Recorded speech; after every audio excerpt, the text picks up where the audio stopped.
I am the future that was born 100 years ago. I am the purpose that emerged with India's independence to be a force for business that makes doing good our business. Towards an independence where knowledge sets us free.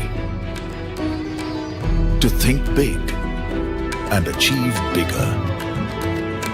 To take India to the world and the world to India. Creating pathways of self-reliance.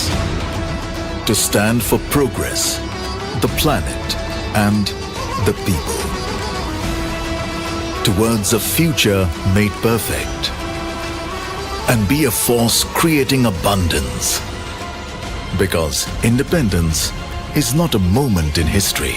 It's a never-ending path to prosperity. Aditya Birla Group, a force for good. दुनिया में कुछ लोग कहते हैं और कुछ लोग करते हैं। जब कहा गया देश में सोलर पावर सफल नहीं हो सकता, तो हमने सुना नहीं, उसे सफल कर दिखाया। कहा देश का सबसे बड़ा पावर प्लांट बनाना इम्पॉसिबल, तो हमने पॉसिबल कर दिया। बोला कोने कोने तक बिजली पहुंचाना किसी के बस की बात नहीं, हमने पहुंचा दी। चर्चा हुई देश में इतना बड़ा पोर्ट बनाना असंभव, हमने संभव कर दिखाया। और जब कहा गया देश के एयरपोर्ट्स इंटरनेशनल स्टैंडर्ड्स के नहीं हो सकते, तब भी हमने सुना नहीं, कर दिए। मुश्किलों की नहीं सुनते, हम करके दिखाते हैं। अदानी, हम करके दिखाते हैं। The four rings.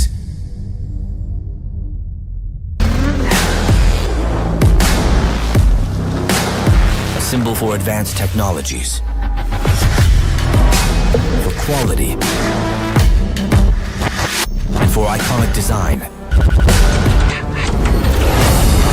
Determined to push the boundaries. Ready to herald the future of progressive premium mobility. Ready to bring iconic cars on the road. Taking Vorsprung durch Technik to the next level.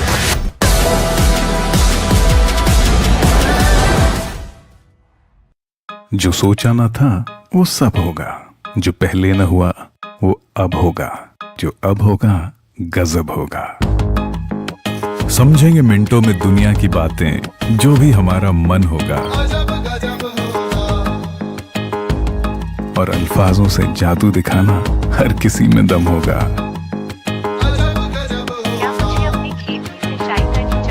तरक्की का प्याला लबालब होगा। एक अकेला हजारों की मदद होगा।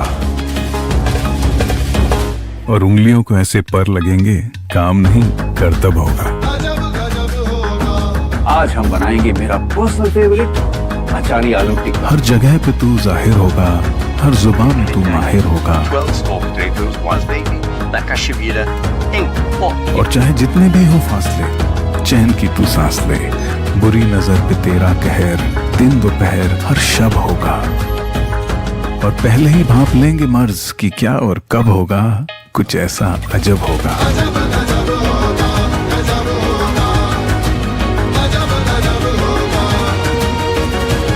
गूगल AI, सोच बनाओ सच, चाहो जब। जो अब होगा गजब होगा। What do 25 years of experience look like? It all began in 1998.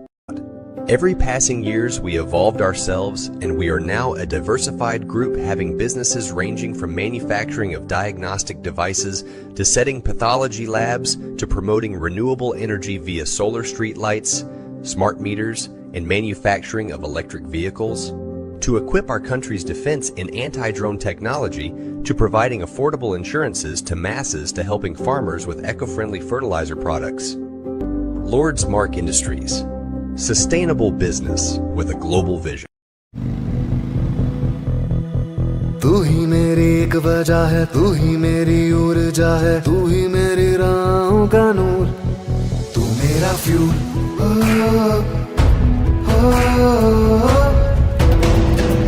तुझसे मैं चलता हूँ, तेरे लिए जलता हूँ, तुझसे मैं हुआ मशहूर. उत्तर के पहाड़ों से दक्षिण के किनारों तक पहले इंडियन, फिर oil. Indian oil.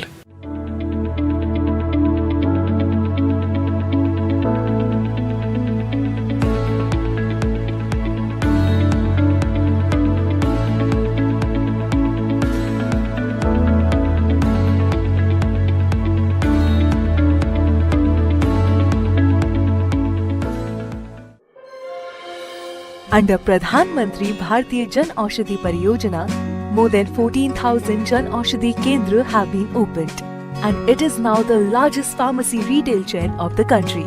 Jan Aushadhi provides assured quality at affordable prices, be it Kashmir or Kanyakumari. Jan Aushadhi is everywhere, and around 1 million citizens visit daily to avail the benefits of the scheme. An initiative of Department of Pharmaceuticals, Ministry of Chemicals and Fertilizers, Government of India.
India, the land of a billion dreams.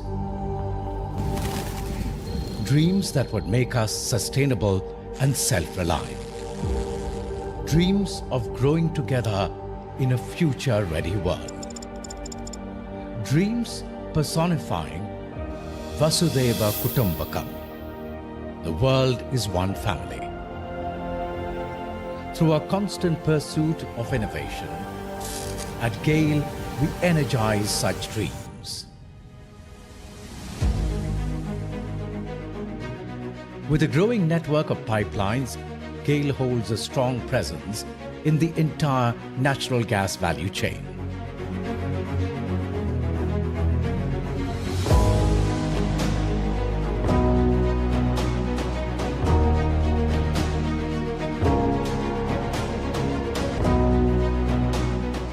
Right from exploration and production, natural gas transmission, processing and distribution, natural gas trading, city gas distribution, LNG shipping, diversifying into hydrogen and renewable energy, and specialty chemicals.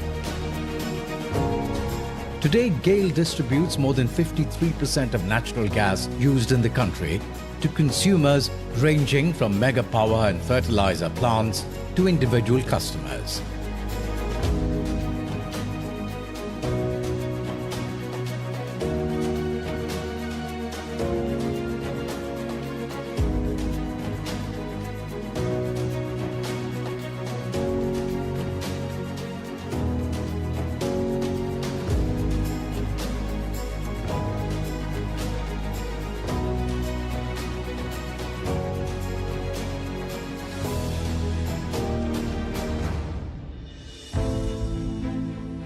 Gail, recording a rapid financial growth over the years. Gail has grown organically and established its international presence in multiple key markets and gas trading across varied geographical and price indexations, positioning Gail amongst the top 10 LNG portfolio marketers globally. All these attributes make Gail the undisputed leader and preferred partner of choice of gas market in India.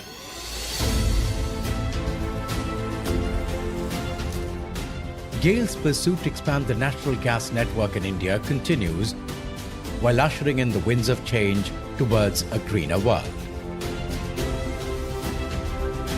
With its unflinching commitment to achieve sustainable development goals and net zero target, Gail has diversified into renewable energy resources. A slew of strategic moves have been adopted to achieve these targets.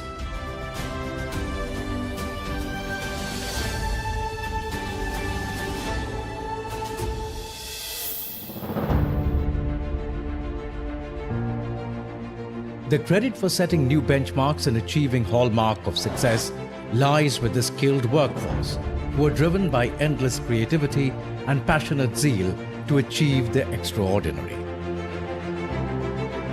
Gail has in turn prioritized health and safety of the workforce with international best practices in place.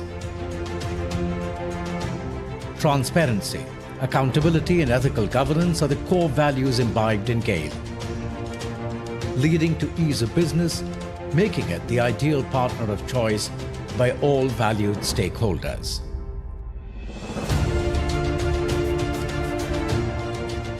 We foster a culture of research and innovation and have embraced new and smart technologies like automation and robotics to optimize operations. Remember this painting? The first for most of us. Hiking the tall mountains, running in the lush green fields, diving into the deep blue sea, the golden sun casting bright light on our lives. This dream of an evergreen future is the reason for Young India's smile.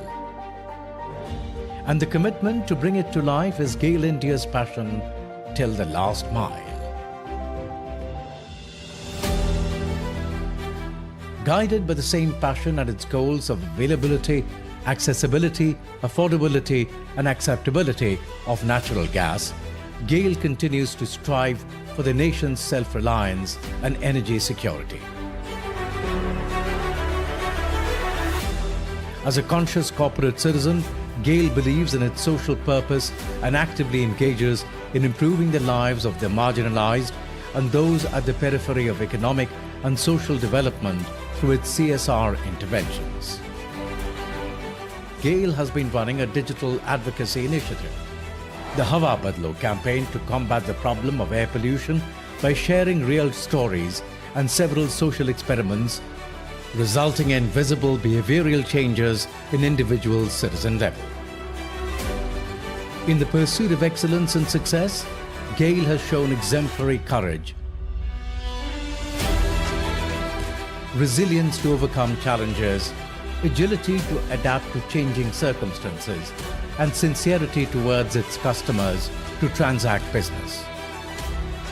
No wonder it is the preferred partner of choice. Gail, energizing possibilities.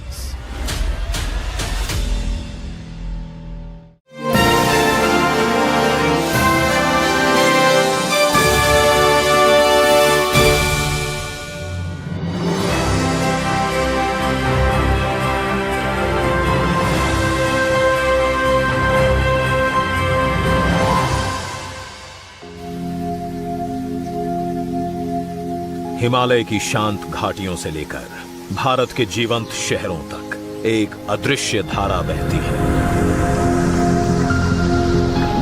ये है प्रगति की ऊर्जा, जिसे संजोकर आगे बढ़ाने में जुटी है NHPC।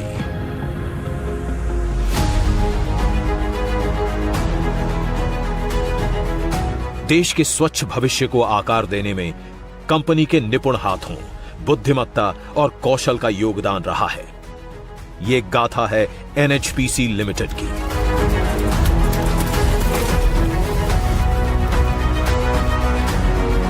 भारत की सबसे बड़ी जल विद्युत कंपनी, जो अपने 50 वर्षों के समर्पण और निष्ठा के साथ राष्ट्र के सतत निर्माण की राह पर निरंतर बढ़ रही है।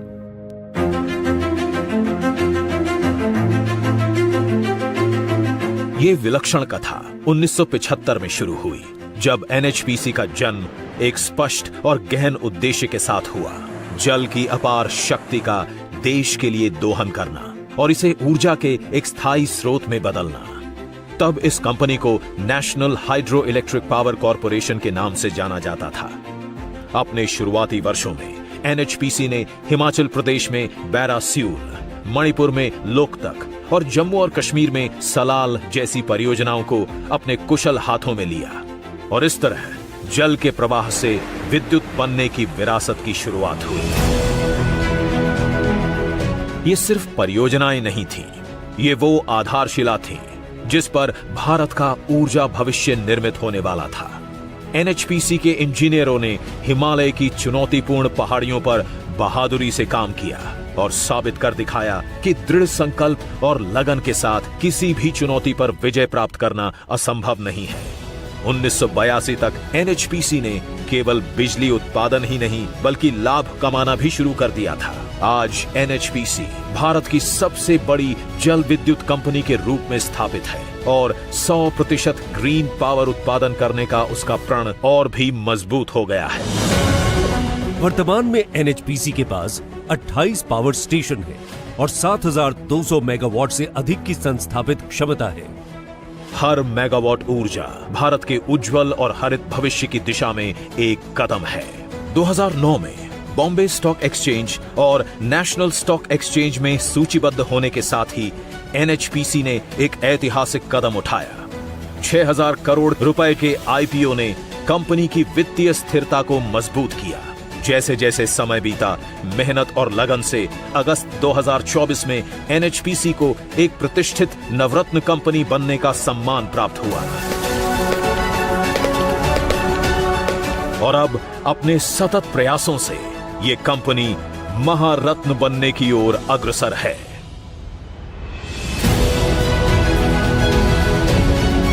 आज एनएचपीसी दिबांग और सुबनसिरी जैसी विशाल परियोजनाओं के साथ जल विद्युत ऊर्जा में नए कीर्तिमान स्थापित कर रही है। 2000 मेगावाट की सुबनसिरी लोअर परियोजना और 2880 मेगावाट की दिबांग परियोजना न केवल इंजीनियरिंग के अद्वितीय उदाहरण हैं, बल्कि देश की ऊर्जा आत्मनिर्भरता के पथ पर मील के पत्थर हैं। एनएचपीसी देश की लगभग 66% निर्माणाधीन जल विद्युत परियोजनाओं का निर्माण कर रही है, जो दर्शाता है कि कंपनी राष्ट्र निर्माण में एक अग्रणी भूमिका निभा रही है। जल विद्युत ऊर्जा का एक स्वच्छ और नवीकरणीय स्रोत है, जो कार्बन न्यूट्रल फ्यूचर की ओर हमारी यात्रा के लिए महत्वपूर्ण है। कम कार्बन फुटप्रिंट के साथ विश्वसनीय बिजली प्रदान करके एनएचपीसी भारत के एनर्जी ट्रांजिशन में एक महत्वपूर्ण भूमिका निभाती है और साथ ही 100% ग्रीन एनर्जी का उत्पादन कर ये देश के कर्मठ नायकों के संकल्प को बल देती है।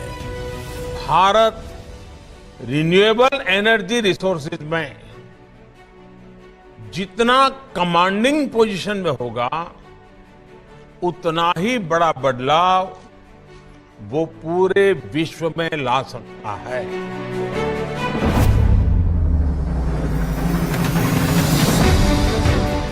लेकिन एनएचपीसी का योगदान केवल विद्युत उत्पादन तक सीमित नहीं है। एनएचपीसी सीएसआर के तहत विभिन्न विकासात्मक कार्य करके देश के सुदूर क्षेत्रों में सामाजिक आर्थिक विकास को भी गति प्रदान कर रही है। एनएचपीसी की कर्मभूमि भारत की सीमाओं से परे भी फैली हुई है। भूटान, नेपाल में परियोजनाओं और दुनिया भर में साझेदारी के साथ एनएचपीसी दुनिया के साथ ऊर्जा समाधान साझा करने में लगी है। कंपनी की परामर्श सेवाओं ने जल विद्युत इंजीनियरिंग में नए मानक स्थापित किए हैं, जिससे कंपनी को वैश्विक स्तर की प्रतिष्ठा मिली है। जल विद्युत के साथ ही एनएचपीसी अब सौर ऊर्जा, पवन ऊर्जा और ग्रीन हाइड्रोजन के क्षेत्र में भी नए क्षितिज तलाश रही है। लेटेस्ट जियोलॉजिकल और जियो टेक्निकल स्टडीज से लेकर उन्नत निर्माण तकनीकों तक कंपनी की विशेषज्ञता ये सुनिश्चित करती है कि हर परियोजना एक सस्टेनेबल फ्यूचर की कारक बने। कंपनी का लक्ष्य 2029 तक अपनी क्षमता को दोगुना करना है और 2047 तक विद्युत उत्पादन को 50,000 मेगावाट तक बढ़ाना है। वो दिन दूर नहीं जब NHPC विश्व पटल पर नवीकरणीय ऊर्जा के क्षेत्र में अग्रणी कंपनी होगी। NHPC का अपने स्वर्णिम 50वें वर्ष में प्रवेश करना और नवरत्न का दर्जा हासिल करना जितना महत्वपूर्ण है, उतना ही महत्वपूर्ण है NHPC का निरंतर प्रगति पथ पर अग्रसित होते रहना। इस उपलब्धि का सबसे अधिक श्रेय यदि किसी को जाता है तो वह हैं NHPC के सेवानिवृत्त। That since its inception in 2003 has emerged as one of India's most distinguished stages, where global visionaries, thought leaders, and changemakers convene each year to spark powerful discourse on the issues shaping our world. We are now in our 22nd edition, and this year's summit carries added significance, marking a century of the Hindustan Times' commitment to fearless journalism and inspiring dialogue. For a century, Hindustan Times has been more than a newspaper, documenting India's history. From the struggle for independence to the establishment of the world's largest democracy, and from national achievements to global challenges, Hindustan Times has consistently maintained journalistic integrity and national accountability. Through the year, Hindustan Times will feature a series of events across print, digital, and social platforms, through special publications and community engagements that will reflect and showcase our legacy and commitment to the future. Over 2 decades, the Hindustan Times Leadership Summit has attracted an illustrious array of leaders, senior politicians, diplomats, business magnates, intellectuals, and influencers to converge to share insights, challenge norms, and ignite new ideas. Every year, the summit tackles the most pressing issues facing India and the world, bridging perspectives and fostering connections that extend far beyond the event itself. Like in the past years, our summit has been a mix of the virtual and physical, and the past 2 days have seen sessions with a host of luminaries from different fields. And today is the third and concluding day, and we'll be soon joined by leaders and icons from across the fields of politics, sports, business, health and science, and entertainment. The summit's theme this year, Ideas That Inspire, promises to be nothing less than extraordinary. In this, our centennial year, we eagerly anticipate once again a gathering of relevant voices whose ideas will shape the next century, bringing together the most influential speakers from around the globe to inspire, engage, and lead. And who better to open the summit than the awe-inspiring Prime Minister of India, Shri Narendra Modi, who will be with us very soon in the hall. May I request you all to please remain seated or be seated as you come in. Please keep your mobile phones switched off or in the silent mode. We're about to begin.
future that was born 100 years ago. I am the purpose that emerged with India's independence to be a force for business that makes doing good our business. Towards an independence where knowledge sets us free. To think big and achieve bigger. To take India to the world and the world to India. Creating pathways of self-reliance. To stand for progress, the planet and the people. Towards a future made perfect. And be a force creating abundance. Because independence is not a moment in history. It's a never-ending path to prosperity. Aditya Birla Group, a force for good. दुनिया में कुछ लोग कहते हैं और कुछ लोग करते हैं। जब कहा गया देश में सोलर पावर सफल नहीं हो सकता, तो हमने सुना नहीं, उसे सफल कर दिखाया। कहा देश का सबसे बड़ा पावर प्लांट बनाना इम्पॉसिबल, तो हमने पॉसिबल कर दिया।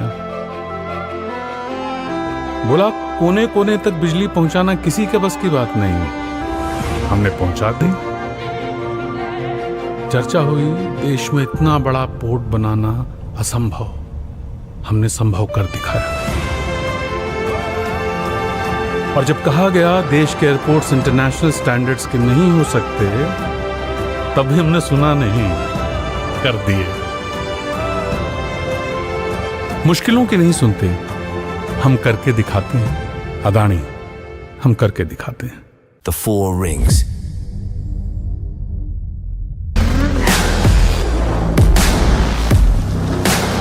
A symbol for advanced technologies. For quality. And for iconic design. Determined to push the boundaries. Ready to herald the future of progressive premium mobility. Ready to bring iconic cars on the road. Taking Vorsprung durch Technik to the next level.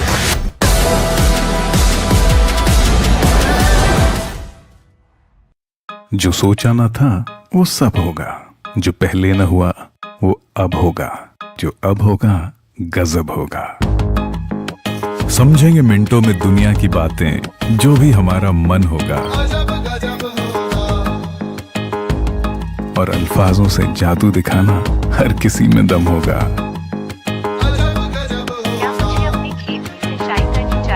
तरक्की का प्याला लबालब होगा।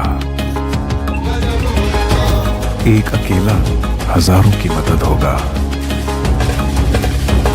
और उंगलियों को ऐसे पर लगेंगे, काम नहीं कर्तव्य होगा।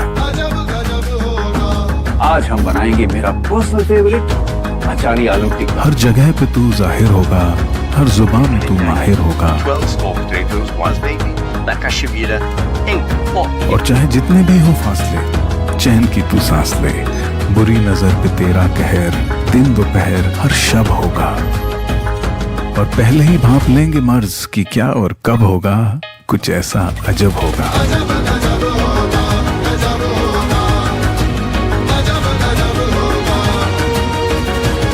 गूगल AI, सोच बनाओ सच, चाहो जब। जो अब होगा गजब होगा। What do 25 years of experience look like? It all began in 1998. Every passing years we evolved ourselves, and we are now a diversified group having businesses ranging from manufacturing of diagnostic devices to setting pathology labs to promoting renewable energy via solar street lights, smart meters, and manufacturing of electric vehicles, to equip our country's defense in anti-drone technology, to providing affordable insurances to masses, to helping farmers with eco-friendly fertilizer products. Lord's Mark Industries. Sustainable business with a global vision. तू ही मेरी एक वजह है, तू ही मेरी ऊर्जा है, तू ही मेरी राहों का नूर, तू मेरा मेरा fuel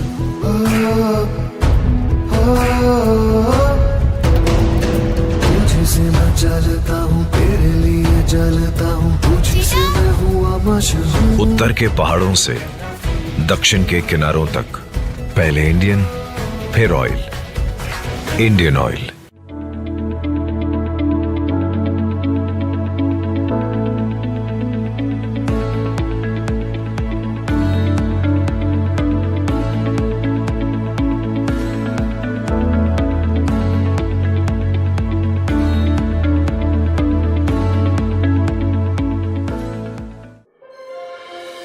Under Pradhan Mantri Bharatiya Jan Aushadhi Pariyojana, more than 14,000 Jan Aushadhi Kendra have been opened, and it is now the largest pharmacy retail chain of the country.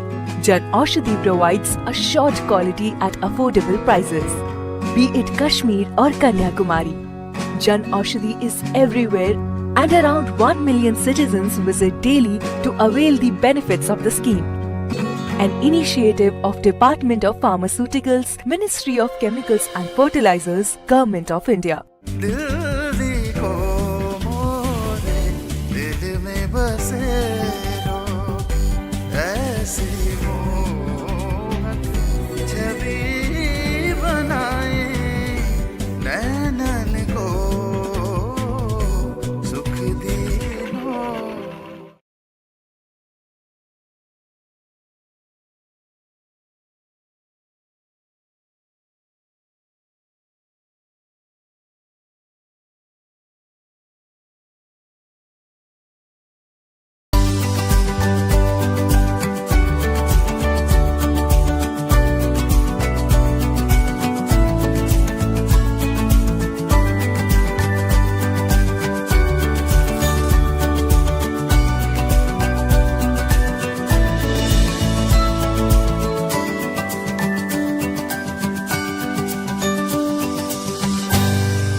India, the land of a billion dreams.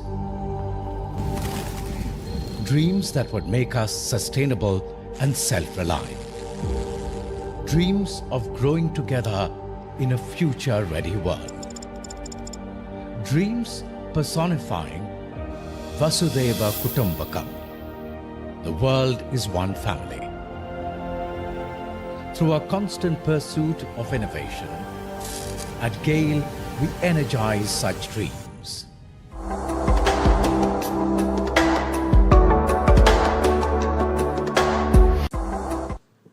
Ladies and gentlemen, please welcome the Honorable Prime Minister, Shri Narendra Modi, and the Chairperson and Editorial Director of HT Media Limited, Mrs. Shobna Bhartiya. May I request Mrs. Bhartiya to please present the Honorable Prime Minister with a special archival memento of select photographs to mark this momentous occasion.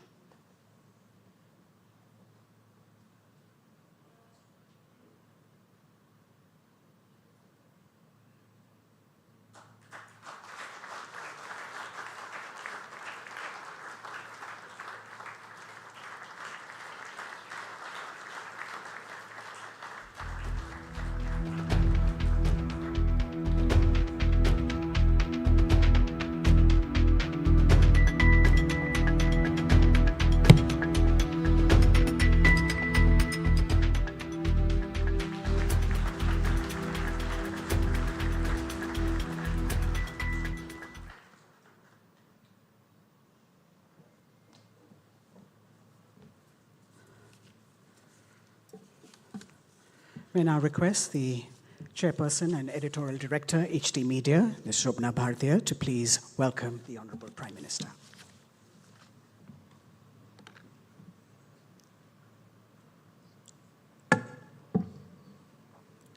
Bharat के माननीय प्रधानमंत्री श्री नरेंद्र मोदी जी और सम्मानित अतिथियों, आज यहाँ आपका स्वागत करते हुए मुझे बेहद खुशी हो रही है। हम ऐतिहासिक क्षणों के साक्षी बनने जा रहे हैं। आज हम हिंदुस्तान टाइम्स का शताब्दी समारोह मना रहे हैं। इस मौके पर प्रधानमंत्री जी, विशेष करके आपका स्वागत है। पहले मैं आपको 100 वर्ष पीछे ले चलना चाहती हूँ। वह साल 1920 था जब महात्मा गांधी ने असहयोग आंदोलन शुरू किया था। समूचे देश में उस समय परिवर्तन की क्रांतिकारी लहर बह रही थी। बस एक कमी थी और वह थी एक अच्छे अंग्रेज़ी अखबार की जो समाज की सोच को जगजाहिर कर सके। उसी माहौल में सितंबर 1924 की एक शाम नई दिल्ली में कुछ राष्ट्रवादी अकालियों ने एक अंग्रेज़ी अखबार का प्रकाशन आरंभ किया था। इस अखबार के शुभारंभ के लिए गांधी जी से बेहतर भला कौन हो सकता था। प्रधानमंत्री जी, शताब्दी वर्ष में भी हिंदुस्तान टाइम्स आज भी एक यंग अखबार है, एक ऐसा अखबार जो भारत की युवा आबादी को एक्सप्रेशन देने में कभी पीछे नहीं रहता। यह हमारे गाइडिंग प्रिंसिपल्स का हिस्सा है। हमारे देश और इस अखबार का अतीत एक दूसरे से जुड़ा हुआ है। हमारे न्यूज़रूम में हमेशा इंडिया फर्स्ट की भावना को पहला स्थान दिया है। आज हम सन 2047 में विकसित भारत के संकल्प की पूर्णता के लिए कमिटेड हैं। प्रधानमंत्री जी, ऐतिहासिक अवसर पर हिंदुस्तान टाइम्स पर डाक टिकट रिलीज़ करने के लिए आपको दिल से धन्यवाद देती हूँ।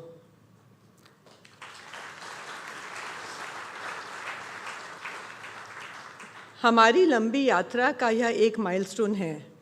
हम अमृतकाल से शताब्दी काल की ओर बढ़ते भारत के साथ कदम ताल करने के लिए दृढ़ संकल्प हैं।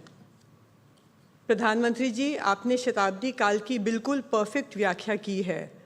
आत्मनिर्भर भारत, विकसित भारत और विश्व गुरु भारत।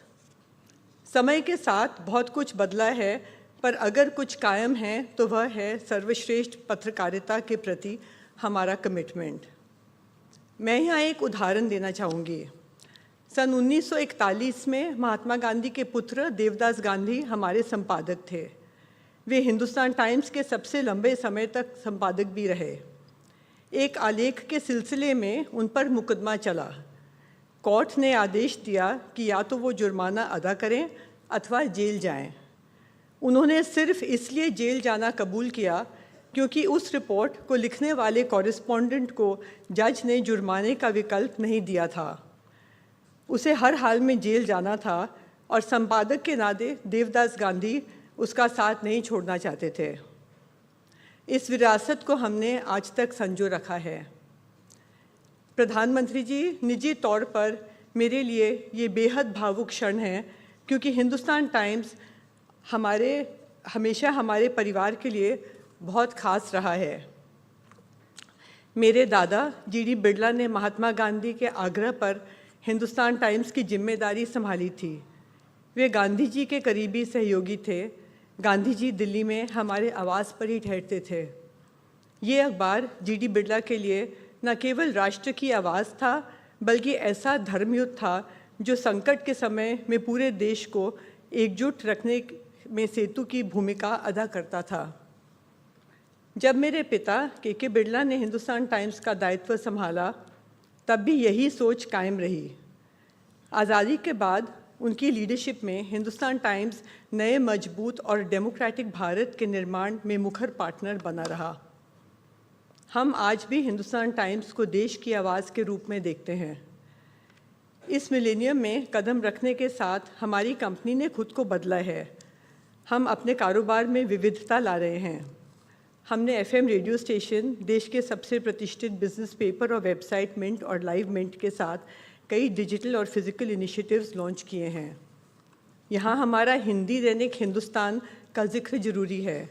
अपने प्रकाशन के 88 वर्ष में हिंदुस्तान 5 हिंदी भाषी राज्यों की विशाल आबादी के हितों की रक्षा के लिए प्रतिबद्ध है। एचटी ने शताब्दी वर्ष में देश में कई शहरों में हम छात्रों के लिए हमने नेशनल डिबेट की मेज़बानी कर रहे हैं। इस मौके पर हमने एक फ़ोटोग्राफ़ी प्रतियोगिता भी शुरू की है। इसमें बड़ी संख्या से लोग के देश अलग अलग हिस्सों को एक्सप्लोर करते हुए अपने द्वारा खींची गई तस्वीरें भेज रहे हैं। ये बेहतरीन सुझाव खुद प्रधानमंत्री जी की ही देन है। हम पत्रकारिता के क्षेत्र में छात्रों के लिए फेलोशिप भी घोषित करने जा रहे हैं। प्रधानमंत्री जी, आपके नेतृत्व में भारत ने तेज़ी से प्रगति की है। आज यह दुनिया की 5वीं बड़ी इकोनॉमी है और अगले चंद वर्षों में हम तीसरी सबसे बड़ी इकोनॉमी बन जाएंगे। आपने आम आदमी के संस्कार और बुनियादी सुविधाओं पर गजब का काम किया है। रूरल ज्योग्राफीज़ में महिलाओं के एम्पावरमेंट के साथ इंफ्रा डेवलपमेंट में जमकर काम हुआ है। एक तरफ हम गति शक्ति मिशन के साथ बुलेट और रैपिड ट्रेन्स को बढ़ावा दे रहे हैं, तो दूसरी तरफ स्पेस में भी छलांग लगा रहे हैं। आपकी प्रधानमंत्री गरीब कल्याण अन्न योजना को समूची दुनिया में सराहना मिली है। डिजिटल इंडिया का आपका सपना भी तेज़ी से साकार हो रहा है। आज विश्व के 46% डिजिटल पेमेंट भारत में किए जाते हैं। अब हम समूची दुनिया के सामने सर उठाकर कह सकते हैं कि हमने ये अचीवमेंट डेमोक्रेसी के सर्वोच्च सिद्धांतों पर चलकर हासिल किया है। हमारा लोकतंत्र सत्यम शिवम सुंदरम के भारतीय कॉन्सेप्ट पर आधारित है। प्रधानमंत्री जी, आज इतिहास के साक्षात्कार के इन गरिमापूर्ण लम्हों में मैं आपको भरोसा दिलाना चाहती हूँ कि हिंदुस्तान टाइम्स इंडिया फर्स्ट की अपनी 100 साल पुरानी नीति पर चलते हुए नए भारत के निर्माण में अपनी सकारात्मक भूमिका अदा करता रहेगा। यही हमारा ध्येय है और यही धर्म भी। धन्यवाद। जय Hind.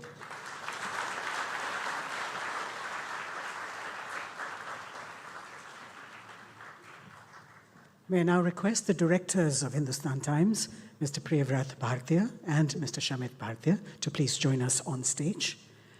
May I also request Ms. Vandita Kaul, Secretary, Department of Posts, Ministry of Communications, to please present the first album to the Honorable Prime Minister for the release of the commemorative postage stamp for 100 years of Hindustan Times.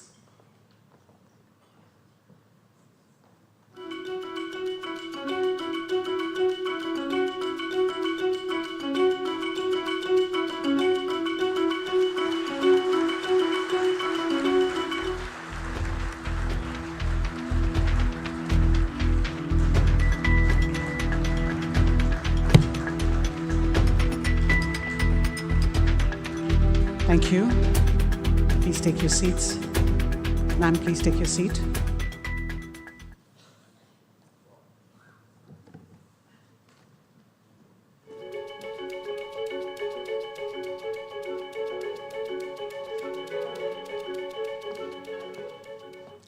अब मैं प्रधानमंत्री जी से निवेदन करती हूँ कि वो हमें संबोधित करें।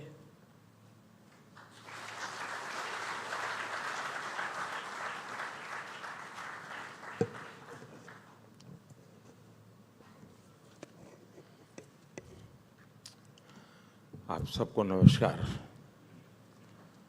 100 साल पहले हिंदुस्तान टाइम्स का उद्घाटन पूज्य बापू ने किया था। वे गुजराती भाषी थे और 100 साल के बाद एक दूसरे गुजराती को आपने बुला लिया।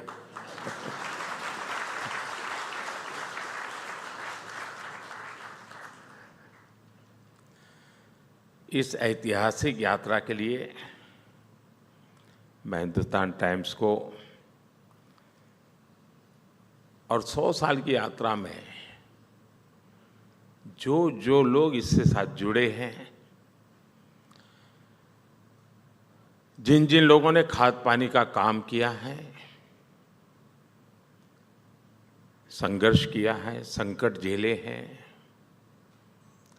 लेकिन टिके रहे हैं, वे सब आज बधाई के पात्र हैं, अभिनंदन के अधिकारी हैं। मैं आप सबको 100 साल की यात्रा बहुत बड़ी होती है।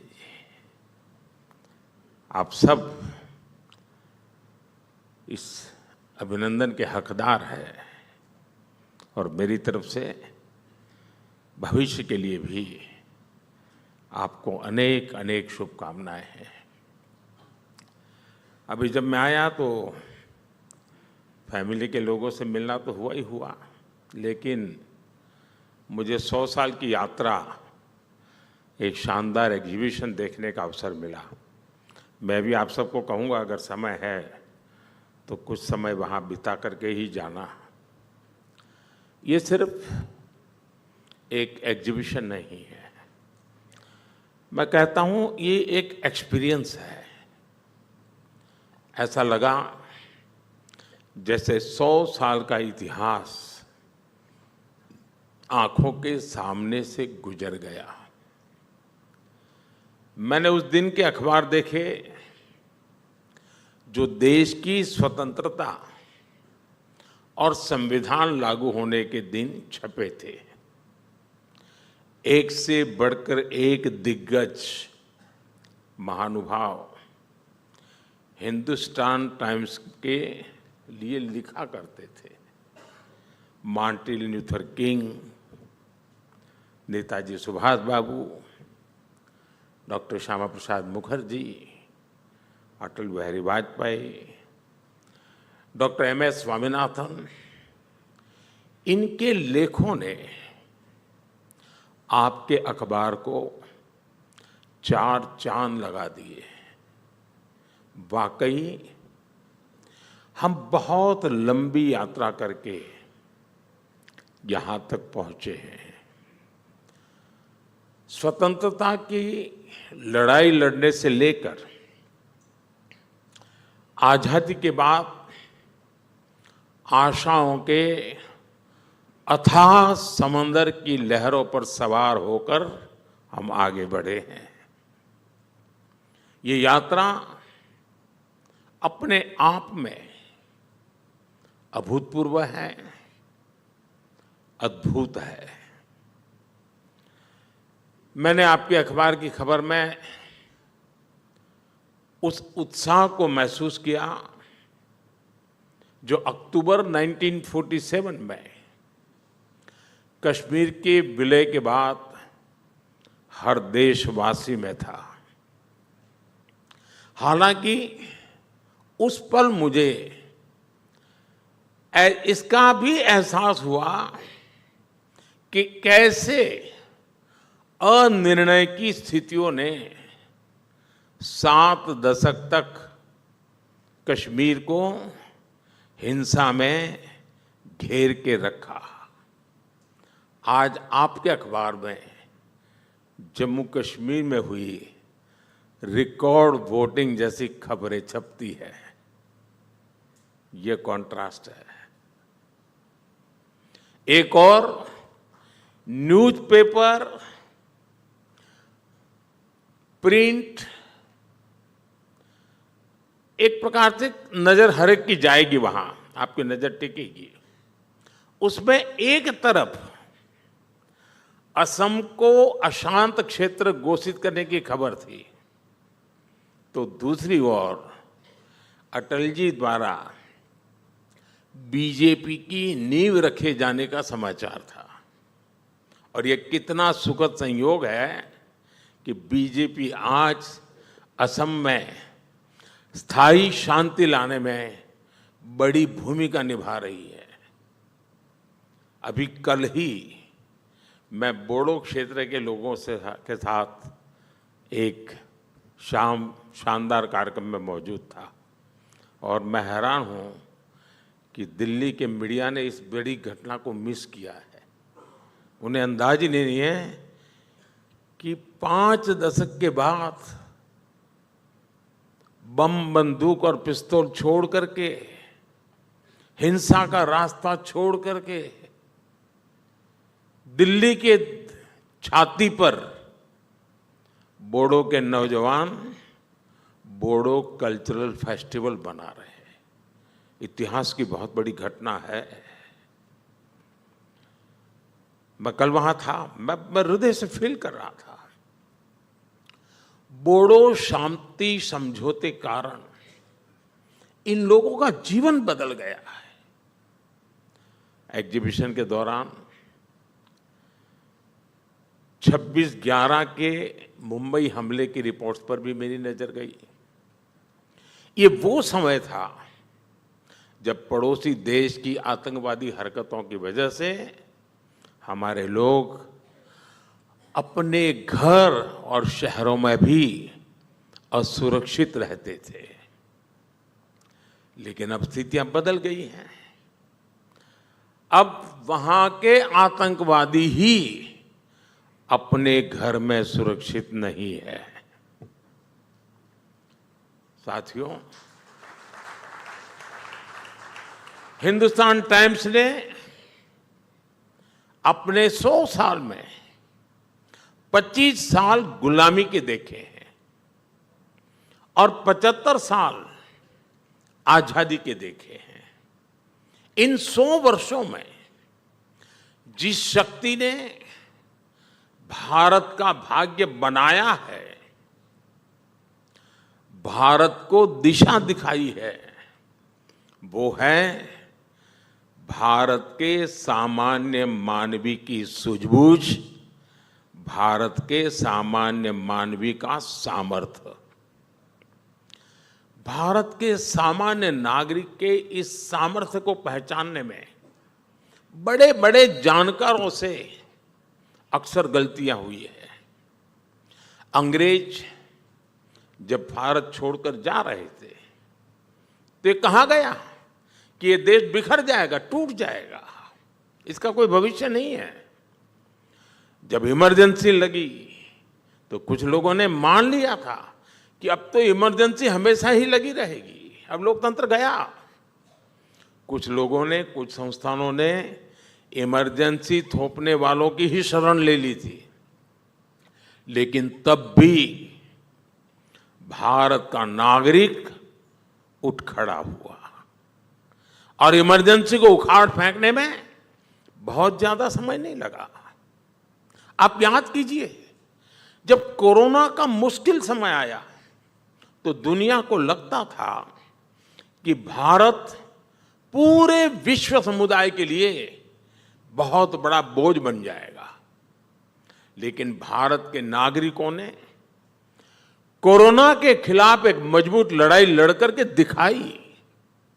साथियों, आपको 90 के दशक का वो दौर भी याद होगा जब भारत में 10 साल में 5 चुनाव हुए थे। इतने बड़े देश में 10 साल में 5 चुनाव, देश में कितनी अस्थिरता थी। जानकारों ने, अखबारों में लिखने वालों ने भविष्यवाणी कर दी थी कि अब भारत को ऐसे ही गुजारा करना है, हिंदुस्तान में सब ऐसे ही चलने वाला है। लेकिन भारत के नागरिकों ने फिर से ऐसे जानकारों को गलत सिद्ध किया। आज दुनिया में चारों तरफ अनसर्टेनिटी की, इंस्टेबिलिटी की चर्चा भी है और दिखता भी है। दुनिया के अनेक देश ऐसे हैं जहां पर हर चुनाव में सरकारें बदल रही है। वहीं भारत में लोगों ने तीसरी बार हमारी सरकार को चुना है। साथियों, आप में से अनेक साथियों ने लंबे समय तक भारत की पॉलिटिक्स और पॉलिसीज को ट्रैक किया है। पहले हम एक फ्रेज अक्सर सुना करते थे, good economics is bad politics. Expert कहे जाने वाले लोग इसे खूब बढ़ावा देते थे। लेकिन इससे पहले की सरकारों को हाथ पर हाथ रखकर बैठे रहने का बहाना मिल जाता था। ये एक तरह से बैड गवर्नेंस को, इनएफिशिएंसी को कवर करने का माध्यम बन गया था। पहले सरकार इसलिए चलाई जाती थी कि बस अगला चुनाव जीत लिया जाए। चुनाव जीतने के लिए एक वोट बैंक बनाया जाता था और फिर उस वोट बैंक को खुश करने के लिए योजनाएं बनती थी। इस प्रकार की पॉलिटिक्स ने सबसे बड़ा नुकसान ये किया कि देश में असंतुलित, असमानता, इसका दायरा बहुत बढ़ता गया। कहने को विकास बोर्ड लग जाता था, दिखता नहीं था। असंतुलित अवस्था ने, इस मॉडल ने जनता का सरकारों के प्रति विश्वास तोड़ दिया। हम आज इस विश्वास को वापस लाए हैं। हमने सरकार का एक पर्पस तय किया है। ये पर्पस वोट बैंक वाली जो पॉलिटिक्स होती है ना, उससे हजारों मील दूर है। हमारी सरकार का पर्पस, उसका उद्देश्य एक बड़ा है, विराट है, व्यापक है। हम progress of the people, progress by the people, progress for the people के मंत्र को लेकर चल रहे हैं। हमारा उद्देश्य नया भारत बनाने का है, भारत को विकसित बनाने का है। और जब हम इस विराट लक्ष्य को लेकर निकल पड़े हैं, तो भारत की जनता ने भी हमें अपने विश्वास की पूंजी सौंपी है। आप कल्पना कर सकते हैं, सोशल मीडिया के इस जमाने में मिस इन्फॉर्मेशन, डिसइन्फॉर्मेशन, सब कुछ चारों तरफ अपने पैर जमा करके बैठा है। इतने सारे अखबार हैं, इतने सारे चैनल्स हैं। उस दौर में भारत के नागरिक का विश्वास हम पर है, हमारी सरकार पर है। साथियों, जब जनता का विश्वास बढ़ता है, आत्मविश्वास बढ़ता है, तो देश के विकास पर एक अलग ही प्रभाव दिखता है। आप जानते हैं, पुरानी विकसित सभ्यताओं से लेकर आज के विकसित देशों तक एक चीज हमेशा से कॉमन रही है। ये कॉमन चीज है रिस्क टेकिंग का कल्चर। एक समय था जब हमारा देश पूरे विश्व के कॉमर्स और कल्चर का हॉटस्पॉट था। हमारे मर्चेंट्स और सेलर्स एक तरफ साउथ ईस्ट एशिया के साथ काम कर रहे थे, तो दूसरी ओर अरब, अफ्रीका और रोमन एम्पायर से भी उनका गहरा नाता जुड़ता था। उस समय के लोगों ने रिस्क लिया और इसलिए भारत के प्रोडक्ट्स और सर्विसेज सागर के दूसरे छोर तक पहुंच पाए। आजादी के बाद हमें रिस्क टेकिंग के इस कल्चर को और आगे बढ़ाना था। लेकिन आजादी के बाद की सरकारों ने तब के नागरिकों को वो हौसला ही नहीं दिया। इसका परिणाम यह हुआ कि कई पीढ़ियां एक कदम आगे बढ़ाने और 2 कदम पीछे खींचने में ही गुजर गई। अब बीते 10 सालों में देश में जो परिवर्तन आए हैं, उन्होंने भारत के नागरिकों में रिस्क टेकिंग कल्चर को फिर से नई ऊर्जा दी है।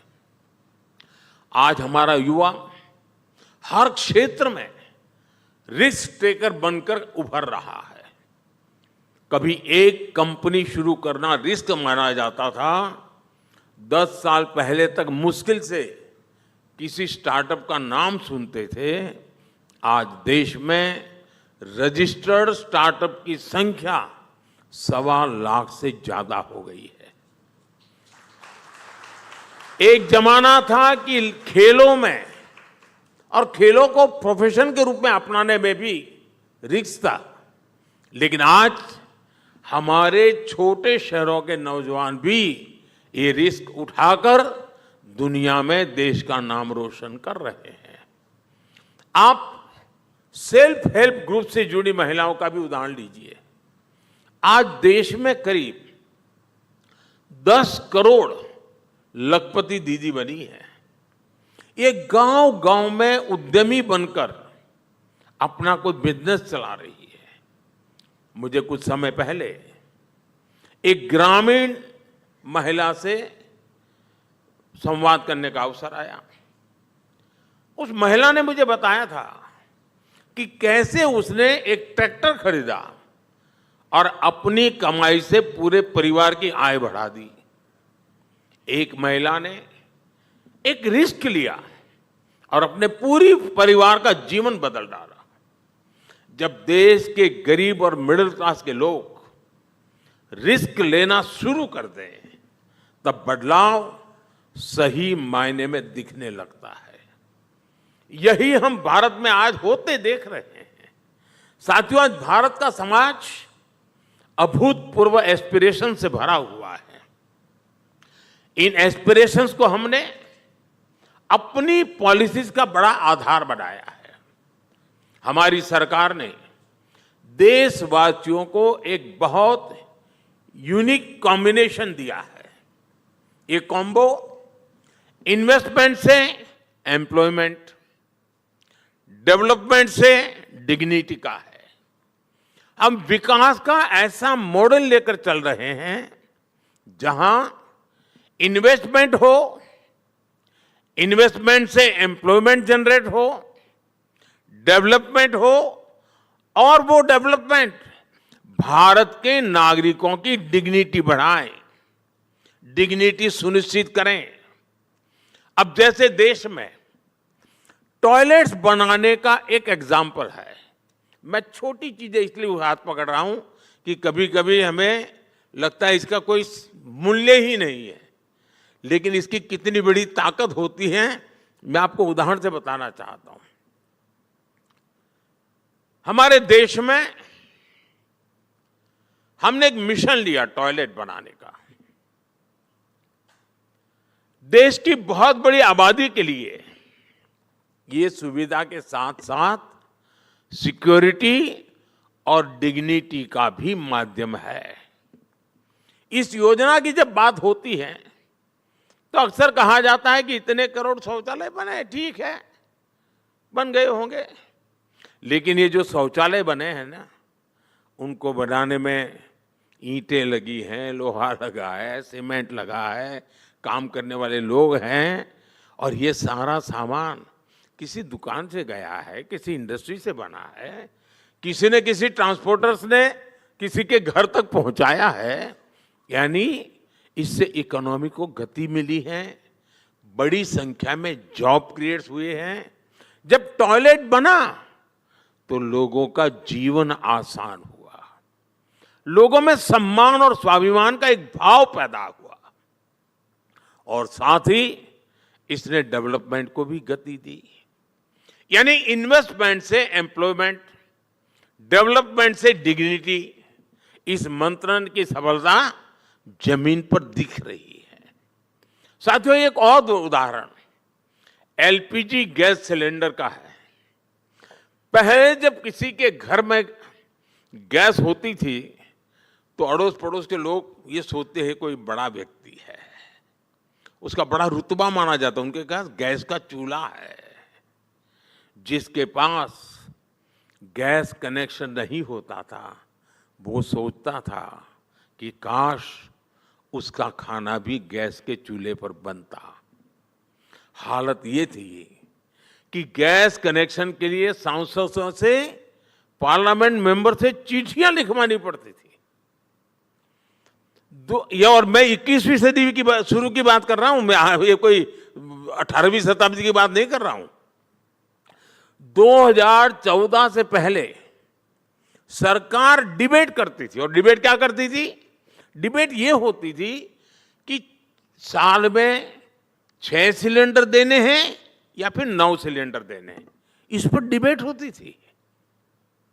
हमने सिलेंडर कितने देने हैं इस डिबेट के बजाय हर घर गैस के चूल्हे का कनेक्शन पहुंचाने को प्राथमिकता बनाया। जितने गैस कनेक्शन आजादी के बाद के 70 साल में दिए गए, उससे ज्यादा हमने पिछले 10 साल में दिए हैं। 2014 में देश में 14 करोड़ गैस कनेक्शन थे, आज 30 करोड़ से ज्यादा है। 10 साल में इतने कंज्यूमर बढ़ गए, लेकिन क्या आपने कभी सुना है कि गैस की किल्लत है? नहीं सुना है। हिंदुस्तान टाइम्स में छपा है कभी? नहीं छपा है। हुआ ही नहीं तो छपेगा कैसे? ये इसलिए नहीं सुनाई देता क्योंकि हमने एक सपोर्टिंग इंफ्रास्ट्रक्चर बनाया, उस पर इन्वेस्ट किया। हमने जगह जगह बॉटलिंग प्लांट लगवाए, डिस्ट्रीब्यूशन सेंटर बनाए, बॉटलिंग से लेकर सिलेंडर की डिलीवरी तक, इससे हर जगह रोजगार का निर्माण हुआ। साथियों, मैं आपको ऐसे कितने ही उदाहरण दे सकता हूं। मोबाइल फोन का उदाहरण है, रुपे कार्ड का उदाहरण है। पहले डेबिट क्रेडिट कार्ड रखना कुछ लोगों को एक अलग गर्व महसूस करवाता था। जेब में से ऐसे निकालता था और लोग देखते थे, और गरीब उसी कार्ड को देखकर सोचता था, काश कभी मेरी जेब में भी। लेकिन रुपे कार्ड आया और आज मेरे देश के गरीब की जेब में भी क्रेडिट डेबिट कार्ड मौजूद है दोस्तों। और उसी पल वो उसको बराबरी महसूस करता है, उसका सेल्फ रिस्पेक्ट बढ़ जाता है। आज गरीब से गरीब ऑनलाइन ट्रांजैक्शन करता है। बड़े शॉपिंग मॉल में कोई महंगी कार से उतरकर भी वही यूपीआई इस्तेमाल करता है जो मेरे देश का रेहड़ी पटरी पर बैठा हुआ एक सामान्य इंसान भी उसी यूपीआई का उपयोग करता है। ये भी इन्वेस्टमेंट से एम्प्लॉयमेंट, डेवलपमेंट से डिग्निटी का बेहतरीन उदाहरण है। साथियों, भारत आज जिस ग्रोथ ट्रैजेक्टरी पर ही है, उसे समझने के लिए हमारी सरकार की एक और अप्रोच पर गौर करना जरूरी है। ये अप्रोच है spending big for the people. लेकिन साथ साथ दूसरा भी एक अप्रोच है save big for the people. हम ये कैसे कर रहे हैं, यह जानना शायद आपको दिलचस्प होगा। 2014 में हमारा यूनियन बजट 16 लाख करोड़ रुपए के आसपास था। आज ये बजट 48 लाख करोड़ रुपए का है। 2013-14 में हम कैपिटल एक्सपेंडिचर में करीब 2.25 लाख करोड़ रुपए खर्च करते थे, लेकिन आज का कैपिटल एक्सपेंडिचर 11 लाख करोड़ से ज्यादा है। ये 11 लाख करोड़ रुपए आज नए अस्पताल, नए स्कूल, सड़क, रेल, रिसर्च फैसिलिटी, ऐसे अनेक पब्लिक इंफ्रास्ट्रक्चर पर खर्च कर रहे हैं। पब्लिक पर खर्च बढ़ाने के साथ ही हम पब्लिक का पैसा भी बचा रहे हैं। मैं आपके सामने कुछ आंकड़े रख रहा हूं और मैं पक्का मानता हूं कि ये आंकड़े सुनकर के आपको लगेगा अच्छा ऐसा भी हो सकता है। अब जैसे डायरेक्ट बेनिफिट ट्रांसफर, डीबीटी से जो लीकेज रुकी है, उससे देश के 3.5 लाख करोड़ रुपए बचे हैं। आयुष्मान भारत योजना के तहत मुफ्त इलाज से गरीबों के 1,10,000 करोड़ रुपए बचे हैं। जन औषधि केंद्रों में 80% डिस्काउंट पर मिल रही दवाइयों से नागरिकों के 30,000 करोड़ रुपए बचे हैं। स्टेंट और नी इम्प्लांट कीमतों को नियंत्रित करने से लोगों की हजारों करोड़ रुपए बचे हैं। उजाला स्कीम से लोगों को एलईडी बल्ब से बिजली बिल में 20,000 करोड़ रुपए की बचत हुई है। स्वच्छ भारत अभियान, स्वच्छ भारत मिशन के कारण बीमारियां कम हुई और इससे गांवों में हर परिवार के करीब 50,000 रुपये बचे हैं।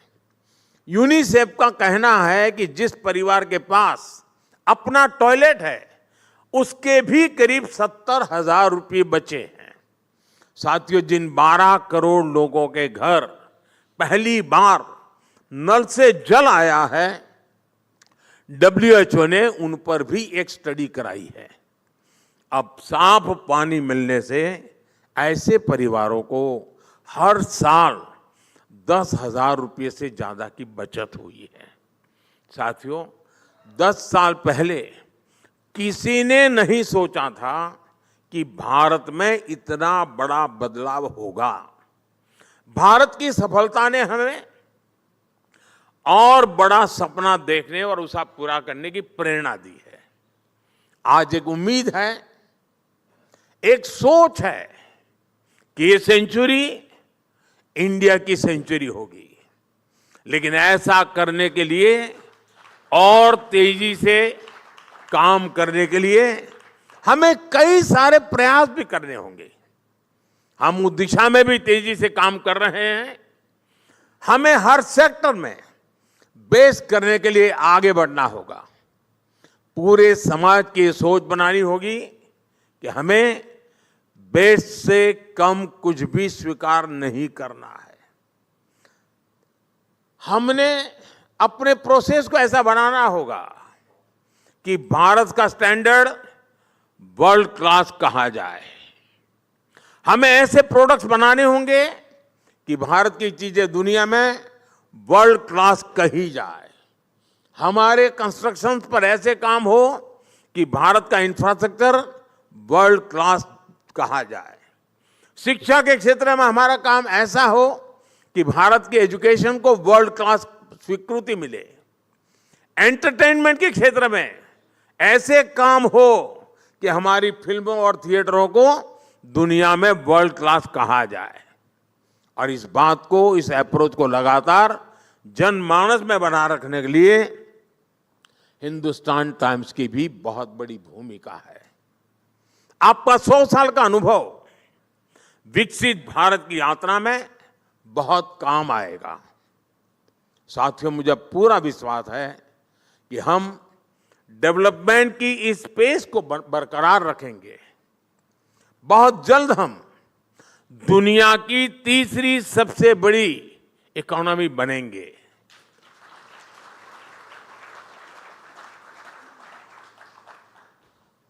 और भारत जब शताब्दी मनाएगा आजादी की, भारत की आजादी के 100 साल होंगे, तब आप भी करीब करीब 125 साल के हो जाएंगे। और तब हिंदुस्तान टाइम्स लिखता होगा कि विकसित भारत का ये शानदार अखबार है। इस यात्रा के आप भी साक्षी बनेंगे। लेकिन जब मैं आपके बीच आया हूं तो कुछ काम भी आपको बताना चाहता हूं, और ये भरते जी आपकी जिम्मेवारी रहेगी।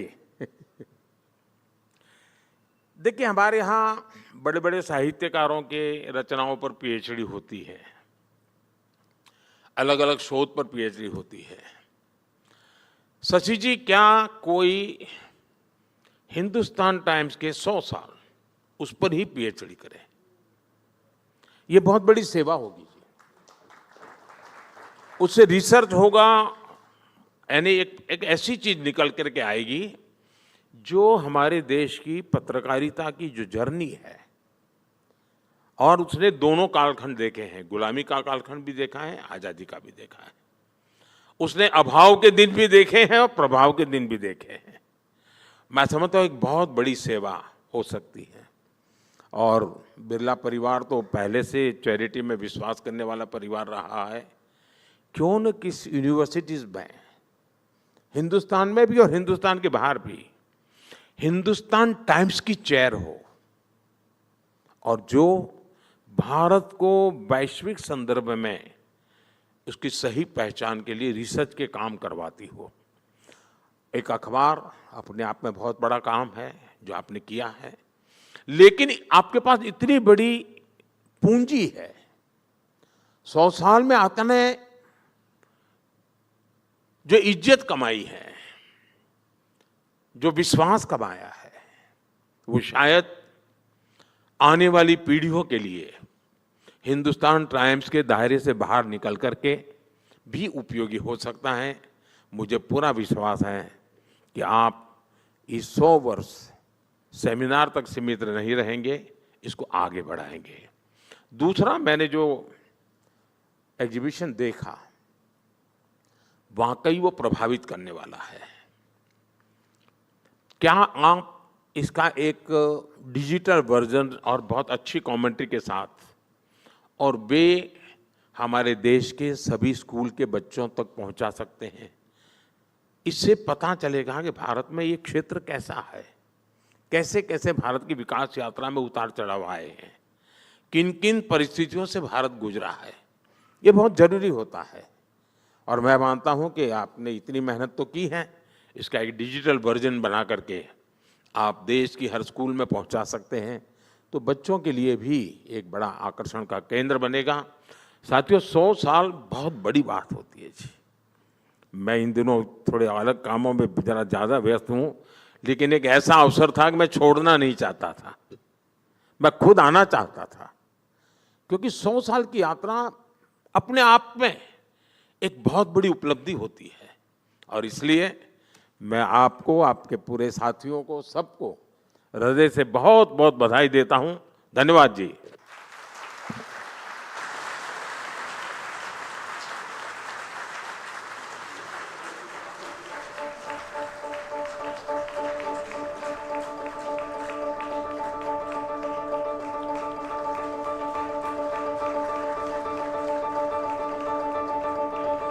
Thank you, Mr. Prime Minister, sir, for being with us and sharing your invaluable thoughts. Ladies and gentlemen, kindly remain in your places until the Honourable Prime Minister has left the hall.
Please be seated, ladies and gentlemen. I'd like to remind you to please find time to visit the special HT at 100 exhibit that we have on the premises, set up in Rajabagh, that the Honourable Prime Minister referred to, that will take you through the 100-year journey of our country through HT's lens as its chronicler. Please remain seated as we make the changes on the dais for the next session.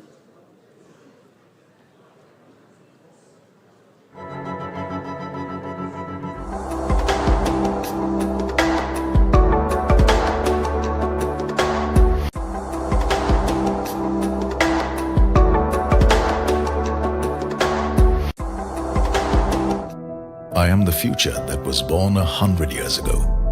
I am the purpose that emerged with India's independence to be a force for business that makes doing good our business.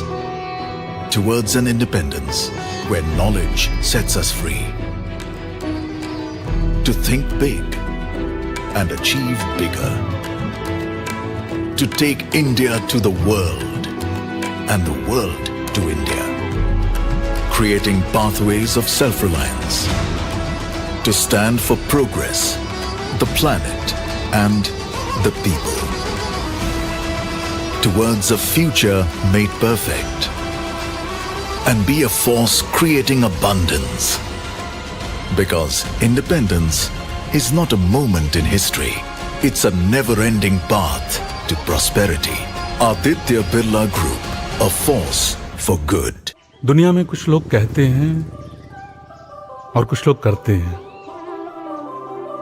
जब कहा गया देश में solar power सफल नहीं हो सकता, तो हमने सुना नहीं, उसे सफल कर दिखाया। कहा देश का सबसे बड़ा पावर प्लांट बनाना इम्पॉसिबल, तो हमने पॉसिबल कर दिया। बोला कोने कोने तक बिजली पहुंचाना किसी के बस की बात नहीं, हमने पहुंचा दी। चर्चा हुई देश में इतना बड़ा पोर्ट बनाना असंभव, हमने संभव कर दिखाया। और जब कहा गया देश के एयरपोर्ट्स इंटरनेशनल स्टैंडर्ड्स के नहीं हो सकते, तभी हमने सुना नहीं, कर दिए। मुश्किलों की नहीं सुनते, हम करके दिखाते हैं। अदानी, हम करके दिखाते हैं। The four rings.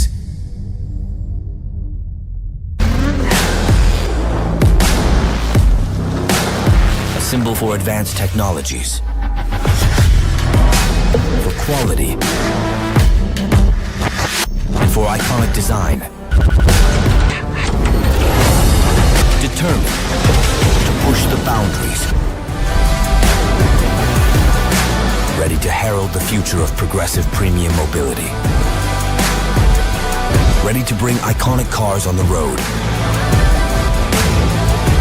Taking Vorsprung durch Technik to the next level.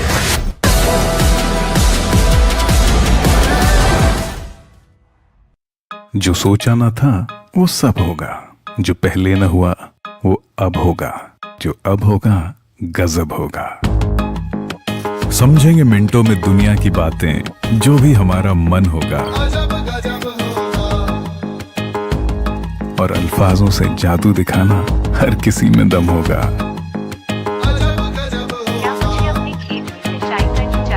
तरक्की का प्याला लबालब होगा। एक अकेला हजारों की मदद होगा। और उंगलियों को ऐसे पर लगेंगे, काम नहीं कर्तव्य होगा। आज हम बनाएंगे मेरा पर्सनल फेवरेट अचारी आलू टिक्का। हर जगह पे तू जाहिर होगा, हर जुबान में तू माहिर होगा। और चाहे जितने भी हो फासले, चैन की तू सांस ले। बुरी नजर पे तेरा कहर, दिन दोपहर हर शब होगा। और पहले ही भांप लेंगे मर्ज की क्या और कब होगा, कुछ ऐसा अजब होगा।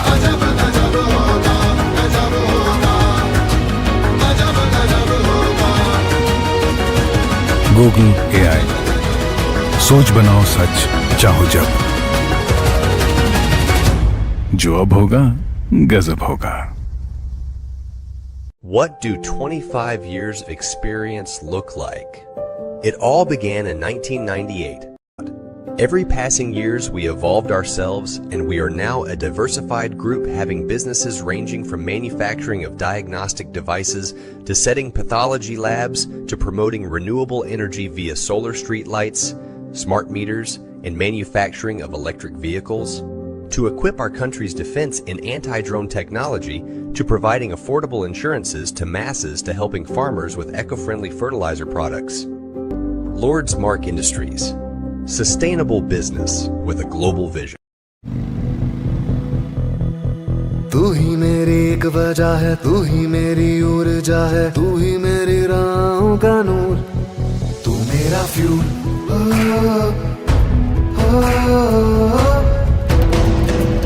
तुझसे मैं चलता हूँ, तेरे लिए जलता हूँ, तुझसे मैं हुआ मशहूर। उत्तर के पहाड़ों से दक्षिण के किनारों तक, पहले इंडियन फिर oil, Indian oil.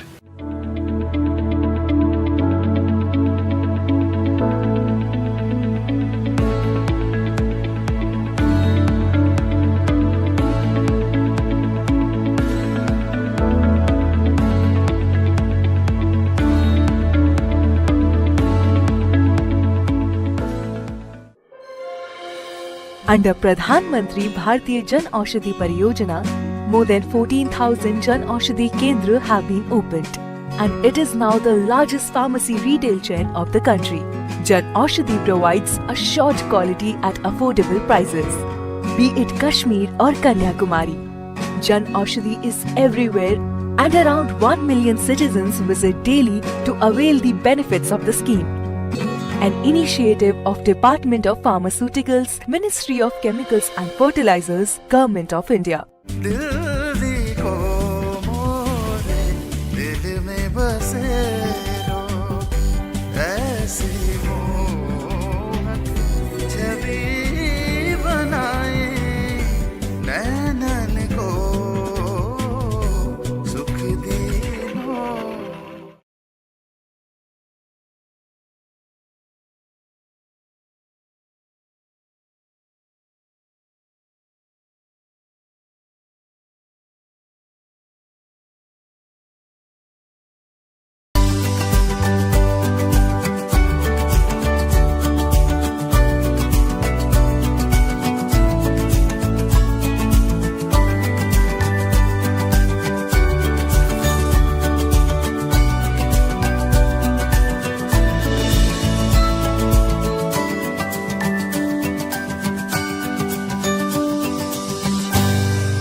India, the land of a billion dreams.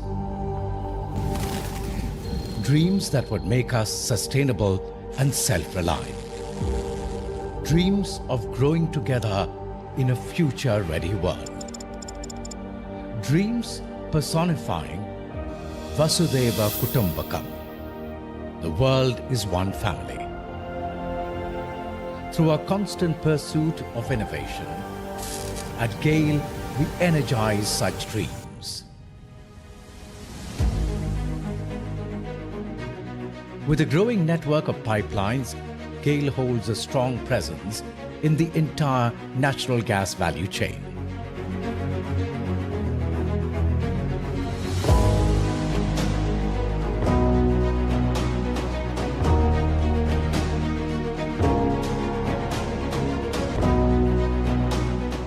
Right from exploration and production, natural gas transmission, processing and distribution, natural gas trading, city gas distribution, LNG shipping, diversifying into hydrogen and renewable energy, and specialty chemicals. Today, Gail distributes more than 53% of natural gas used in the country to consumers ranging from mega power and fertilizer plants to individual customers.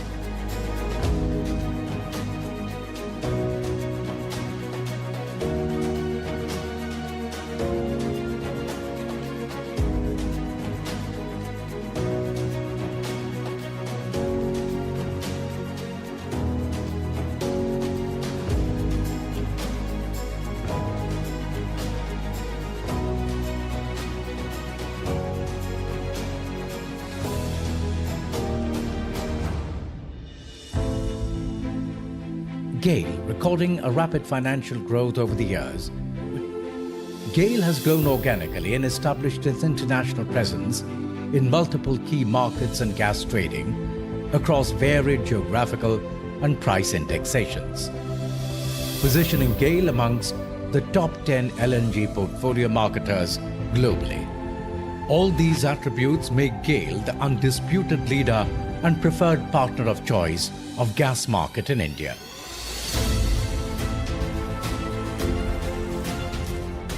Gail's pursuit to expand the natural gas network in India continues while ushering in the winds of change towards a greener world. With its unflinching commitment to achieve sustainable development goals and net zero target, Gail has diversified into renewable energy resources. A slew of strategic moves have been adopted to achieve these targets.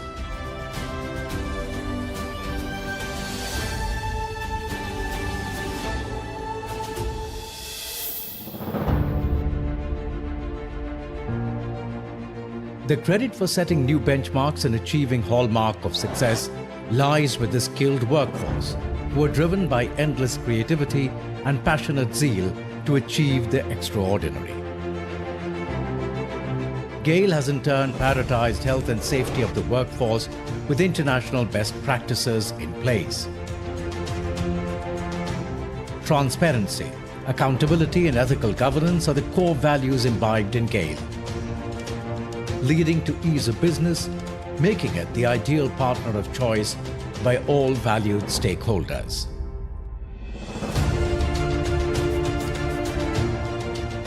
We foster a culture of research and innovation and have embraced new and smart technologies like automation and robotics to optimize operations.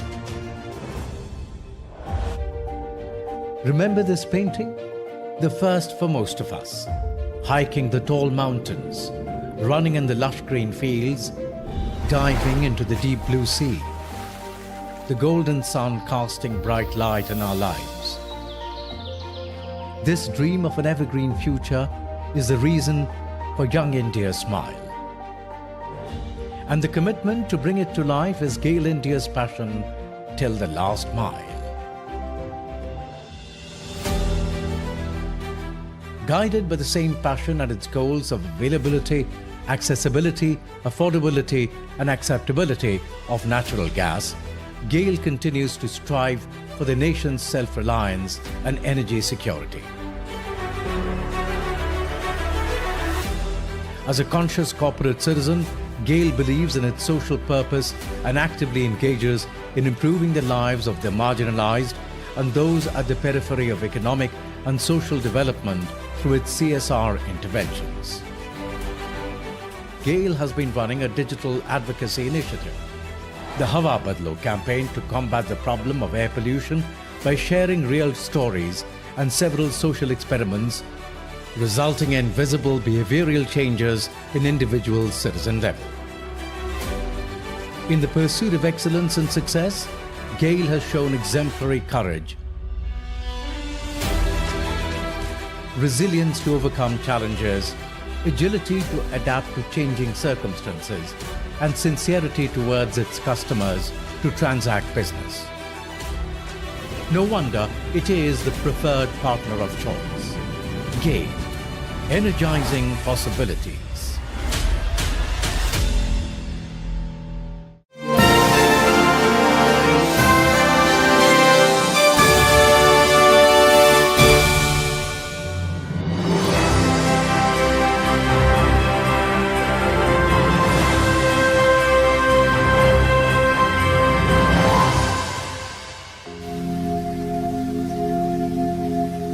Himalaya की शांत घाटियों से लेकर भारत के जीवंत शहरों तक एक अदृश्य धारा बहती है।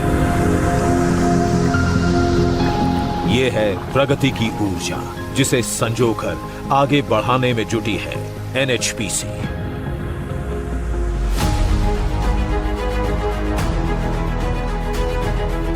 देश के स्वच्छ भविष्य को आकार देने में कंपनी के निपुण हाथों, बुद्धिमत्ता और कौशल का योगदान रहा है। The Honourable Minister for External Affairs Government of India, who will be in conversation with the Editor-in-Chief, Hindustan Times, Mr. R. Kumar. Please be seated, ladies and gentlemen. May I request those who are standing to please be seated?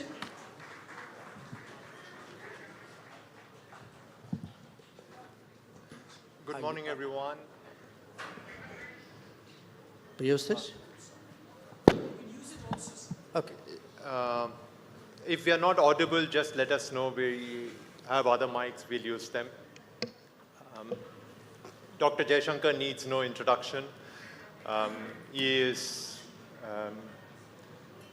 a very well-known face, and strangely enough, because you normally don't expect foreign ministers to do this, but strangely enough, he's also the subject of many viral videos and memes, and the number of people who get WhatsApp forwards featuring Dr. Jaishankar is staggering. So I think it's a very, very unique position for a foreign minister.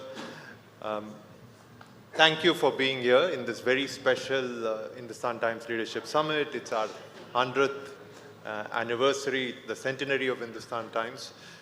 And the Prime Minister was here this morning and he spoke about India and how it has changed and what is happening in the country. And you travel around the world. What is the outside-in perspective of India right now? Mr. Kumar, first of all, let me say what a great pleasure it is to be here, and my congratulations, my felicitations on this important anniversary. Thank you. How does the world see India? Well, look, I guess to some degree they look at the political stability in India at a time when the world is actually undergoing a lot of political instability.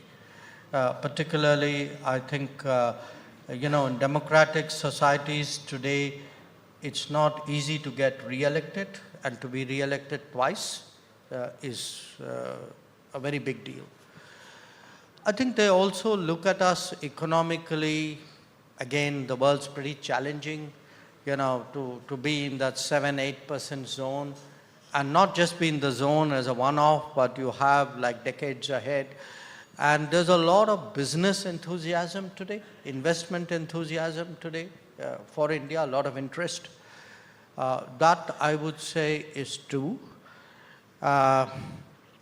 Three, the technology, and to some extent, what the PM spoke about, the talent side. The sense today that actually the world is poised to enter this era of AI, of chips, of space, of drones, and you're going to need, countries and partners who are of relevance here.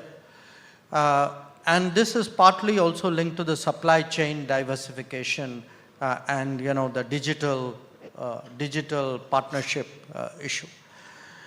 The fourth, I would say, is actually demography, because for me, it's been interesting last few years, the number of foreign ministers or government leaders who have expressed interest in finding pathways, for Indians to work or to study or to, in some way contribute. That has grown. In fact, even historically, immigration suspicious societies. Today, I guess because of the their own demographic challenges are looking at us very differently. And finally, my sense is the world's also expecting more from India. That is also a challenge for our foreign policy, that if you are the fifth or hopefully better, then the world has a different expectation from India, which was 10th or 15th, than it is when you are 5th. Like what? What would it expect? Well, it depends. I think today neighbors expect that in times of trouble we will stand by them. Beyond neighborhood, people expect in some way you would help. So if you have a situation in the Gulf, or you have a natural disaster in Africa, or something in Southeast Asia. There were days when most expectations were pegged around the US and to some extent Europe, you can say the developed world. I think those have pared down because other changes are taking place in the world. And there is a search for more local or fraternity solutions. And there are a lot of expectations of India. It could be in a crisis, but it could also be in terms of development. People feel the world's very cognizant of what we have achieved digitally. So this idea, India is not just seen as tech working for other people. It's also an embrace of technology by Indian society and the improvements of governance which have taken place. There's a lot of interest in other parts of the world saying, we'd like to work with your companies or work with your government to figure out. So therefore, bigger contributions, greater responsibilities, more economic interest, more political respect. Even in conflict situations, maybe a sense, okay, where are you and can you, what are you doing about it? So it's a combination of all of this. Great. That was a loosener. I mean, Dr. Jaishankar, like most Indians, likes cricket.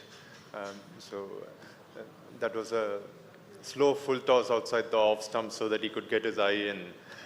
And now for the more meaty part of the discussion.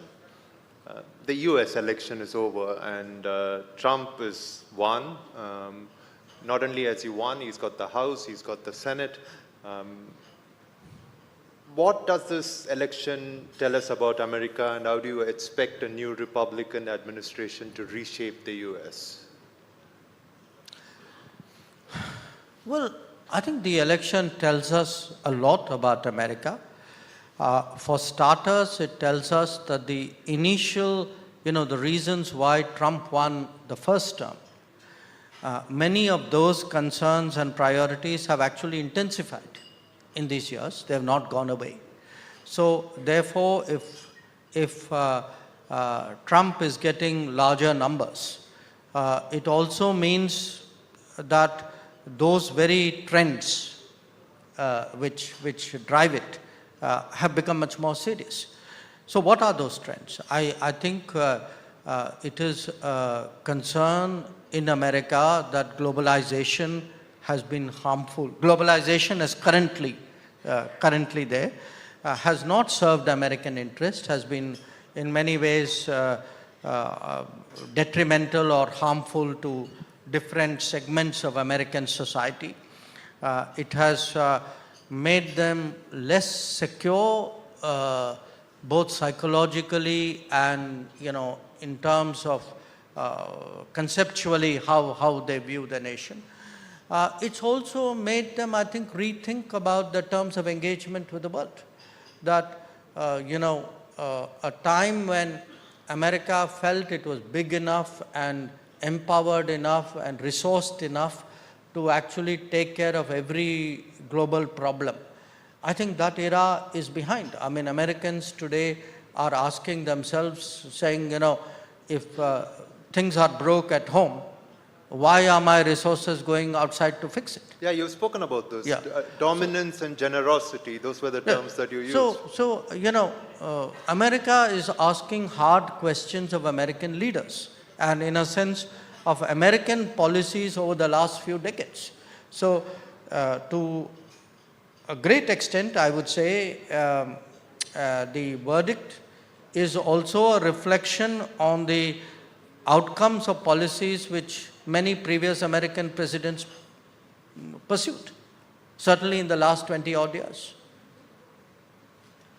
You have said this before, like I said, you've warned about the US turning inwards.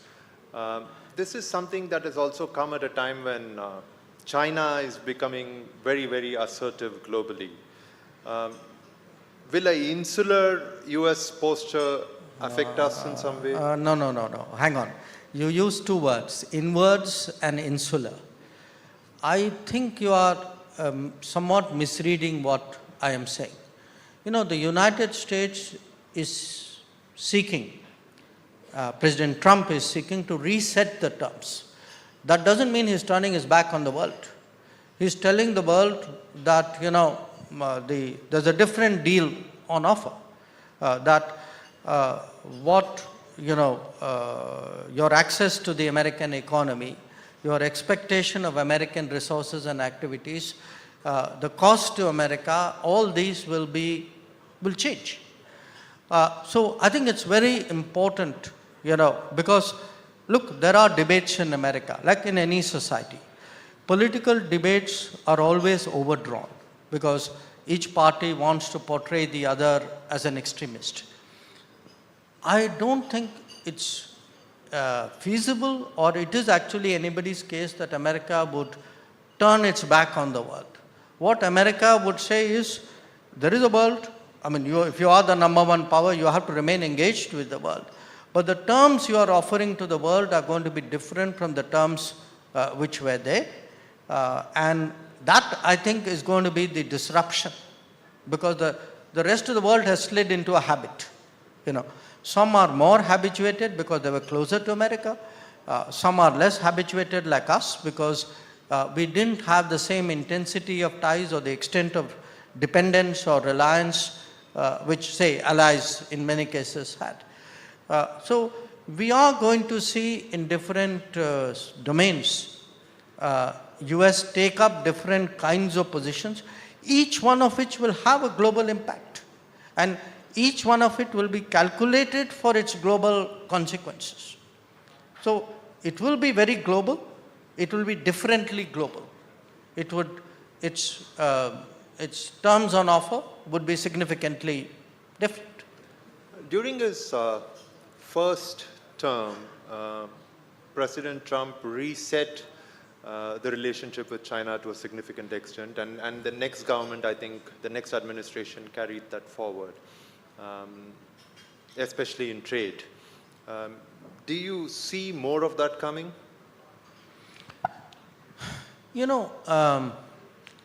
If you interpret the American political verdict as the electorate's disenchantment or unhappiness with the impact of globalization on them.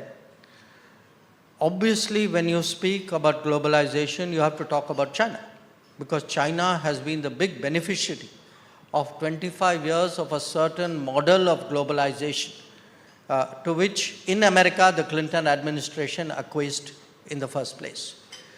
Now, so if you are saying, I'm not going to let my manufacturing be hollowed out more. If you are going to say, I'm going to have to deal with, competition on a fairer basis. If you are going to say, I'm going to rebuild my industry, obviously each one of these has consequences for US-China. And the dilemma of the US, I should also add, is not unique. I think a lot of other countries face their own versions of the dilemma, including us. A lot of our challenges, whether it is on trade, whether it is on FTA, whether it is on China, are not dissimilar. They're not identical, but they're not dissimilar. Under the Biden administration, we saw three major breakthroughs as far as India was concerned. And I want to speak about each one of these in turn. One was a focus on critical and emerging technologies, and there seemed to be greater willingness from the US to share that. What is the future of ISET under Trump, in your opinion? Again, it flows from what we had discussed. The United States obviously would be much more self-aware of its economic and manufacturing interests, because also the nature of technology links it to national security. So today, manufacturing, national technology, national security cannot be compartmentalized. Okay? And that's part of the digital and AI revolution. Now, the US, big though it is, still needs global partners. It cannot do everything itself. It doesn't want to do everything itself. But it cannot be agnostic about where it is done also. In a digital era, who has your data, what they do with it, are there angles to it which have security implications, is a very obvious consideration. So I think we have already, the logic of ISET is in different domains of high sensitivity to forge partnerships between countries, governments and societies which have a higher level of trust, where you actually relate to each other and therefore are comfortable with sourcing from there or outsourcing from there or partnering out there. I think you're going to see that as a structural trend. My own sense is if President Trump is determined to make America more competitive and brings to it a strong element of business viability. I think such an America will actually look for partners with whom it can actually work in a complementary fashion. So to my mind, the reworking of supply chains and the engineering of new digital chains, I think will continue. Great. I think you've answered not just the first point I wanted to make, but the third question I wanted to ask you, because one of the other big changes we've seen is really the fact that the US sees India as an important partner when it comes to diversifying supply chains. The second change that we've seen in our relationship is that it seems to have moved from a buyer-seller relationship when it comes to defense to one that involves co-production, co-development. Do you see Trump's focus on manufacturing in the US, insistence on other countries buying American, leading to a clash of these objectives? You know, forget Trump for a moment. I think we should be worrying about ourselves.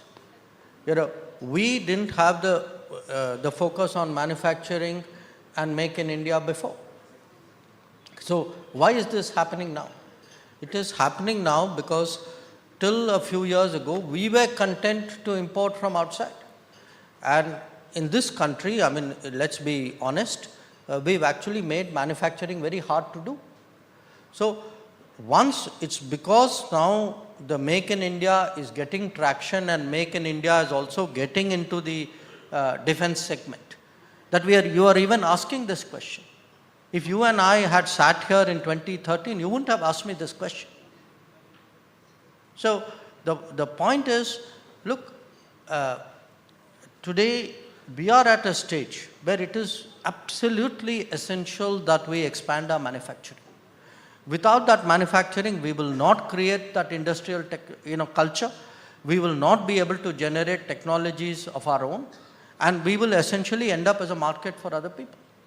Now, my sense is, when you have a partner like India, if we are able to get things right, which means making it easier to do business, having the infrastructure, creating the technology institutions, encouraging the startups, improving the business and employment culture of this country, it makes us a worthwhile partner. If there is a worthwhile partner, the United States will be in a market for worthwhile partners. Again, to that extent, I come back to Trump. You know, Trump is not against international partnerships. The best I understand Trump, he says, you know, pay your fare as you go along. So we are a country which pays its fair share. If we are able to bring things to the table, there are obvious benefits for it for America as well.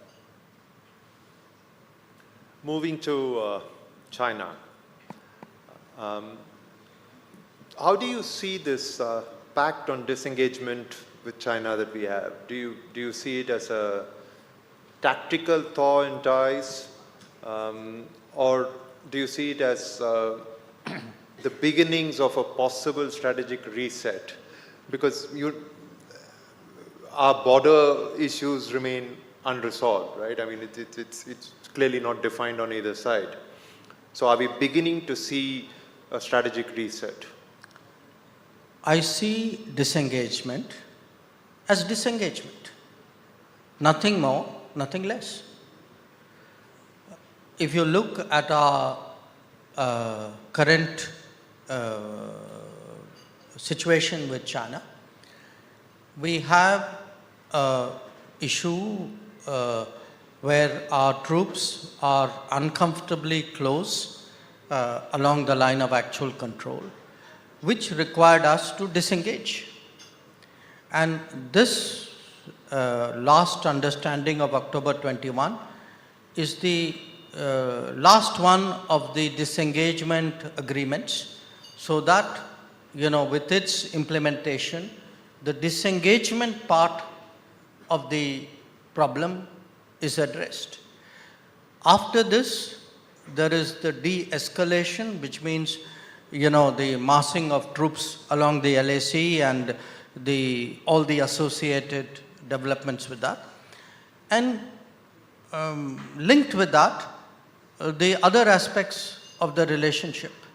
So at this moment, frankly, we are focused on the disengagement. Where will the disengagement lead us? It could lead to, it's a reasonable supposition that there will be some improvement in the ties. But some of the words you used right now, I think, are optimistic. Perhaps the current situation doesn't necessarily warrant that at this time.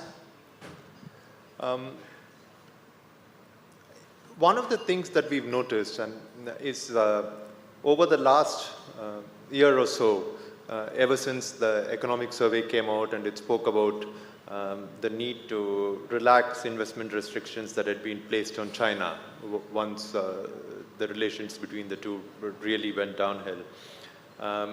The perception we have from the outside is that there seems to be a little bit of tussle between the economic and security arms of your government. The economic arm would want closer and deeper relations with China, and you would insist that it needs to be driven from a security perspective. Is that an accurate way of looking at it? I think an accurate way of looking at it is that in every government, different ministries have different responsibilities, and flowing from that responsibility, they have a point of view. So you referred to an economic survey. In effect, there would be a national security survey, which you may not see in public, which would have a national security point of view. What the Ministry of External Affairs does is, in a way, it's an integrator of all points of views and takes a overall balanced approach. So if somebody has a point of view, we look at that point of view. We don't say you can't have that point of view, but a point of view at the end of the day is not a policy decision. Very simply put, and I know it's very difficult to narrow down in terms of definitions. I think one reason why a lot of people struggle, even in terms of how they analyze the situation, is how does India view China? At one point in time, of course, there was this perspective of these two Asian brothers and how the century would belong to them. But how do you view it? Is it an adversary? Is it a competitor in certain perspectives? What is it? I'm tempted to say read my book. You would get in each book a chapter on China, which would give you some sense. But I'll give you a short, condensed form of the answer. Look, you have two countries, quite unique, partly by the size of the population, partly by the civilizational characteristics of the state, by the length of their history, by their previous contributions and standing in the world, which went through a certain downturn in their respective histories. And today, these two countries are on the upswing again. Now, it so happens that they're located next to each other, which makes the management of if there is a changing situation, a change is difficult to handle at best of times. Two changes are that much more complex. Two changes next to each other are even more complex. So how do you get a sort of a equilibrium or a stability when two big countries are changing so profoundly next to each other? I think is a conundrum which has been very rarely faced in human history. So it is not easy. I mean, while we are next to each other, it's also quite obvious that in many ways the societies are also very different from each other. Our politics is very different, our economics is very different. What we regard as merits and virtues need not always be the same. In a way, I would say the mindsets are also different of these two states. So you have to factor all this in making an approach. And that is why it's such a complicated relationship. Right at the beginning, in answer to the first question, you mentioned that the world also expects things from India. And this year itself, we've seen Prime Minister Modi actively get involved in communicating messages between President Putin and Zelensky on the Ukraine war, for instance. Where do you see this going? Do we have a role to play in facilitating peace? Yes, I think we do. Look, when the war started, we took the position that, this was unfortunate, it was tragic, and we never really thought that the solution would come from the battlefield. Okay? We said it at some point of time. Not everybody took it well. We handled the challenges coming out of the conflict, obviously with our national interest in mind. Not everybody took that very well, but we had what we had. Now, the fact is, into its third year now, it's very clear, it's even clearer that you're not going to get a battlefield-based solution. Okay. Now, what are the choices? The choices is one is to stay on the sidelines and, say, well, it doesn't concern me. The other is to give broad homilies and leave it at that. A third one is to back one side or the other, which some countries are doing. And maybe a fourth one is to say, okay, let me apply myself to this tragic situation. Let me try to do something about it. Maybe it will work, maybe it will not, but why should I not at least, do my best? So how do you go about it? One, of course, to utilize the fact that there are today very few countries and very few prime ministers or presidents who have the ability to go to Moscow and go to Kiev and call up Putin and call up Zelensky, and we should use that advantage. The second is then to apply yourself to the task. So what we have been doing, if you see, we had the elections in June. In June, Prime Minister Modi met Zelensky in Italy. In July, he met Putin in Moscow. In August, he met Zelensky again in Kiev. Then we engaged the Russians. NSA Doval went to Moscow. In September, Prime Minister met Zelensky again in New York. In October, he met Putin in Kazan. So what we've been trying to do is to have conversations in good faith with the understanding that common points or convergences in those conversations, if the other party was comfortable, we were prepared to share it with the other side. Now, it's not going to be easy. To the best of, there have been efforts by individual countries to work out individual problems. The Turks, for example, did the grain corridor.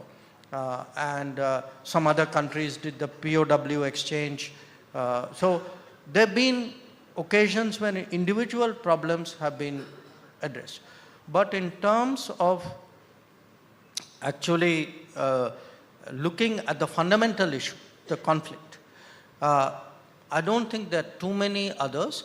We have not put forward a peace plan. We don't think it's our business to do that. Our business is to try to find a way of bringing these two countries to a point where they are able to engage, because at the end of the day, they have to engage with each other. Others cannot solve the problem if they are not willing to solve it.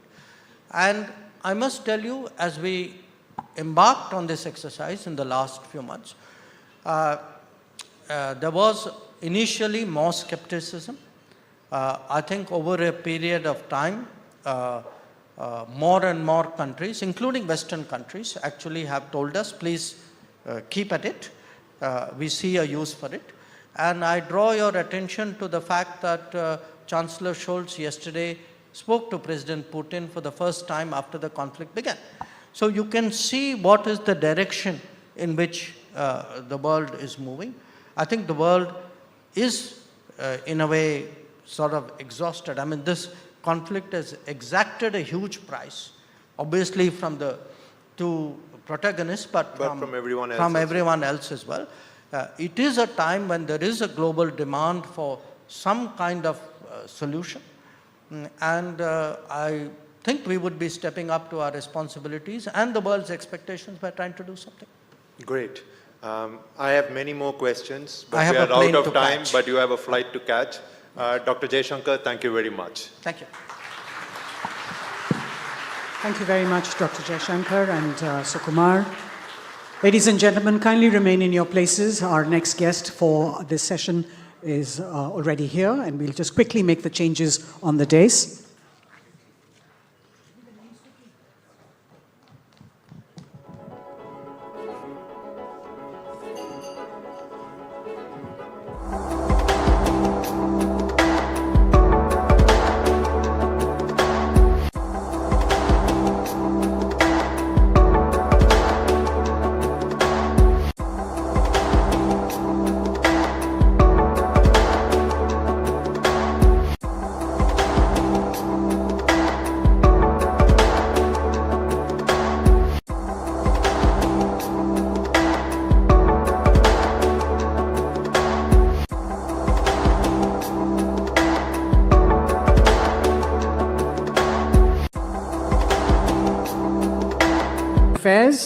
We now have a session with Mr. John Kerry, the former US Secretary of State, who will be in conversation with author, columnist, diplomat, and former ambassador of India to the USA, Mr. Navtej Singh Sarna. May I request you all to please be seated, ladies and gentlemen.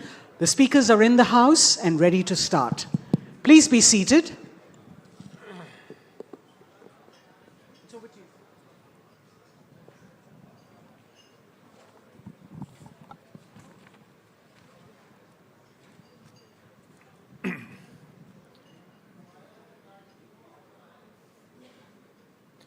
Morning, everybody. May we request you to take your seats. We have Secretary John Kerry with us, and we would like to start. First of all, Mr. Secretary, may I extend a very, very warm welcome to you back to India. You are a person who's well recognized, a critical architect of so many different aspects of the India-US relationship. How does it feel to be back? It's great to be back. In fact, first of all, Ambassador, thank you, and thanks for your distinguished career. And I just say to everybody that I think some of my earliest trips as a young senator, I came here in the 1990s, early 90s, and I brought the first business delegation as then Finance Minister Singh was putting forward all the reforms. And so for a long time, I've been involved in trying to strengthen the relationship and work to help the nuclear agreement and so forth. But let me just say to everybody, 100 years old celebration, and I was sitting there thinking to myself for the first time in my life, I've been around for 80 of those 100 years. And so that scared the hell out of me earlier today. And I'm very busy trying to convince my staff that 80 is the new 60. There we go, 2 octogenarians here. But I want you all to know, I'm also trying to convince them that I can do all the things I used to do when I was 55. I just don't remember what they are. It's a difficult transition, I want you to know. Anyway, glad to be with you. Well, wonderful. And we're going to take advantage of you being here by going through a set of issues, if you permit. You already saw our foreign minister in the previous interaction here talk a lot about President Trump. And as you can see, there's a huge amount of interest in the US elections, in the suspense that has now resulted in Donald Trump regaining the White House for the second time.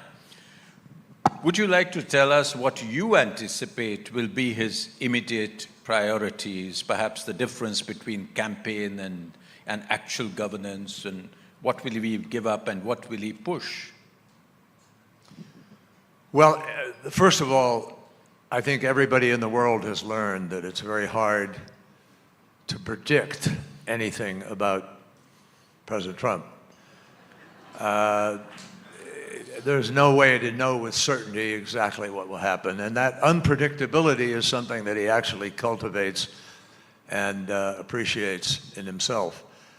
I think it's clear he's going to try to shake some things up. You will see a series of executive orders issued on day one. I hope one of those orders will not include pulling out of the Paris Agreement, but it probably will. And there's really no good reason to be doing that. As the chairman of ExxonMobil said from Baku the other day, he didn't advise it because he thinks it would be counterproductive and against the interests of the United States. But he will do something on day one. He will have other executive orders that probably deal with his deportation promises and that deal with the question of immigration.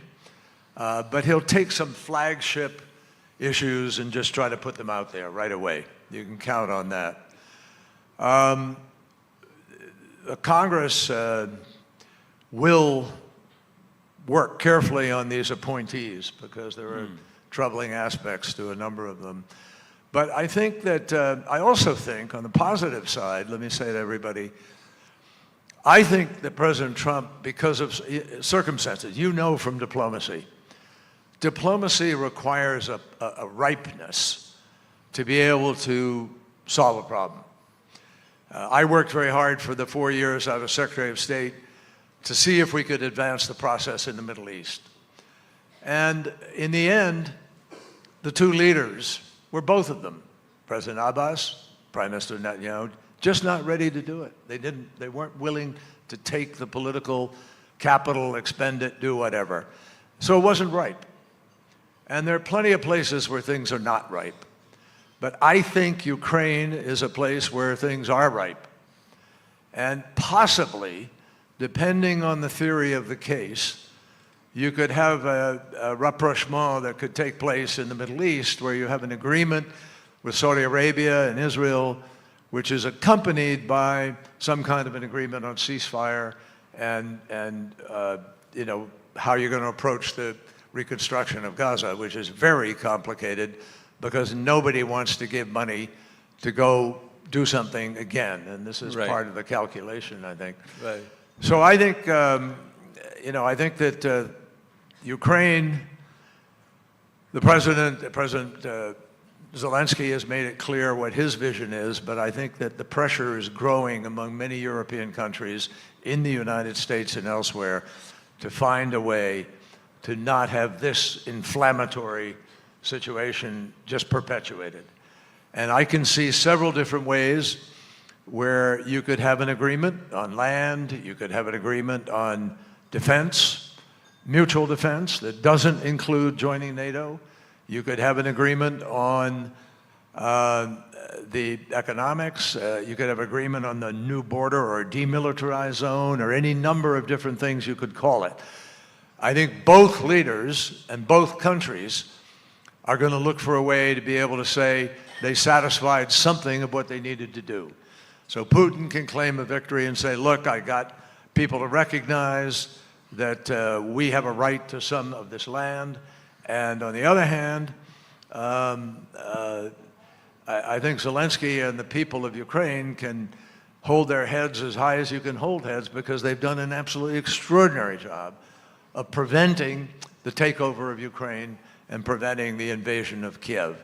So you can find something there, hopefully, and hopefully the leaders will leave the political space for that to happen, because if they use the wrong rhetoric or they get involved in the wrong kinds of claims up front, you may make it harder for people to go forward. So it's a good time for some quiet, really effective diplomacy.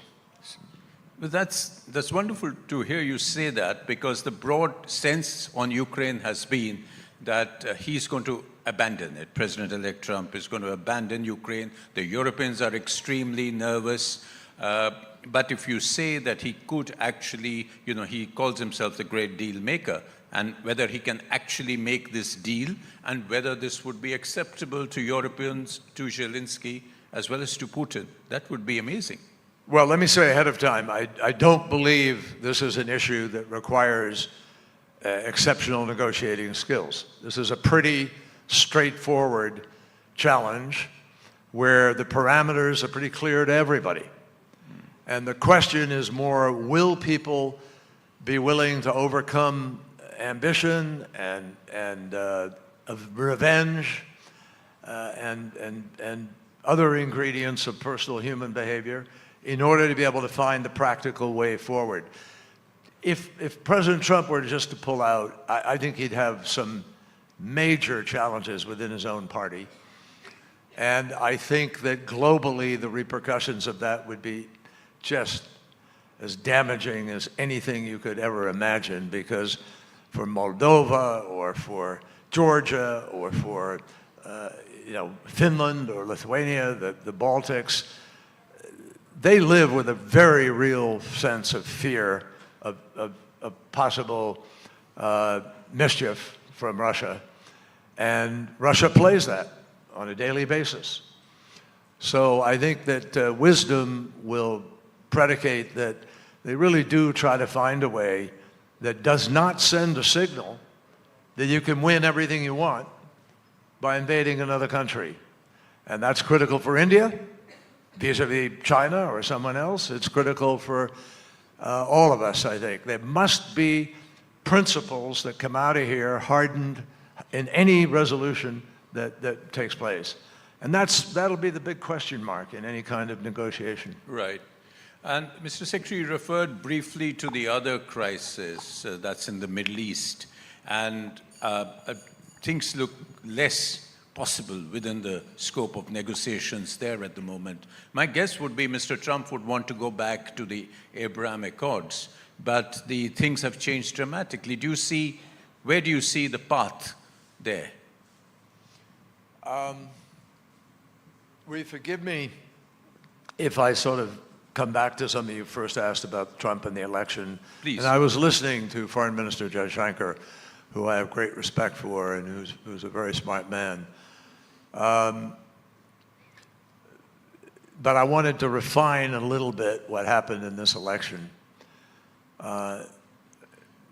President Trump, very cleverly in his campaign, writ broadly, did what challenger to the Biden administration succession always do, which is scare the hell out of people and play to the lowest common denominator of politics, fear.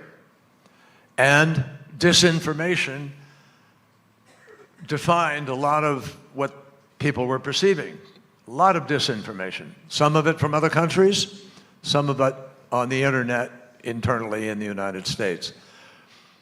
In the end, the two biggest driving issues were immigration and inflation. Despite inflation coming down, despite significant, strength in the American economy. I mean, I think we're the strongest economy on the planet today. And despite that, and getting better, people didn't feel it. And I had a professor at university who said to me, all politics is a consequence of felt needs. And the felt needs of people in the United States were, we're not getting our fair share. There's an anger, which is a tide over from earlier years, not just during this administration. Globalization, which the foreign minister mentioned, has had a negative impact in many places, even as it's had a very positive impact. But when you see the wealth disparity in our country, if you have any sense of conscience or rectitude, it's disgusting. It's horrendous. And people have a right to be angry about their inability to share on the upsides of a lot of things that are happening. So in addition to those two things, my party, the Democratic Party, I regret to say, was somewhat tone deaf to some of the cultural issues that were out there floating. And there were people who did see it, and there were people who didn't. Yes. But there was not sensitivity to the deep felt feel among many people in America, everywhere, that their America somehow is being diluted and changed. And I think there were plenty of ways to address that, but it wasn't addressed. And so I think that's why the loss took place. Now the loss, if you look at it, folks, it's not a huge, I mean, yes, no battleground state was won by Kamala Harris, but on the other hand, everything was within a point and a half. Yes. Really close. So the things I just mentioned could have tipped it either way if it had been responded to. Yes. So I think every politician in America needs to take note of the dynamics of this last year. Now, coming back to your question about the Middle East. The Middle East. Yes, the Abraham Accords will be quickly resumed. And the corollary to the Abraham Accords was the notion that Saudi Arabia could make peace with Israel, and that would lay the groundwork for, sort of moving before it. I spent 4 years as Secretary of State trying to advance the process in Israel. And as I said, the two leaders didn't want to do it. Now I think things have changed a little bit in certain ways, and some for the good and some for the bad. The events of October 7th, honestly, were as egregious, as horrendous, as disgusting, as craven, as bestial, as anything I've seen in a big, broad way in a long, long time. And I fought in a war, I fought in Vietnam, I've been to war, I know what things are like. But this was uglier. There was a misogynistic, racist, deep-rooted rage that was expressed on that day, and it had a profound impact on the body politic of Israel. And Israelis, even those who were pushing for two-state solution and who believe in the fairness of that division, they're chastened today. They feel that there's going to have to be a new definition of security for them to really be able to buy into another state. And so that doesn't mean you can't do it. I think you can do it, but it's going to take longer. It's going to take building capacity among the Palestinians. It's going to take a process of building trust, of gaining confidence. And here's the danger, folks. The government of the right that is currently there, not one single member publicly supports, or even privately, a Palestinian state. And so when the Oslo Accords were signed, there were 110,000 settlers in the West Bank. Today, there are about 600,000. And even 2 weeks into the war, Israel announced 13,000 new units of building in the West Bank. Now, you know full well, diplomatically and so forth, the Oslo Accords promised transition to give land back starting in 1993 and moving forward. It's not happened. And you now openly, last week, saw one minister anyway, maybe a couple, talking about annexation of the West Bank. That's right. Now, if you had annexation of the West Bank, folks, everything that has preceded us is difficult to see how it works. I got a set of principles agreed to before I left as secretary, and among those principles, the Arab world, accepted the idea that Israel would be a Jewish state. But there are 1.6 million Arabs in Israel, Israeli Arabs. And what is the status of a Jewish state will they be allowed to vote? Will those other people, it won't in fact be if they could elect a prime minister who wasn't Jewish, and that's not going to happen, obviously. So then what kind of state do you have? So this is a monumental challenge still, and it's going to take a lot of work to try to pull people together, and frankly, it's going to take a while. Now, I think Trump, again, is the beneficiary of the agony of these last months, which people will want to get behind them somehow. And I think there will be some momentum to be able to find a way to give people more hope and to begin to build a future. But believe me, there's nothing much left of Gaza. And those people do not want to be driven out. And I think the advocates of a two-state solution are going to continue to press for them to be treated more fairly and effectively. And thereby hangs the tale, because even the Saudi Arabian ruler, Prince MBS, has said just a couple of days ago that he can't really normalize unless there is movement towards a Palestinian state. So you're absolutely right to lay out that very, very complicated situation.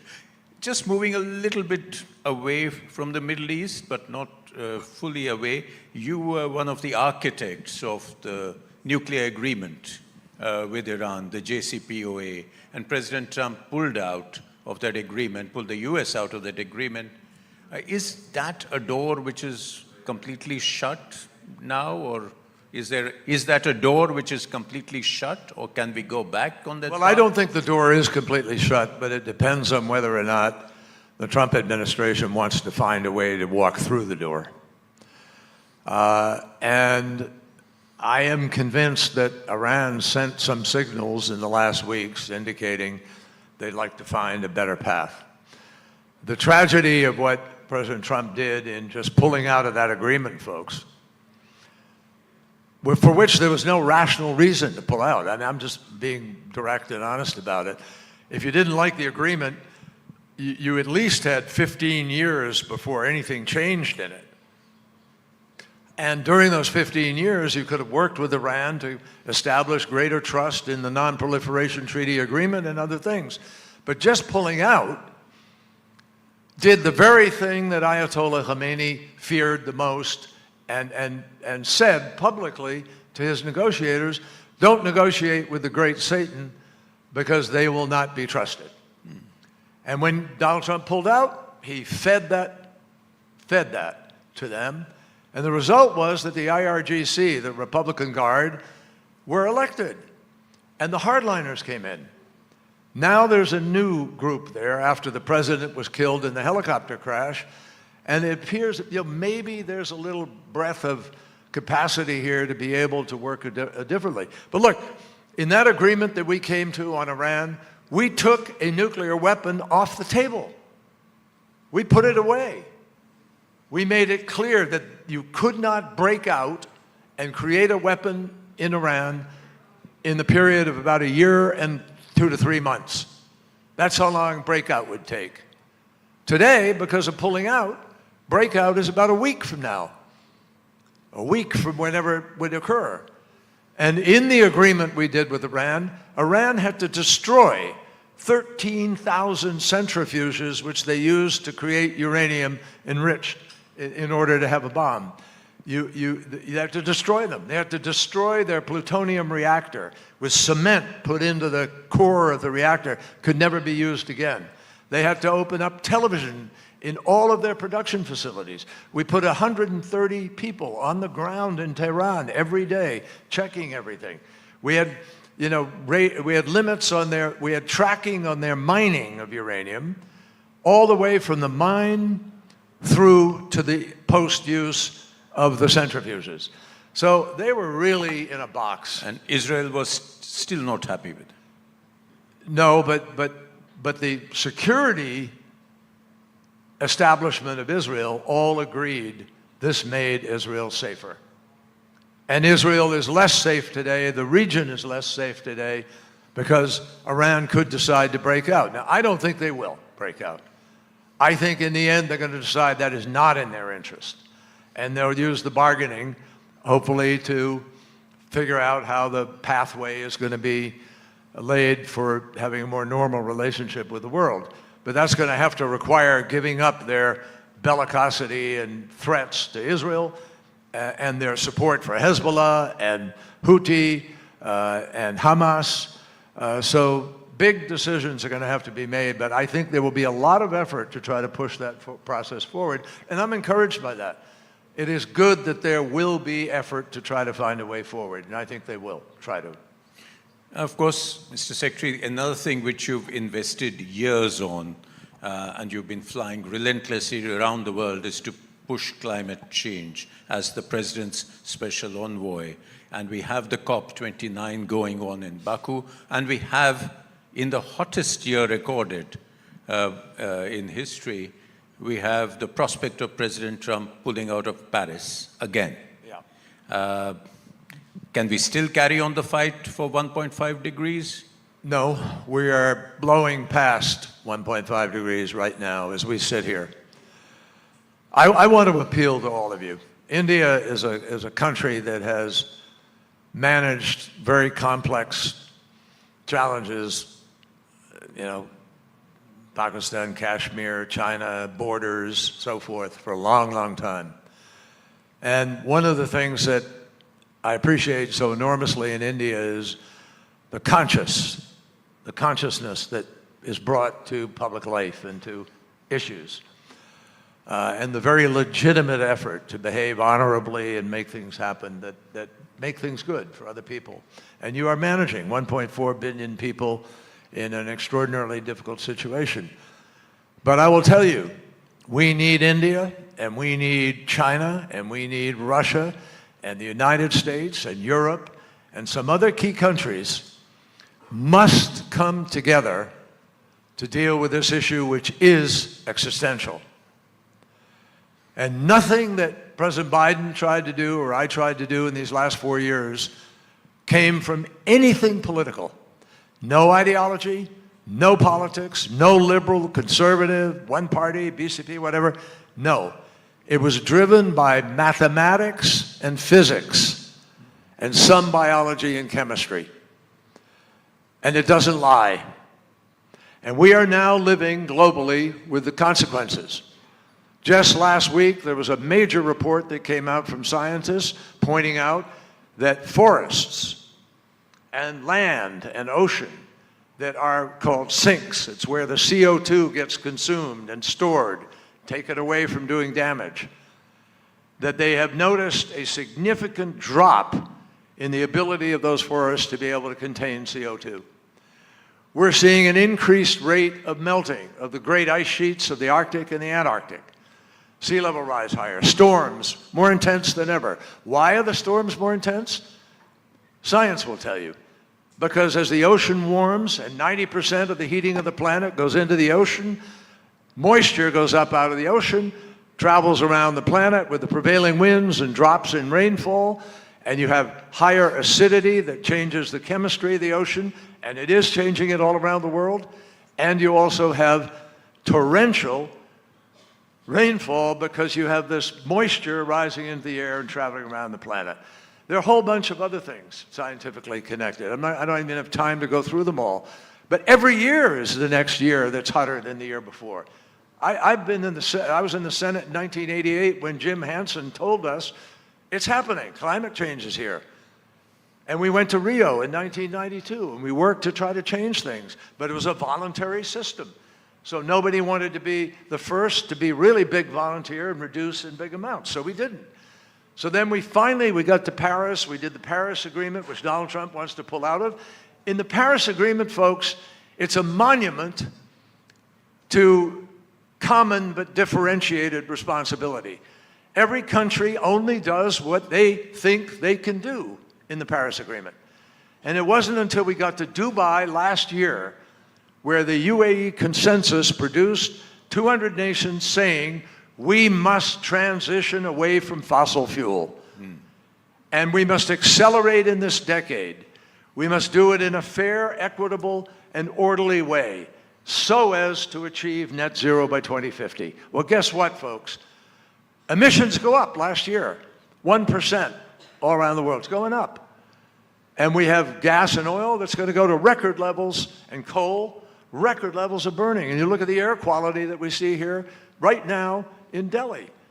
And it's around the world. 7 million people a year are now dying as a consequence of bad air quality on an annual basis. And that is going to grow. So look, I'm not here to just blast people or whatever. But I do ask the question is, what is it about humanity that when we know we're facing something existential, we cannot do the things we know we ought to do?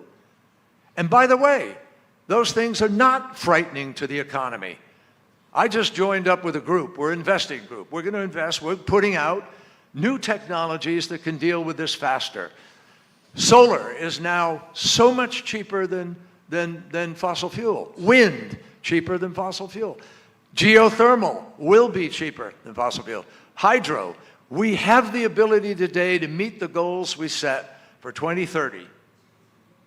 But we're not on track to meet them because business as usual, greed, whatever, is keeping people from doing what we need to do.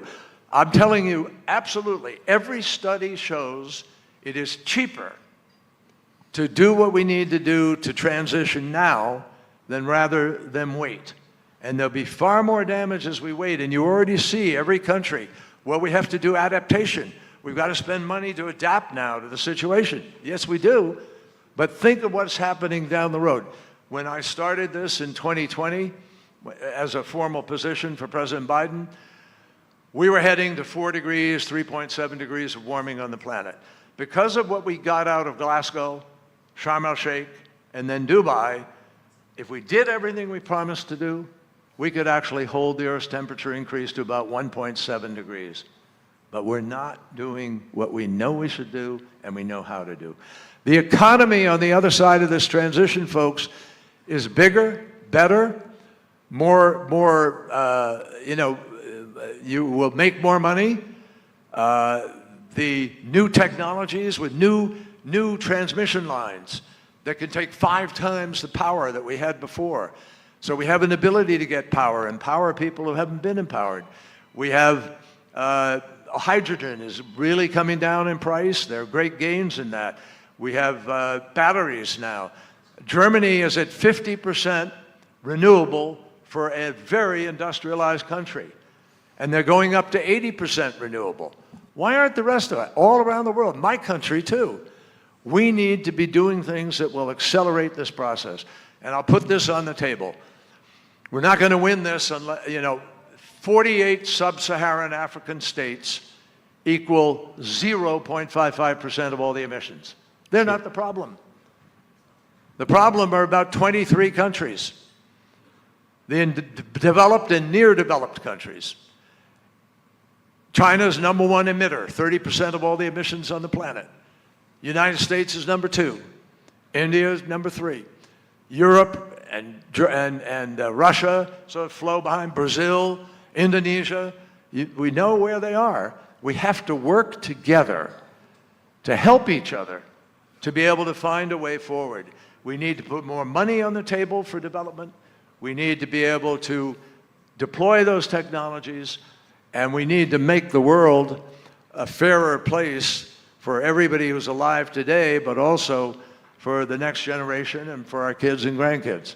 And that's really what's on the line, folks. We've got to get those 23, 25 countries in a room and figure out how we are going to do what we know how to do. And we're going to need your energy, Mr. Secretary, to continue this in or out of office. And I do sense a note of optimism in despite everything you say, because you are an I know optimist. time is up, but can I say to everybody, I genuinely am optimistic. It's why I'm doing what I'm doing. President Kennedy said that the problems of the world are mostly caused by human choices, and therefore they can be solved. I believe in that. I believe we have solutions. We've got to, kick ourselves in the rear end and go out and put these things together. But I'm optimistic because actually life is better today for many people, most people in the world. Far, far fewer people are being killed violently than were in the last century. We've cured diseases we never thought we'd cure. We have longer longevity for life. We have extraordinary opportunities in many parts of the world. We're still not, it's not even, needs to get better. But we have a vision that we can build off of from what we have already accomplished. From post-World War II through the next 30, 40 years, a lot of places have grown in their ability to have a decent life day to day. My hope is that we'll recognize that, and it should reinforce that we can do this, but we have to be more determined about making it fair and orderly and equitable as we go about that. And women, particularly around the world, women today, it's not where it ought to be. There's still a glass ceiling, but there is far more CEOs of companies, women in the military sharing responsibilities. There are women in high chief executive offices all around the world. And there's been a real, if you're a woman pregnant, you give birth to a child, that child is 50% more likely to be fed and go to school than they were in the last century. So there are reasons to be really optimistic. And it's just a question of doing what we know we ought to do with the things that we already have available to do it with. Do that, we get it done. Thank you so much. We know you have a 19-hour flight. Thank you so much.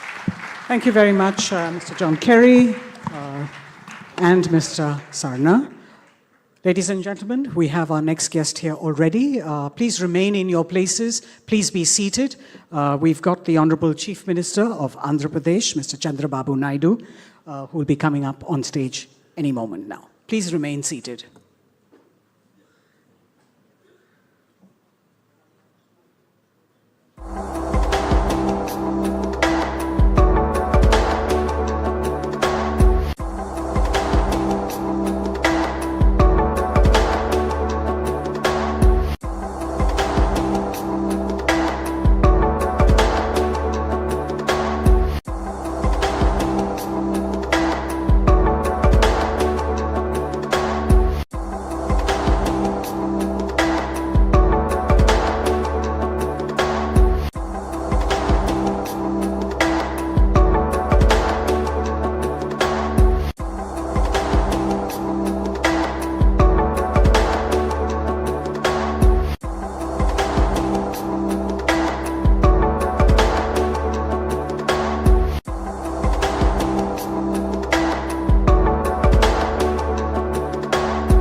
Mr. Charababu Naidu, talking to the National Political Editor, Hindustan Times, Ms. Sunetra Chaudhary. A warm welcome to you, sir. Please be seated.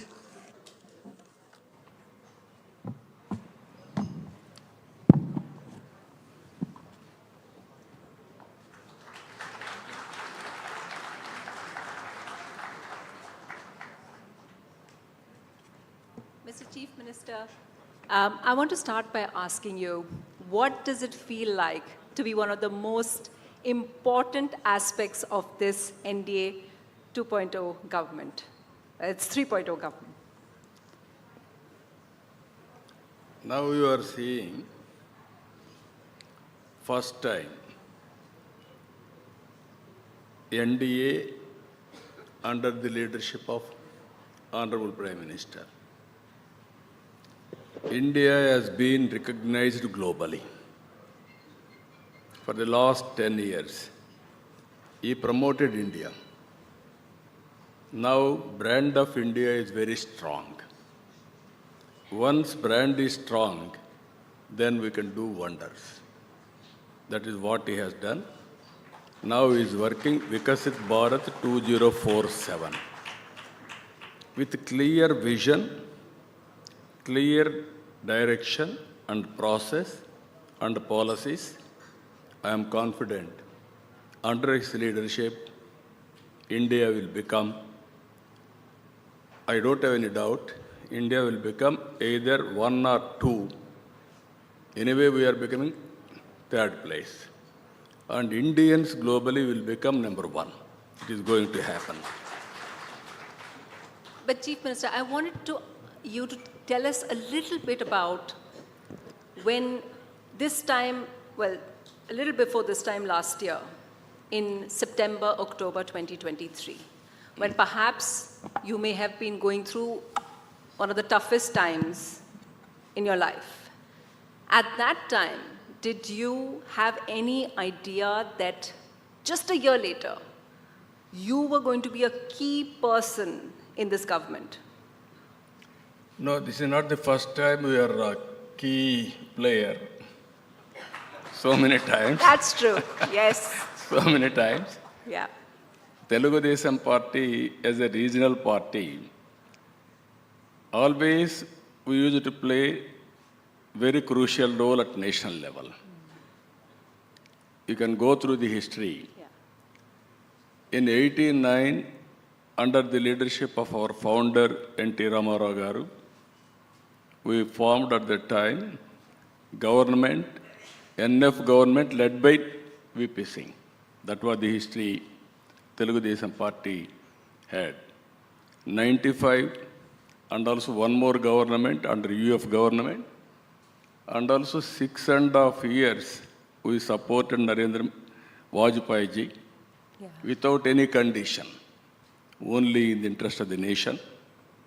I think our party is only the party, regional party has played opposition role in parliament.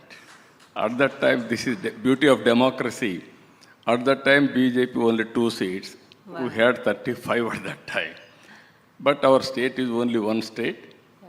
Then Narendra Modi ji, he has built that party continuously. First, Vajpayee has built, then he strengthened, he stabilized today. You can see from 2 seats, now 11 years, same government, even in future, this government will continue. So, being inside it, and as you said, you've seen Vajpayee, you've been a part of so many governments. Is there anything you can tell all of us which would give us a little better understanding? Because so much is known about Narendra Modi.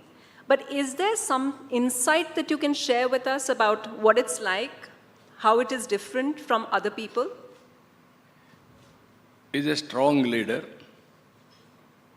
He's a modern in outlook, very progressive. Now reforms has been started in 1991. With internet revolution, technology has become handy for us. By using all these things, if you see, next level revolution or development Narendra Modi ji has done with consistent efforts. Otherwise, this type of development we cannot see. If you see now, globally, all countries are facing aging problem, or growth is very nominal. Only the country is growing 7.58%, only India. That is the strength of India under its leadership. I am confident there is a scope further. All of us will work together. 10% plus we can grow. No other country is having this advantage. I'll get back to the population question later because I know you have lots of ideas about it. But when you were talking about working with the PM, are you also able to make it, change his mind in certain ways? I know that the TDP, I read your statement before where you said that if something, we put our point of view forward. So in coalition, sir, are you able to influence them, change their mind about certain things? No, we are working with them for this great nation. I can say very clearly. No need to influence anybody, but we have to work together. Whenever he's having great ideas, not only endorsing, we will strengthen his efforts. That is where he is leader, we will follow him, we will work with him for logical conclusion. That is what I'm saying. One of the new things, of course, sir, that has happened is NDA is meeting much more. Like we saw the Chandigarh meeting, you were there, you came down from Chandigarh at that time, they had a meeting much more. And I believe one of the things that they said, the difference in this term is going to be, we will keep consulting with allies much more. No, that is one. Another thing, he is always working for next election. Next election. That is the beauty. If you see, Chandigarh, all of us has thought, it was only swearing-in ceremony. After that, we can leave. Then he informed all NDA chief ministers with the PM will meet. Then 4 hours uninterrupted meeting he conducted. He listened everybody's views. Finally summed up. That is his determination. That is the leadership he is providing. That is the great leadership, I can say. So at that time, you were planning for 2029. That is what I'm saying. Already he planned for 2029. We did not know that. That is how he is working, just like mission. So I hope you don't mind, because I know this is something very personal and every individual has a different take on it. I just wanted to ask you, you spent more than a month in prison. What was that experience like? Because a lot of people who I've interviewed, they've always said that it changes you. It changes you. And, you got a clean chit afterwards. It was, they found nothing against you. But what was that? Can you share with all of us? No, sometimes in my lifetime, I maintain the decorum, and also I am very strict in following very, you have seen now Hyderabad, how I built. So many public policies I have decided. Never anybody has pointed out, even somebody wanted to go to court also, never they are able to prove, not even single allegation. Without any case, they arrested me and then they have given me notice. Then this is what I expected in my lifetime. It should not happen. That has happened in my lifetime. That is where I am very careful, in spite of that it has happened, but only one determination. Person like me is afraid and will have a demoralization, then end of the game. I didn't commit any mistake. It will be proved, but I must be bold. That is what I have done during that 53 days. Not only in Andhra Pradesh, around 80 countries, 53 days, they demonstrated on the roads, they stood by me. Sometimes, after we die, after our death, people will remember us. During my jail period, everybody expressed their solidarity. They stood for me. That is a great experience for my life. It made you stronger. Made me stronger and determined to do more for people now. Is it true, sir, that you said one of the ways that it changed you was, and how you've matured as a politician, is that before you would only focus a lot more on policy, but now you realize the importance of going directly to people, interacting with them. Is that true? No, what I am saying, I started in 1995 as Chief Minister. 1991 economic reforms. Then internet revolution has come around mid-90s or early 90s. Then I used to adopt all these things for the betterment of the people. 95, I used to carry people, I used to educate them. At that time also I had so many problems, financial problems, so many problems.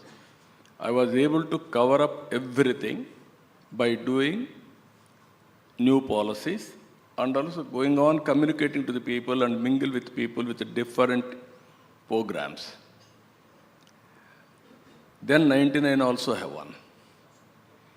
Whenever I was obsessed with the name, I lost elections. Can you elaborate, like how, sir? Because everybody is praising me, then I thought I am doing right things. Leaving people, I used to move forward. That is where Narendra Modi ji is doing. carrying people with him continuously and doing things. Sometimes both 2004 and 2019, I missed that. So continuity of development has stopped. Now I am very clear. I want to carry people with me. Both I will do it. One is development, one is welfare, and carrying people with me. Then I can do better things in public life. That I will do now. Do you, all of us, you don't give many interviews. So most of us haven't heard your take on what really happened in the general elections that took place, sir. I'm not talking, we of course know you came back to power and, of course, a lot of that, many people said there was a sympathy factor. Lots of people, they wanted change in Andhra. But I wanted also for you to talk about the national level, sir.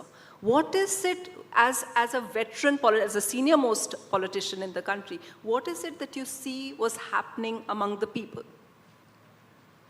No, national level is one. Confidence on Narendra Modi ji. People voted for him. Andhra Pradesh added advantage because people are frustrated with the previous government. Then Pawan Kalyan has decided, Janasena, he came forward, there won't be any split of vote. Anti-government vote has to vote for alliance. He announced alliance. Then BJP also joined. When all three parties joined, lot of goodwill and also lot of public had so much of confidence. For the last 45 years, we are doing politics. This election is the 9th election for our party. 93% strike rate, 57% vote. Never it has happened. Only they got 11 seats. Even to have opposition, 18 seats they should get. Only 11 they have given for him. Even that 11 seats, some seats where we are very weak candidates, we lost that seats. Public are very clever, they are watching. They may not come out. At the appropriate time, they will come and then they will decisively take a decision. That is what was happened in recent elections. Actually, talking about public, everyone is kind of, public opinion, people who do the polls and stuff, exit polls and stuff, they've been getting elections completely wrong. As a politician, can you make out? When you're winning, who is winning? Could you make out that BJP is going to get less? 100% we make out. You make out? You knew that BJP was getting 240. You knew BJP was getting 240, sir. No, what I'm saying, we expected clear majority for BJP. Be clear. But BJP didn't get clear majority in the Senate. No, this election we didn't, but we expected majority. Andhra Pradesh, we are very clear, one-side election. One-sided. One-side election. Everybody expected, we expected, but some surveys manipulated, all these things. It will happen in a democracy, always. That's why you are watching. You predict something, something will happen. That is where some biased views.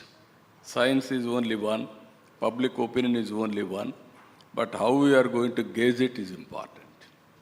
Objective way of assessment. Do you know what's going to happen in Maharashtra? There is no doubt NDA will win. There is no doubt about it.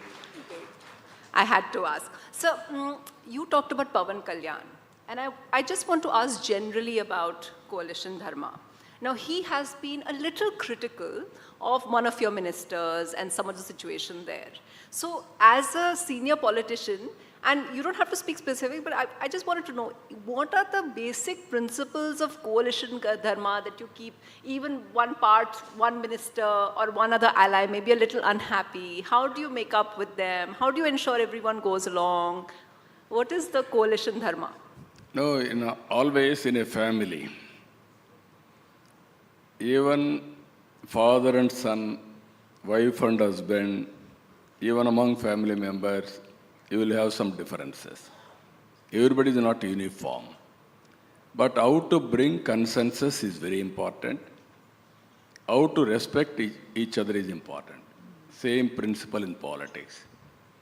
In a coalition government, we have to talk to each other. There may be some difference of opinion, but ultimately how to obtain consensus is very important. Sometimes some people will respond differently with some information, but if we talk, then it will be solved. That is what we are doing. I am confident as long as we are having public interest in mind, we will be together, we will work together. Small problems here and then will come. All these problems will be sorted out. Even what you said, Pawan Kalyan, immediately there is small issue, even social media. In social media nowadays, I am very happy 100 years Hindustan Times, centennial celebrations you are conducting. Originally, even print media was not available for public, only Doordarshan. After that, print media. After that, electronic media. Now, social media has come. Everybody is an editor, everybody is a correspondent. You can put any views on anybody. Now, there is a competition. But now, more dangerous trend is character assassination in social media. That is much more worst. Even women, character assassination is going on. That is where all of us are feeling. How to control this type of character assassination, otherwise we'll have a big setback. Yeah, you're of course referring to the crackdown that you had recently on various activists. No, all various women. Not only that. Even that party should not have any balance. They have done character assassination of their own party president's own mother and sisters. So what is... We may differ people. That is a different issue. We may different politically. We may have some differences, family also. But you cannot put your mother, somebody is putting character assassination of your mother. How can you allow? They are saying, I have to allow all these things. Mr. Naidu, you're actually bringing up a much larger problem. This is a problem with social media that people across the world face of, having things about them. But, we have Elon Musk who believes that there shouldn't be any censorship. And so on Twitter, we're going to have much more of that and very minimal controls. So as someone who's so familiar, as a politician who's so familiar with technology, what do you see is the way out? Because of what you've done, because what you've done is that people who are posting like that, you are taking action against them as law and order, initiating prosecution. But for people who feel that's censorship, what is the larger way of dealing with this kind of social media harassment of women especially? Women are the ones who face most of this. No, that is what I'm saying. In democracy, now social media has become very, very vulnerable. Nobody used to talk about information technology. I used to talk about information technology. Yes. In 95. Even deregulation of telecommunications sector, I was responsible for that. I fought with the then Prime Minister Vajpayee ji. We are promoting information technology. There is no bandwidth.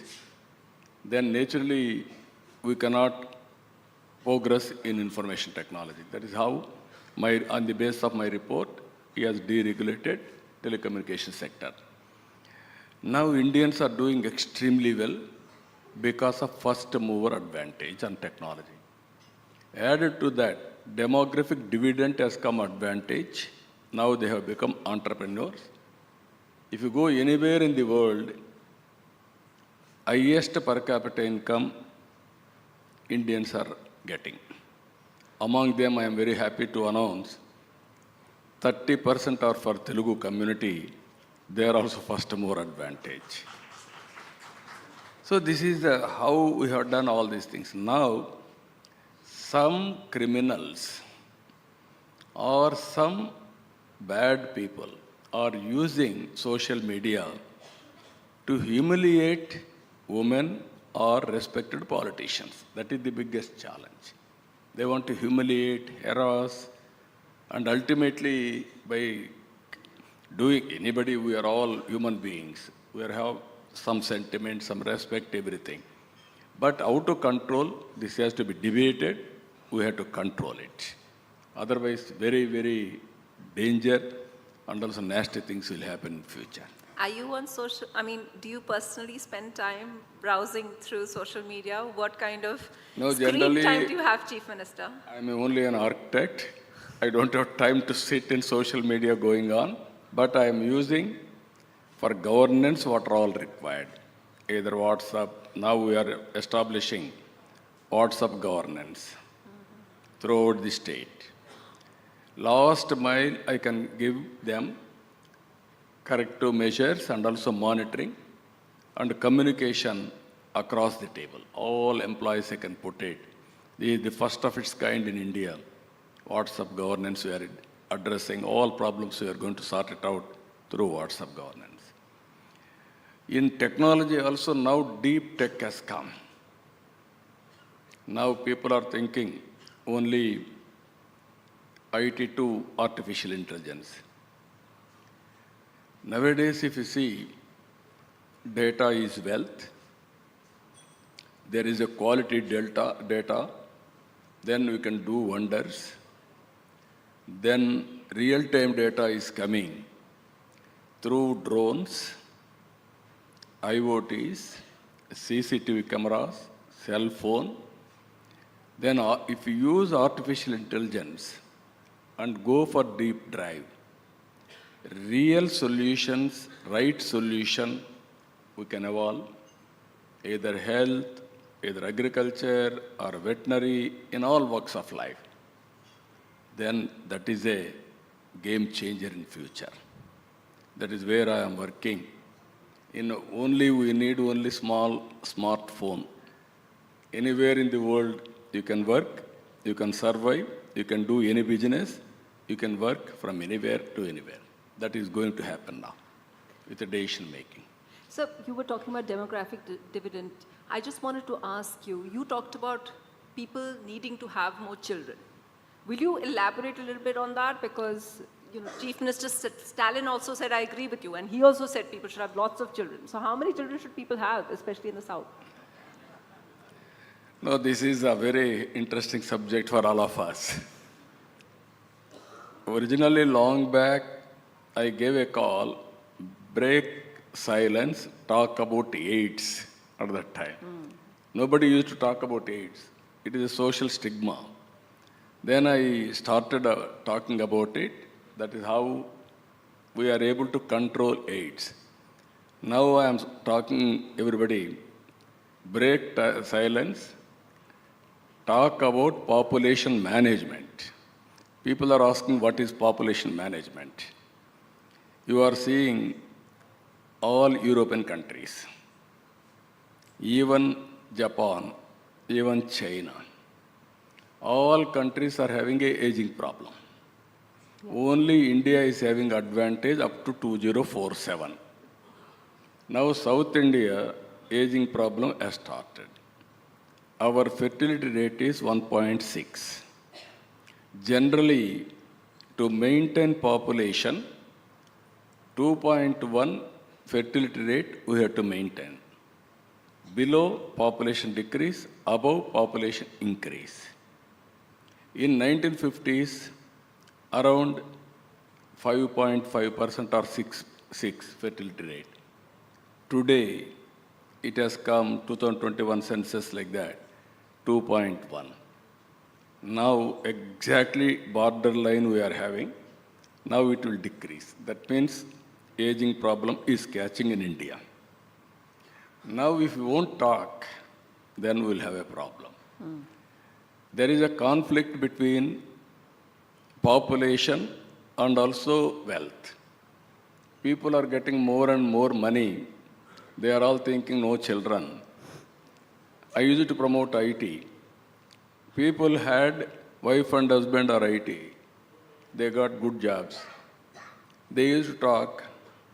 We had very comfortable, double income, no kids, let us enjoy. That is the biggest danger for humanity in the world. So people may not like it immediately, But I wanted to promote only one thing, population management. If you manage population, nobody can defeat India. We are having 145 crore as on today. China population is only 135 crores. So China will become 100 crores or below 100 crores. We will increase up to 175 crores. Then diminishing will start. If you can manage population, 30-40 crore will go all over the world. So they will do services everywhere. in order to... They will earn money everywhere. Then British people came to India in the name of business, then conquer.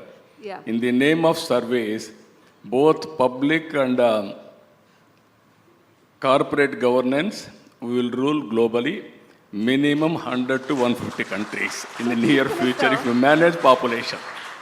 So, Chief Minister, it is basically, so if it's Andhra is 1.6, we can expect a future law in Andhra to incentivize, maybe give money to women who are having 2 children, because most women are having That is less what than we have 2. to do now. You will do that? Yeah, I have to do that. Once I had,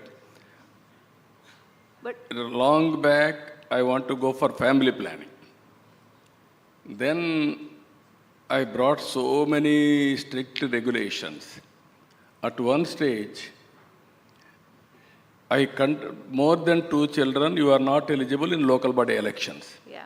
That is how I brought. Recently, I removed all those things. So now I have to put one more rule. Less than 2 children, you are not eligible. But the North Indian politicians will oppose that, sir. They're still doing family planning. No, what I'm saying, not necessary. Population as asset in future. Yeah. I will tell you only 1 minute I will take. My priorities as on today, it is elite group and historical occasion. Yes. Zero poverty.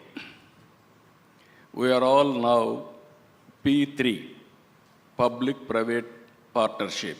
We are able to create wealth. Now it is our responsibility. Zero poverty we have to achieve, then only India will be a great country. This is where I am proposing top 10% as to adopt bottom 10% or 15%, mentor them, nurture them, and hold them. You cannot bring along with us, at least you have to eradicate poverty and reduce the inequalities. Second policy, employment. You have to create employment in a big way. Then everybody is having job, there won't be any nuisance value in the society. Third one, human resource development and skill upgradation. From now onwards, you have to think, after 20 years, what is the human resources will require? What are the skills they have to acquire? Plan now itself, from first class onwards. Water scarcity, security. Industry, drinking water, agriculture, you have to give water, link rivers. This is my earlier opinion also. Vajpayee ji has constituted task force at that time. Now we have to complete that. Thank you, sir. Focus on agriculture. This is one sector we have to do it. Logistics cost is very high.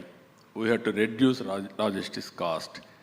Then cost optimization, energy and fuel, including green energy, green hydrogen, we have to move in that direction.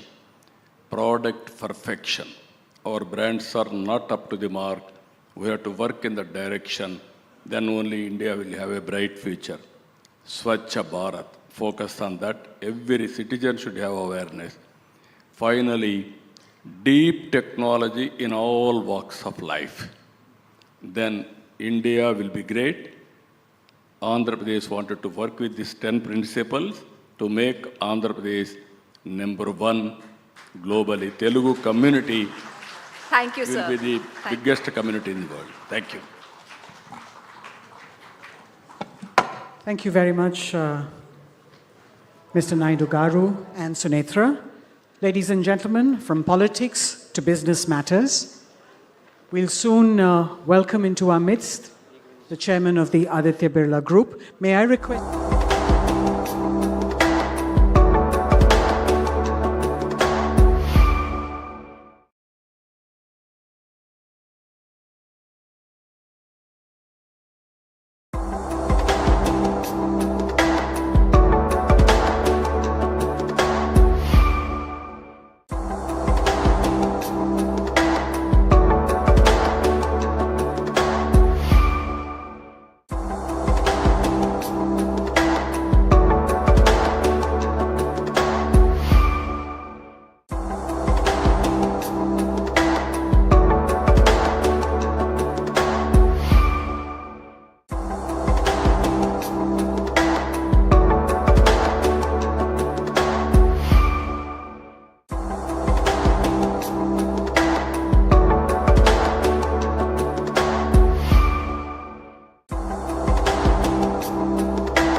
Birla Group, Mr. KM Birla, to converse with the Editor-in-Chief, Hindustan Times, Mr. R. Sukumar.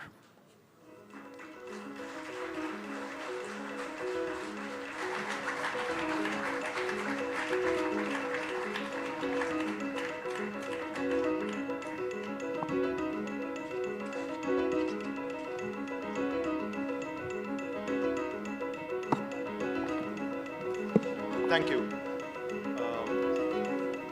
I'd like to welcome Kumar Birla to this very, very special edition of the Hindustan Times Leadership Summit. Especially apt, although this is not the reason we have him here. The reason we have him here is because he runs a really big group and a really old group. Also really apt that Hindustan Times was really a paper that was, in its early years, funded and founded by his great-grandfather, G.D. Birla. So very happy to have you here. Good to be here, Sukumar. Thank you. And I thought we would not do a CNBC quarterly results are out kind of interview. This is the Leadership Summit after all, and when you get an opportunity to speak to someone who runs a business that spans 41 countries, has around 185,000 employees, revenues of $65 billion, market cap of $100 billion, and more importantly, has been around in some form since 1857, which is the first war of Indian independence. It makes sense to talk about longevity. So in this, the 100th year of Hindustan Times, Kumar Birla is going to tell us his secret for longevity, right? And I'm going to start off by pointing out the fact that the average age of the company in the S&P index is only 22, right? And you look at all the big companies which are in the tech field. Google is only 28, Microsoft is only 49, Walmart, which is the company which is on top of the Fortune 500 listings, is only 62. So when you really look at a company that's been around in some form since 1857, you have to ask how, which is what I'm asking you, right? I mean, how do you... Yeah, that's an interesting question. Sounds like an easy one, but requires some introspection. I think a few important things. One, of course, is that a company is not just a repository of shareholders' wealth. A company is much more than that. It's a repository of people's trust, especially the trust of shareholders, customers, suppliers. So I think trust and values is a very big part of it. Values for us is very important. I think that our values keep us together. The fact that we are So diversified across businesses, we have a multinational presence, different kinds of people and different businesses. Values is a very important thing that I think has passed down. It's something that you kind of absorb, you're indoctrinated into. So I would say it's values is a very big part of it. People, like you said, we are 185,000 strong people. I'm the only person from the family who's actively involved in running the business. My son was actively involved for 4 years, but he's away doing his MBA at Harvard, coming back in May. My daughter is involved partly, but her own business has grown much faster than she had thought. She's in microfinance. So they made an acquisition in the last 2 years. They've got private equity. So a lot of her time is taken up by that for now. So I think the fact that we are so large, diversified, I'm the only one from the family, obviously means that we are a very highly delegated and decentralized organization, which means that, as I call it, it's a people's organization. It's the people who run it, very people-focused, high performance, high accountability also, since it's so people-driven. And I think we're very invested in our people, invested in their careers, invested in adding intrinsic value to them. And I think the important thing there is that we're a meritocracy. So you rise up the ranks as fast as your performance. There's nothing really else that matters. So in many ways, your career is really in your own hands. So I think the two big pieces would be values, and the other would be the way you treat people, the kind of people you have, empowering them, treating them with respect is something that most people want more than just a higher paycheck. I'd say these are the two big pegs for us. One of the things in business, and I used to be a business journalist for a long time, was that especially when you, and I know there may be some multinational managers here, and your company is in some ways a multinational, but you know, when you look at the local arms of multinationals, and there's a certain model on how they work, right? At least at the leadership level. The typical stint is for 3 years. So the first year is spent bad-mouthing your predecessor, right? And usually this is done by taking a huge charge. And then the second year you do whatever you have to do, and the third year you basically lobby for your next post, which you want to go to Europe or you want to go somewhere in Latin America or wherever. One of the things that strikes me when I look at organizations such as yours, which has been there for a long time, is really continuity, right? And I buy your fact about you being the only one from the family there and all that, but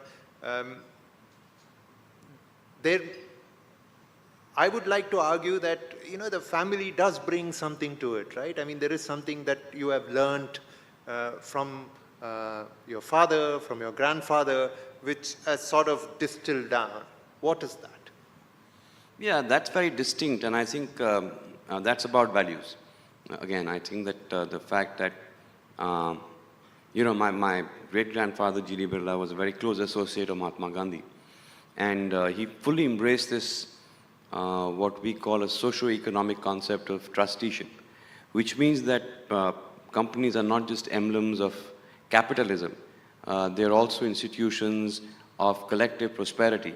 So it was a more nuanced, you know, sort of description of what a private company should be. And that kind of ethos or philosophy has come down the generations. It's something that's very deeply ingrained. I can't tell you exactly how it functions, but it functions all the time when you're taking an important decision. This is something, you know, it's like being in the DNA. And again, I think it's about people. It's how you, you know, how you treat people. It's about how much, you know, like I said, in our case, we're a people's organization. We truly are. And, you know, people feel empowered, people feel accountable, people know that we invest in them. And that gives a different sort of a sense of commitment. You know, for example, I have more than 4,000 people who've been with me for 20 years and more. So that also brings about continuity because, you know, they've lived with the organization, They've done different things. They've played different roles. They've been in different countries, different businesses. But the fact is that, we've all grown up together. So of course there is continuity in terms of family legacy. I think legacy is very important. But I think the fact that you have employees who are high performers and who've been with the company a long time also brings about an element of continuity. What is, I really want to know more, so I'm going to ask you a follow-up in a very specific way. What is the one business lesson which you repeatedly give your children? I think we don't give our children lessons. That was meant for the generation before us. We are more the sandwich generation. But I think one thing that I learned from previous generations, and one thing that I do tell my children, is that there are no shortcuts. That's again very ingrained in our way of doing business. That's a legacy that's come down. And if I look back at the last 30 years of my being there, I don't think we've achieved anything that's significant on account of taking a shortcut. So whatever we've achieved, we've gone through the rough and tumble of it. We've gone through the whole 9 yards. No shortcuts, I think, is a very important one for me, also for my children. I can see it in them. You spoke a little bit about, this social emphasis that needs to be there for business. And how do you position a business in the social national context? I ask this because, our own example at Hindustan Times, for instance, how it emerged as a voice of the freedom movement. But also if you look at your group's involvement in building India's industrial backbone in the early years, right? So it was positioned in a certain social and national context. How significant are national priorities to a business? So, if I go back in time, our flagship company, Grasim, was founded just 10 days after independence by my great-grandfather, G.D. Birla. And the idea then was partition had just happened and very large tracts of cotton growing land had gone to Pakistan. And I think, obviously, the desire was that we become, therefore, self-sustaining in man-made fibers, which was the closest substitute for cotton. So at that time, even our metals companies, I think that was how they were born. At that time, the birth of businesses was based as national priority. I think now it's different. You're not going to invest in a business because it's a national priority, but the fact that infrastructure is going to be a big, investment, if we are to grow at 7-8% and see multi-decadal growth, it's very clear that infrastructure, metals, cement, metals will be something that will be required in, good measure. So I think there is an intrinsic involvement of what national priorities are. For example, when we started financial services, it was a nation coming of age, financialization. The average person was becoming more aware about his or her savings, was becoming more financially literate. So there is always an element of the phase of the country's growth curve that you are in that would determine which business you want to get into. Where do you see our growth curve at this point in time, our country's growth curve at this point in time? Where are the opportunities? There are lots of them. I think infra is clearly one. Like I said, growing at 7-8%, we are the largest, fastest growing large economy in the world. So clearly, we have to build infrastructure. And I must say that the government has done a very credible job of investing in infrastructure. And infra is one. Digital, clearly, it's becoming a smaller and smaller world because of the digital economy. Again, India has done a great job, especially led by the government. I think that's another big opportunity, and there are several more on, consumer is another one. There's never a dearth of opportunities. India meets opportunities. Talent has more opportunities today than ever before in the past. So I think that there are a plethora of opportunities. It depends on what you have the appetite for and the passion for. Going back to the social and national context, everyone understands the fact, and this is true of even the new age entrepreneurs, of the need to give back, right? So there is philanthropy, but some of it is it's good, but it's also passive. Your group has done both, right? I mean, there is, you give a lot of money, which is the passive part, but there are also active things that you do, right? Like run really good schools and colleges. I myself am a beneficiary from this. I went to BITS, and I've often told people that BITS made me what I am. And so it's a very deep involvement in certain sectors, and I've seen that you've sort of broad-based that more. You've now got a school of management, you've got a school of law. I think that's something that gives us great joy. BITS was founded by my great-grandfather, G.D. Birla, and my granduncle, K.K. Birla, ran it for the longest time, grew it on the foundation that was built by his father. I've had the privilege of running it for almost 15 years now. I increasingly spend more time on it. Education. I'm a great believer in education. In my own case, the way life panned out for me, my father passed away very early and all of that, I think if I didn't have the qualifications I did, life would have been so much tougher. So the transformative role of education is something that you can't deny. And that's what drives me to spend time on an institution like BITS. Of course, it's a legacy. But I think the transformation, the transformative impact it has on its students is something that's very apparent. So we've started recently a school of management, we've started a school of design, a school of law. It's a great brand, and I think that it's just a transformative impact, like I said, it has on people's lives that is so fulfilling. Everyone speaks about culture, right? I mean, I think it was Drucker who once said that culture eats strategy for breakfast. And you hear about companies which do things in a certain way and which were built around a certain kind of culture. What is the Birla way? So I want to keep coming back to this. One is values. The other is people. Very important, I think. They are the backbone of the organization. They are the asset that sort of doesn't show up on the balance sheet, but is what drives the company. A few more things. One is scale. So we want to be number 1 or 2 in every business that we are in or we get into. So like they say, scale isn't everything, but it's the only thing.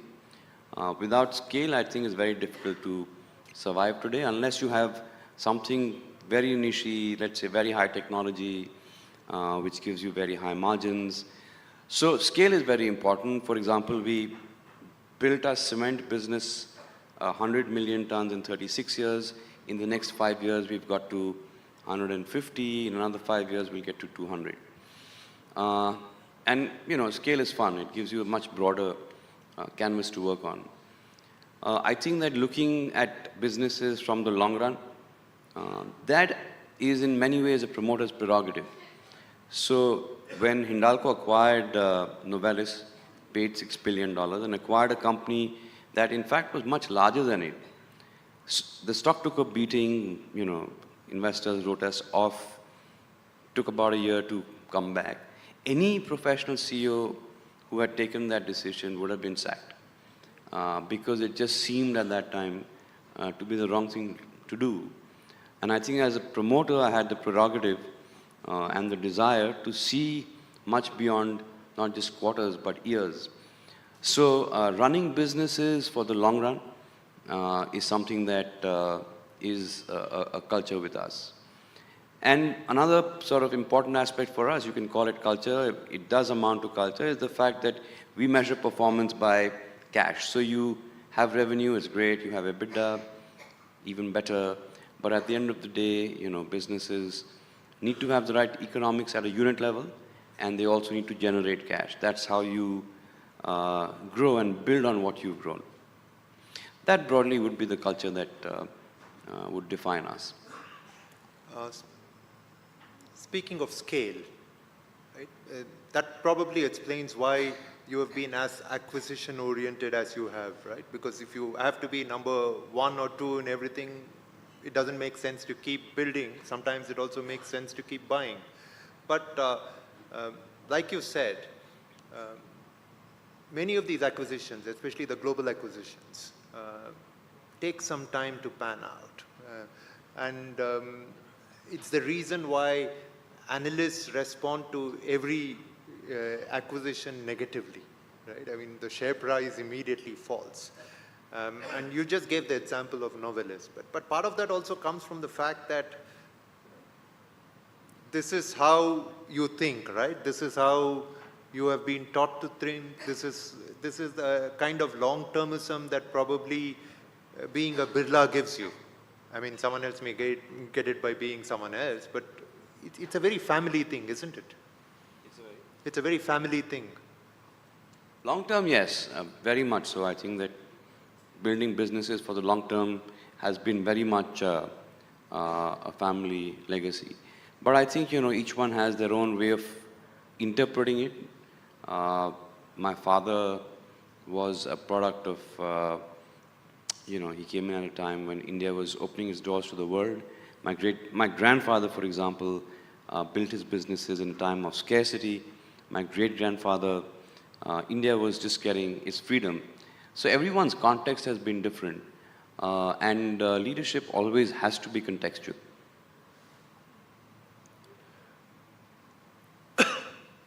Does it, when you look at it from the longevity perspective, how important are brands? Or, because your strength, at least in the early years, was all in commodities. And you've since ventured into some really strong brands across both industrial products as well as retail products. But how significant and important are brands from the perspective of longevity? So I think for B2C businesses, clearly brands are very important. They give you stickiness. They create a moat around the business. Many of our businesses up until now have been more B2B businesses. But I must tell you that they have their own set of challenges. So if you're, let's say if you have, Tesla as a customer, or Ford, or Boeing, they are very exacting customers. So you don't have the challenge of maintaining and nurturing a brand, but the challenge is very different. What we have to do for them, let's say, in this case, Novelis again, is very demanding. It's a different kind of challenge altogether. Having said that, we leverage the power of the group's brand, and that is a huge leverage for us.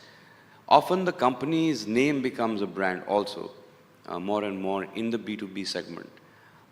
So I think in the non-consumer businesses that we are in, these are the two brands that we leverage. We've talked largely about the past. If you were to talk about the future, next 100 years, what are the opportunities you see? Where do you see your own group? Next 100 years? Talking about next 100 years, days, next quarters. 100 years. Very difficult to, it's crystal ball gazing. 100 years is too far away. But I think that we will be a much more, What more... would be the outer limit of your crystal ball gazing? 50 years? 25 years? No. 10 years. I think it's such a fast-changing world. There's so much happening. The pace of change has changed, actually, if you think about it. It's much more ferocious now. We used to discuss 15 years, 20 years in our business kind of strategy plans. It doesn't go beyond 10 years now because it could be a very different world in 10 years. So you're really talking about a world that you have no knowledge about. You have no idea what the world will be, what the consumer will look like, what he or she will want, what the skill sets required to succeed will be. So I think, 100 years. But I do know that India will become a much, much more consequential economy. I do know that HT will have another editor, for example. But I think Yeah, I think that, you know, anything digital clearly is going to be something that will be in fashion even then. You spoke about the pace of change, and you spoke about, you know, how difficult it is to think beyond 10 years. What does that mean for really long-term investments that probably require more time to pay off? Has that window also shortened? No. I think 10 years was a bit of an exaggeration, but if you talk about all of our businesses, I mean, the investments we make, we have $20 billion of announced investments that are on the ground. Obviously, you look at, because a lot of them are in the manufacturing space, you would look at the next 15, 20 years. Shorter than that doesn't make sense in the kind of businesses that we're in. If on the other hand, you're looking at fashion retail or jewelry retail or financial services, then you're looking at a much shorter time frame. You know, an investor doesn't think about return on his mutual fund investment 20 years from now. He looks at 1 year or 2 years or 3 years at the maximum, which means that our horizon also, our time horizon as people who are promoting and running the business also becomes that much shorter. So also for fashion retail, I mean, no one's thinking about 20 years from now, right? You go into a shop, you buy what you like, and if you don't, you vote with your dollars and you walk out. So the consumer-led businesses, I think the duration, the durability is much less in some ways. You've entered a clutch of consumer-oriented businesses in recent years. Paints, for instance, jewelry, for instance. What is the logic? How do you identify which businesses to enter? So retail, we've been around for almost 25 years. So jewelry is a retail format, right? You have an aspirational Indian, wants to spend more on experience, so on and so forth. It's also an industry which is growing very fast. And you have examples of players who've created a lot of value. You have only 1 or 2 national players. So that kind of gave us a niche that we could belong to. Paints, you know, being in the cement business, for example, you have distribution that's common. And distribution is a very important success factor in a business like paints. But, you know, the thing is that we've built 40% of the industry's capacity at one go. The industry capacity has been built over 40 years, I think. And at the end of this financial year, we'll be the combined capacity of the second, third, fourth, and fifth player in the market. So again, scale becomes very important. And that's what's driven these investments. Also, I think we've, you know, from what we've learned in financial services, in some of our retail formats, it's given us more confidence to come closer to the customer. I have one final question for you, and you know, I'm hoping you'll give it some due consideration before you answer. Like I said, I've been a business journalist for a long time, and one of the things that struck me about your businesses and about you personally was the fact that you've always managed to avoid controversy. So how have you done this? Because these days, it's very easy to get caught up in any of these controversies. So what is your recipe for avoiding that's not my style to get into controversies. Frankly, I have enough controversies in my personal life over a period of time in a light-hearted way. But I think that controversies take a lot of time and a lot of energy, to be honest, from a very practical point of view. And I'm not the sort of person who will, first of all, we are interested in running our own race. We are really not interested in what's happening with someone else's life or some other business house. That's just not the way we think. And I think that keeps you out of controversies. Great. Kumar Banglam Birla, thank you very much. Thanks, Kumar. Thank you.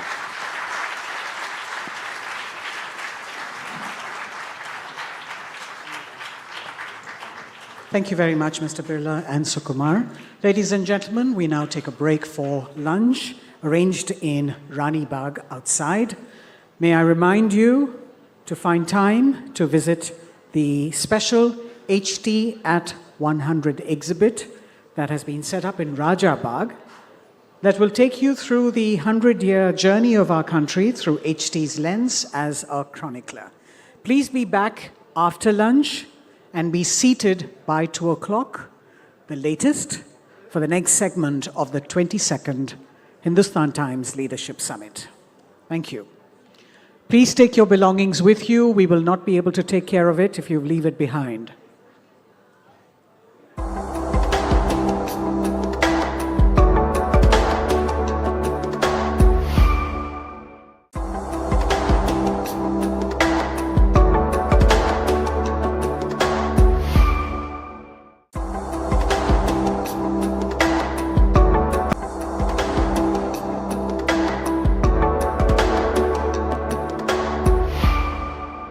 Welcome to this new edition of the Hindustan Times Leadership Summit, and we start off our virtual sessions of the summit with a huge newsmaker. We have Union Minister Nitin Gadkari, the Minister of Roads, Transport and Highways, joining us from Nagpur.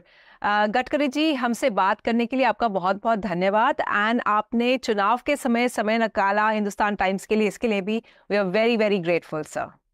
Thank you. Sir, मैं शुरू करना चाहूंगी, मैं देख रही थी आप कुछ ही दिन पहले आपने एक पैकेज अनाउंस किया था हाईवे डेवलपमेंट के लिए 2200 crore package for Maharashtra, Telangana, Andhra and Goa. I wanted to start by asking you sir कि हमेशा पॉलिटिकल रिपोर्टर्स हैं हम, हमेशा माना जाता था कि सबसे ज़्यादा ज़रूरी लोगों के लिए है बिजली, सड़क और पानी। तो अब इतना सोशल मीडिया पे है, क्या वो ये तीन इश्यूज, सड़क अभी भी उतना मायने रखती हैं? Water, power, transport and communication, ये चार इंफ्रास्ट्रक्चर जिस देश में डेवलप होते हैं उस देश में कैपिटल इन्वेस्टमेंट आती है, और कैपिटल इन्वेस्टमेंट आने के कारण इंडस्ट्री, ट्रेड और बिजनेस में बढ़ोतरी होती है। और जब ट्रेड, इंडस्ट्री और बिजनेस बढ़ता है तो उसके दो इम्पोर्टेंट इफेक्ट होते हैं समाज पर। पहला, पर कैपिटल इनकम बढ़ता है, दूसरा गरीबी दूर होती है, और इसी के कारण रोजगार की निर्मित होती है और देश समृद्ध और संपन्न होता है। तो अच्छा इंफ्रास्ट्रक्चर जो होता है वो गरीबी दूर करने के लिए और रोजगार निर्माण के लिए और देश के प्रगति और विकास के लिए बहुत आवश्यक है। मैं एक छोटा सा उदाहरण आपको बताता हूँ कि हमने दिल्ली से देहरादून पुराना ही रोड अच्छा बनाया तो आने वाले तीर्थाटन करने वाले लोगों की संख्या 2.5 गुना बढ़ी, और 2.5 गुना बढ़े में उतने टैक्सी, बसेस, रेस्टोरेंट, होटल, सब प्रकार का एम्प्लॉयमेंट उसमें क्रिएट हुआ। तो ऐसा क्षेत्र है जिसमें 49% कैपिटल इन्वेस्टमेंट रोजगार निर्माण के लिए होती है। और वैसे भी हम जब रेल बनाते तो इंडस्ट्रियल एरिया आता है, टाउनशिप बनती है, और सबसे इम्पोर्टेंट चीज जो है, जो हम देश के विकास के लिए महत्वपूर्ण कर रहे हैं, वो ये है कि अभी देश में लॉजिस्टिक कॉस्ट 16% है। और मेरे मिनिस्ट्री ने 2 इनिशिएटिव लिए हैं। एक तो हम 36 ग्रीन एक्सप्रेस हाईवे बना रहे हैं, जिसके कारण दिल्ली से देहरादून 2 घंटे में जनवरी से शुरू होगा, जयपुर 2 घंटे में, चंडीगढ़ 2.5 घंटे में, बेंगलोर से चेन्नई 2 घंटे में, अब बेंगलोर से मैसूर 1 घंटे में हो गया, और दिल्ली से मुंबई 12 घंटे में। ऐसे हम 36 रेल बना रहे, दिल्ली से मद्रास तक। फिर दिल्ली से कटरा, अमृतसर 4 घंटे में, कटरा 6 घंटे में, श्रीनगर 8 घंटे में। तो कश्मीर से कन्याकुमारी तक हमने axis control green express highway भी बनाया है और एग्जिस्टिंग रोड की कैपेसिटी बढ़ाई। और उसका दूसरा निर्णय हमने ये किया कि डीजल और पेट्रोल के बजाय हम बायोफ्यूल और अल्टरनेटिव फ्यूल को प्रायोरिटी देंगे, और इसलिए ethanol, methanol, biodiesel, bio LNG, bio CNG, electric और हाइड्रोजन, इसको जो हमने प्रोत्साहन दिया, उसके कारण हम लॉजिस्टिक कॉस्ट आने वाले 2 साल के अंदर, जो आज 14 से 16% है और चाइना की 8% है, यूरोपियन और अमेरिका की 12% है, हम निश्चित रूप से सिंगल डिजिट यानी 9% पे लाएंगे। तो 16 से 9% में आने में जो 7% की बचत है, इसके कारण हम एक्सपोर्ट के मार्केट में और कॉम्पिटिटिव बनेंगे और हमारा एक्सपोर्ट 2 गुना होगा। और जो प्रधानमंत्री का सपना है आत्मनिर्भर भारत, $5 ट्रिलियन की इकोनॉमी और वर्ल्ड की 3rd लार्जेस्ट इकोनॉमी, ये सपना हम निश्चित रूप से पूरा करने में हम इन 2 बातों से उपयोगी साबित होंगे, ऐसा मेरा विश्वास है। सर, ये जो आपने कहा देहरादून 2 घंटे में पहुंच जाएंगे, ये हम लोग जो दिल्ली में बैठे हुए हैं उसको सुन के वी फील वेरी हैप्पी। और ये मैंने खुद भी देखा है, जो कि हम पहले जाते थे 10 साल पहले जब जाते देहरादून शायद 6 घंटे लग जाते थे, और मैं जब लास्ट टाइम गई थी तो 3-4 मेरे ख्याल से 4 घंटे से कम, काफ़ी जल्दी पहुंच गए थे। लेकिन सर, इसका एक डिसएडवांटेज भी है, जो कि हम जो एनवायरमेंटलिस्ट है, what we hear from them, कि because of this too many people are rushing into sensitive areas, because Dehradun मतलब उसके आगे लोग मसूरी पहाड़ वगैरह जाना चाहते हैं। तो आप मानेंगे कि आप जो ये हाईवेज को आप बहुत डेवलप कर रहे हैं और सरकार बहुत डेवलप कर रही है और ये मल्टी लेन एक्सप्रेसवेज वगैरह बन रही हैं, इसका एक डिसएडवांटेज भी है कि जो सेंसिटिव एरियाज हैं, इको सेंसिटिव एरियाज हैं, जो कि हिमालय के पर्वत के जो शहर हैं वहाँ पे उत्तराखंड में, उन में ज्यादा से ज्यादा लोग जा रहे हैं और उससे काफी ज्यादा डैमेज भी हो रहा है। और इसको आप कैसे, how will you balance that out? तो पहली बात तो ऐसे कि ये आक्षेप पूरी तरह गलत है। अभी आप ही बताया कि दिल्ली से देहरादून 9 घंटे जाने के लिए जब समय लगता था, तो पेट्रोल डीजल जो फॉसिल फ्यूल है वो जलाकर 9 घंटे में कितना प्रदूषण होता था। और अब electric, ethanol, methanol, biodiesel, bio LNG, CNG, electric और हाइड्रोजन पर जब गाड़ी जाएगी तो कितना प्रदूषण होगा। तो पहली बात, समय बचने के कारण फ्यूल भी बचेगा और प्रदूषण भी कम होगा, कॉस्ट इफेक्टिव होगा। दूसरी बात इंपॉर्टेंट ये है, क्या हमारे देश का विकास करने के लिए हमारे टूरिस्ट जो है उसकी संख्या नहीं बढ़नी चाहिए? वर्ल्ड में दुनिया भर के लोग अपने देश में टूरिस्ट आए, इसलिए अलग अलग प्रकार की नीतियां बनाते हैं। इस प्रकार की सोच तो वर्ल्ड में कहीं नहीं है। हाँ, एक बात जरूरी है कि जब हम अभी देहरादून जाएंगे तो देहरादून में ट्रैफिक जाम नहीं होने चाहिए, रहने के लिए अच्छी एकोमोडेशन होनी चाहिए। जैसे ऋषिकेश में, हरिद्वार में कंजेशन हुआ है, तो प्लान सिटी बननी चाहिए, वहाँ रोड अच्छे बनने चाहिए, वहाँ बिजली पानी की व्यवस्था के साथ निसर्ग का आनंद लोग ले सकते हैं, ऐसी व्यवस्था होनी चाहिए। जगह अवेलेबल है, कोई हम डिस्ट्रॉय नहीं कर रहे हैं। उल्टा मैं आपको बताऊंगा कि हमने 4,78,00,000 3 मीटर के ऊपर के पेड़ ट्रांसप्लांट किए। अभी हमने 78,000 100 साल पुराने पेड़ ट्रांसप्लांट किए। अभी मैंने नागपुर में ऑक्सीजन बेड पार्क बनाया है, जिसमें जो फल लगाए हैं, सब प्रकार के आम है, चीकू है, जामुन है, तो वो फल केवल बर्ड्स के लिए सुरक्षित रखे हैं। और लेक बनाया है, तो हम जगह जगह पर इकोलॉजी और एनवायरनमेंट का प्रोटेक्ट करते हैं। और दूसरी बात, इस देश में 22 लाख करोड़ का फॉसिल फ्यूल इंपोर्ट होता है, उसके कारण पूरे देश में प्रदूषण है।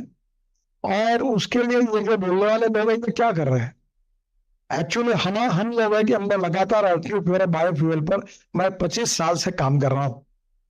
मैं आपको एक बात बताना चाहता हूं कि पराली जलती थी, अब पराली से बायो सीएनजी और बायो एनर्जी और बायोमास से बनने के 400 प्लांट शुरू हुए हो रहे हैं, उसमें से 65 शुरू हो गए हैं। इस बार 20% पराली जली नहीं है, और अगले साल जब होगा तो मुझे लगता है 60 to 80% पराली यूज होगी, 30% केवल जलेगी, या उसके लिए भी हम कोशिश कर रहे हैं। पानीपत में पराली से 1 लाख लीटर इथेनॉल, 150 टन बायोबिटुमिन और उसके साथ करीब 88,000 टन बायो एविएशन फ्यूल, हवाई ईंधन तैयार हो रहा है। मैं आपको बताता हूँ, दिल्ली के गाजीपुर की टेकरी की हाइट 7 मीटर कम की। हमने पूरा कचरा दिल्ली मुंबई हाईवे में, UR2 में और चंडीगढ़ में, अभी अहमदाबाद डोलर में हमने कचरा यूज किया। हमने 80 लाख टन कचरे की विलेवाट लगाई है। मथुरा में मैं जब मंत्री था तो वहां के गंदे पानी को शुद्ध करके हाइब्रिड यूनिटी में प्रोजेक्ट तैयार करके वो पानी इंडियन ऑयल के रिफाइनरी को देते और सक्सेसफुली इंप्लीमेंट किया। तो ये सब प्रयास करने वाले हम लोग कम से कम एनवायरमेंट के विरोधी तो नहीं है। विकास और एनवायरमेंट दोनों साथ में चलनी चाहिए। हमारे सोसाइटी के 3 पिलर है, ethics, economy, ecology and environment. तीनों को आपस में टकराव न करते हुए, इकोलॉजी एंड एनवायरमेंट को प्रोटेक्ट करते हुए, एयर पोल्यूशन, जल प्रदूषण और ध्वनि प्रदूषण को कम करते हुए हम डोमेस्टिक हैप्पी ह्यूमन इंडेक्स इसको बढ़ाए, ताकि प्रदूषण मुक्त समाज हो और विकास में सबको रोजगार मिले और अच्छा इकोलॉजी और एनवायरनमेंट के साथ हमारा देश आगे जाए। तो ऐसे इंटीग्रेटेड अप्रोच में सोचना पड़ेगा। ये जो माइक्रोस्कोपिक माइनॉरिटी है जो एक्सट्रीम थिंकिंग करके इस प्रकार की बातों को फैलाने की कोशिश करते हैं, तो उनका अध्ययन कर लीजिए। वो खुद अगर पेड़ लगाने के लिए आगे आएंगे, वो खुद अगर इकोलॉजी और एनवायरनमेंट को प्रोटेक्ट करने के लिए प्रकल्प को मदद करेंगे तो वो ज्यादा होगा। कैमरा ढूंढना और चलते हुए कामों को बंद करने की कोशिश करना, इससे देश का भला नहीं होगा, ऐसा मुझे लगता है। जी मैं बिल्कुल समझ रही हूँ आप क्या कह रहे हैं सर, लेकिन एक और मैं क्वेश्चन पूछना चाहूंगी, क्योंकि हमने देखा है कुछ कंट्रीज जैसे स्पेन है, वहां पे भी मतलब ज्यादा पर्यटक जो आ रहे हैं उसके खिलाफ थोड़ा सा बैकलैश हुआ है। वो कह रहे हैं कि थोड़े मतलब या तो लिमिट किए जाए कितने लोग आ रहे हैं या उनको ज्यादा टैक्स किया जाए। तो पिछली बार जब हिमाचल में भी जो फ्लड हुआ था और वो कोलैप्स हुए थे रोड्स, उस समय भी कहा गया था कि ये बहुत ज्यादा डेवलपमेंट हो रहा है और इतना कुछ बिल्ड किया जा रहा है उस वजह से। क्या आप मानेंगे कि आप तो कह रहे हैं ऑफ कोर्स कि लोग जल्दी पहुंच जाएंगे तो कम पोल्यूशन होगा, लेकिन क्या लिमिटिंग पर्यटकों को थोड़ा लिमिट या फिर रोड मुझे आप जब सवाल पूछ रहे थे, मुझे एक बहुत बड़े व्यक्ति थे, नाम में बोलता था उनका, वो बोला एक्सीडेंट हो रहे लोग मर रहे इसका कारण आप है। बोला मैं कैसे हूँ? तो बोला अच्छे रोड बना रहे, स्पीड 20 किलोमीटर से ऊपर होनी नहीं चाहिए।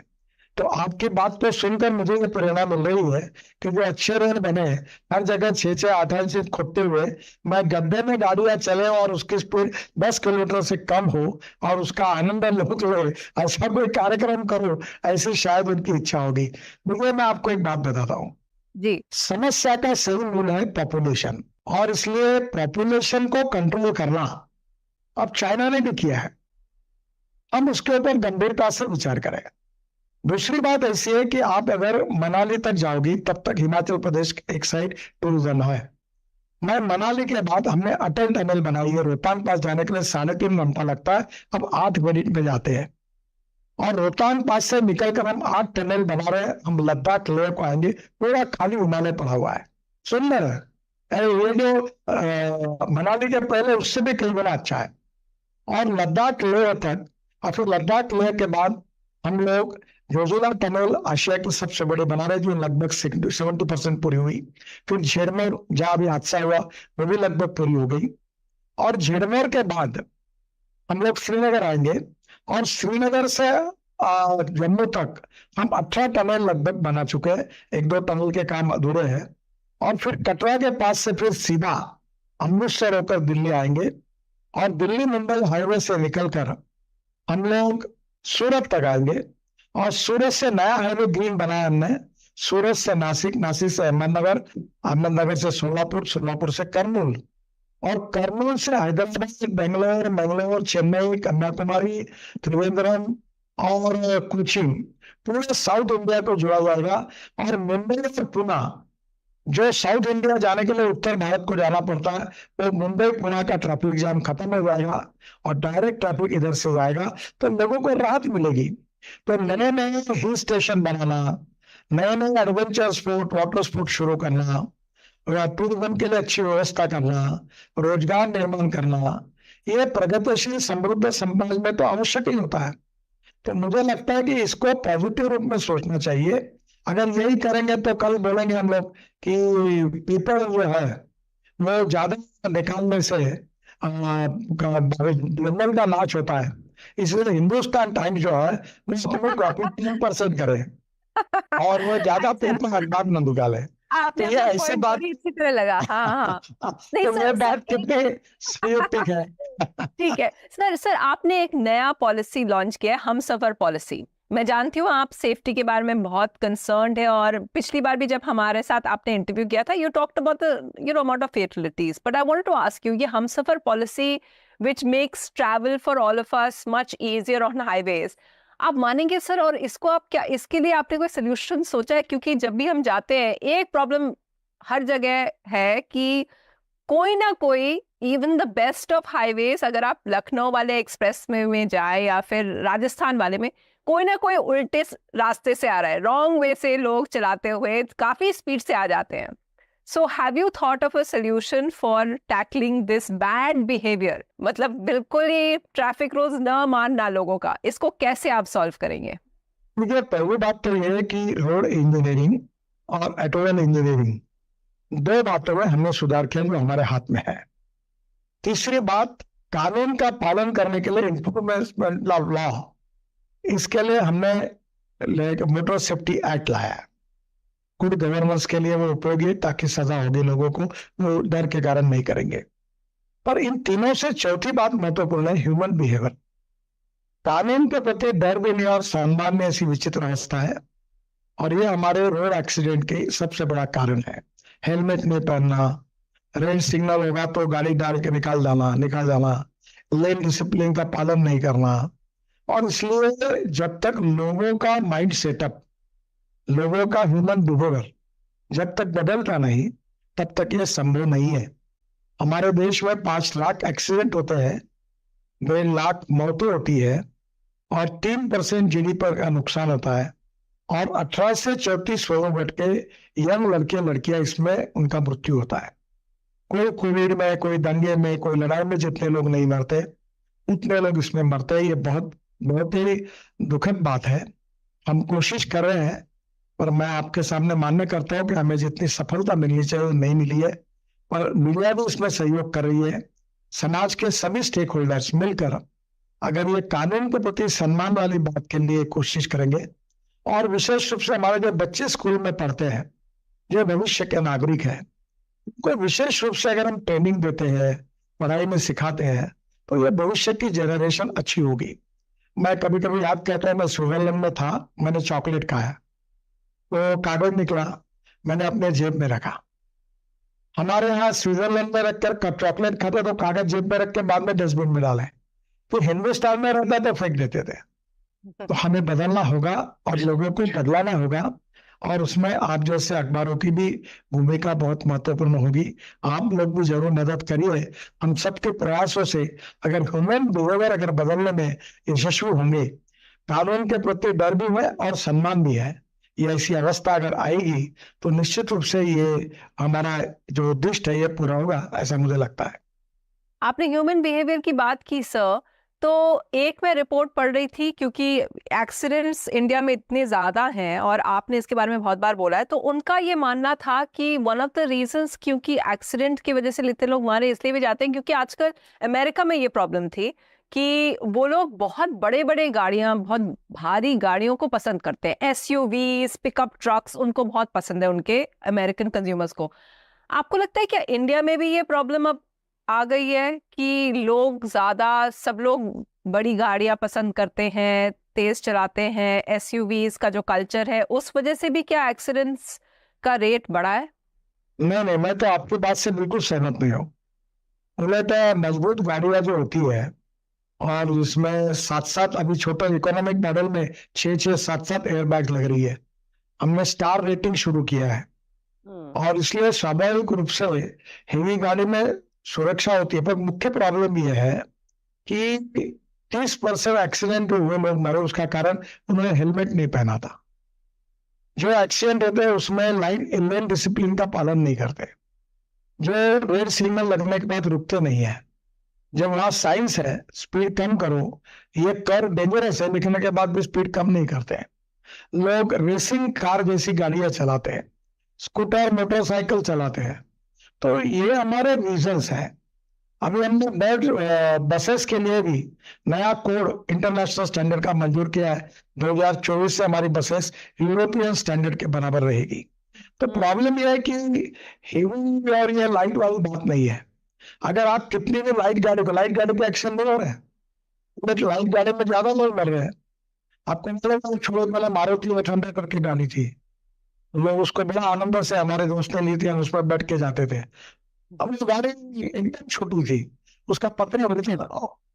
अभी स्टार रेटिंग के कारण 7-6 एयरबैग्स आई, ये अच्छी लगी, शीट भी मजबूत आई, तो बदलाव आए हैं। और ये कारण नहीं है एक्सीडेंट का। एक्सीडेंट का कारण irresponsible approach and behaviour of the common man, ये हमारा कारण है। इसको हम सुधार पाएंगे तो निश्चित रूप से हम इसमें यशस्वी होंगे, ऐसा मेरा विश्वास है।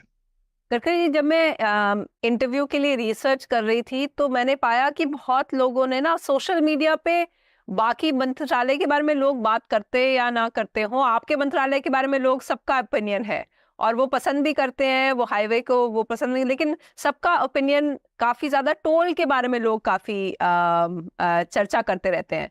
तो क्या और इस बार हमने चुनाव में भी देखा कि टोल माफी महाराष्ट्र में इंट्रोड्यूस किया गया, one of ahead of the ये। तो क्या सर इसमें कभी डिबेट आप लोग कैसे डिसाइड करते हैं? आपको आपने ये रिस्पॉन्ड किया कि लोग जो सोचते हैं कि अच्छा हम लोग जल्दी पहुंच गए लेकिन टोल्स भी काफी महंगे हो गए, इसके बारे में आप क्या रिस्पॉन्स देंगे? देखिए, हम पब्लिक प्राइवेट इन्वेस्टमेंट लेते हैं, मार्केट से पैसा उठाते हैं, लोगों से पैसा उठाते हैं, बैंकों से कर्जा लेते हैं, ये पैसा हमको वापस करना पड़ता है। आप मुझे बताइए कि मुंबई और पुणे के बीच पहले 9 घंटे लगते थे, अब 2 घंटे लगते हैं। तो 7 घंटे अगर गाड़ी कम चलती है तो फ्यूल नहीं बचता है, रोड टाइम नहीं बचता है, सेफ्टी नहीं है। तो उसके बदले में आपको अगर समझ लीजिए कि अगर 5 स्टार होटल में प्रोग्राम करेंगे तो उसका चार्ज देना पड़ेगा, पर अगर आप रामलीला मैदान पे बैठ के इंटरव्यू करेंगे तो फुकट में होगा, वही आप चाय पियेंगे और इंटरव्यू हो जाएगा। If you want good services you to pay for it. पर अभी हमने एक काम किया है, अभी हम लोग सैटेलाइट बेस्ड टोल सिस्टम ला रहे हैं, जो गाड़ी के नंबर के आधार पर कहाँ से निकली और कहाँ से गई उतना ही टोल लगेगा। और दूसरी बात, टोल में कुछ इन्फॉर्मेशन लाके लोगों की तकलीफ कम हो, इस बात से भी अध्ययन कर रहे हैं। मेरा विश्वास है कि आने वाले समय में हम निश्चित रूप से इसका उपाय ढूंढेंगे और लोगों को राहत भी मिलेगी और लोगों का सेविंग भी होगा, प्रदूषण भी कम होगा, समय भी बचेगा और गाड़ी चलाने का आनंद भी मिलेगा। एक और चीज जो स्कीम के बारे में आपके मंत्रालय ने बात कुछ हिंट दिया था सर कुछ देर पहले कि ये जो अभी जो स्कीम है कि 15 साल पेट्रोल की गाड़ियां और 10 साल डीजल, ये शायद इसमें कोई चेंज लाने वाले हैं। ये कितने साल पुरानी है वो ना देखकर उनकी इमिशंस क्या है, क्या वो इमिशन ठीक दे रही है कि नहीं, उस पे बेसिस होगा। इसके बारे में थोड़ा और बता पाएंगे क्या सर?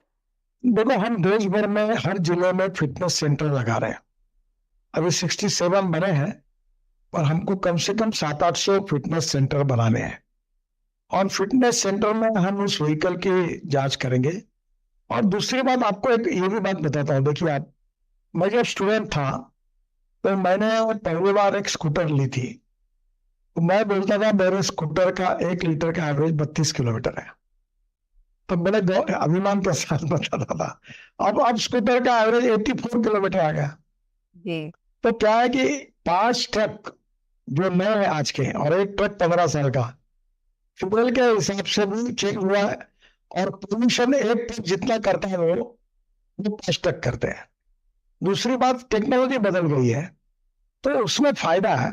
अभी जैसे एलएनजी 100 रुपए का डीजल जहाँ लगता है, वहाँ 40-45 रुपए का एलएनजी लगता है और 50-60 रुपए का सीएनजी लगता है, और इलेक्ट्रिक 10 रुपए की होती है।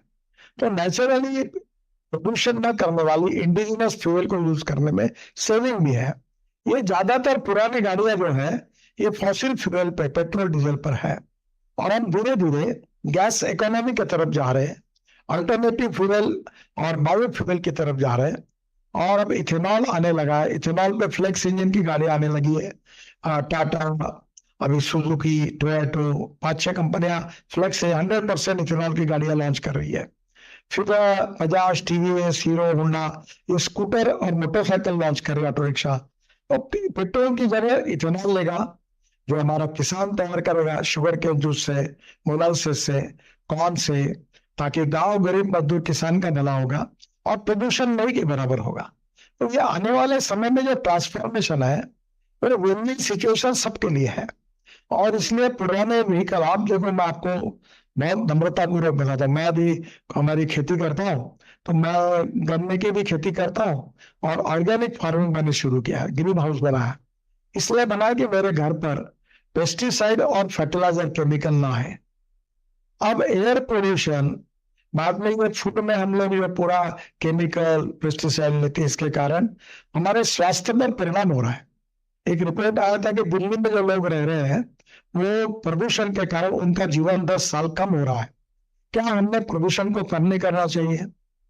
क्या हमने हमारे देश के गांव गरीब मजदूर किसान, रूरल एग्रीकल्चर और ट्राइबल इंडिया को आर्थिक दृष्टि से मजबूत करने के लिए हमारा किसान केवल अन्नदाता नहीं, ऊर्जा नहीं, ईंधन दाता नहीं, अब बिटुमिन तैयार करेगा, बिटुमिन दाता, और बिटुमिन दाता नहीं, हवाई ईंधन दाता, और हवाई ईंधन नहीं दाता, हाइड्रोजन दाता बन रहा है। क्या देश की इकोनॉमी के लिए उपयोगी नहीं होगा? और इसलिए आने वाले समय में प्रदूषण से मुक्त, गांव गरीब मजदूर किसान का कल्याण करने वाला, एग्रीकल्चर रूरल ट्राइबल इंडिया के विकास को गति देने वाली नीतियां हमें आवश्यक है। और इसलिए हम ये प्रदूषण से मुक्ति दिलाने के लिए हम 15 साल के बाद जो गाड़ियां हैं उसको स्क्रैपिंग करें, और वो स्क्रैपिंग करके हम नई गाड़ी खरीदी करें।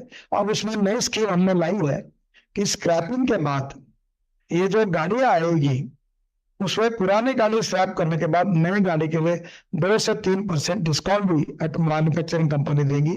हमारे तरफ से भी हमने इंसेंटिव दिए हैं, और मैं कोशिश कर रहा हूं कि आने वाले समय में बैंक भी नई गाड़ी खरीदने के लिए जो स्क्रैपिंग करेंगे उनके लिए कोई इंटरेस्ट में बचत देने का भी काम करेंगे। तो आने वाले समय में मुझे लगता है कि ये सबके हितों में है, और प्रदूषण से मुक्त भारत का निर्माण करना ये एक प्रकार से सस्टेनेबल डेवलपमेंट और happy human index, domestic happy human index, ये दोनों बातों को पूरा करने के लिए आवश्यक है। हमने इसको इंटीग्रेटेड अप्रोच में सोचना चाहिए, ऐसा मेरा मत है।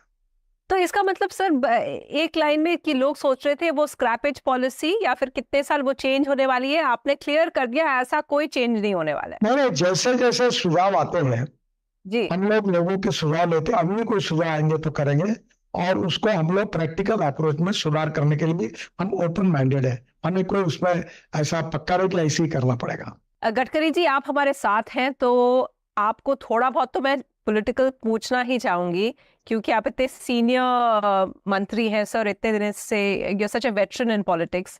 सर सब लोग यही कह रहे हैं कि इस बार we are going to see a Maharashtra election like no other, because never before have we seen 3 parties on each side, Mahayuti versus Mahavikas Aghadi, तीनों साइड में 3-3 पार्टीज हैं। पहली बार है कि 2 पार्टीज हैं जो कि स्प्लिट हो गई हैं, फैक्शंस लड़ गई हैं। आपने इतने सारे चुनाव देखे हैं, आपको लगता है कि इस चुनाव में एक बहुत ही ज्यादा यूनिक बात है?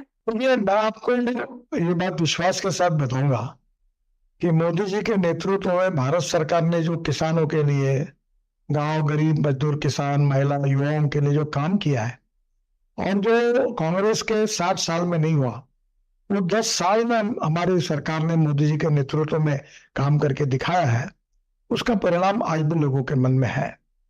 दूसरी ओर महाराष्ट्र में हमारी ताकत बढ़ी है, 3-3 फोर्सेस पार्टियां इकट्ठा हुई है, इसलिए हमारी वोट बैंक बढ़ी है। महाराष्ट्र सरकार ने भी अच्छा काम किया है, अब लाडली बहन योजना का भी बहुत अच्छा इम्पैक्ट है, और इसलिए आने वाले चुनाव में हम निश्चित रूप से तीनों पार्टियां मिलकर महायुति का विजय होगा और हमारी सरकार आएगी, ऐसा मुझे विश्वास है। आप ये कह रहे हैं कि आप लोगों का स्ट्रेंथ बढ़ा है, 3 पार्टियां उनकी स्ट्रेंथ आई है, बट सर ये हमें जून में क्यों नहीं दिखा? जनरल इलेक्शन में आपके नंबर 17 में बहुत ज्यादा गिरे थे। महाराष्ट्र एक ऐसा राज्य था जहां पे भाजपा के नंबर बहुत ही गिर गए थे, इसकी क्या वजह है, और जून और अब में क्या फर्क आपको दिख रहा है?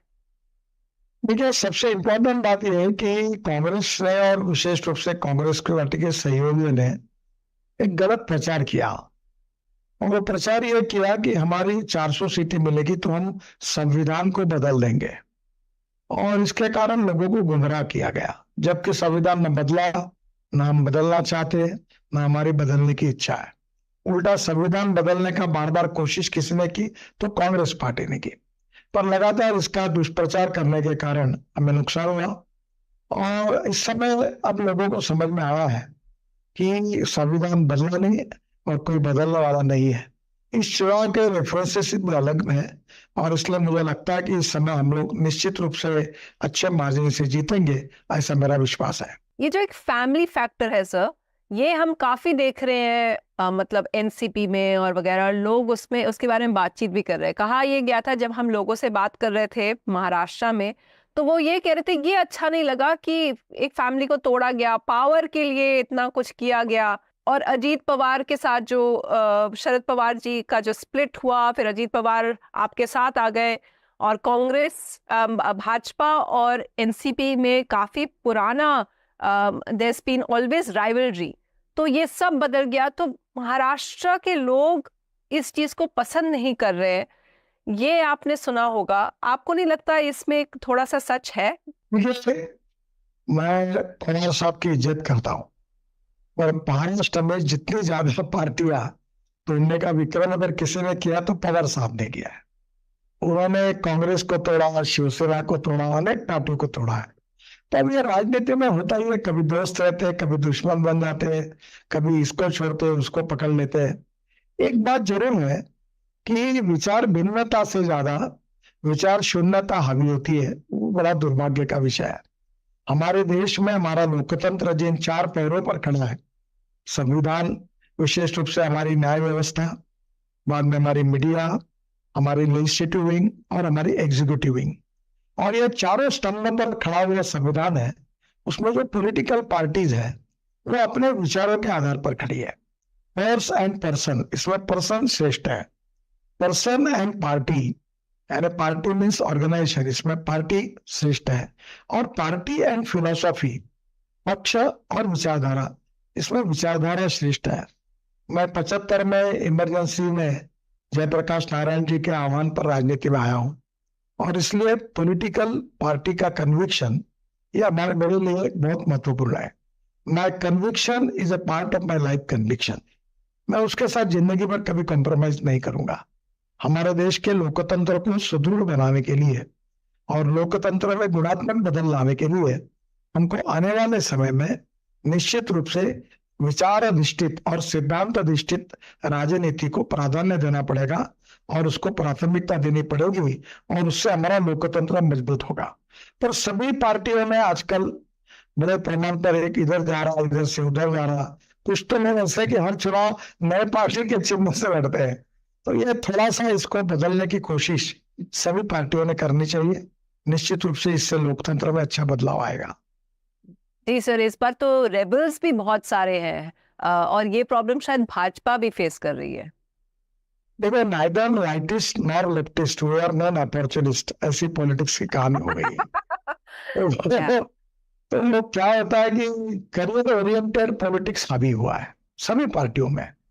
इसलिए मेरे को क्या, हम जो पॉलिटिक्स पढ़े थे वो देश के लिए क्या, समाज के लिए क्या, गरीब के लिए क्या, गांव गरीब मजदूर किसान के लिए क्या। देखो, हर आदमी को अपना सभी प्रकार की आकांक्षा महत्वाकांक्षा होती है।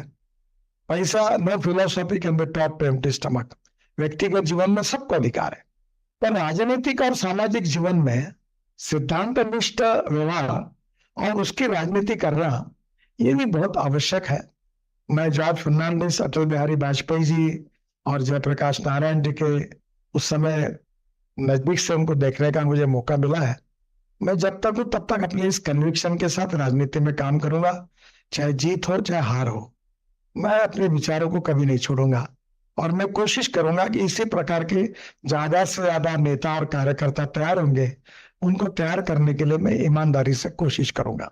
I don't even want to ask you again because we've all heard your statements, sir, about how the opposition tried to poach you and tried to woo you, and you know what you said about it. So they were very interesting and they made such big headlines. But I do want to ask you, because you're sitting in Nagpur, sir. We all know, as political journalists, we all know Nagpur as the RSS headquarters city. RSS के बारे में इस पूरे चुनाव में अगर जून से लेकर अभी तक एक अगर कॉमन थ्रेड रहा है वो आरएसएस के रोल पे है, और माना ये जाता है कि RSS, you are a big favourite of the RSS also. I wanted to ask you, sir, what is the role that they played? Because हम लोगों ने जो लोगों से बात की उससे ये पता चलता था कि RSS in a way they took a little, वो हमेशा काम तो हमेशा ही करते हैं और अपना जो उनका कैंपेन रहता है, लोगों से बातचीत करना, अपने मीटिंग्स करना, वो हमेशा ही करते हैं और उन्होंने जून में भी किया, लेकिन शायद इतना एंथुजियास्टिकली जनरल इलेक्शन में नहीं किया। और इस बार बदलाव यही दिखाया जा रहा है, आपके वर्कर्स कहते हैं कि वो इस बार फिर से एंथुजियास्टिकली राज्य चुनाव में वो बाहर आए हैं। तो इसके बारे में आप कुछ कहेंगे सर, या मुझे जो कि हम बाहर के लोग हैं, आप इसके बारे में कुछ एक्सप्लेन करना चाहेंगे? नहीं, मैं तो संघ का स्वयंसेवक हूँ और संघ का विचार is a part of my life conviction. दूसरा, ये जो आप कहते हो, मैं ना कभी कार्यालय में ज्यादा जाता हूँ, ना मेरे किसी से कोई ज्यादा संबंध होते हैं। दशहरे के और गुरु दक्षिणा के 2 कार्यक्रम में होता हूँ। दशहरे के दिन सोना देने के लिए जाता हूँ। संघ के अनेक नेताओं से मेरे बहुत अच्छे संबंध है, उनका आशीर्वाद भी है, प्रेरणा भी मिलती है। बाकी संघ एक गैर राजनीतिक संगठन है, पर अब आप जैसे बहुत ही पॉलिटिकल लीडर जैसे आप जैसी महत्वपूर्ण व्यक्ति है, आप ही लोग अध्ययन करके इन सब चीजों का एनालिसिस ज्यादा अच्छे प्रकार से कर सकते हैं। पर आरएसएस राजनीतिक संगठन नहीं है, पर पॉलिटिकल कॉन्शियसनेस, सोशल कॉन्शियसनेस और पॉलिटिकल अवेयरनेस, वो तो निश्चित रूप से आरएसएस के स्वयंसेवकों का भी अधिकार होता है। उसके ऊपर हम सब उचित प्रकार से उचित समय पर निर्णय करते हैं, इतना मैं कह सकता हूँ। बाकी सब बातों का बहुत ही गहन अध्ययन आप जैसे पॉलिटिकल एडिटर चिंतक ही कर सकते हैं और वही बता सकते हैं। I can just make out how you're such an expert in that. आपने पूरा वो अवॉइड ही कर दिया मेरा क्वेश्चन। लेकिन सर ये अच्छा, अगर मराठा एजिटेशन की बात करें सर, तो मराठा फैक्टर कितना फैक्टर है वहाँ पे, और ओबीसी, क्योंकि ऑपोजिशन ने पहले जनरल इलेक्शन के पहले भी काफ़ी ओबीसी रिजर्वेशन पे बात पाई। अभी अमित शाह जी ने कहा कि अभी भी हमने डिसाइड नहीं किया है कि ओबीसी सेंसस में रहेगा कि नहीं, उस पर हम डिसाइड करेंगे। आपका पर्सनल व्यू क्या है sir? OBC reservation personal view ऐसा है कि कोई भी व्यक्ति जात, पंथ, धर्म, भाषा और सेक्स से बड़ा नहीं होता, उसके गुणों से बड़ा होता है। इस समाज की छुआछूत, अस्पृश्यता, जातीयता समूल नष्ट करनी चाहिए और समाज में सामाजिक और आर्थिक समता को प्रस्तापित करना चाहिए। मैं भी लोकसभा का चुनाव लड़ा था और मैंने कहा था कि पूरे लोकसभा क्षेत्र में जो जनता है वो मेरी है और मैं जनता का हूं। और मैंने ये भी कहा था कि जो करेगी जात की बात, उसको मैं कस के मारूंगा लात। ये पब्लिकली कहने का मेरे में धाड़स है। न मैं जातिवाद करूंगा, न जातिवाद के राजनीति को प्रोत्साहन दूंगा। और इसलिए मैं अक्सर ये बताता हूं कि ये पॉलिटिकल पार्टी है, backward is becoming a political interest. Everyone want to prove that he is backward. और ये जो लोग बात करते हैं अपने समाज की कभी प्रगति और विकास तो नहीं करते। हमें नॉलेज के आधार पर प्रशिक्षित, सुशिक्षित होकर हमें देश के लिए अच्छा काम करना है और हमारे विकास किसमें है ये सब लोग समझ लें, तो मुझे लगता है कि हम निश्चित रूप से हम आगे जाएंगे। हम कभी बड़े फिल्म एक्टर है उसकी जात नहीं देखते, उसका अभिनय देखते हैं। हम किसी डॉक्टर के पास जाते हैं दवा लेने के लिए तो हम उसकी जात नहीं देखते हैं, हम उसका इफेक्ट देखते हैं, परिणाम देखते हैं। हम रेस्टोरेंट में जाते हैं, टेस्ट देखते हैं। तो मुझे लगता है कि हमने अब धीरे धीरे हम समाज को तोड़ने का काम नहीं करना चाहिए, हमने समाज को जोड़ने का काम करना चाहिए, ऐसा मुझे लगता है। लेकिन सर दलित लोगों का ये कहना है कि ये चीज वही लोग कहते हैं जो कि प्रिविलेज्ड हैं, जो अपर कास्ट है। ऐसा दलित लोग नहीं कह पाते, पिछड़े नहीं कह पाते, क्योंकि उनको डिफाइन ही किया जाता है उनके पिछड़ेपन से। तो आप उनको क्या कहेंगे? नहीं, मुझे लगता है कि आज समाज में, मैं खुद अगर आप मेरे कॉन्स्टिट्यूंसी में आओगे तो मैं सेवा का काम करता हूँ। हार्ट के ऑपरेशन करता हूँ, पैर लगा के देता हूँ, कैटरेक्ट के ऑपरेशन करता हूँ, चश्मे दिलाता हूँ, सिकल सेल थैलेसीमिया पे काम करता हूँ, जो 90% दलित समाज में लोग मिलते हैं। तो मैं ये मानता हूँ कि शिक्षा के क्षेत्र में, सेवा के क्षेत्र में, विकास के क्षेत्र में, ऑर्गेनिक फार्मिंग में महिलाओं के लिए, युवाओं के लिए अलग अलग काम करना। और मुझे खुशी है, मैंने 15,000 लोगों को रोजगार दिलाया और मैं कम से कम 2,500 करोड़ रुपए के टर्नओवर करता हूँ अलग अलग प्रोजेक्ट में। तो मैं वही काम करता हूँ।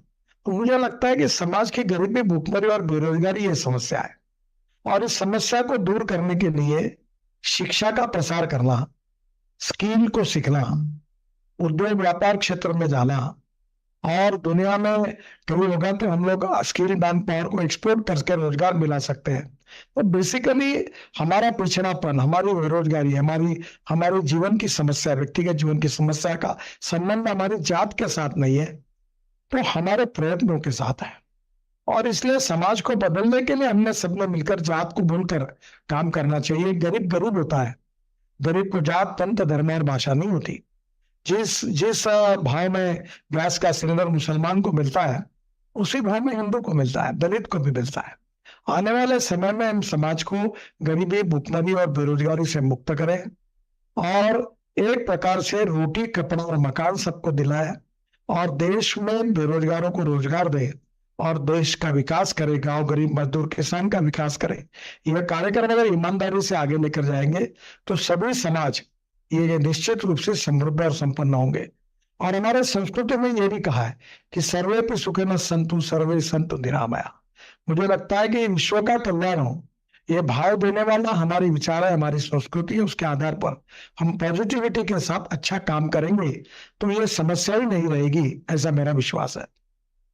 मैं आपको एक बात बताता हूँ कि मैं अपने व्यक्तिगत जीवन में मैं केवल बोल रहा हूँ और केवल भाषा जो बोलता आपके साथ बोला वही पब्लिकली बोलता हूँ।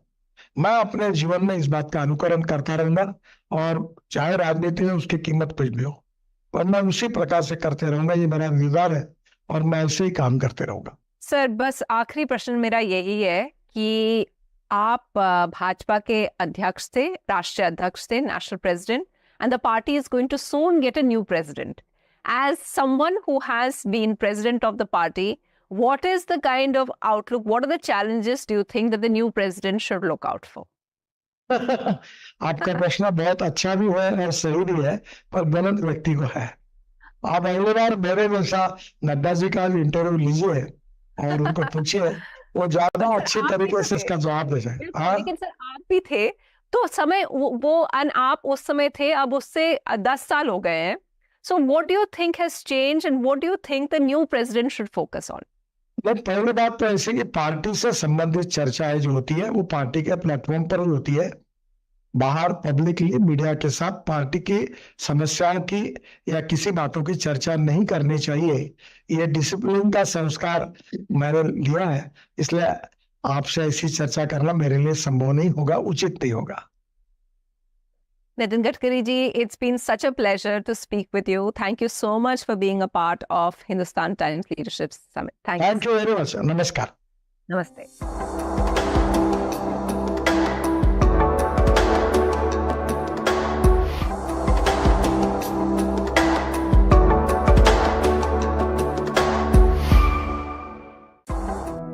I am the future that was born 100 years ago. I am the purpose that emerged with India's independence to be a force for business that makes doing good our business. Towards an independence where knowledge sets us free. To think big and achieve bigger.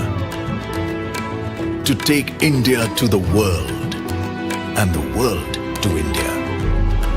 Creating pathways of self-reliance. To stand for progress, the planet and the people. Towards a future made perfect. And be a force creating abundance. Because independence is not a moment in history. It's a never-ending path to prosperity. Aditya Birla Group, a force for good. दुनिया में कुछ लोग कहते हैं और कुछ लोग करते हैं। जब कहा गया देश में सोलर पावर सफल नहीं हो सकता, तो हमने सुना नहीं, उसे सफल कर दिखाया। कहा देश का सबसे बड़ा पावर प्लांट बनाना इम्पॉसिबल, तो हमने पॉसिबल कर दिया। बोला कोने कोने तक बिजली पहुंचाना किसी के बस की बात नहीं, हमने पहुंचा दी। चर्चा हुई देश में इतना बड़ा पोर्ट बनाना असंभव, हमने संभव कर दिखाया। और जब कहा गया देश के एयरपोर्ट्स इंटरनेशनल स्टैंडर्ड्स के नहीं हो सकते, तब भी हमने सुना नहीं, कर दिए। मुश्किलों की नहीं सुनते, हम करके दिखाते हैं। अदानी, हम करके दिखाते हैं। The Four Rings.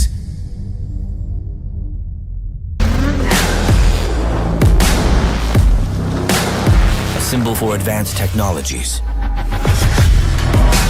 for quality,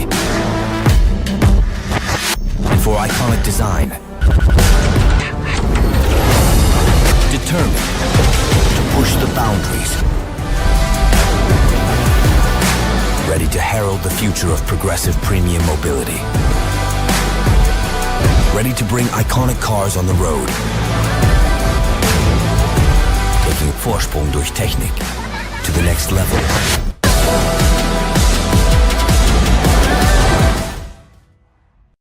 जो सोचा ना था वो सब होगा, जो पहले न हुआ वो अब होगा, जो अब होगा गजब होगा। समझेंगे मिनटों में दुनिया की बातें, जो भी हमारा मन होगा, और अल्फाजों से जादू दिखाना हर किसी में दम होगा।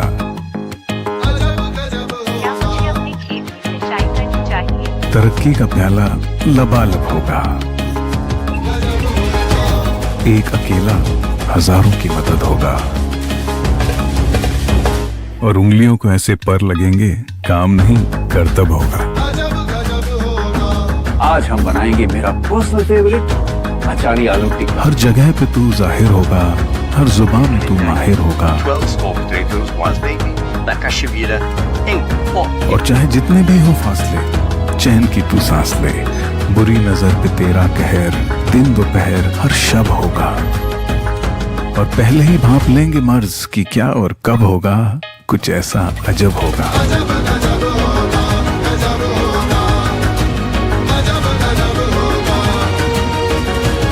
गूगल AI, सोच बनाओ सच चाहो जब,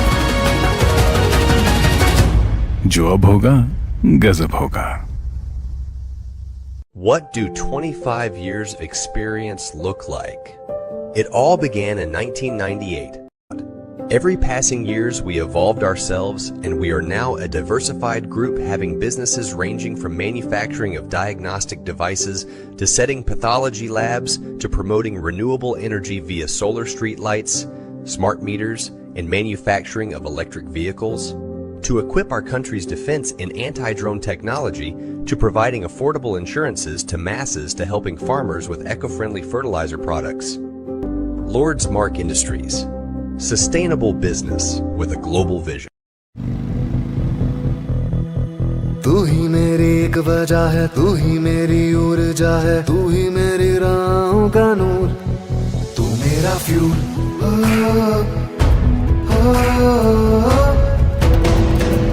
तुझसे मैं चलता हूँ, तेरे लिए जलता हूँ, तुझसे मैं हुआ मशहूर। उत्तर के पहाड़ों से दक्षिण के किनारों तक, पहले इंडियन फिर oil, Indian oil.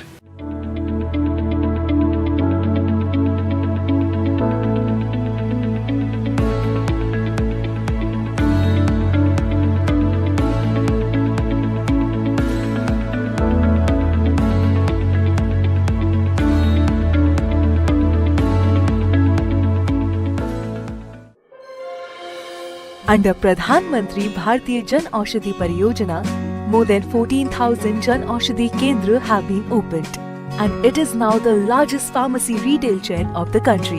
Jan Aushadhi provides assured quality at affordable prices. Be it Kashmir or Kanyakumari, Jan Aushadhi is everywhere, and around 1 million citizens visit daily to avail the benefits of the scheme. An initiative of Department of Pharmaceuticals, Ministry of Chemicals and Fertilizers, Government of India.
India, the land of a billion dreams.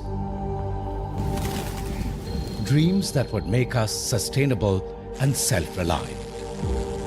Dreams of growing together in a future-ready world. Dreams personifying Vasudhaiva Kutumbakam. The world is one family. Through our constant pursuit of innovation, at Gail, we energize such dreams. With a growing network of pipelines, Gail holds a strong presence in the entire natural gas value chain.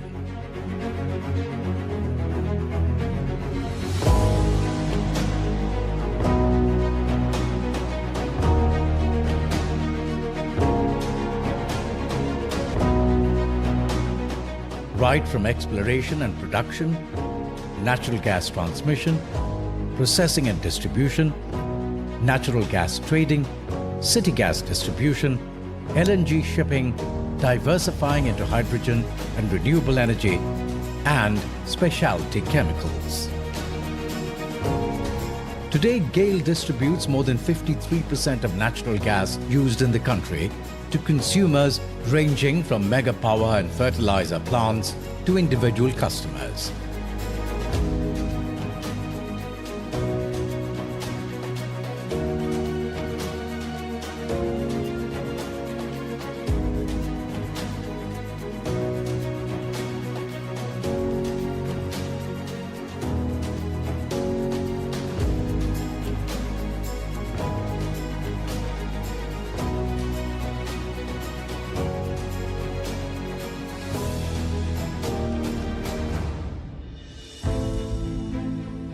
Gail, recording a rapid financial growth over the years. Gail has grown organically and established its international presence in multiple key markets and gas trading across varied geographical and price indexations, positioning Gail amongst the top 10 LNG portfolio marketers globally. All these attributes make Gail the undisputed leader and preferred partner of choice of gas market in India.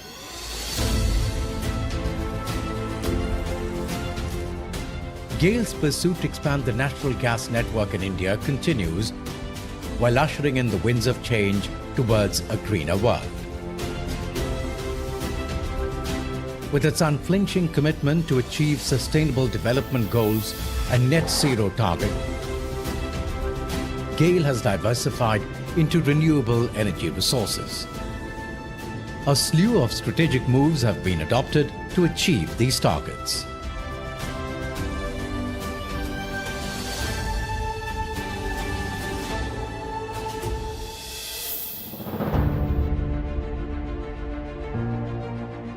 The credit for setting new benchmarks and achieving hallmark of success lies with the skilled workforce, who are driven by endless creativity and passionate zeal to achieve the extraordinary. Gail has in turn prioritized health and safety of the workforce with international best practices in place. Transparency, accountability and ethical governance are the core values imbibed in Gail, leading to ease of business, making it the ideal partner of choice by all valued stakeholders.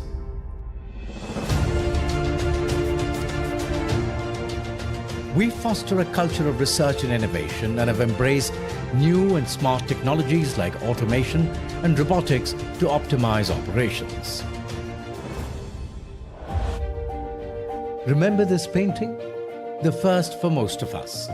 Hiking the tall mountains, running in the lush green fields, diving into the deep blue sea.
unchronicled story through the 100-year journey of our country.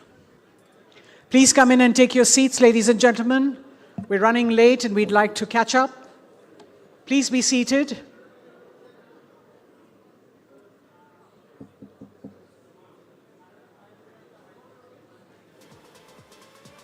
यात्रा के लिए महत्वपूर्ण है कम carbon footprint के साथ विश्वसनीय बिजली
that features the Right Honourable Miss Elizabeth Truss, former Prime Minister of the UK, sharing insights with Miss Sonia Singh, anchor editor, NDTV Dialogues, and visiting fellow, Cambridge Judge Business School. Ladies and gentlemen, the Right Honourable Elizabeth Truss with Sonia Singh. Please give her a warm welcome.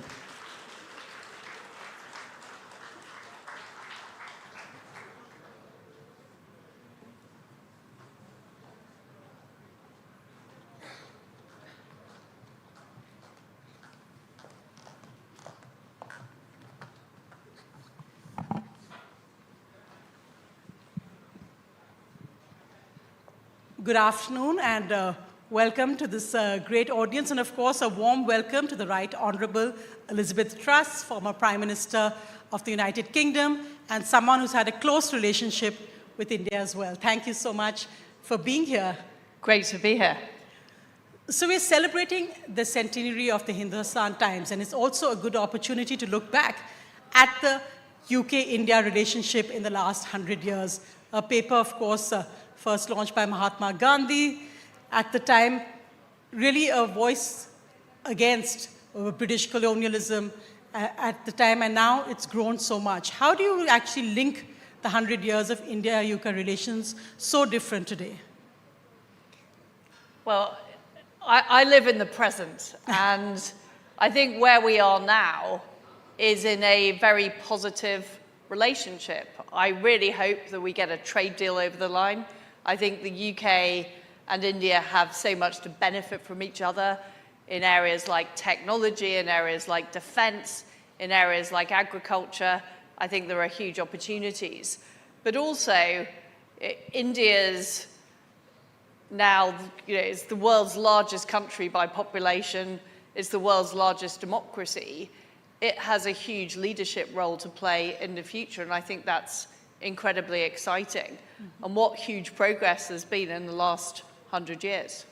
No, and in fact, I think in India, perhaps there was a little bit of pride when we overtook the UK as the 5th largest economy in terms of GDP. So in that sense, when we talk about the India-UK FTA, India is very much there in a bargaining position as an equal.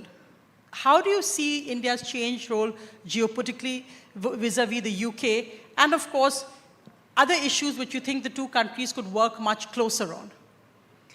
So on the trade deal, it is absolutely a relationship of equals. And I think both parties will need to make concessions in order to get a trade deal done, as always happens in these situations.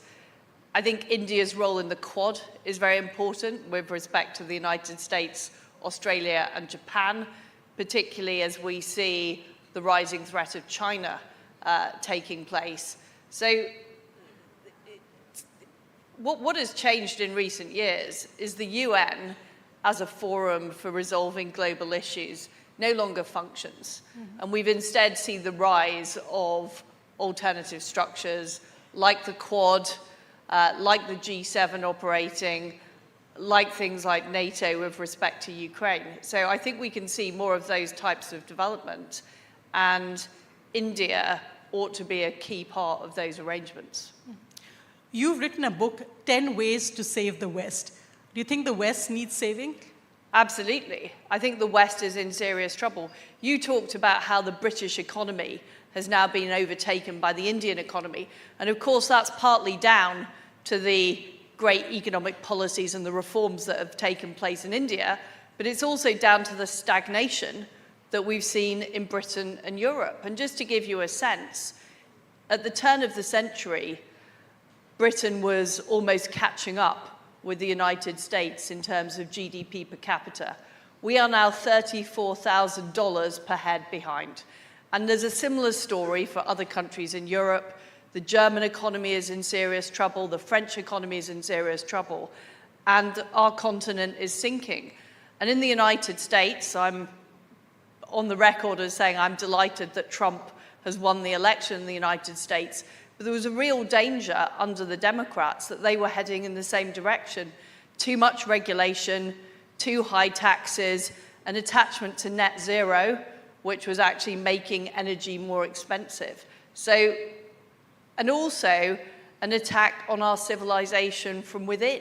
If you look at the transgender agenda, this idea that men should be competing against women in boxing matches or using women's restrooms, or the questioning of our democracies and freedoms, the attacks on free speech. These are all the things, I think, that potentially are undermining the West and having a really serious effect on our economies. So the virus of wokeism, as people would say. But just to take that point, because of course the current government in the UK, you've had the Foreign Secretary David Lammy earlier on record, not saying very nice things about President-elect Trump. You said that Trump will lead the fight back to save the West. Do you think in Great Britain, which is one of the few major countries that actually elected a left-leaning government, do you think you're going to see a return of the right, the Conservatives, anytime soon, and the whole decimation of the Conservatives? I mean, the fact that you were Prime Minister as well, I mean, surely all of you hold responsibility. The series of Prime Ministers the Tories had. What has happened in Britain is, although we had a Conservative government for 14 years, it didn't pursue policies that were Conservative enough. So we ended up with the highest taxes for 70 years, the government spending 45% of GDP. That is a record that East Germany would be proud of, and the highest energy costs in the developed world. So in the last year, we've seen the last plant producing steel from scratch closed down. We're seeing oil and gas refineries closing down, and our industry is not competitive. Britain has fallen to number 30 in terms of the tax competitive league tables. So what I would argue is that Tony Blair made big changes to the way the UK state and bureaucracy run. He outsourced a lot of power from Parliament to unelected bureaucrats. And frankly, we did not do enough in the last 14 years to turn that around, which has led to Britain's stagnation, which is why people voted against us, because they didn't feel any better off after 14 years of a Conservative government than they felt in 2010. So they rolled the dice and voted Labour. Now we've got a Labour government pursuing an even more extreme version of those policies, more taxes, more regulation, and more net zero. And this Labour government is already at record levels of unpopularity. So what the people of Britain actually want, and these are the people that voted Brexit in 2016, they voted for Boris in 2019, they want the same kind of revolution that Trump is delivering in America, which is actually taking on the left-wing establishment, giving more power to people, giving more opportunities to businesses, making it easier to run a successful enterprise in Britain. That is what people actually want, but we have a very powerful bureaucracy who want to keep us attached to Europe, who don't want us doing trade deals with America or India, and who want to continue with the status quo. So that is the battle that is still going on in Britain now. You have, of course, the record of being the UK's shortest term Prime Minister of 49 days. Why do you think you couldn't do any of these solutions or prescriptions in those 49 days that you were in? Do you regret your mini budget, which critics blamed for everything as saying 45 billion pounds unfunded tax cuts? They blamed the rise of mortgages on that. Do you regret that when you look back? Do you regret your 49 days? In short, no.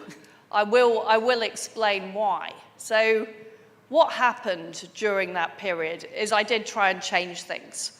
So I wanted to unleash supply-side reforms on Britain, getting on with fracking to lower our energy costs, keeping corporation tax at 19% rather than raising it to 25%, making it easier for the self-employed, duty-free shoppers, getting the British economy growing, but also holding government spending down. That was my plan. And what it came up against was massive resistance from the establishment in Britain, who were very attached to net zero, very attached to staying close to the EU, very attached to high spending and high taxes. And the cause of the market movements at the time, the chaos in the markets, the pound collapse, was actually, but it was, the key cause was the Bank of England's failure to regulate pension funds properly. So-called LDIs, liability-driven investments. And it's not just me saying this. The Bank of England this year produced a report saying that 2/3 of the market movement back in 2022 were down to movements in LDIs and their failure to properly oversee it. And the Bank of England have a responsibility for financial stability. But the problem is that was not the narrative that the BBC or the left-wing media or indeed the Labour Party wanted to wanted to promote. So even though the Bank of England have admitted that the spike in the markets, which by the way, are not as big as the spike in the markets that we saw after Rachel Reeves' budget. So gilt yields are now higher under this Labour government than they were back in 2022. But what I faced was a massive backlash by the British establishment that didn't want things to change. So do I regret trying to do it? I could have just become Prime Minister, gone along with what the civil service wanted, gone along with what the Bank of England wanted, not pursued any of the policies that I had campaigned on in the leadership election, like fracking, which was very unpopular with Conservative MPs, or like cutting taxes. But what would have been the point of becoming Prime Minister? I wasn't in there to do nothing. I was in there because I wanted things to change. And what I have learned from the whole experience is you can't do it with just a few people in government, because the forces that we face are really quite significant. We need a much bigger conservative movement in Britain, a bit like the MAGA movement in America, but we also need more independent media to actually be able to get our message across. So that's what happened. And people talk about these unfunded tax cuts, but what has subsequently been proven is when you raise taxes, the revenues don't necessarily come in. So they're not, that is a left-wing view that these tax cuts are unfunded. I believe in the Laffer curve. I believe if you push taxes up too high, people will leave the country, they won't set up businesses, they won't go into work. And that's exactly what's happening in Britain now. Our GDP per capita is falling because taxes have been raised too high. And there are lots of people, and people in this room will know these people, who are now leaving the UK to go to places like Dubai, to go to Spain, to go to Italy, because our tax regime is so penal. And so unfunded tax cuts is it's a left-wing mantra that is not true in real life. You referred to Conservative MPs, but the fact is that your successor, Rishi Sunak, now you beat him in a leadership election, but he came in after that, and you've written in your book about him that you felt that you lost your own parliamentary election because people didn't want to endorse Rishi Sunak as PM. So the knives are out within the Conservative Party as well. Well, there is a big split in the Conservative Party between those people who think things need to change in Britain, that we have a fundamental problem with the power of our unelected bureaucracy. And let me give you an example. Only yesterday, Andrew Bailey said that Britain needs to get closer to the EU. Now, British people voted for the opposite. This man is somebody who is unelected and unaccountable, and he is pursuing his own agenda. And this is the problem. We've got lots of people like that within the British system pursuing their own agenda. I wanted to take those people on. I think they need to be taken on in the same way as we're seeing Elon Musk and Vivek in the US taking on the bureaucracy through Doge. We need a similar set of people here in Britain. Rishi Sunak is somebody who instinctively favours the status quo. He's somebody who wanted to be Prime Minister, wanted to accept the advice of the civil servants, and the consequence was that the Conservative Party got our worst results since 1834, because the general population in Britain are not happy about these policies. So that's why we need change. And that is the debate in the Conservative Party. And you can see the same debate in the US between the never-Trumpers, who want to cling on to the Washington establishment, and President Trump, who actually says, no, we need to drain the swamp. We need to dismantle the administrative state. So do you think you need to drain the swamp in the Conservative Party in the UK and in the bureaucracy as well in the UK? We need to. We need to. I do not think Britain's economy will be revived. I don't think our national direction will be restored until we deal with our very powerful bureaucracy. And this is the conclusion that President Trump came to after his first term in office in 2016, because so much of what he was trying to do was thwarted by the permanent bureaucracy in DC, which is why he's now appointing people who are actually going to fight the bureaucracy. And I think that's the same lesson that we need to learn in Britain, is that you cannot really get the type of policies we want to see done. So what kind of policies am I talking about? I would love to see the UK completely dump EU regulation and do trade deals with countries like India, like the United States. I'd like to see us dump net zero and by all means pursue clean energy, but also use our oil and gas in Britain and build more nuclear. These are the types of policies that would actually turbocharge the British economy. They're not going to happen whilst we have the current bureaucracy in place. It's interesting because when you're looking at the West right now, we're seeing governments thrown out after one term. In India, we have the current government, the Prime Minister Modi, in for a third term. What do you see as the key differences, and also the fact that the democratic mandate in India, the legitimacy of India as then a global player in terms of negotiations, whether it is with the peace between Russia and Ukraine, because we're talking to both sides, something which the UK had very strongly opposed? Well, I think Prime Minister Modi is it's an incredible achievement to get elected in this current environment. Every other single incumbent government across the world has got booted out of office. You know, Australia, the United Kingdom, it's going to happen in Canada to Trudeau, it's happened in America to the Democrats. So it is a massive achievement to remain in office, and it is testament to the economic reforms that are taking place in India and the fact that people are feeling the country is going in the right direction. I think India has a huge role to play in the future of geopolitics as the world's largest democracy. I would like to hear more from India in the global debate. And I think with a Trump presidency, there is an opportunity to reshape how international relations work. I'm a veteran of UN General Assemblies. I find they don't really achieve very much, and we need a new way of moving forward, and I very much want India to be a key part in that.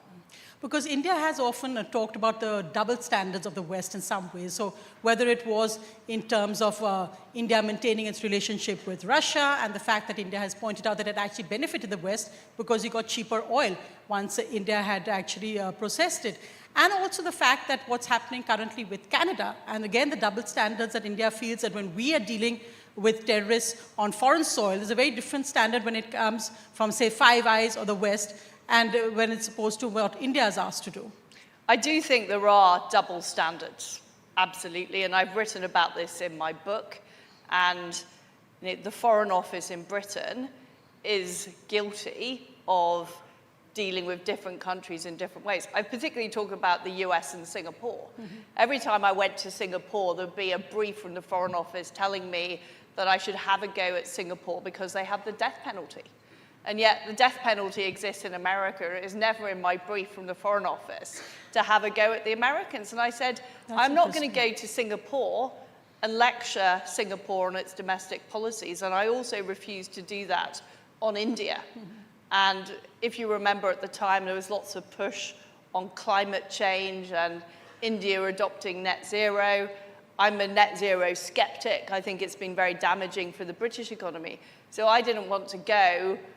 And Britain is in no position to lecture India. So I very strongly agree. On the subject of Russia, I believe the reason Russia invaded Ukraine was weakness that was shown by the West, in particular by the United States, the withdrawal from Afghanistan, the failure to take action when there was the invasion in the Donbass region in Ukraine. And I very strongly believe that Putin should not be allowed to win or be seen to win the war in Ukraine, because I think it would have huge knock-on effects for Iran and for China. And we're now seeing Iran, China, and Russia act together, and that is a huge danger to the West, also to India, and also to global stability. Do you see a global shift of power now towards Asia? Do you think, in a sense, that when you've written about saving the West, but do you see that there is now a global shift of power where the superpowers of the future will be, say, the US, China, India? There has definitely been a global shift of power, and regrettably, I think there's been a shift of power towards authoritarian regimes. We have never seen Iran so emboldened. We've never seen Russia, or in recent years, so emboldened, or indeed China. I would distinguish, though, between India and China. Of course. India is a democracy. India wants to see the rule of law protected, things like free speech. That is very different from what we're talking about with respect to China. And I think under President Trump, we're seeing a revival of US strength. So I do think we are going to see a changing world. I fear Europe is less powerful than it was. I think one of the reasons Europe is less powerful than it was is it's stymied its own economy. Germany took a terrible bet on outsourcing its power production and cheap gas to Russia. The industrial economy of Germany is now in serious trouble. So Europe needs to get its act together. Otherwise, we are not going to be part of any of these discussions. But certainly, I think the US and India are both on the rise. Well, one of the interesting hot button issues between India and the UK has been, of course, visas and student visas. A report out just today points out that Indian students going to the UK has dropped dramatically, and that's partly because of new, tougher rules against immigration. How is the West and, say, countries like the UK going to balance the anti-immigration mood within the country and domestic voters and the need really for, say, students and more open borders for your economy? Well, we've got two big problems. One is illegal immigration, and this is because of Tony Blair's Human Rights Act. We cannot deport illegal immigrants, and we have a major issue with boats crossing the channel on a daily basis, us not being able to deport those people being put into asylum hotels, which is very worrying for local residents. It's pushing up the cost of housing in Britain. That is very different from legitimate immigration or indeed business travel with our friends and allies. So we need to sort out the Human Rights Act. We need to be able to deport illegal immigrants. But what I would also like to see is us take a different approach to different countries. And it should depend on whether we can trust those countries to return illegal immigrants, whether we can trust people, if people outstay their visas, to be sent home. And the problem we've got, and it is back to the British bureaucracy, is the Home Office want a one-size-fits-all policy that treats Nigeria the same as India, the same as Australia, the same as Japan, the same as the US. Those are all very, very different countries. And I think we should aim to develop bilateral relationships with countries we trust on the basis of transparency and making sure the rules are followed. Well, you've, of course, called Rishi Sunak a spreadsheet politician. But the fact that an Indian origin politician could become Prime Minister of Great Britain, the fact that Kemi Badenoch is now the first black woman to head the Conservative Party, does represent a multicultural Britain, which many other countries perhaps would envy. But how do you think that's going to represent the future of Britain in the future? Well, I think it says something about the Conservative Party, that we don't believe in identity politics, that we don't care whether somebody is a woman or which ethnic background they're from. What we care is how well will somebody do at the job? Do we agree with their policies? Do we support them? So we have had numerous senior politicians who are women, men, ethnic minorities, and there has been no comment made about it because we are focused on the policies, whereas the Labour Party endlessly talk about identity politics and never, ever manage to achieve the diversity we've had in senior levels of office. So I believe in meritocracy, and the way, why is it that the US has, not succeeded in having senior. Why did Kamala Harris not get elected? Well, it's because she focused on the fact she was black and a woman, rather than talking about the policies that would benefit the American people. No, well, just as we're ending, really, some interesting bits that I picked up from your book. One was, of course, that you were the last UK Prime Minister to meet the Queen, and she died within 2 days of you being Prime Minister. In your book, you said that your first thoughts were, why now? Why me? It's really quite extraordinary to recollect the period.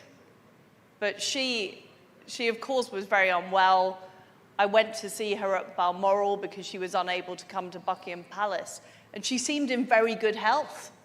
You know, she was very lively. We talked about all the issues of the day. She told me that I shouldn't rush things, which was maybe a bit of advice I didn't take as seriously as I should have done.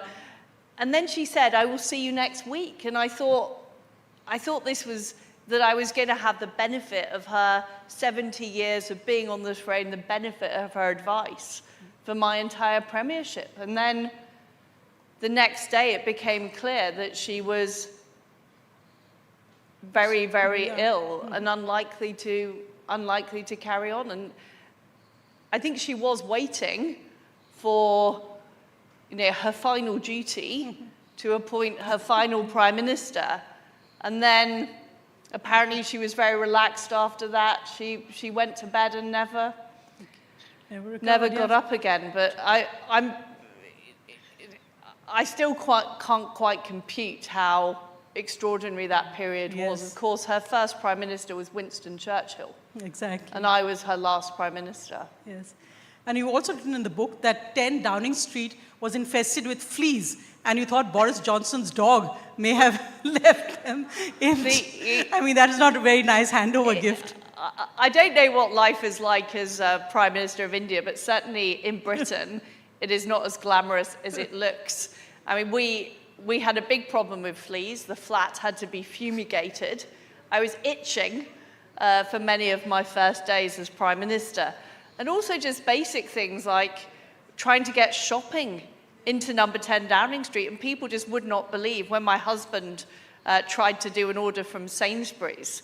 They wouldn't believe the address was number 10 Downing Street. And we could not, you know, we struggled to get basic food into the building.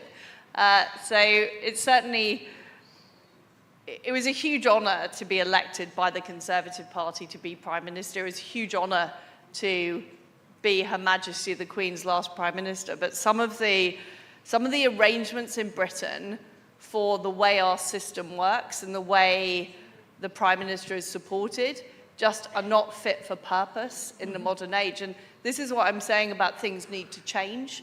You know, we have got a serious system problem in Britain that needs to be fixed. And although I'm no fan of Keir Starmer and Rachel Reeves, I understand how difficult it is now to get the British bureaucracy to actually enact the will of elected politicians, and that is something that needs to be fixed. Finally, what next for you? I mean, that's a question that I'm sure many in Great Britain also ask, because in the Tories there seems to be some sense of hesitancy. Where do you see your future? Well, what we've got now in Britain is Nigel Farage did very well at the election on the Reform Party, which is challenging the Conservatives from the right, because too many people in the Conservative Party went along with the leftist establishment rather than enacting Conservative policies in office. And what I would like to see is I would like to see the best of reform, people like Nigel Farage, but also the best of the Conservative Party, people like Suella Braverman, Jacob Rees-Mogg, actually working together to take on the problems that we have in Britain. Because at present, I don't think the Conservative Party can do that alone. And what I worry about is, you know, people have voted for change again and again, and it has been blocked by a very intransigent bureaucracy. We need a fighting force. So what I'm interested in is how can we create that movement? A bit like the MAGA movement, the Tea Party movement in the US, that led to the big changes we're now seeing under the Trump administration. Frankly, I think we need a British Trump. I think there's a question of who that individual might be. Not you. I'm not putting myself forward. I've already put my fingers in the fire and had them very severely burned. But that is the type of approach we now need to get the change in Britain. And the Trump revolution that we're seeing in the US, that is coming to Europe.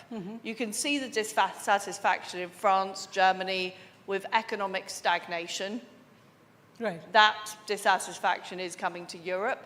So you are going to see major changes in Europe as well as Britain in the next 5 to 10 years. Thank you so much for being with us Thank at the you. Hindustan Thank Times you. Summit. Thank you. Thank you.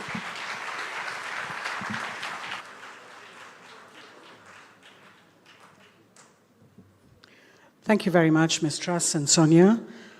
Well, ladies and gentlemen, this has been a rather informative session. We are now moving on to our next, which features a father-daughter combination. They'll be joining us very soon. We'll just quickly make the changes on the dais. Please remain seated, ladies and gentlemen.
Agarwal, founder and non-executive chairman of the Vedanta Group, and Ms. Priya Agarwal Hebbar, chairperson Hindustan Zinc Limited and non-executive director at Vedanta. Both of them will have a dialogue with Mr. Ravi Krishnan, editor-in-chief, Mint. Ladies and gentlemen, a round of applause for our father-daughter combination.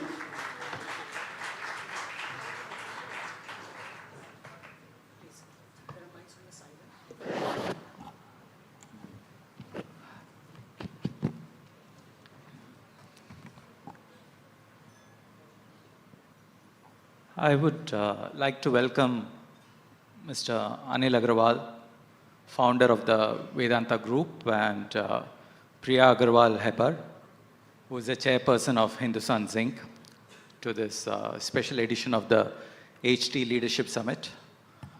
Mr. Agrawal, of course, is one of the OG entrepreneurs in India.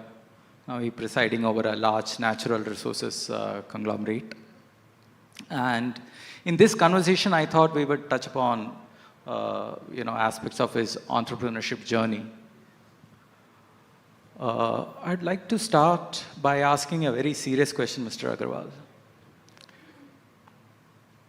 You are now a social media superstar, one of the few Indian industrialists who have taken to sharing their early experiences of struggles and trying to inspire the youth today. What made you take the leap?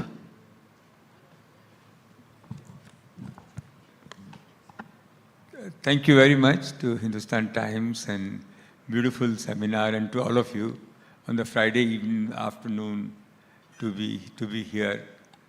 Thank you very much. For me, I didn't know anything about social media.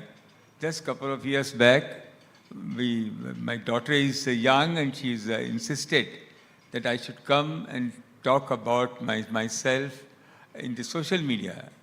And she took the initiative. She had some of her colleagues, and they start working, and I started finding that I thought I am just a piece of nothing. I'm just doing it. But as they keep on opening me, and I find that there's story after story. There are events after events, what happened. So I keep on narrating them, and I keep on telling them, and that's what has happened to social media. What has been the response that you have received? They tell me the response because earlier I wanted to be a quiet man. I used to come to India or anywhere, just go. Even I go in London also, and whenever I go, I find that there's somebody who will recognize me, shake hand with me and talk about me. So I'm a little bit conscious now, how I dress, how do I talk. So what I wanted to have a freedom I never wanted in my life to have a security. I never wanted anybody to follow me. I just wanted to eat. कहीं चाट भी खा सकते हैं, कहीं road पे खड़े होके मस्ती भी कर सकते हैं. But वो अभी थोड़ा लगता है conscious रहेंगे. No, but he still does that. On a Friday, first day, first show of every Bollywood movie, he goes alone. If the family doesn't come to the cinema, he gets his popcorn and he watches the movie at peace. Why not?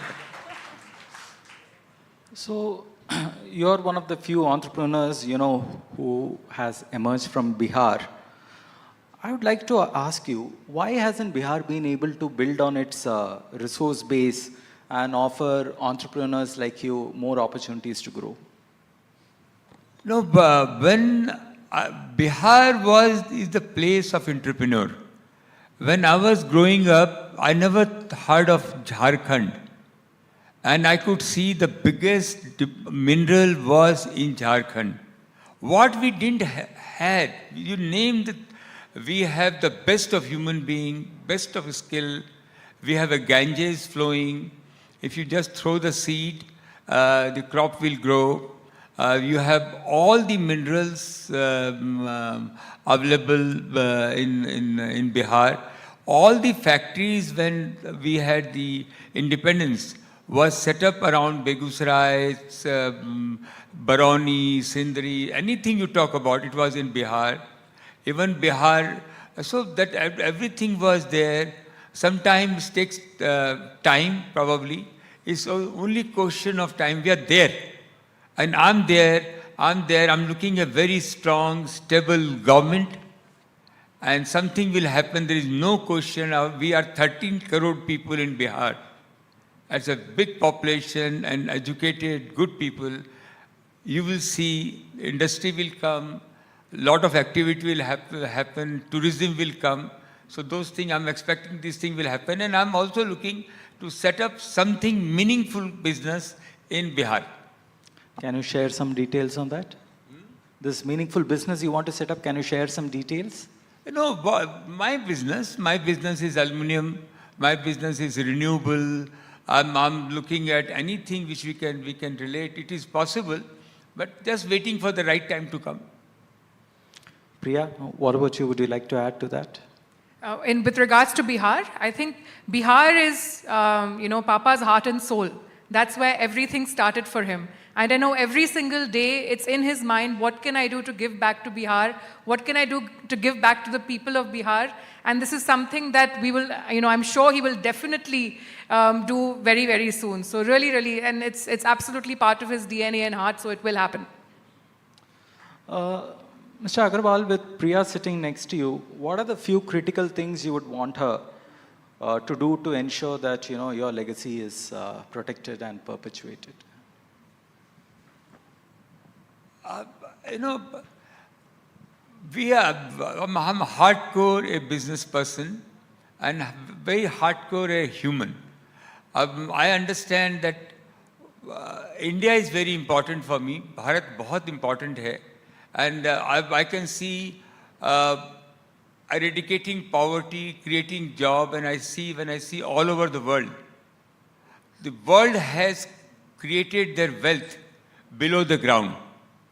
Anything you talk about is below the ground. And India is, I am a geologist, there is no better earth than India, where everything you talk about is there. But somehow the perception has gone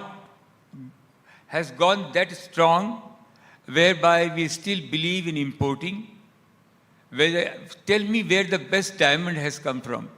From India. Kohinoor diamond has come from India. The largest gold is in India. Copper is in India. Potash is in India. Anything you talk about is in India. So I'm a businessman. It's a tough business. So I started manufacturing, gone backward integration, and then finally gone into the exploration. And exploration, India has not been explored. Only 2% our land has been explored. And more and more liberal, our startup, the enthusiasm, the entrepreneur class. I lived all 30 years abroad, but the entrepreneur class and the fire, risk-taking ability I see in India nowhere else in the world. In spite of that, we go America, go everywhere. One generation you find numbers of people have successful. Hundreds of people have made their way forward and created phenomenal, creating wealth being celebrated. In India, creating wealth is punishable. To make money is sin. The kind of startup, kind of entrepreneur, what we have. So I always, anything I will start, anything I will do, the first thing will come, whatever am I doing, is it helping society? Number two, how much further industry can be set up, startup can be set up. So we make sure those things happen. So these are very, very important. Third is the environment. We are, even if you look at from the spiritual book, they have learned this environment now. We know from our scriptural book, which says the environment is the number one, like a puja. Like a puja. It is written in 17th chapter in Gita that we have to protect our environment. When we go back, the land should be in a better position. So that is the legacy. Means we are going to produce, I'm in 4-5 business. Zinc is very important for an environment. Very difficult. We are going to produce 3 million tons of zinc. We are going to produce largest silver of the world. I'm very vocal. We are going to produce one of the largest copper in the world. Aluminium 3 million ton integrated we have set up. Impossible to set up in first generation, but you have to believe 3 million ton aluminium has been set up. We are going to add another 3 million ton. The work has just started. We are going to have oil and gas is my heart and soul. 85% of oil we import. India has a phenomenal patch, a reserve of hydrocarbon. And today technology has gone and we are going to produce 500,000 barrels of oil and gas, which I am looking at. Apart from that, so many other things we are doing, but these are the major things for me to do. Other technology side, a lot of things are happening. But she joining me, she's a difficult girl. She's a difficult girl, never wanted to be in a business, never wanted to marry. When he grew up, I found a nice boy, she says, I don't want to marry these Marwadis. I said, Marwadi? I'm so proud of me, my Marwadi. What are you talking? We come from the sacrifice. He said, no. You tell me one Marwadi boy. So I made him meet. She didn't meet somebody. And then finally she found such a nice boy. I was under depression 6 months. What she's doing. And finally I'm very pleased that the Akash Heber come from the south.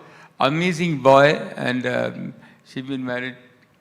So she's her own mind. And that is nice. So, Priya, coming to you, Mr. Agarwal talked about how wealth comes from below the ground. But metals and oils are both considered as environmentally harmful industries. How do you respond to criticism on that? I mean, Niyamgiri, Thoothukudi, those, where although the Supreme Court absolved your group, but still there was a lot of reputational damage which it possibly caused. So how did you respond? So first and foremost... let me answer this. This is, you have seen one failure. Please open my heart. What you told Tuticorin is the smallest failure. I have hundreds of, that's what I tell to entrepreneur. More failure you have, more success you will get. Has to come. This is the first ladder for your success. Because it has come into the public domain. Anything you do, it is, Ram bhi jab gaye the, to unko Ravan hi mila tha. आप आगे बढ़ेंगे, आपको opposite direction में, अगर आपको बड़ा आदमी बनना है तो आप जन्मे खाना पीना खा के हेल्प करके भगवान का नाम लेकर सो के निकल गए, वो बात अलग है. लेकिन अगर आपको लाइफ में कुछ करना है तो भैया मजा करो, एंजॉय. और जितना घिसोगे, जितना पिटोगे, जितना मरोगे, ऐसी ऐसी बेइज्जती होंगी, उसको जहर बना के घूंट लेके पीना पड़ेगा. हम लोगों के पास कोई बाप दादा की कोई है भी तो उसको भी आगे बढ़ाना है, कुछ नहीं है, और उसमें से आगे बढ़ना है. मैं जब इंग्लैंड गया तो पूछ ही नहीं रहा था कोई मैं क्या करूं. मैंने कहा एक आइडिया आ गया. मैंने देखा इन लोगों को राजा महाराजा बहुत पसंद है इंडिया के, तो मैंने कार्ड एक बनवा लिया, महाराजा अनिल कुमार. क्या करेंगे, ये हम हिंदुस्तानी हैं, कोई ना कोई रास्ता निकाल लेंगे. But in actual fact, when you really think about it, or when you really read the facts, everyone's talking about the energy transition. The energy transition can only happen with a focused approach with critical minerals, transition metals. The World Bank has said you need $1.7 trillion of investment in mining for this energy transition to happen. And it's absolutely crucial that we should do as much of this domestically. We've only explored less than 20% of our natural resources. Other countries have explored much, much more and has really, really created wealth through that, what Papa was saying. And beyond that, everything today can be done in a way where you leave the environment better than it was before.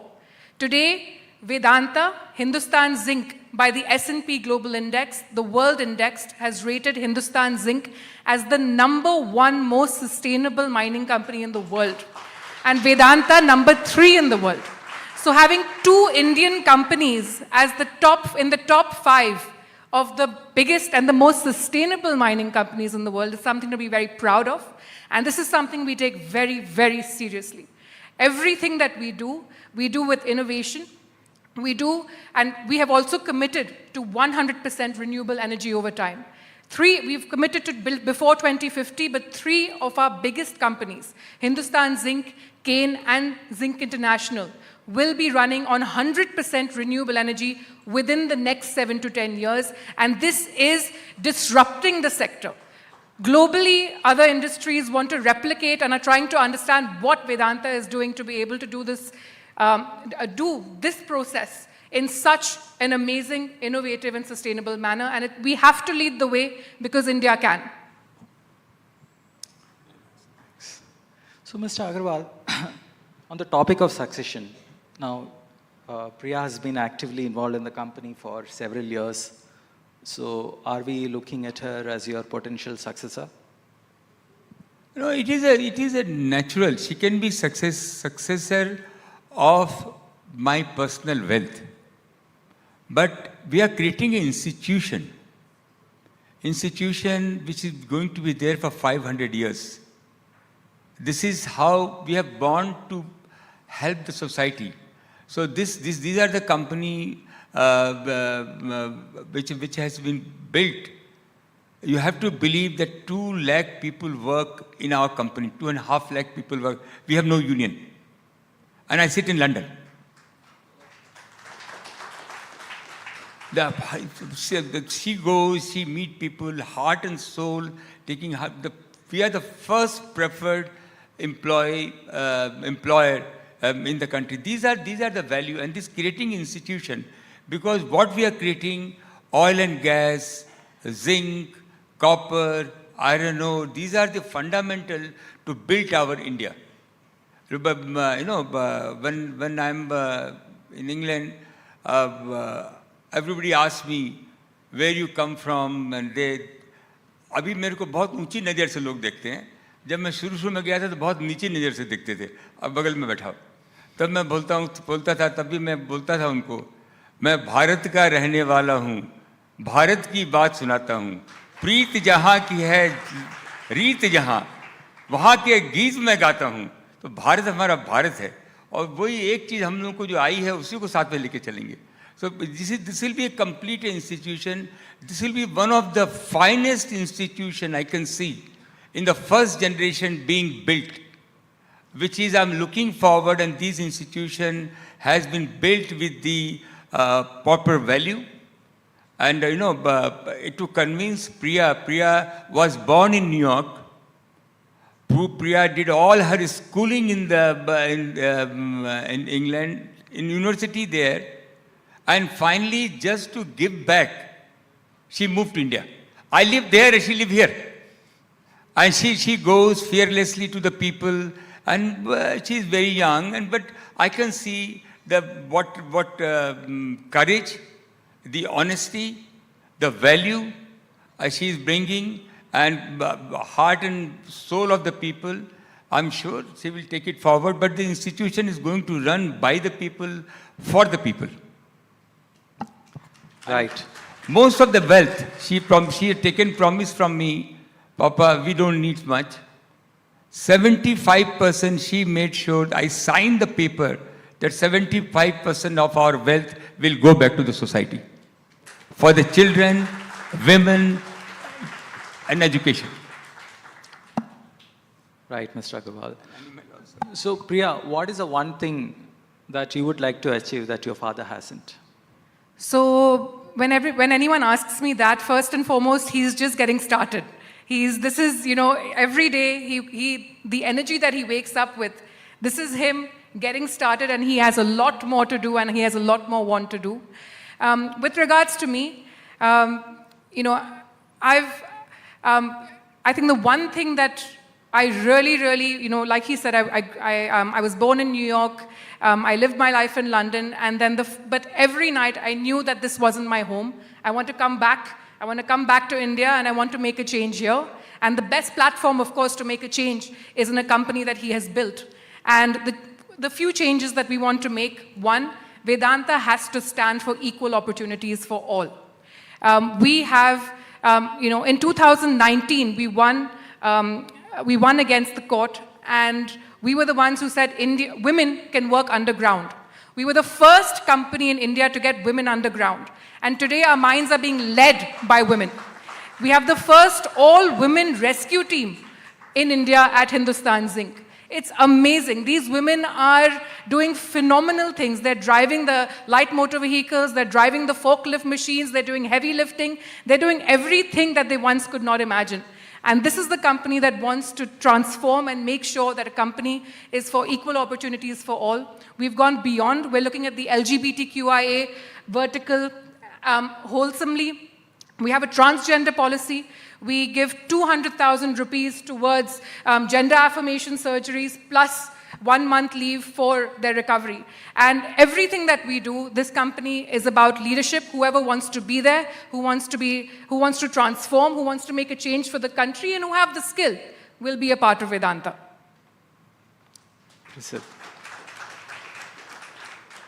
So, regarding succession, I wanted to ask you, is it in general challenging for Indian businesses to hire and retain talented professionals? What are your thoughts?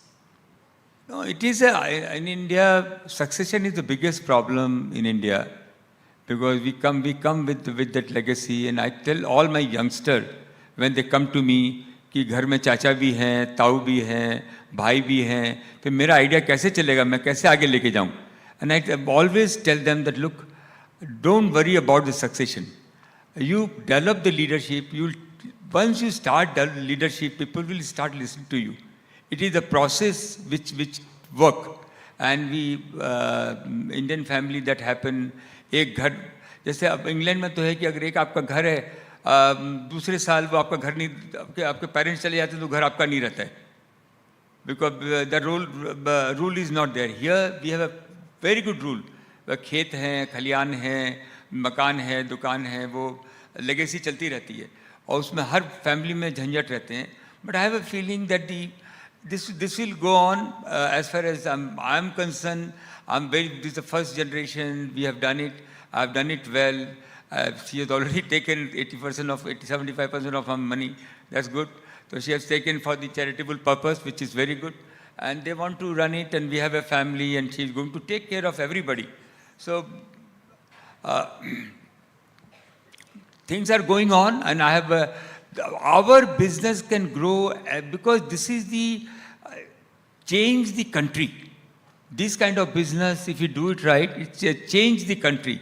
And I'm looking forward how like we are very good foothold in Africa. I see the similar situation, but I don't see. One is a legacy.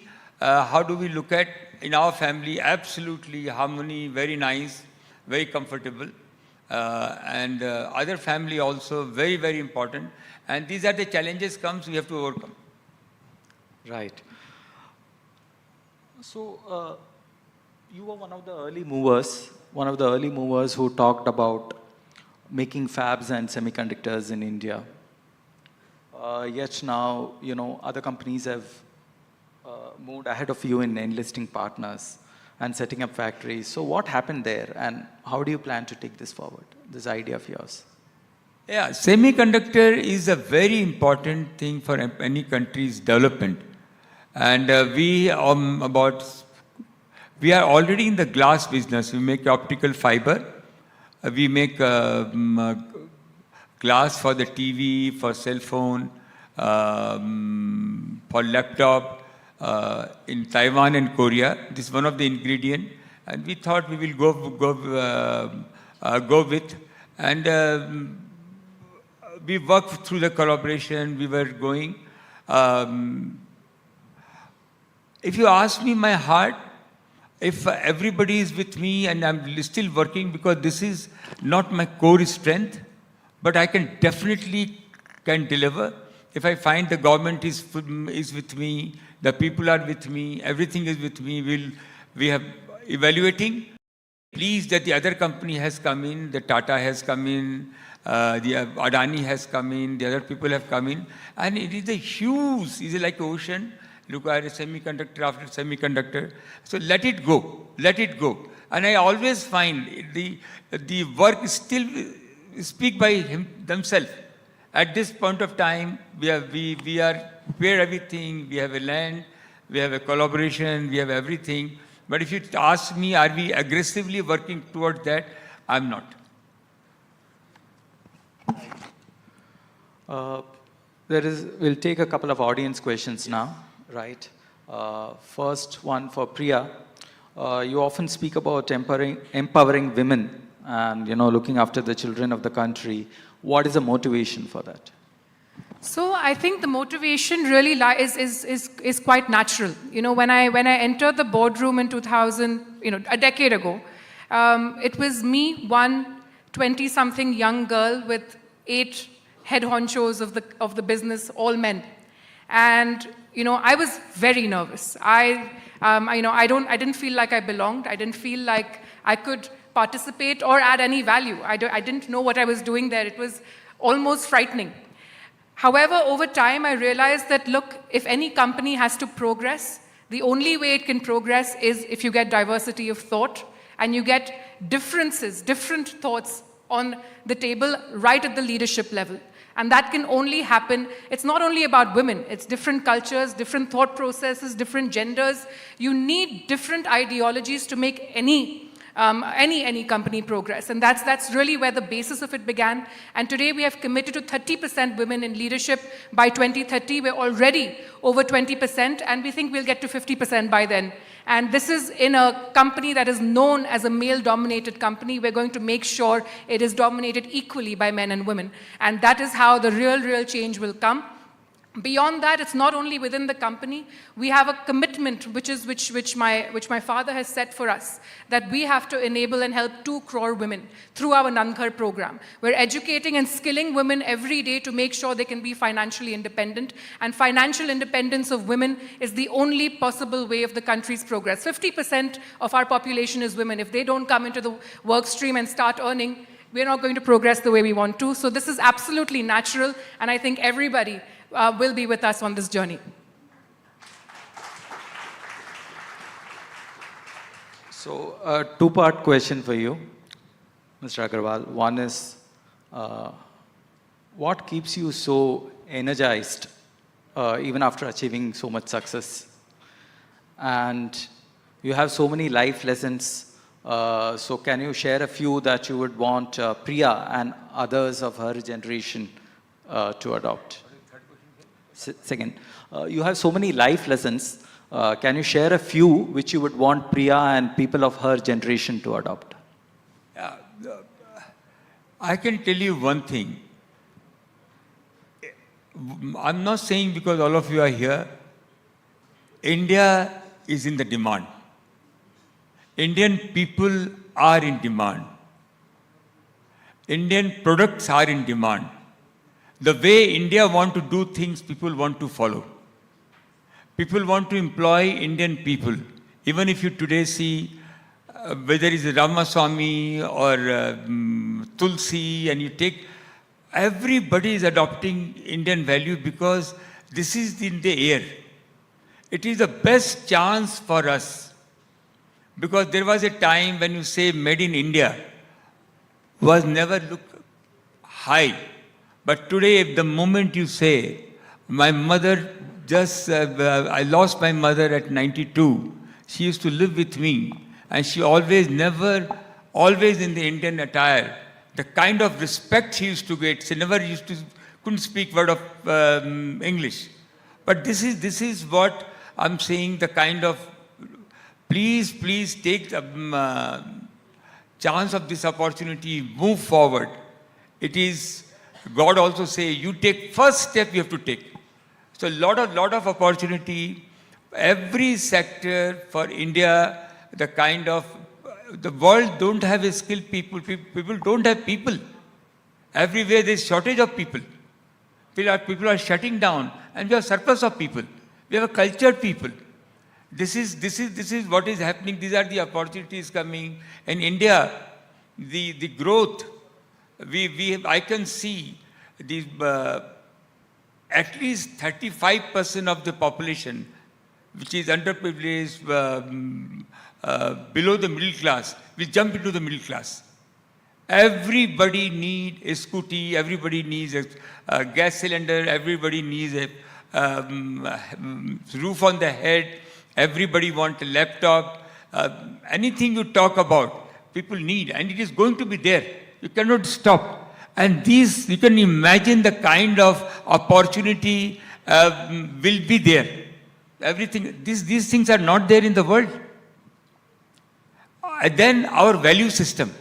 You go to China, I'm not saying that anything is bad. The relationship, the value system is not there. For us, the family is so important. Our Bihari people sitting here and having 2 square meal, and 80% of money he's sending back to his home. And he's dreaming that my daughter, my sister, my mother is happy. That happiness giving him celebration. So this is the kind of value we are living. We are very fortunate that we are Indian, we are living in democratic country, and people started believing us. The whole world is believing us. The future looks very, very, very big to me. My only thing is hard work. To all the youngsters, be very, very positive. Just keep doing your work. There is no question the success will not be there. Everybody has been destined to do something. Keep remaining there. Don't look at left and right. Just remain there and keep working. If you're working even for some company, make sure your boss is entrepreneur. We call it a co-entrepreneur. All the youngsters, don't think, somebody can start thinking of starting own business. But if you want to learn something, go to the co-entrepreneur, learn how he talk, how he walk, how he doing things, and then you can pick up. So those things will come, and we have plenty of the people. Our girls is, I think I've never seen the female like this in the world. The value system they have, they're multitasker. They can do everything. So this is, we are very fortunate that we are in this country. I have no doubt. If you see 1.4 billion people with the surrounding country, what we have, Sri Lanka, Pakistan, Bangladesh, all this, we are 2 billion people. And 2 billion people, same thing with the China. Out of 6.5 billion people, 4 billion between those two countries. So we have a lot of opportunity. I'm looking lot of wealth created to become in this in India. Please give them very important to our government officers. Our politicians are doing very, very well. The government officer, the kind of intelligence they have, I don't think anybody has. How they take it positive. Self-certification is very, very important. When you can do excise on the self-certification, income tax on the self-certification, if you can do sales tax on the self-certification, why can't we start the factory on the self-certification? So think and move faster. So these are the things I'm looking up. I thank you very much that you have called me for this. Thank you very much. So on that optimistic and positive note, we must end, as I'm afraid time's up. Thank you, Mr. Agarwal. Thank you, Priya. Thank you very much. Always a pleasure to hear both Mr. Agarwal and Priya. Ladies and gentlemen, a round of applause. Thank you very much, Ravi Krishnan, for that fascinating discussion. We are now at our 8th session of the 22nd Hindustan Times Leadership Summit. And our 8th session is all about health. We're going to quickly make the changes on the dais, and then we will have our guests come in. Thank you very much.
we've got with us Dr. Ash Tiwari, Professor and System Chair, Milton and Carol Petrie Department of Urology, Director of the Center of Excellence for Prostate Cancer, Tisch Center, a Cancer Institute, the ICANN School of Medicine, Mount Sinai Hospital, and he's going to be in conversation with the Senior Communications Officer of WHO India, Ms. Sanchita Sharma. May I request those who are standing to please be seated? Please be seated, gentlemen. Sanchita, it's over to you. Hi, Rini, do we have questions or? No. Are we doing the Q&A? No. Okay, good, thanks. Okay. Hello and welcome to the session on cancer. Today I have with me one of the global pioneers in precision surgery on cancer, Dr. Tiwari. Welcome to the session. And it's 100 years of Hindustan Times, and in the last 100 years, when you talk about cancer, it's the treatment options now have made a huge difference. 100 years ago, it used to be a death sentence, but now cancer survival is going up. So how have things changed for people with cancer today, Dr. Tiwari? I think cancer used to be a death sentence maybe about 100 years ago, but things have evolved quite a bit in the last 25, 30 years. We have a better understanding of why cancer happens. We have a better treatment for treating a cancer which, when found early enough, we understand the biology of the cancer, we understand how cancer interacts with the rest of the body, and we have major victories in the cancer. While in the last 15 years I have come third time, we have a lot to celebrate, but it's still, this is a battle we haven't yet won. And I'm not sure we are there to talk about celebration, but we are here to talk about strategy. So there are many things can be done, why cancer happens, what we can do to reduce, but the most important thing we can talk about is how to find it early. So yes, in the last 100 years, cancer has been made a dent, but story hasn't yet been over. So we have some data from India which was published this year, which said that 71% of deaths were in people in their 30 to 69 years age group, cancer deaths I'm talking about. So is cancer affecting younger people now as compared to maybe 30 years ago? So cancer is, in sheer number, is getting greater because people are living longer. Second thing is that people used to have a problem because of the heart diseases and the lung diseases. Once we have won that battle, cancer has become in the forefront. Still, every year, about 18 million people get diagnosed with a cancer. 1 in 5 people, you will be knowing, will have a cancer of some kind of other. About 9 million of them, about 50% of them, we lose every year due to the cancer death. But there are many who are living. At this time, about 46 million people are living who have had cancer. They are either fighting it or they have beaten it up. That 46 million, just to put things in perspective, it's more than the population of entire Canada. So that many people are living. So the cancer battle is not all about finding cancer and beating the cancer, but how to make the cancer battle livable. What I mean is that the cancer people don't die just because of cancer, but the side effects and certain things they have to live with for next 20 years, that also is an issue. And so the survivorship in cancer is a very important topic, and we have to focus on that. So do we have a better understanding today of cancer genesis? Is there anything we can do to prevent it? I mean, I know saying no to tobacco and vaccination, but if you could just elaborate on that. There are things we have done to kind of make a dent on the cancer. One of them is very simple one, and every Indian knows about it. Smoking is one of a known reason why cancer can happen in the lungs, can happen in many other parts of the body, including the prostate, tobacco in one form or the other. Dents which we have made in the papilloma virus discussion. So smoking, tobacco, vaccines, they definitely have an impact on beating this cancer. But there are certain things which we don't think about it, but may have an impact on the cancer. And even if it doesn't prevent cancer from happening, it prevents cancer from taking our lives. And that is our metabolic syndrome, that is our diet, that's our exercise habits, that's our diabetes. That's about the obesity. Because an diabetic body or a metabolic body is a little bit inflamed body. And an inflamed body, anything goes to the next level. Inflammation sometimes is a friend, but many times it's a friend with the cancer. So managing inflammation is a very important part of our strategy for fighting cancer. So this is something we should be focusing on. Diet, exercise, lifestyle changes, stress. Stress can have an impact on having cancer or not having a cancer, or if have a cancer, a different outcome about the cancer is very related to stress. Stress impacts the body hormones. Stress impacts our food habits. Stress in certain cancers like pancreas and prostate can actually form a network of interactions between the cancer cells and the nerves. So what is happening in our mind may ultimately boost up the cancer in becoming more aggressive. So yes, there is a lot can be done, but the journey has just about started now. You mentioned stress, so I'm going to ask you a couple of obvious questions. One, when people have allergies, then your body is under stress as well. And these days I run into every second person has some allergy or the other. Does that play a role as well? Do we have any information about it? There is a stress and there is a stress. Stress of an allergy, stress of a cough, stress of a minor problem is not that stress I'm talking about. I'm talking about a lingering stress of where the food will come tomorrow, lingering stress of certain things which are going in our mind. Certain societies have that issue. So we, as a human, as a living, will have to deal with this stress. But what I'm talking about is a lingering stress about which we cannot do anything. The cause persists. So we are recycling those thoughts back and back and again. So there is a way to either get the problem out or learn how to manage the stress. And that's what we say. You don't have a control on what hits you, but we do have a control on how we handle what hits us. So managing our mind, our body, coming from India, Deepak Chopra's callings may have an impact here. What about air pollution? We live in Delhi, so that's something we suffer every day. That's my way of handling the stress. I cannot do anything about it. So we have to control our surroundings. But the cancer journey, when I'm answering any questions or responding to you, Sanjita, I'm doing it from three perspectives.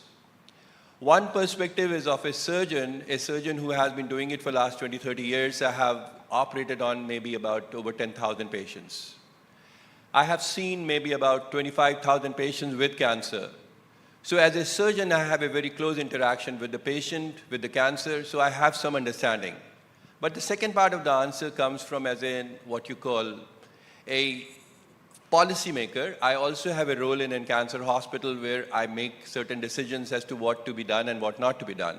But I have a control on only in my hospital, in my atmosphere. But there is a third level of interaction should come, and that Prime Minister Modi or someone else can do it.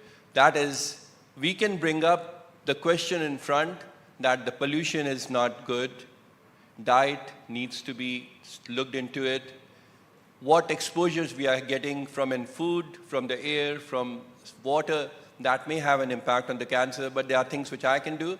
I can still get out and exercise, I can still get a good night's sleep, I can avoid certain foods. That's in our control, so everyone should do that while we bring up the discussion up in front of the policymakers, and that's what we should do. So we should control the things we can. That's the message. Yeah, I think we should control our actions, we should control our surroundings, we should control people around, and we should focus on our lifestyle. So Doc, how did you decide to become a cancer surgeon? Do you remember the first life you saved? As a surgeon or otherwise? Cancer surgeon discussion versus first life I saved was in two different discussions. I was in a medical school in Kanpur. I was in a second year medical student. It was a weekend, and I was in a house in the first floor. And then suddenly there was just the neighboring house, there was a construction going on, and there was a small child, a baby, drowned in the water. You gave me the name. What is that? The Audi, the construction water well. The construction water was being collected there, and then there was a baby who drowned in that water. And that taught me that the timing is everything about medicine. I happened to be there. I jumped onto that area, And somehow I managed to revive that few months old baby the mom had brought to the work because that's the only way they could do it. So that was my interaction with the life and what the timing in the medicine matters. About the cancer, I got involved with the prostate cancer about 25 years ago. This was not an easy cancer to fight. Many other times in cancer you talk about, did you take all the cancer out? That's an important goal. But in prostate cancer, it happens to be a very complicated organ that it is very close to the urinary system and it's very close to sexuality. So finding a fine balance between the nerve sparing and muscle sparing and then still getting all the cancer out, it was a complicated cancer to fight. And I thought if having left India and doing something, why not just do that? So prostate cancer, since you mentioned it, globally it's the second most common cancer in men. But it's not talked about enough in India. The casing, and people getting older, cases are rising. Why is that? What is the barrier? Why aren't more people discussing it, like breast cancer or lung cancer? What do we need to do to raise awareness? So prostate is one of the most common men's cancer. And in India, it used to be number 11 about 10 years ago. And right now, amongst all cancers, all genders, is number 3. And as Lancet is predicting, we may be heading towards a tsunami coming our way, in which the number of prostate cancer cases will double in next 10, 20 years. We don't talk about it because that's an organ we don't even know what it does. We don't talk about it because it's a delicate organ to talk about sexuality and it is a very awkward place to locate it. And we don't talk about it because initially, first time when we found the cancer, it was usually in the bone or is in much more advanced stage. So there was no cure available. So we didn't even know that this patient is having the problem because of prostate cancer, because cancer was in the bone or cancer was in the lung, even though it started from prostate. But now the awareness is increasing, and the reason we are talking about it today, because this is going to be number 1 cancer even in India in next 10, 20 years. And the good news is it's 95% curable cancer. It's a cancer I have the most friends for last 20 years, 25 years. But it's a curable cancer if we find it in time. And that in time is the discussion about India, because in USA, if I find a prostate cancer, 90% of them, they are curable to start with. Here in India, the numbers are about 50-50. So the only difference is it only took 5 extra years for us to find a cancer in India than what we are doing in the United States. And that makes us handicapped. So if nothing else happens, this discussion about prostate cancer and changes the perspective about us, let's talk about it, I think that will have a major impact. And hopefully we will change the dynamics here also. But in the US, PSA, prostate cancer screening is very routine. In India, it's still not. People have to ask for it. So what is your advice? When should people go in for screening? Like breast cancer screening now is part of your annual routine health checkup.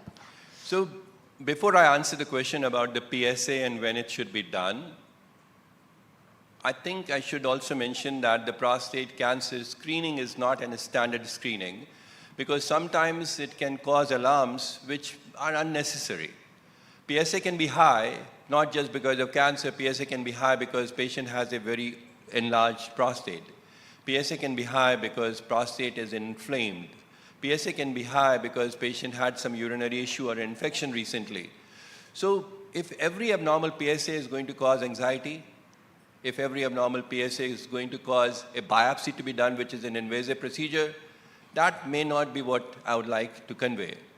But having a PSA, starting at the age of maybe 45 years of age, is a good idea. Don't do it beyond 70 years of age based on the life expectancy, unless and until your father, who is 101-year-old, is telling you to go and get the PSA done, then yes, you can get it done even at old age. That means you have a life expectancy in your family.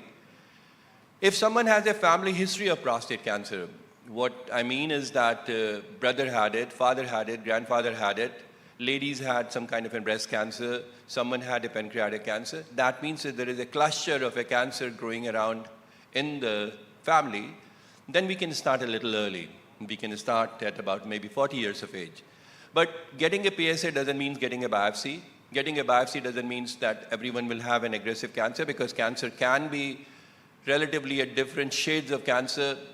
And we can have that conversation because not every patient with the prostate cancer we diagnose needs a treatment. Many of them can be watched, what we call an active monitoring.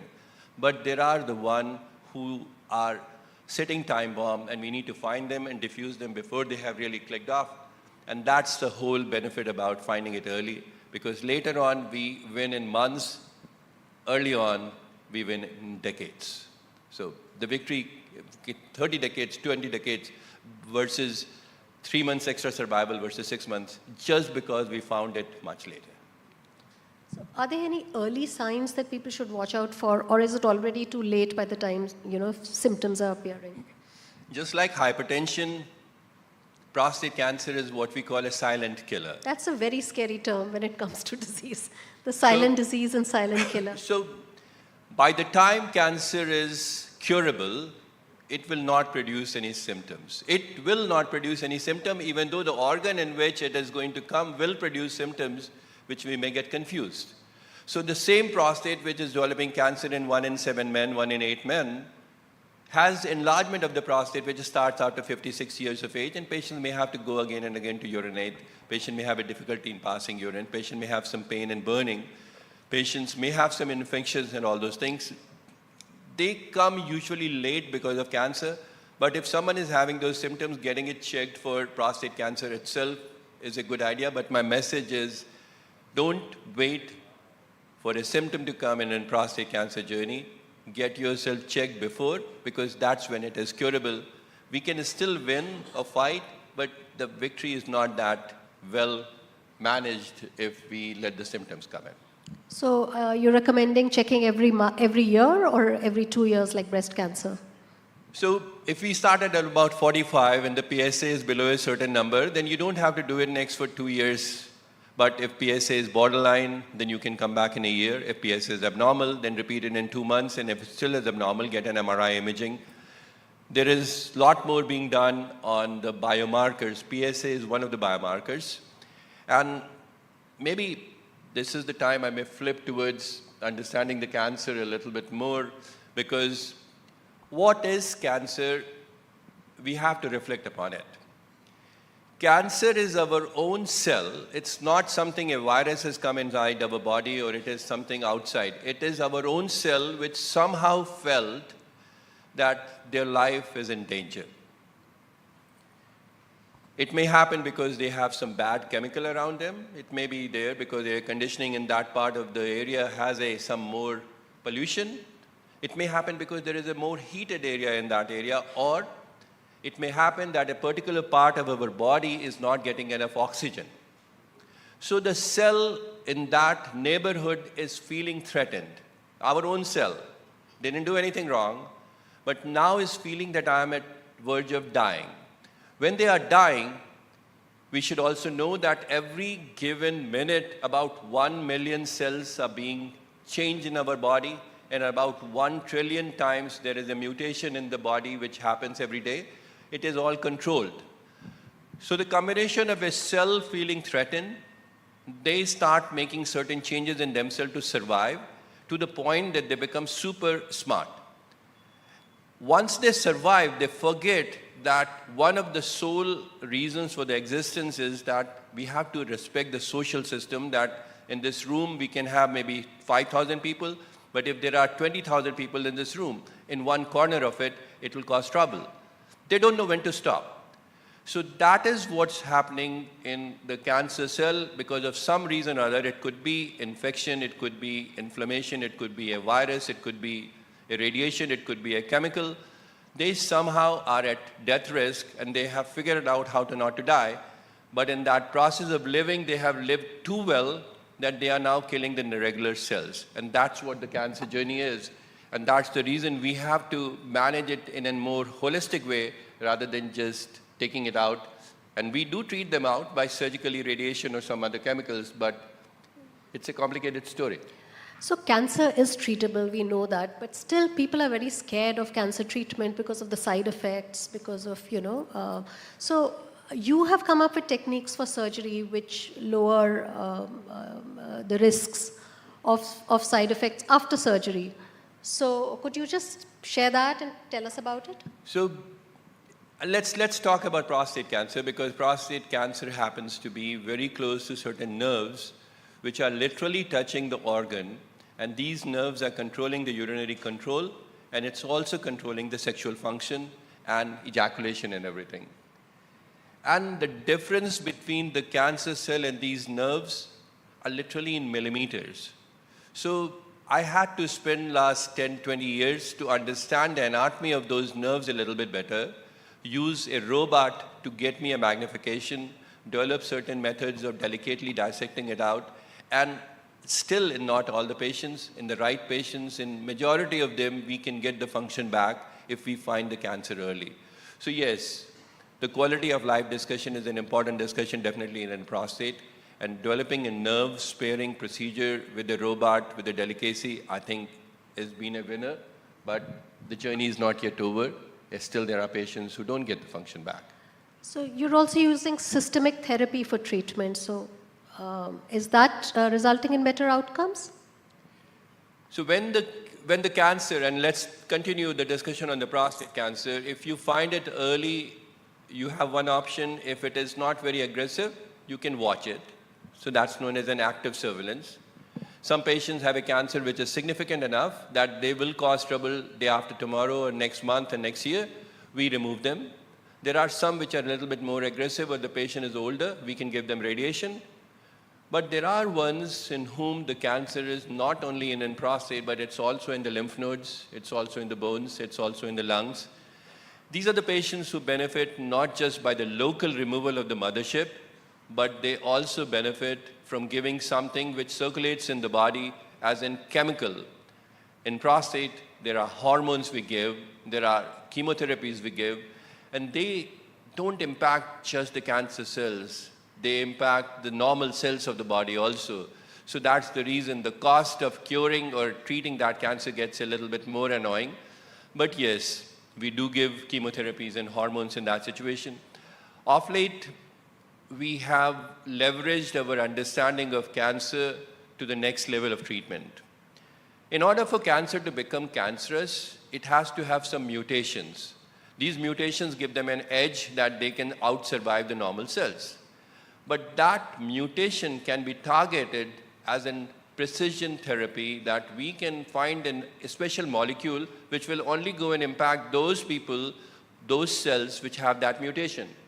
And if we find that mutation and we deliver some medicine or a bomb just to those cells which have that mutation, it can have a little bit more precise treatment of that. So that's the field which is evolving. We call it theranostics, we call it targeted therapy, we call it dual targeted therapy. We have immunotherapies coming up and a lot of exciting things coming out right now, but it's better to find it when you can take care of it in a cleaner way than to resort to these more aggressive forms of treatments. So technology has emerged as a great equalizer, not just for treatment of all cancers and also diagnosis of cancers.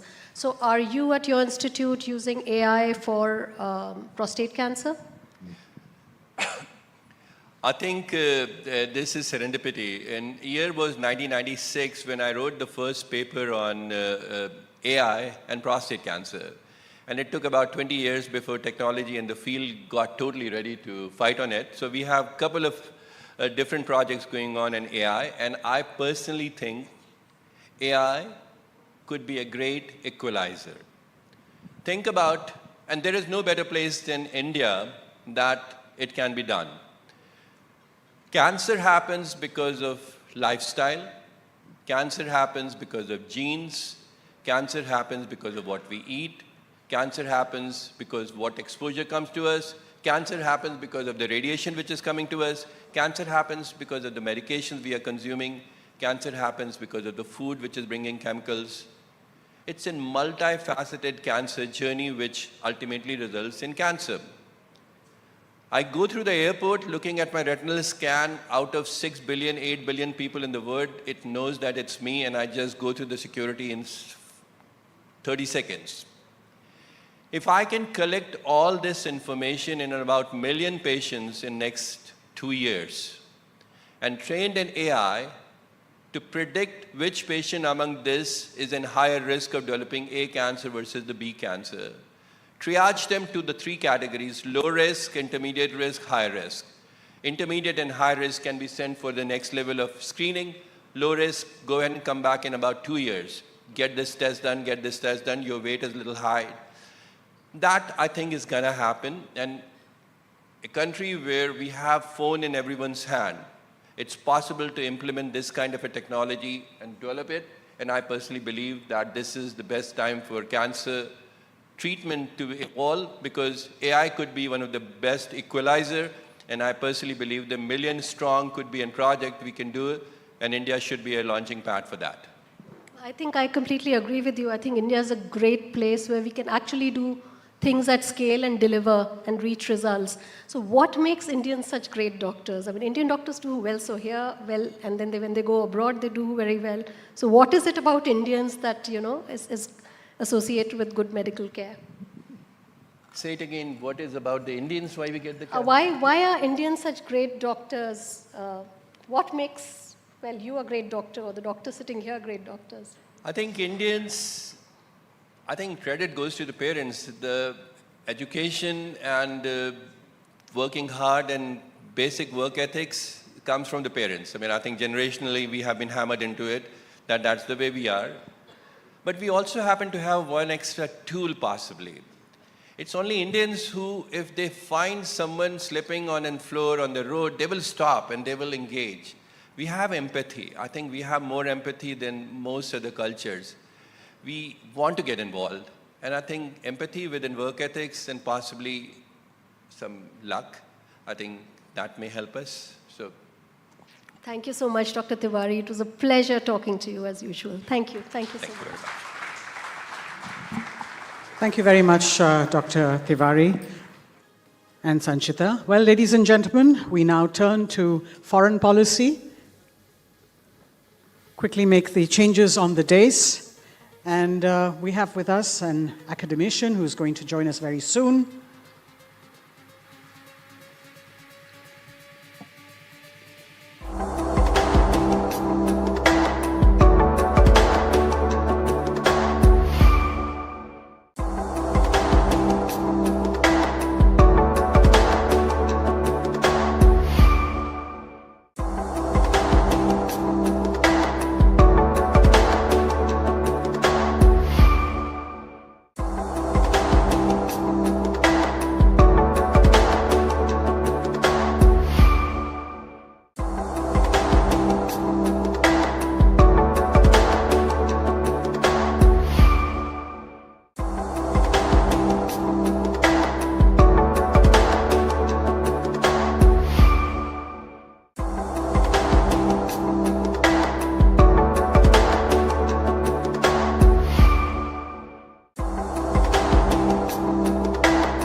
We now have Mr. Walter Russell Mead, columnist and author, and James Clark Chase, professor of foreign policy and the humanities at Bard College, New York, conversing with the South Asia head of Eurasia Group, Mr. Pramit Pal Chaudhary.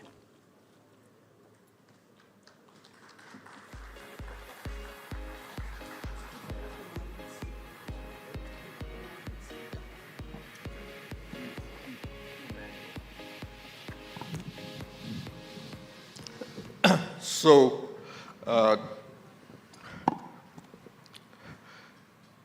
Walter Russell Mead has to come to India every now and then because he's the Curry Fellow at the Hudson Institute. And just for that alone, he comes in. But of course, he's coming in at a perfect time for us because he is an expert on American foreign policy and in particular the, should we say, ideological strands of American foreign policy, and he's particularly good at connecting it with American domestic politics. And we've just had a major US election and a school of American foreign policy that he identified, the Jacksonians, of which Donald Trump is right now the only representative, I guess, in the White House, has just come back to power. And from what I can tell, he's going to be ultra-Jacksonian this time. So tell us, what do you see looking at the appointments that he's already made, statements that he's already said on the world, what do you see, what are the contours of a second Donald Trump presidency as far as the world is concerned? Well, it's going to be interesting. Trump is, I think we're going to see a less ideological American foreign policy. When President Biden looks at the world, he sees a contest between authoritarian powers and democratic powers. When Trump looks at the world, I think he sees friends and enemies, allies of the United States and adversaries of the United States, and cares much less about the political orientation, authoritarianism, or anything like that of potential partners.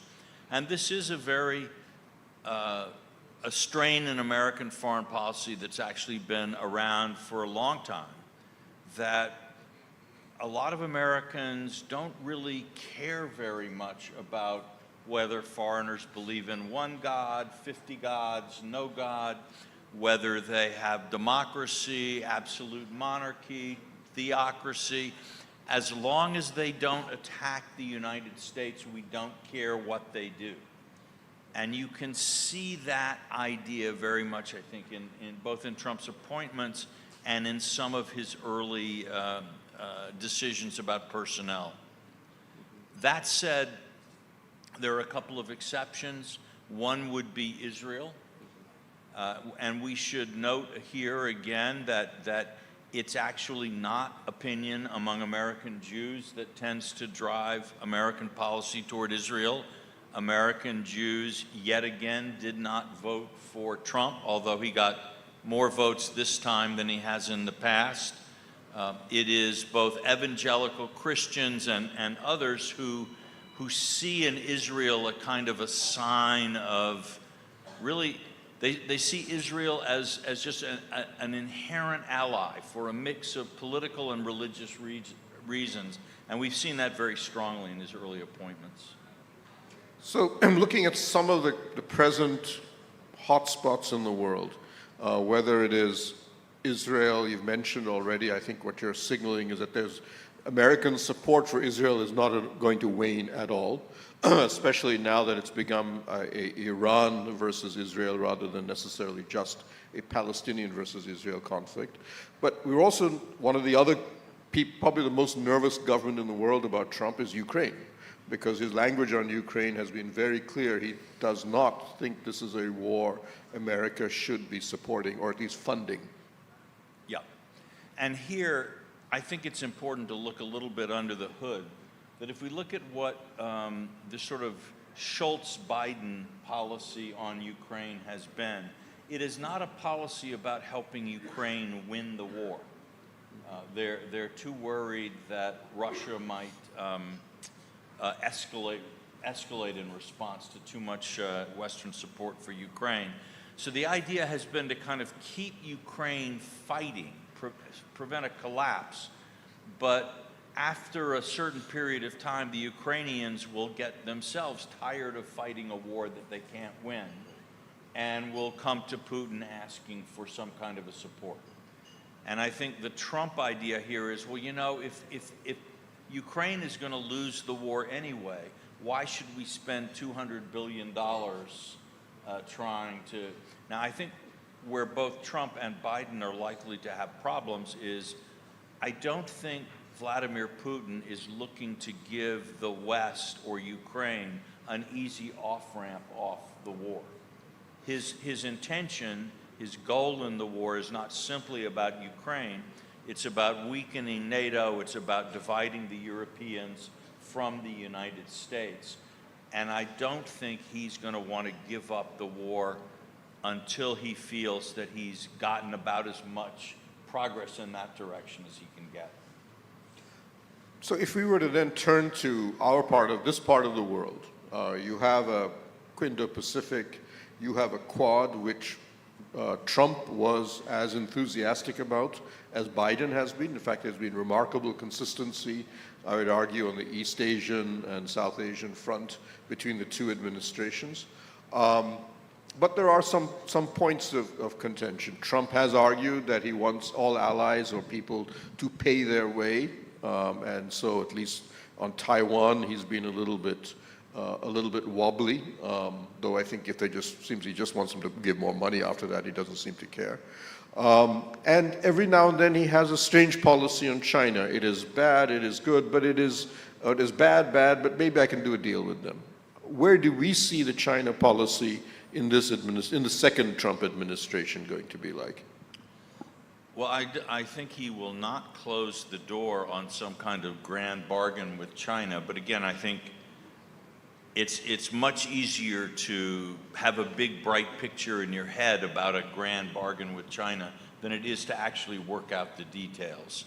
So I would be surprised to see that actually happening, though I think given the state of the Chinese economy, there's probably more disposition in Beijing to explore that road than maybe there would have been a couple of years ago or when Trump was last in office.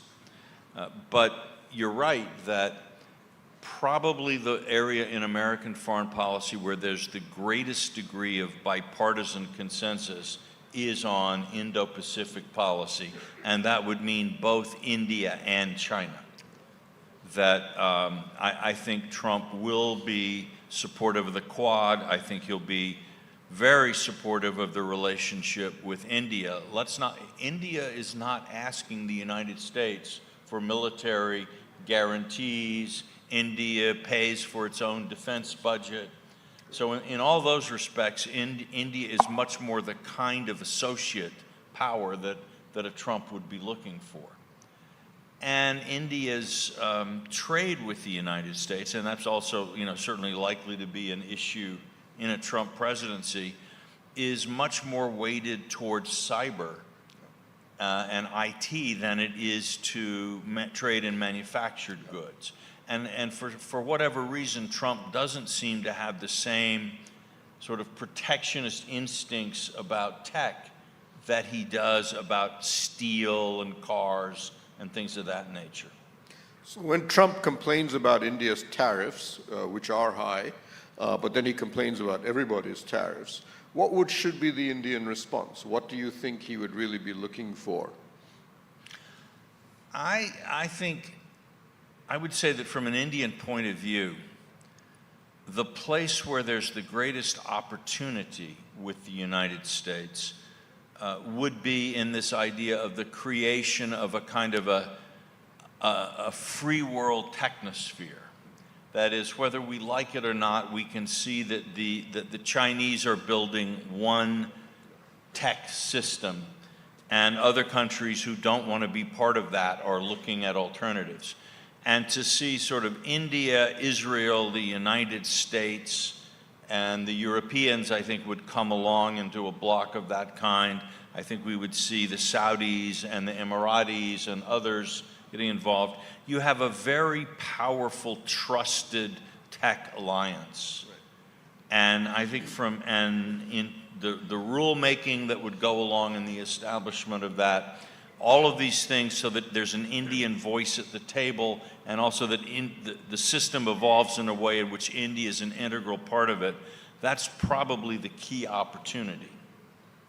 I think India's also taken out an insurance policy. If the Indian press is correct, there are now more Trump towers and Trump resorts in India than any other country in the world besides the United States. When we're looking at we don't yet know Trump's economic team, hasn't really come together yet. But one of the things he seems to be very obsessed about is the strength of the US dollar. And he's denounced moves for de-dollarization by certain economies. For example, within the BRICS, China and Russia have led that. India has been less enthusiastic. But one of the things we do hear is that the Chinese warning that if America does impose sweeping tariffs against China, China will consider renminbi devaluation, which would have huge secondary effects on the rest of the world. how exactly do we see America's, should we say, financial or currency policy play out geopolitically with a Trump administration? That's a very interesting question, because I think Trump's own instincts about the dollar are conflicted. That on the one hand, he likes a strong dollar as a sign of national prestige and strength, and certainly doesn't want other countries taking action against the dollar. On the other hand, he doesn't like trade deficits. And a high dollar actually means that we get a large flood of imports into the United States. So how he will balance, how policies that both are driving the dollar up and driving the dollar down would actually work out in financial markets, how Trump would then read the signals from those markets and then adjust policy. All of this, I think, is very hard to predict. But I think the idea that we might see a volatile set of conditions in financial markets, for example, that as Trump's spending plans became clearer and many on Wall Street felt that these were unrealistic, we've already seen long-term Treasury interest rates rise with the prospect of Trump coming. That has now gotten so severe in the last couple of days, it seems to have affected stock prices. Trump reads the financial press, and I don't just say this because I write for the Wall Street Journal. Trump is a New Yorker, and financial markets are part of his natural world. He pays attention to what Wall Street thinks about what he's doing. So there's a feedback loop there. We just don't know quite how it's going to work. I get a sense now of a Trump that will be transactional, but that I don't think is a problem for India. As you mentioned, India does not accept military aid. It doesn't accept much aid, in fact, from anybody. But on one area we have noticed, or we have seen over the past two administrations, including partly the Trump administration, has been the technological relationship that you've mentioned. But what Biden has been very good for India on is the so-called ICET, the Initiative on Critical and Emerging Technologies, where America has been remarkably generous, given that India is not a military ally, a treaty ally of the United States, in giving India access to very high-level defense technology, and basically said, we get that you want to build your own defense equipment, and America is prepared to help you. Would I be right in saying that we should expect Trump to look at that and say, I don't see why the Indians should be getting this technology, given that we spent billions developing it? I think it's fair to say that what Trump would do is look at that in the context of the broader U.S.-India relationship, and people would have to make an effective case to him that this was in the American interest. There's a quid for the pro quo of some kind. Doesn't necessarily have to be economic. There are lots of ways. Trump, unlike the way most negotiations in international affairs have gone since World War II, really, Trump believes in aggregating things so that you don't just have a trade negotiation that's in isolation from every other piece of your relationship. So I think what one would need to do is think about how the relationship overall is going to look in Trump's eyes, and how does this particular piece of it fit in.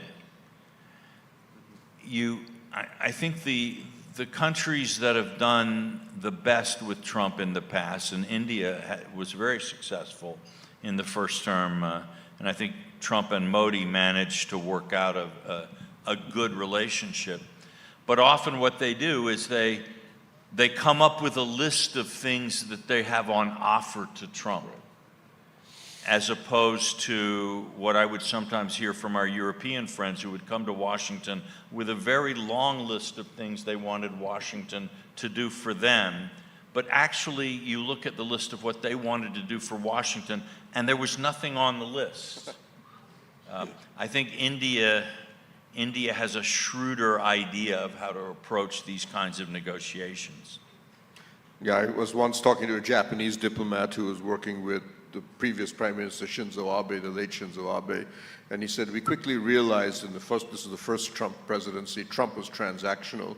So we had been planning to buy a bunch of Tomahawk cruise missiles from America, but we held that back, waited for him to be elected, and then went to him and he said, what are you going to buy from me? And he said, we'll buy Tomahawks, which they were planning to buy anyway, but Trump was very pleased and he said, wow, I got you to buy Tomahawks from me. And after that, the relationship went very well. But one of the areas that Indians are nervous about is immigration, because at least illegal migration has been one of the one or two most important issues in this election. He has people in his administration like Steve Miller and his deputy chief staff who were very clear that even legal migration, for example, H-1B visas, in their view, is something America should not be allowing. But of course, immigration, or at least the Indian-American community now, has been become one of the strongest links between the US and India. I went to college in America in the early 1980s, and I can say if I said I was an Indian, people would ask me, was I Apache or Navajo? Now they'll ask me whether I'm a Punjabi or a Gujarati. Right. I'm neither. But now there's a knowledge about India that wasn't there before. How much should we be nervous about that? I think the H-1B visa question, which is really the one that is of the most interest, as I understand it, for Indians, is in a different place from the sort of unguarded or southern border, as many of Trump's supporters would characterize it. And it's important from an Indian point of view, I would suggest, to try to keep those issues separate. And you know, there are people like Peter Thiel, Elon Musk, and others who well know from their own experience the value of the H-1B visa program. And I know we were discussing U.S. healthcare and the importance of skilled migrants for that system. So I think the thing to do is to look at the industries that have Trump's ear, whose interests are very much engaged with this. And I don't see any reason, sort of any existential reason why this could not be managed effectively. So Trump comes he gets sworn in January. Normally in an American administration, it's really the first sort of 1.5 years where you see the bulk of policy making actually be accomplished. After that, you have a midterm election where almost every president does a little badly and probably lose at least some of their strength in the Congress. So over the next 1.5 years, what do you expect to see coming out of the Trump administration, but not just in terms of foreign policy, but in terms of domestic policy that will probably have international repercussions? Well, you know, I think a lot of it is likely to be consumed. Again, let's just say when it involves Trump, prediction is even more difficult than it usually is. So please don't play back the footage of this conversation in 6 months and come back at me.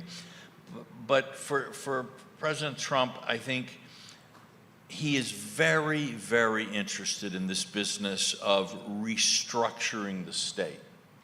I think we should all understand that this is the first battle in something that is likely to be happening globally, that the information revolution is ultimately a gun at the head of bureaucracies. Because what is a bureaucracy? Well, it's really a very crude form of AI in the sense that you have a lot of people applying algorithms to data to come up with standard answers. And a good AI system ought to be able to replace thousands of bureaucrats, giving decisions that are faster and more in accordance with the law or the intentions of policymakers. And every corporation, every government around the world is going to be looking at this.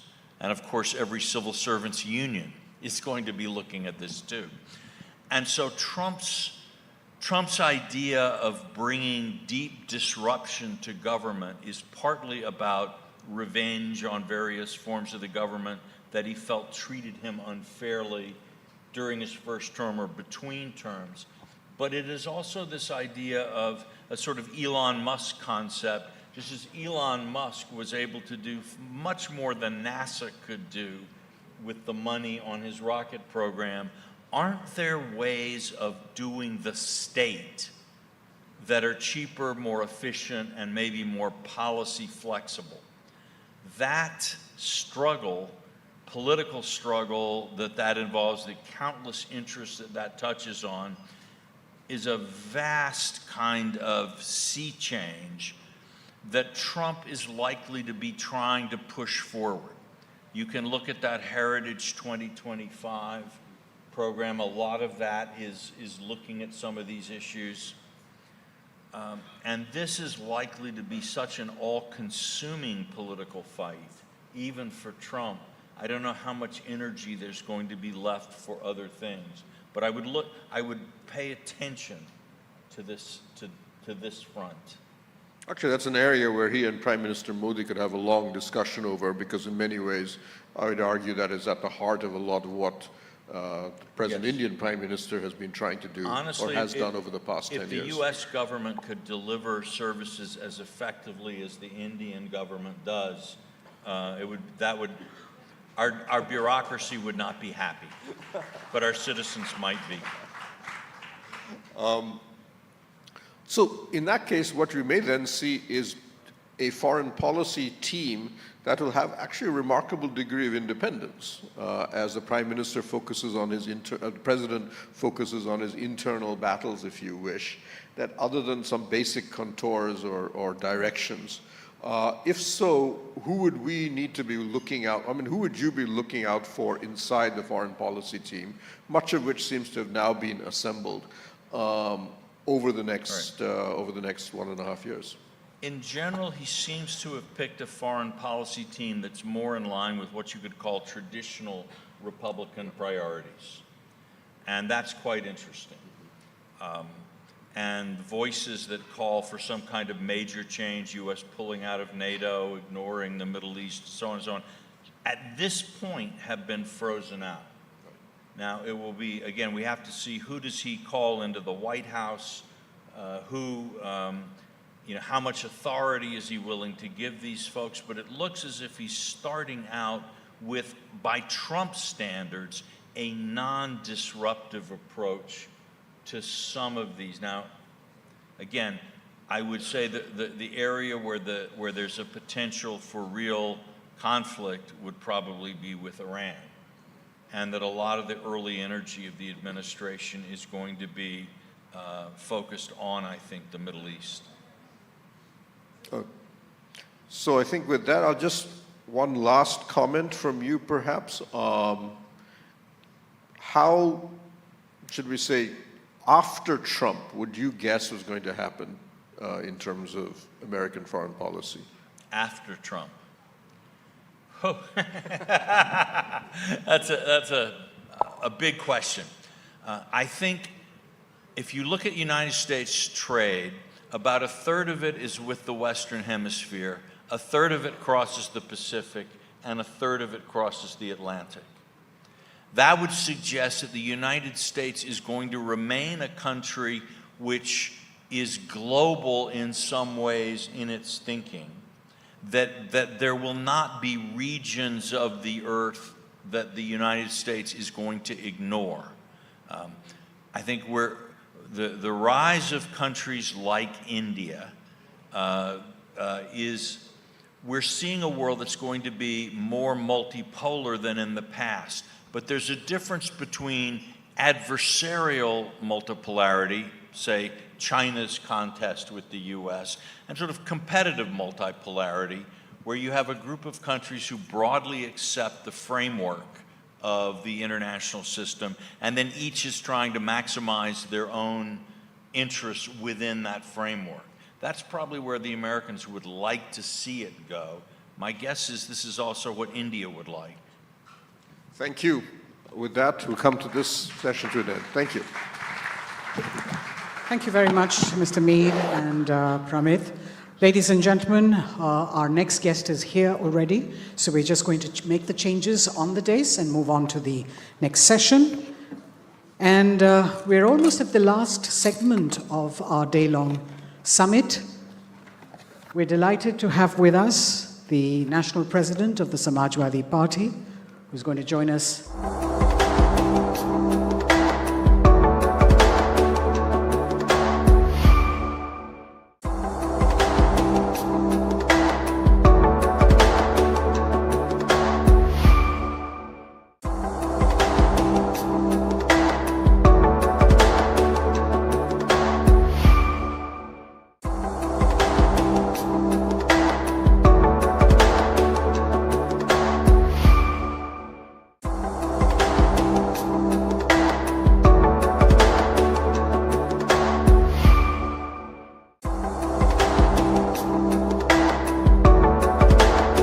NDTV, Sumit Avasthi.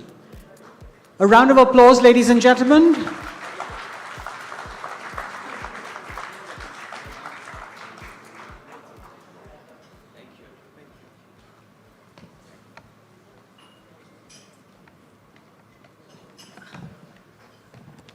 Mike, sir. Thank you. Thank you. Thank you. Thank you so much. परिचय के मोहताज नहीं है और Hindustan times की leadership summit में 100वें साल में इस मंच पे आके आपने हम सब लोगों को जो मौका दिया है आपसे सवाल जवाब करने का, कुछ बातें पूछने का, कुछ बातें जानने का, उसके लिए बहुत बहुत धन्यवाद। चुनाव के बीच से समय निकाला अखिलेश जी आपने, इसके लिए ज़्यादा धन्यवाद।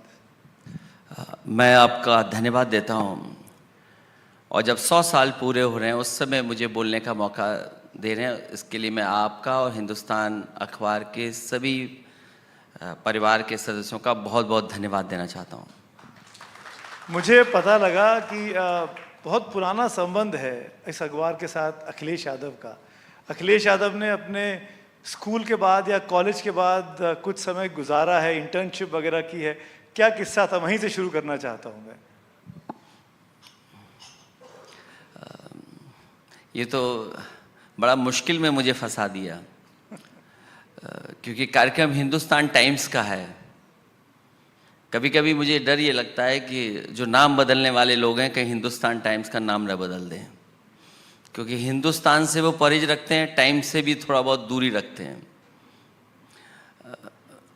मेरी इंटर्नशिप, क्योंकि इसी ग्रुप का जो दूसरा कारोबार है और जिस समस्या से न केवल दिल्ली बल्कि दुनिया इस बात को सोच रही कि आखिरकार कैसे परिवर्तन लाया जाए, मैं वेम ऑर्गेनिक्स में जो इन्वायरमेंटल डिपार्टमेंट था उसमें इंटर्नशिप इंजीनियरिंग के बाद कुछ समय मैंने गुजारा था।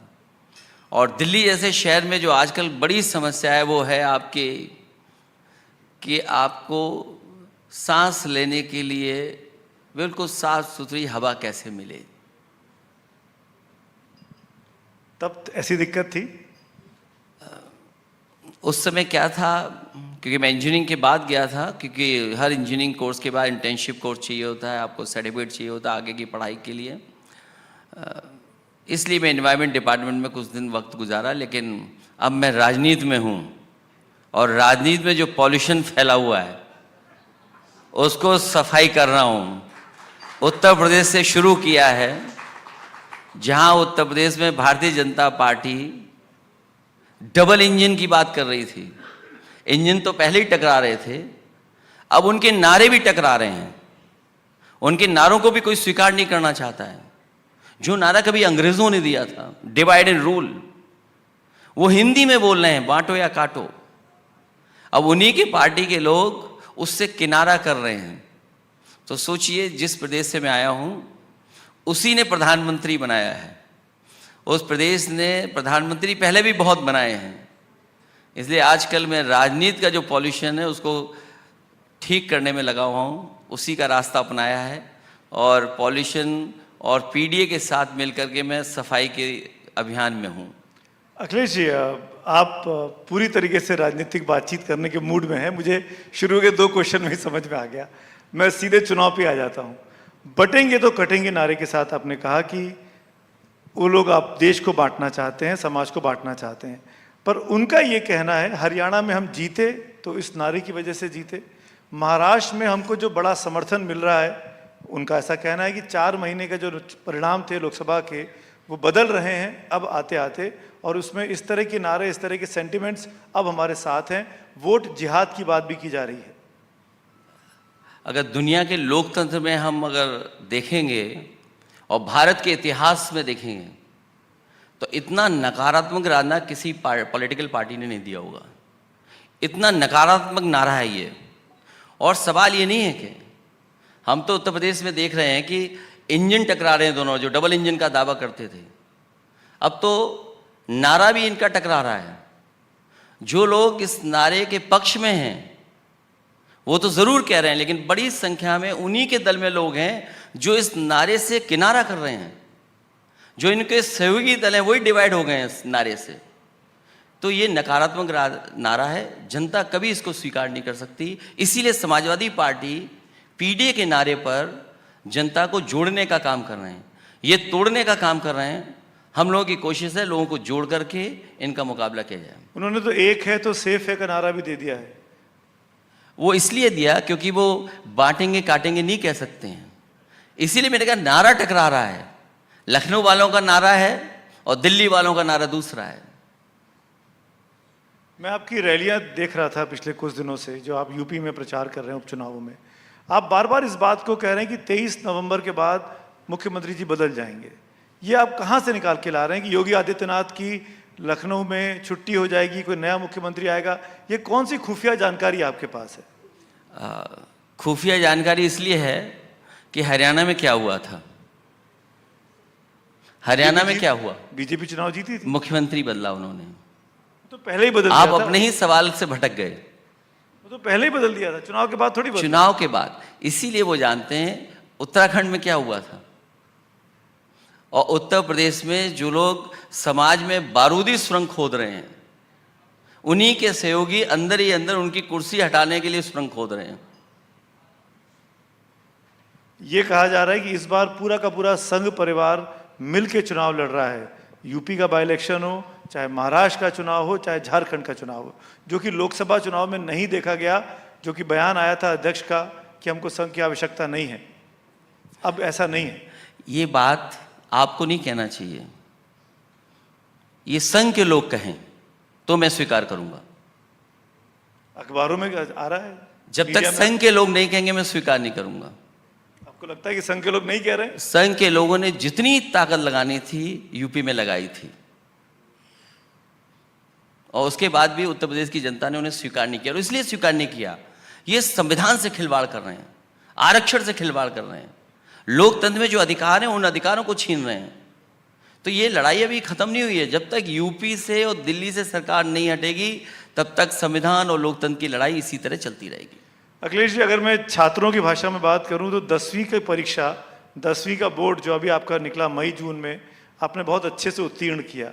अब आप 12वीं की परीक्षा की तैयारी कर रहे हैं, जो कि 27 में आपका विधानसभा का चुनाव आएगा। लेकिन इस बीच में ये उपचुनाव आ गए, जो 11वीं की परीक्षा है, जो 9 सीटों पे हो रहे हैं। क्या आपको लगता है ऐसा क्या किया था समाजवादी पार्टी ने कि वो नंबर 1 पार्टी इस बार लोकसभा के चुनावों में बन गई और बीजेपी नंबर 2 पे खिसक गई? ये उपचुनाव जो होने जा रहे हैं, अगर प्रतिशत के हिसाब से मैं कहूं तो 100% इस बार भारतीय जनता पार्टी हारने जा रही है। और अगर संख्या के बारे में मैं कहूंगा तो 9 की 9 सीटें भारतीय जनता पार्टी हारेगी। और इसलिए हारेगी क्योंकि चुनाव क्यों टाले इन्होंने? चुनाव इसलिए टाले क्योंकि डर था उनको चुनाव ना हार जाएं। जो तारीखें उन्होंने दी थी चुनाव की, वो 13 तारीख थी। जब उन्हें इस बात का एहसास हुआ कि पूरे उत्तर प्रदेश में लोग दूसरे हिस्से में देश में जो काम कर रहे हैं वो छुट्टी पे आए हुए हैं, त्यौहार बना करके रह रहे हैं, और त्योहार के बाद वो छुट्टी बढ़ा लिए है, वोट डाल करके जाएंगे। इसकी भनक जब भारतीय जनता पार्टी को लग गई पता, तो उसके बाद उन्होंने तारीख बदल दी। आखिरकार चुनाव क्यों टाला? और फिर अयोध्या का भी चुनाव टाला। भारतीय जनता पार्टी के लोग दोबारा अयोध्या में नहीं हारना चाहते थे, इसलिए चुनाव वहां भी उन्होंने टाल दिया। आप मुझे वो फॉर्मूला तो बताइए कि 37 लोकसभा सांसद कैसे आए? अखिलेश यादव ने क्या तैयारी की थी जो आपका पार्टी का परफॉर्मेंस इतना शानदार हो गया इस बार? भारतीय जनता पार्टी का हर नारा नेगेटिव है। एनडीए एन से शुरू होकर के नेगेटिव हैं। ये नकारात्मक लोग हैं दलितों के लिए, ये नकारात्मक लोग हैं आदि आबादी के लिए, ये नकारात्मक लोग हैं, इनकी विचारधारा है अल्पसंख्यक के लिए, आदि आबादी के साथ साथ आदिवासियों के लिए भी। क्या कोई कल्पना कर सकता है जिन्होंने कुकर्म किए हों उनको माला पहना करके स्वागत करते हों? अभी हाल ही में प्रयागराज में जो आंदोलन हुआ, एक बेटी जो थी उसकी बैसाखी छीन ली इन्होंने, बैसाखी छीन ली इन्होंने। और फिर बीएचयू जैसी प्रेस्टीजियस यूनिवर्सिटी में वहाँ पे जो घटना हुई है उसमें सभी भारतीय जनता पार्टी के लोग हैं और भारतीय जनता पार्टी के लोग उनका सम्मान कर रहे हैं। ये नकारात्मक से भरे हुए लोग हैं, इनकी सोच नकारात्मक, इसलिए वो हारे हैं।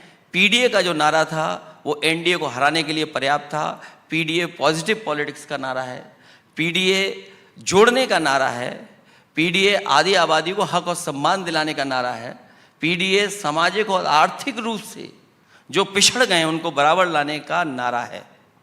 अगर पीडीए सबको जोड़ने का नारा है तो अखिलेश यादव महाराष्ट्र में क्यों इंडिया ब्लॉक के अगेंस्ट में अपने कैंडिडेट को खड़ा कर रहे हैं? वहाँ एमवीए के साथ आप क्यों नहीं हैं? समाजवादी पार्टी ने गठबंधन के साथ रहने के लिए कुछ सीटों की चर्चा की थी। हम उन्हीं सीटों पर लड़ रहे हैं जिन सीटों पर समाजवादी पार्टी का संगठन है और समाजवादी पार्टी का प्रत्याशी मजबूती से लड़ रहा है।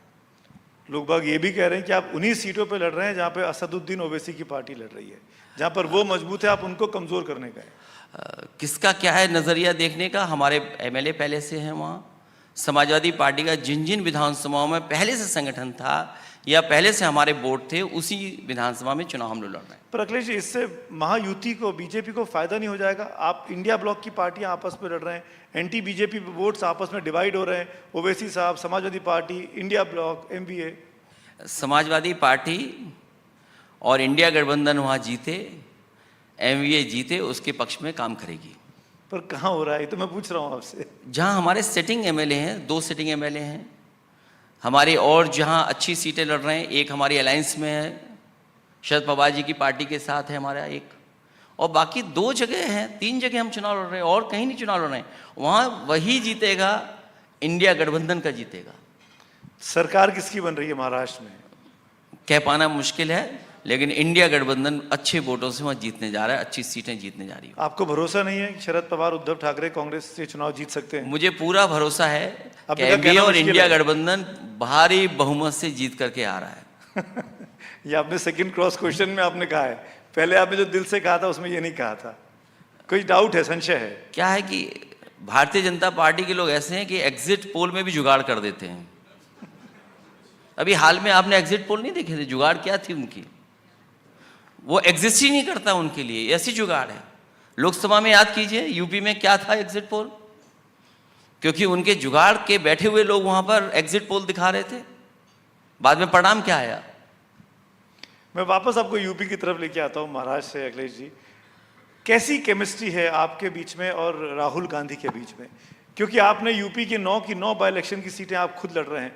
कांग्रेस 5 सीट मांग रही थी, आपने एक भी नहीं दी। महाराष्ट्र में भी आपने उनको चुनौती दे दी। तो राहुल गांधी से कोई वैमनस्यता है या दोस्ती है? इसका मतलब यह कि आपको कोई जानकारी नहीं है। समाजवादी पार्टी और कांग्रेस की ये रणनीति है। हमारी और राहुल गांधी जी की ये चर्चा होने के बाद फैसला लिया गया है कि पूरे उत्तर प्रदेश में जो बाई इलेक्शन हो रहा है उसमें समाजवादी पार्टी लड़ेगी, इंडिया गठबंधन का साथ है और कांग्रेस के सभी पदाधिकारी हमारा साथ दे रहे हैं। अमेठी में क्या हुआ? राहुल गांधी चुनाव लड़ने आए, शुरू में था कि लड़ेंगे नहीं लड़ेंगे, क्या ऐसी कोई चर्चा हुई कि समाजवादी पार्टी ने, अखिलेश यादव ने भरोसा दिलाया कि हम आपके साथ हैं, आप लड़िए आके?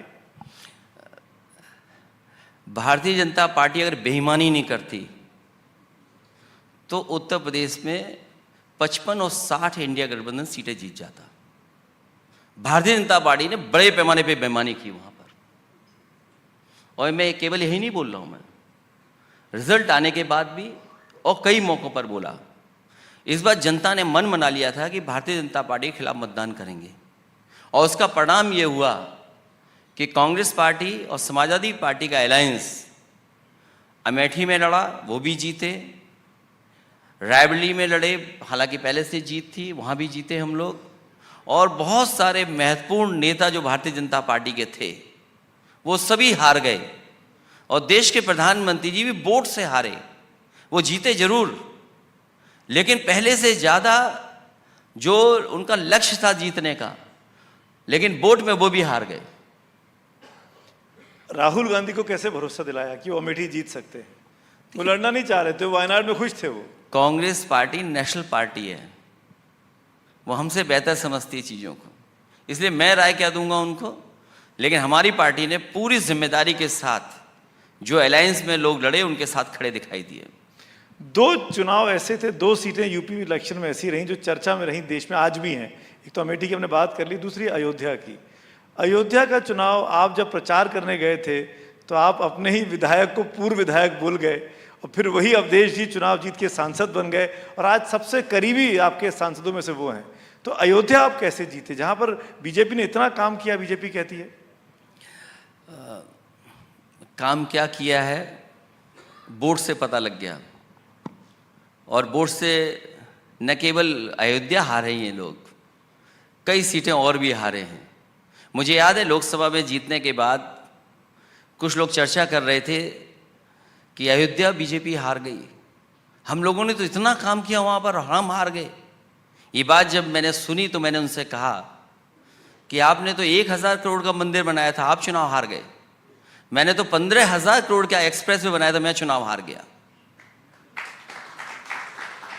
तो जनता क्या स्वीकार कर रही है?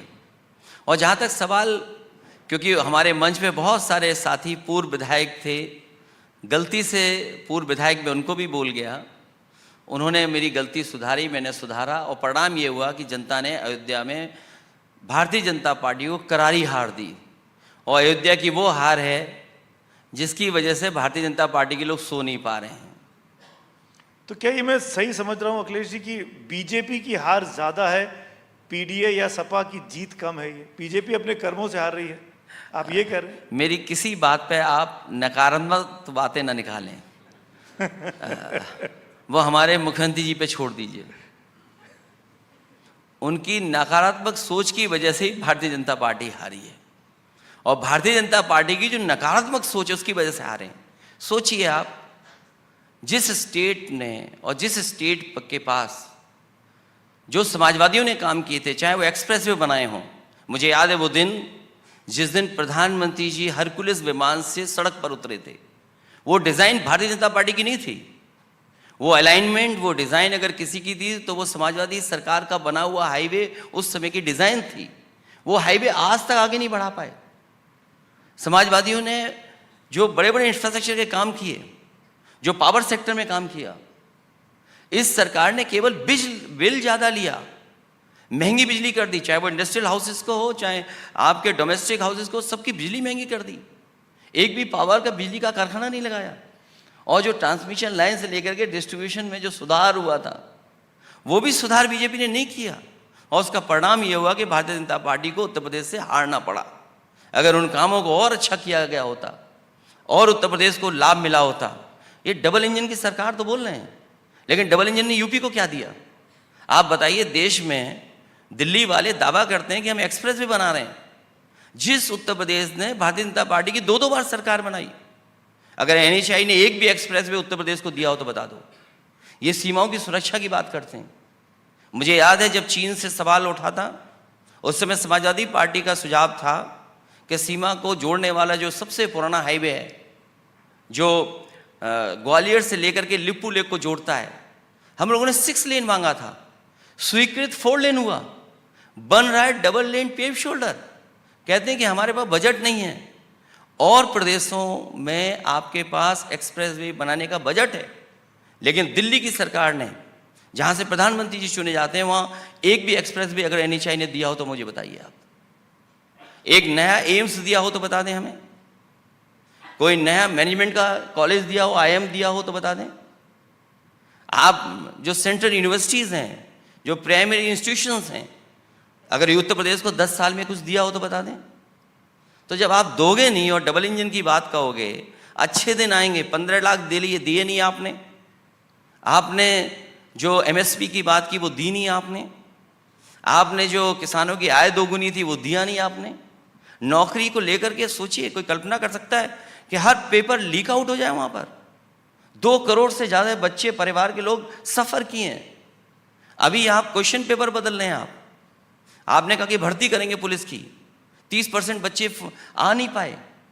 30% क्वेश्चन आपके क्वेश्चन पेपर में गलत हैं। आप अग्निवीर जैसी व्यवस्था लाए और कहते हैं कि हमारे पास क्योंकि बजट कट करना है हम लिए, इसलिए अग्निवीर नहीं लाएंगे, अग्निवीर इसलिए व्यवस्था लाए हैं। तो उत्तर प्रदेश की जनता और नौजवान कभी स्वीकार नहीं कर सकता, क्योंकि भारतीय जनता पार्टी के एजेंडे में रोजगार, नौकरी नहीं है। जो लोग ये कहते हैं कि $1 ट्रिलियन इकोनॉमी बनाएंगे, और दिल्ली वाले कहते हैं $5 ट्रिलियन इकोनॉमी बनाएंगे। $1 ट्रिलियन इकोनॉमी बनाने के लिए आपको कितना चाहिए? आपको ग्रोथ रेट क्या होनी चाहिए? क्या ग्रोथ रेट आप पा रहे हैं? आप प्राइवेट इन्वेस्टमेंट कितना ला पा रहे हैं? आपने एमओयू साइन करा दिए 3 लाख या 5 लाख करोड़ के, लेकिन जमीन पे इन्वेस्टमेंट क्या पहुंचा? आप कहते हैं कि माफियाओं से हमने 64,000 एकड़ जमीन वापस ले ली है, लेकिन आपको इन्वेस्टमेंट के लिए चाहिए 1 लाख से ज्यादा एकड़ जमीन चाहिए आपको इन्वेस्टमेंट के लिए। क्या किया आपने?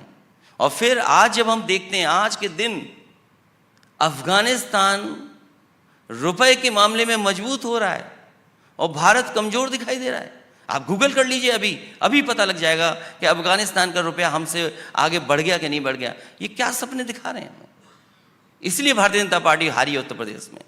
पर अखिलेश जी, इस लंबे से जवाब के बाद ये जरूर समझाइए कि आप प्रयागराज क्यों नहीं गए? छात्रों का प्रोटेस्ट चल रहा है, अभी भी चल रहा है। ये कहा गया कि समाजवादी पार्टी पीछे से फ्यूल कर रही है इस चीज को, क्योंकि चुनाव होने वाले हैं, वोट पड़ने वाले हैं। ये भारतीय जनता पार्टी की नकारात्मक सोच है। नकारात्मक जो सोच वाले हैं वो नकारात्मक ही बोल सकते हैं।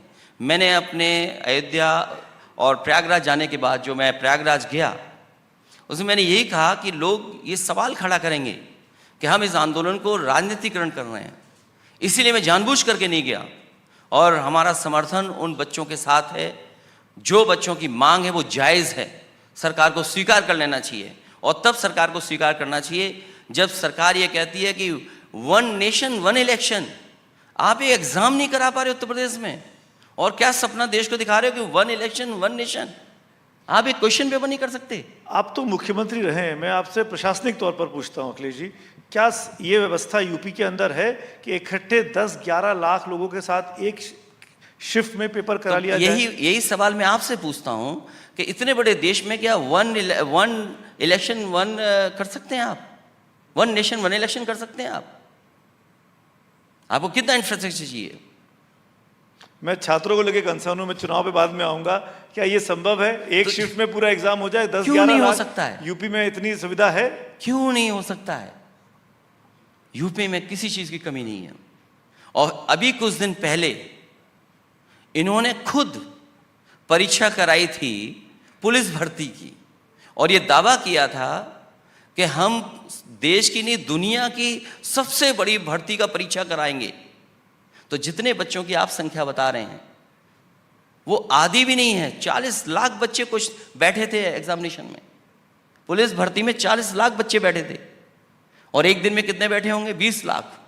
और आप कितने बच्चों की बात कर रहे हैं? आप 10-11 लाख। तो सोचिए, जो सरकार ये रिकॉर्ड बनाने के लिए 20 लाख बच्चों को एक साथ एग्जामिनेशन में बैठाया, वो कुछ हजार बच्चों का एग्जामिनेशन नहीं करा सकती। सच्चाई ये है कि आयोग अयोग्य हो गया है, अयोग्य है वो। इनके एजेंडे पे नौकरी नहीं है, नौकरी उलझाना है। और अगर नौकरी का रिजल्ट भी आ जाए तो ये जाकर के कोर्ट में उलझा देते हैं। आप देखिए 69,000 वाले बच्चे हाई कोर्ट से लेकर के कितना लड़ेंगे, कितने साल हो गए उनके लिए। आप उनके आरक्षण के साथ खिलवाड़ कर रहे हैं। जो लोग ये कहते हैं कि संविधान और का मुद्दा खत्म हो गया है, बाबा साहब भीमराव अम्बेडकर जी का संविधान की बात अब नहीं होगी। 69,000 वाले बच्चे अभी तक आंदोलन कर रहे हैं। इसीलिए आप योगी वर्सेस प्रतियोगी बोलते हैं, आपको इसमें चुनाव दिखता है, वोट दिखाई देते हैं। नहीं, योगी बनाम प्रतियोगी इसलिए बोलता हूं कि सब पढ़े लिखे बच्चे हैं जो कोचिंग करके आए हैं, अपनी मेहनत से परीक्षा देना चाहते हैं। जो मेज और टेबल और कुर्सी लगा करके पढ़ते थे उन्हें आपने धरने पे बैठा दिया, इसलिए मैं कह रहा हूं। आप में एक नई ऊर्जा, नई स्फूर्ति दिखाई देती है अखिलेश जी। मैं आपको थोड़ा सा पीछे लिए चलता हूं। 2017 में जब आप चुनाव हारे मुख्यमंत्री के तौर पर, 17 से लेके 22 तक का जो दौर रहा, जो 4-5 साल का वक्त रहा, क्या करते थे आप, क्या सोचते थे आप, रिवाइवल का क्या प्लान बनाते थे, कहाँ से कोचिंग ले रहे थे, कहाँ से लेसन सीख रहे थे? कोचिंग कहीं से नहीं ली, केवल पीडीए बना दिया मैंने। एनडीए को हराने के लिए पीडीए बना दिया। पीडीए से घबराए हुए हैं ये लोग, पीडीए से डरे हुए हैं लोग। क्या ऐसा लगता था कि लौटना मुश्किल हो जाएगा उस दौर में, कठिन पर रास्ता है, बीजेपी के बहुत नंबर्स आ रहे थे? देखिए, जो व्यक्ति ये सोच ले कि कल कुछ बदलाव नहीं हो सकता है, मैं उनमें से नहीं हूँ। मैं जानता हूँ, मैं सोचता हूँ कि हर काम हो सकता है, संभव है। इसीलिए लगातार हम लोगों ने मेहनत की, और वो मेहनत जो दिखी नहीं वो रिजल्ट में बाद में दिखाई दी। 2022 के चुनाव के बाद हम लोग लगातार काम करते रहे, और उसका परिणाम ये हुआ कि पीडीए की रणनीति और इंडिया गठबंधन का साथ हम लोगों ने भारतीय जनता पार्टी को 2 नंबर पर पहुंचा दिया। तो इस पीडीए के फॉर्मूले के लिए आप किसको श्रेय देंगे अपनी पार्टी में? किसने आपको ये आइडिया दिया? हमारे बहुत सारे साथी हैं, और ये लड़ाई कोई नई नहीं है। ये बाबा साहब भीमराव अम्बेडकर जी का सपना है, डॉक्टर राम मनोहर लोहिया जी का वही सपना है, नेताजी का वही रास्ता था, उसी रास्ते पे हम लोग चल रहे हैं। बस केवल उसमें शब्दों का हम लोगों ने केवल बदला है। और देखिए, पीडीए का असर ये देखिए, हमारे उत्तर प्रदेश की सरकार और मुख्यमंत्री को डीएपी में भी पीडीए दिखाई दे रहा है, और उसका परिणाम ये कि आज डीएपी किसी किसान को मिल ही नहीं रही है, क्योंकि शब्द दोनों में एक हैं। तो उन्हें लगता है कि डीएपी पीडीए है, इसलिए किसी किसान को भी खाद नहीं मिल पा रही है। कोई कल्पना कर सकता है कि आप 1 ट्रिलियन और 5 ट्रिलियन डॉलर की इकोनॉमी का सपना देखते हो, और किसान की फसल बर्बाद हो जाए, उसे इंतजार करना पड़ जाए खाद के लिए? ये जो बड़े बड़े सपने दिखा रहे हो, बड़ी बड़ी बातें कर रहे हैं, सोचिए वो खाद नहीं उपलब्ध करा पा रहे किसानों को, और न केवल खाद बल्कि जब पैदावार बढ़ जाए तो उसकी मूल्य भी नहीं दे पा रहे हैं। अखिलेश जी, कल झांसी में एक दुखद हादसा हुआ। आपका ट्वीट देखा मैंने, आपने कहा कि ऑक्सीजन सिलेंडर में आग लगी। खबर ये आ रही है कि वहाँ शॉर्ट सर्किट हुआ है, तो आपने क्यों पहले वो ट्वीट किया? आपके पास कहाँ से जानकारी आई? हमारे वर्कर हैं, और अगर भारतीय जनता पार्टी ने 500 बेड का हॉस्पिटल बना खड़ा है वहाँ पर झांसी में, जो समाजवादी सरकार में बना है, अगर उस इंफ्रास्ट्रक्चर को और अच्छा किया होता तो शायद ये हादसा नहीं होता। सरकार आखिरकार काम क्यों नहीं कर रही है? सरकार को जो काम करना चाहिए वो काम क्यों नहीं कर रहे हैं? केवल चुनाव, और चुनाव के साथ साथ रणनीति कैसे बनाएं, साजिश कैसे करें, समाज में कैसे बारूदी सुरंग पैदा की जाए, बारूद की सुरंग कैसे बनाई जाए। ये बारूद बिछाने वाले लोग कभी अस्पताल और स्वास्थ्य के बारे में चिंता नहीं करेंगे। इसीलिए मैंने कहा, इन्होंने जो एम्स दिए थे, जो पिछली सरकार में समाजवादी सरकार में बने थे, क्या वो एम्स चल रहे हैं? क्या वहाँ पर्याप्त डॉक्टर्स हैं? क्या पर्याप्त इंफ्रास्ट्रक्चर है?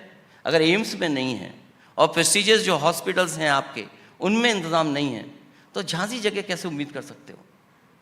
ये सरकार की नाकामी है। ये 10 साल की जो सरकार है दिल्ली की और यूपी की जो सरकार चल रही है, आखिर इनके पास जवाब क्या है? गोरखपुर में भी यही हादसा हुआ था, अगर आपको याद हो। ऑक्सीजन की वजह से न जाने कितने बच्चों की जान चली गई थी, और अब झांसी में ये घटना हुई है। ये संख्या तो कम बता रहे हैं, जब कभी भी जांच होगी, जब कभी आंकड़े सामने आएंगे, इससे ज़्यादा संख्या में बच्चे आपको पता लगेंगे जिनकी जान गई है। बहुत ही दुखद और बहुत ही अफसोसजनक घटना जो कुछ हुआ बच्चों के साथ कल। लेकिन एक चीज़ और अखिलेश जी, जो इल्ज़ाम आप पे बहुत लगता है कि आप बहुत परिवारवादी हैं, आपको अपने परिवार के बाहर कुछ दिखता ही नहीं है। अभी भी आप उपचुनाव में जो अपनी सीट खाली की, वहाँ से अपने भाई को लड़वा दिया, कजिन को आपने। नहीं, परिवार इसलिए दिखाई देता है कि परिवार संघर्ष में है, हम कोई सत्ता में नहीं हैं। और हमारे सामने ये था कि जीत हमारे लिए सबसे बड़ी बात है। इसलिए जो फैसला मुझे लेना था मैंने लिया, और उसका परिणाम ये है कि जनता ने स्वीकार किया और पूरे परिवार को जिता करके भेज दिया। मैं तो कहता हूँ बीजेपी को कौन रोक रहा है अपने परिवार को न लड़ाएं? क्या उनके परिवार के लोग नहीं हैं? लेकिन कई बार बहुत से लोगों को उनके परिवार दिखाई नहीं देते हैं। उनकी ये पार्टी में भी बहुत परिवारवादी लोग बैठे हुए हैं। क्या उत्तर प्रदेश के मुख्यमंत्री जी जो हैं वो अपने परिवार की वजह से नहीं है क्या? क्या वो उनके परिवार की वजह से वो राजनीति में नहीं है? अगर परिवार वाला सिद्धांत उत्तर प्रदेश में सबसे पहले लोकसभा में पहुंचने का कोई लागू किया है तो शायद बीजेपी याद करे कि उन्होंने भी ऐसे फैसले लिए हैं। उपचुनाव में भी जितने आपके प्रत्याशी हैं वो किसी की पत्नी हैं, किसी के साथ हैं, ये ऐसा क्यों किया? प्रत्याशी नहीं और बीजेपी में भी यही है। बहुत सारे परिवारवादी लोग ही चुनाव लड़ते हैं उनके यहाँ। अगर मैं आपसे ये पूछूं 2027 में आप अपना मुकाबला किससे देखना चाहेंगे? आपके सामने कौन हो? योगी आदित्यनाथ ही हो, केशव प्रसाद मौर्य हो, या कोई तीसरा शख्स आपके दिमाग में? हालांकि वो ऑफर खत्म कर दिया मैंने यूपी का। मैंने ऑफर दिया था। उत्तर प्रदेश की जनता 2027 में बड़ा परिवर्तन करेगी। सामने कोई भी हो, परिवर्तन उत्तर प्रदेश में होगा, क्योंकि जो काम समाजवादियों ने किए थे या उस सरकार में हुए थे उसका मुकाबला आज भी सरकार नहीं कर पा रही है। आखिर में एक आध रैपिड फायर क्वेश्चन पूछता हूँ, कुछ ही सेकंड्स बाकी है। अगर आपको किसी एक को चुनना पड़े, दो नाम बताऊंगा तो किसको चुनेंगे? दोस्त के तौर पर राहुल गांधी या प्रियंका गांधी? आप एक ही को कहते हो, ये तो हमारे लिए अच्छी बात है कि दोनों ही हों साथ। और आप अपना बड़ा दुश्मन किसको मानते हैं? दिल्ली में मोदी जी या लखनऊ में योगी जी? नकारात्मक लोग कहीं हो, चाहे दिल्ली में हो चाहे लखनऊ में हो। आपका बड़ा दोस्त कौन है, ओवैसी जी या चाचा शिवपाल? देखिए, दोस्त अच्छे ही बनाऊंगा मैं, जब बनाऊंगा तो दोस्त अच्छे ही बनाऊंगा मैं। चलिए, बहुत बहुत शुक्रिया हमसे बात करने के लिए Akhilesh ji. Thank you so much audience. Thank you, lovely talking to Akhilesh ji as usual. Thank you so much. Thank you very much, Mr. Akhilesh Yadav. Ladies and gentlemen, a round of applause for Mr. Akhilesh Yadav. Thank you, Sumit, for that conversation.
Talk about a technology that you may have heard of, artificial intelligence, AI, which is impacting every industry, transforming every aspect of the world around us.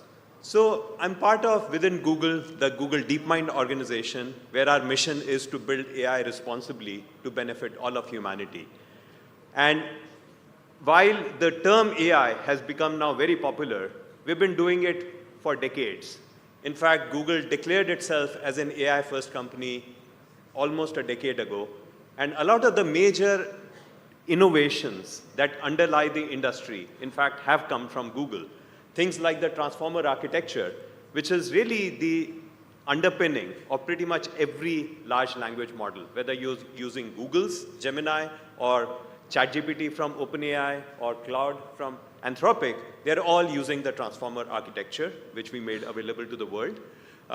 Another notable accomplishment was this AlphaFold model, for which Demis Hassabis and John Jumper, who developed the model, along with the broader team, they received the Nobel Prize this year in chemistry.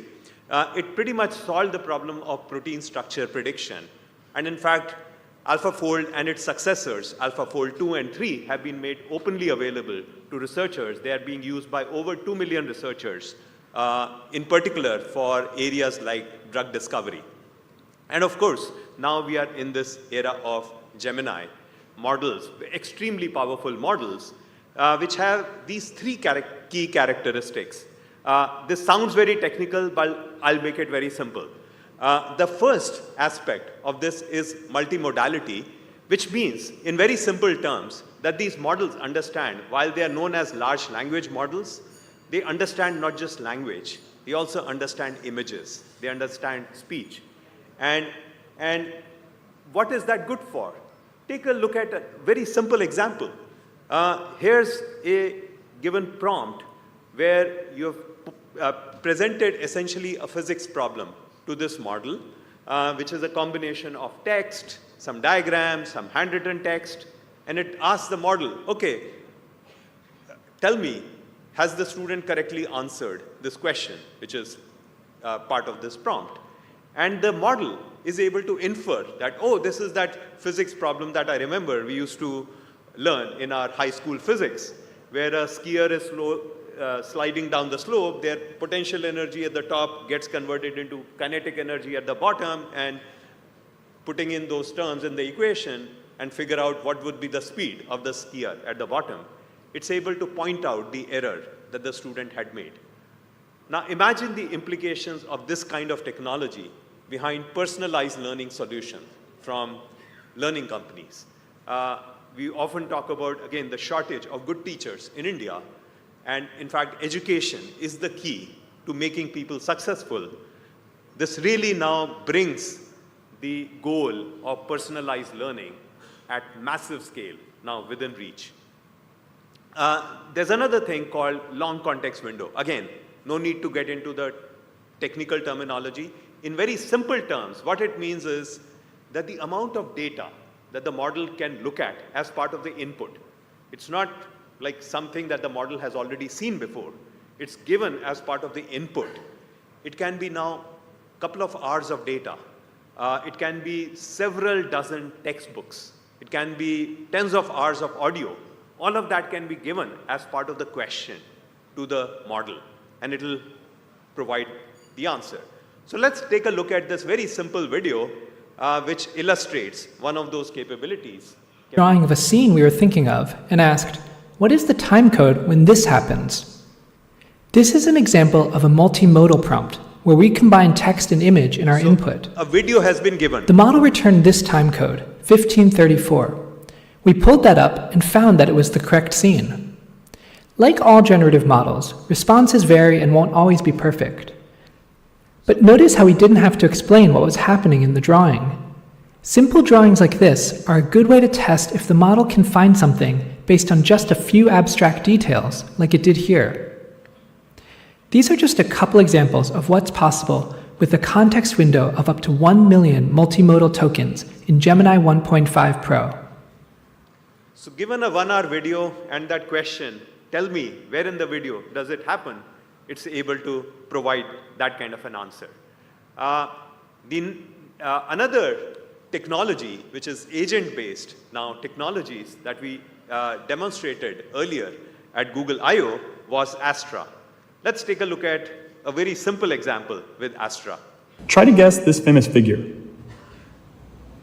That's a fun drawing. Is it Albert Einstein? Yeah, what did he do around this time? In 1905, Albert Einstein published his groundbreaking theory of special relativity. Do you want another hint for your drawing? Does this remind you of any of his work? Yes, that drawing reminds me of his photoelectric effect paper, which also won him the Nobel Prize in 1921. Okay, do you know who this is? Is this a new famous figure? This makes me think of gravity and Isaac Newton. Did he share anything with that first guy I showed you? Both Isaac Newton and Albert Einstein were physicists who revolutionized our understanding of the universe. Thanks, Gemini. So imagine the power of technologies like these, which are going to be in the hands of each and every person on the planet. This is the mission that we are after. Of course, AI is also being used now for creativity. You give these models very simple text prompts, and they will generate extremely high-quality photorealistic images. And this is one example from this Imagine 3 model, which has now been integrated into Gemini.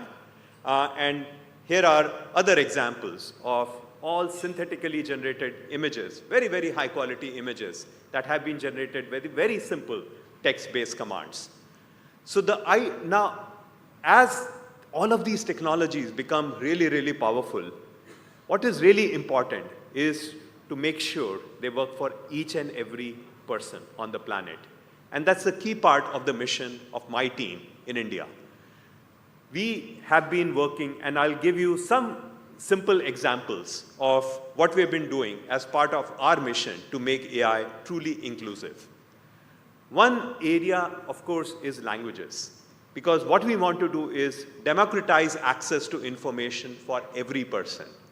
What our team keeps thinking about is that people like you and I, we are the privileged ones who understand English as a language, and therefore we have information at our fingertips, right? People say just Google it, and you have that information. How do we provide that same level of information to that laborer's daughter in Chhattisgarh who wants to ask that question not in English, but in her own native language, or the farmer's son in Assam? So I challenged our team, let's make sure all of our AI models work for all of the 22 scheduled languages of India. And I was very happy to see the lead in my team come back and say, Manish, you're not being ambitious enough. He gave me this lecture that, look, do you know there are 60 Indian languages which have over 1 million speakers? And there are 125 plus Indian languages which have over 1 lakh speakers each. So he said, I want to build a model that understands all of those 100 plus languages. Easier said than done.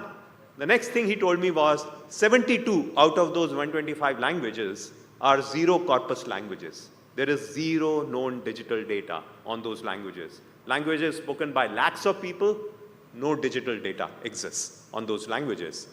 The other challenge is, we all know, the same language is spoken in so many different ways.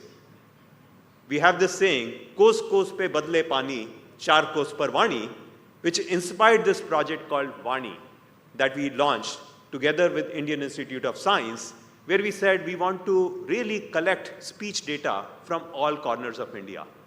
And we have made data freely available from phase 1 of that project. By the end of phase 3, we want to collect data from each and every one of the 773 districts of India. Already, from phase 1, what we saw when we only covered 80 districts, we were able to get data covering 59 Indian languages. And of those 59, 15 are those what used to be zero corpus languages. This is the first known digital data for 15 of those languages, which we are making freely available to the community. Another area is agriculture. We know over 40% of the families in India are dependent on agriculture for their livelihood. And they've seen very few benefits of technology really reaching them. So we asked, how do we tackle these problems like loan to a farmer? Farmer is unable to get loan from a bank and therefore ends up paying very high rates of interest to a loan shark. They are unable to get reasonably priced crop insurance. If there is crop failure, they're caught in that debt trap, commit suicide, and so on. So can we tackle these problems at scale? So our team took this approach of let's analyze satellite imagery, which will allow you, in fact, it enabled us to build the first model that for all of India, through satellite imagery, it is able to now identify all of the field boundaries, the crops which are being grown on the field, which now provide these foundational layers that now, similar to Aadhaar ID, right, which gave a unique identity to each person, and then on top of which you build the Aadhaar stack, unified payment interface, and so on, which allowed us to do all those mobile payments. We are assigning each field a unique ID. And now, by providing additional information about what is being grown and so on, we can unlock all kinds of use cases for the farmers, like loans, reasonably priced crop insurance, or subsidy programs from the government. Of course, we know that AI also has its challenges, which is why problems like hallucination, problems like introducing bias through these models, which is why Google enunciated these AI principles in 2018. And we subject every stage of our R&D to conform to these principles. And in fact, there's a lot of research being done to make sure AI can be developed in a manner that complies with those principles. So in summary, AI was already here and transforming the world around us. We have seen this rise of, technically these are called foundation models, on top of which all of these generative AI capabilities that you all have started using are really based. And this is really a golden era in AI, in technology, because now we really truly have that ability to build solutions that will bring benefits to billions of people. And we know we face so many problems as a society. We are now at a point where technologies like AI can be used to provide meaningful solutions to all of those. So again, to researchers like me, these are amazingly exciting times. So with that, let's maybe launch into a...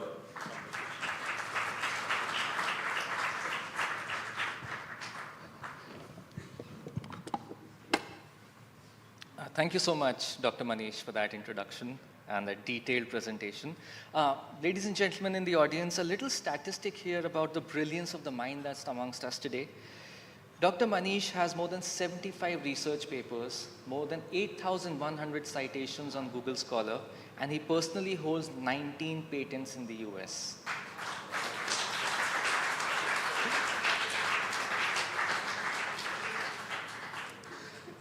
So, Dr. Manish, taking a cue from your Project Astra demo from among all the other things that you talked about, clearly the AI that we are using now, that we become used to, is a fraction of what AI is really capable of in the years to come.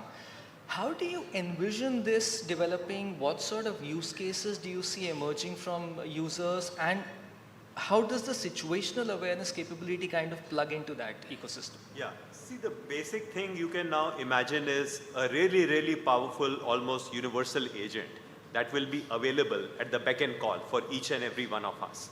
What I showed you over there were learning kind of scenarios where somebody could just, let's say you are a learner, you could just point it to whatever, some question in your textbook and say, hey, help me answer this question, or help me, educate me on the concepts, right? That will help me answer that question. But it could be, I mean, something as mundane as you take that agent and kind of make it scan everything in your refrigerator before you go shopping at your grocery store and then say, hey, tell me, are we out of milk?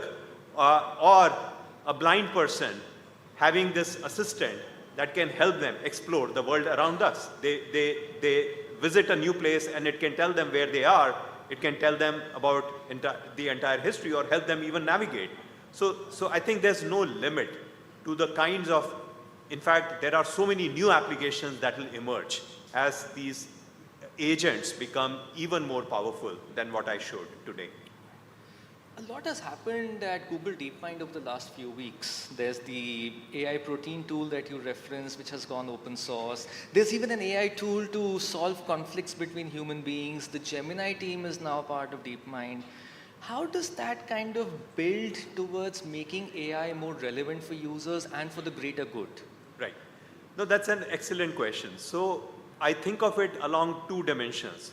One is, how do we make sure that the AI itself is being developed in a manner that it's not just working for a privileged few, whatever, for the Western world, but pretty much for every human on the planet, right? Which includes, again, doing all of this foundational work in terms of languages, making sure these models can scale to billions of users at a small cost, as well as applying them, right, in areas like agriculture. We've worked with nonprofits like Arman, which is into maternal and child health improvements, and the AI model has been deployed in production to help them, again, do a better job of saving the children's lives, because the statistics are quite humbling. There's a woman who dies at childbirth every 20 minutes in India. And Dr. Aparna, who started that nonprofit, said, look, pregnancy is not a disease. Women should not be dying of childbirth. Childhood is not an ailment. But there are children below the age of 5 who die. I think there's one child that dies again every few minutes. So how do we kind of bring those benefits? So that's one aspect. The other, I think, where I have been now really trying to get even academia in India excited is the possibilities of AI to accelerate science. What we saw with that protein folding and that protein structure prediction problem is just the tip of the iceberg. You name any problem, be it like discovering new materials, be it like solving the problem of clean energy using fusion, there is that expectation that AI can truly be an enabler to help us solve all of these problems. Generative AI has become so realistic over the last few months and years that there's now very little difference between a photograph that we may click versus a generation done using a prompt. How do you place the ethical considerations in that scenario? That's a very important kind of a question. So in fact, one of the technologies that Google recently made available in open source to the entire community is this SynthID, where what we do is it started with imaging, where we would watermark each image so that anytime an image has been synthetically generated, it's watermarked and there's a very clear indication that this has been AI generated. It's not a natural or a human, whatever, generated image. So we extended that same technology to text, videos and so on is being extended. So we are making technologies like these available so that when there is misinformation being created, we are providing tools to help catch that. Then of course, we also talk about like search being search, you have to have trust in the information that comes back, right? When you're truly looking for that information. So, which is why AI overviews in Google comes with not only that AI generated summary, but all of the links that you can use to actually verify and validate, which serve as references for the information that has been provided to you. Dr. Manish, Father Time waits for no one, which is why I must quickly ask you this. There have been instances of humans being unwilling to correct AI when AI gets it wrong. Students have got assignments wrong, legal professionals have got into a soup and courts. Are humans incapable of correcting technology when it gets it wrong? No, it's not a problem of incapability. I think part of it is also educating people about the technologies, not just the potential, but also its limitations.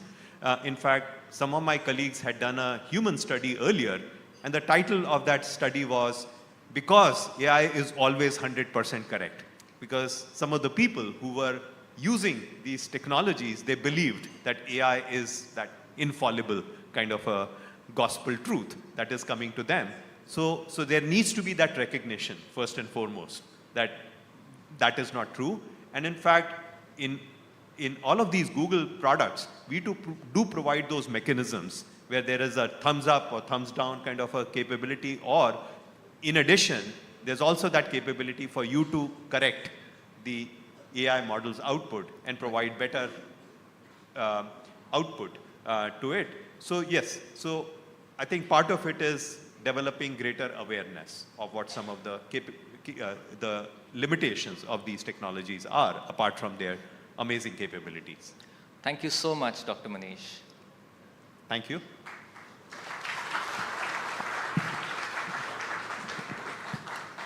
Thank you very much, Dr. Gupta and Vishal, for that very engaging session. Ladies and gentlemen, we're almost at the end. We've just got a final session that is going to have two popular...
and gentlemen, our next guests are both very successful actors from the Hindi cinema industry. They've debuted in the same year, have been friends for decades, are fitness enthusiasts, love doing action stunts, and have also been co-stars in several films. Please welcome to our final session, actor and producer Akshay Kumar, filmmaker and entrepreneur Ajay Devgn, who will both engage in a conversation with the Chief Managing Editor, Entertainment and Lifestyle, Hindustan Times, Ms. Sonal Kalra.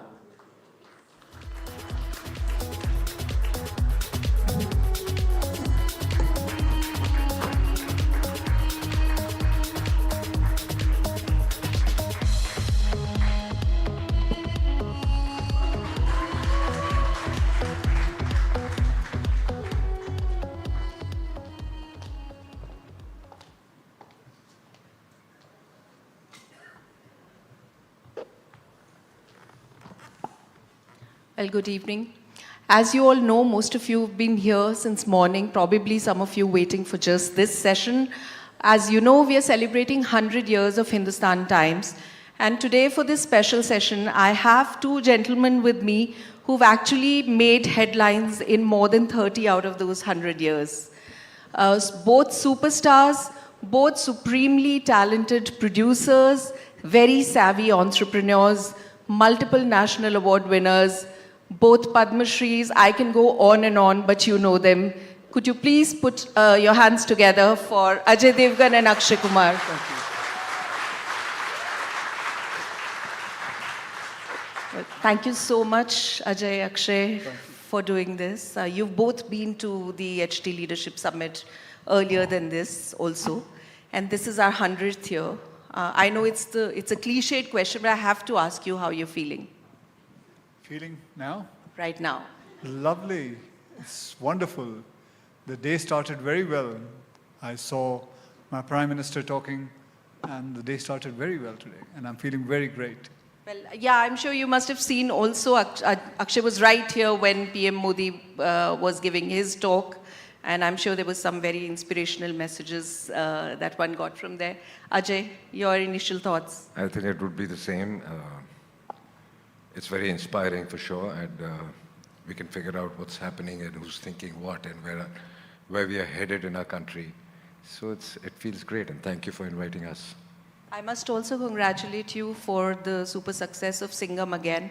Of course, a franchisee that you've both been a part of. Ajay, it's your film. Akshay, your entry was mind-blowing in the film. I mean, got so many CTs and talis. All conceived by my director and Ajay, my producer. तो फिर producer तो आप पैसे note गिनते हुए आ रहे हो मतलब यहाँ पे भी रास्ते में भी? I think ये थोड़ा myth चलता है कि नोट गिन रहे हैं, because जो film का cost होता है, and then the numbers people talk about, those are gross numbers. And Ajay बोल दे यार, कोई बात नहीं, कोई income tax का officer नहीं बैठा यहाँ, बोल दे. I think, no, that's true also. So the numbers are exactly not what you think they are. It actually boils down to 50% of what the gross collections are. But the numbers are not what they are also because maybe the actors charge quite a lot. No, the actors charge, you want to say something? The actors charge according to scripts, according to films, according to projects. And most of us right now are charging according to the recovery of the film. So it's not vice versa. So that's fair. That's what exactly it is. Like, we both are producers also. So we produce our films. Or if we sign somebody's film, we don't charge anything. We just take a kind of maybe a stake or something, which is there. So the film will not flop. If the film does well, we get a good amount. If we don't, if the film doesn't do, we get a small amount. So the risk is yours. It's a win-win situation. And for sometimes everybody. there's no amount also. And most of the time when you are producing yourself and you're making elaborate films, somewhere you also have to let go of the price you were supposed to get. So it's also passion somewhere. You know, one thing that I'm sure a lot of people would agree with me is that we are getting some really good films, and but somehow every film that seems to be doing well, most of the films are a number 2 or a number 3, or 3-2. Bhool Bhulaiya 3, Singham again. So, I'm sure people wonder what is it with Hindi cinema that makes them so inclined towards doing franchises and sequels and remakes. And that's not even just limited to films, it's even come in songs. So most of the songs have, are old hit songs of the past. They're kind of rehashed and given a new packaging. So what's happening to the original stories, the original music? We do give our original stories, we do, but the audience likes, like you're right, I said, like a Singham 2, Singham 3, Bhool Bhulaiya 1, 2, 3, Stree 1, Stree 2. See, अब देखिए मैंने film बनाई खेल खेल में I'm sure कई लोगों ने देखी होगी और किसी ने तो खेला भी होगा ये गेम so फिल्म थिएटर पे नहीं चली लेकिन OTT पे बहुत बढ़िया चली so it is it is the audience also I would say that they want to see some kind of the part 2s and the part 3s so now we can't help it. We are trying our level best to get them on with it, to make them, keep them interested in it. So that's what we're doing. Ajay, you want to add to that? Yeah, I just feel that also with this OTT culture coming in, and the audiences have become very selective. So I would talk about myself also. If I'm watching a show on OTT or something, it takes me a lot of time to decide what to watch if there's something new. And if I've seen something which I'm familiar with and the characters, and I've had a good experience, then I immediately say, okay, let me watch this first, because I know what I'm getting into, and it just connects with a good experience which I had the last time I watched something like this. I think that's filtered down to films also. When the audiences have become very selective, and when they take the time to decide if there's a new film, that should we go and see it or no. But where a sequel is concerned, they know that we've had a great experience, we know the characters, we know the story, we like the story, it's going to be taken forward. So they're more sure to go in and watch. And it's not just happening in our country. I think if you see from 2000 onwards, if you see most of the Hollywood films, which are super hits or box office hits, are all sequels. Yeah. They're also all big franchises and big films are all sequels. So I think somewhere there's been a shift, and the audiences have become very selective, so they take their time to go and watch the film. So they're okay with what they've seen, and if they've had a great experience, they will rush back to it. I guess the anticipation is therefore capitalized on, but that's also a very positive fact to already come to the halls with a thought that I know what this film or its characters. There's a sense of familiarity. Yeah. And that kind of works. A lot of people know this, but your careers have had very, very similar trajectories. I mean, there are some uncanny similarities between them. I think you both started your career around the same time, 1990, 91. That was the time I'm not even going to the awards that you've received. There's so many that you have.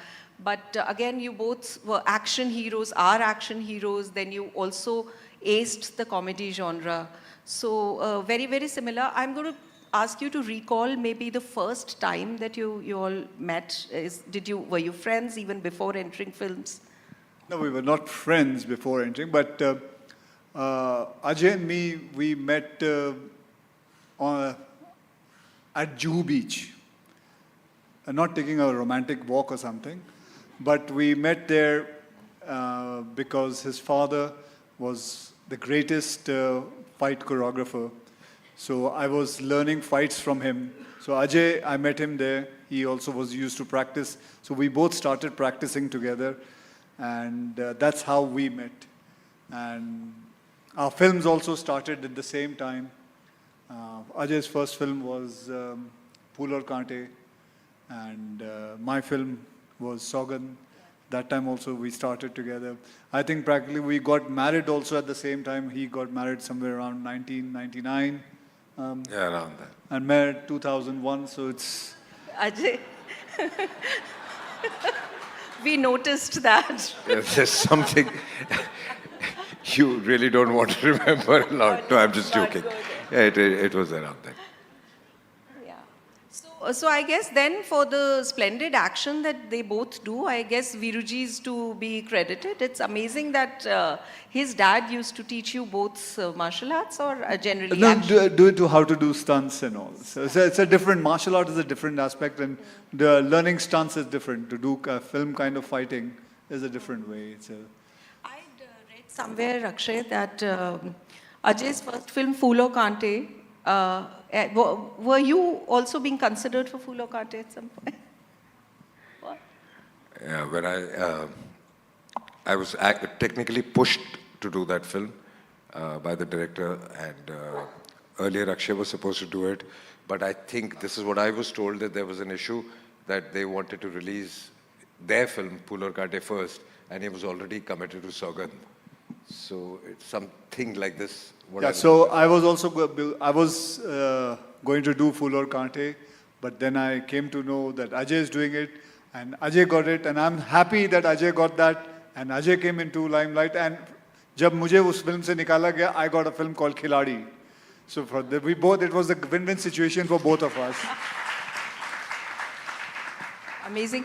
Well, talking of similarities, if I may take the liberty of saying that there's one more big similarity, which is that you're both married to very accomplished, successful women, but also women who do not mince their words. They are as outspoken as one can get.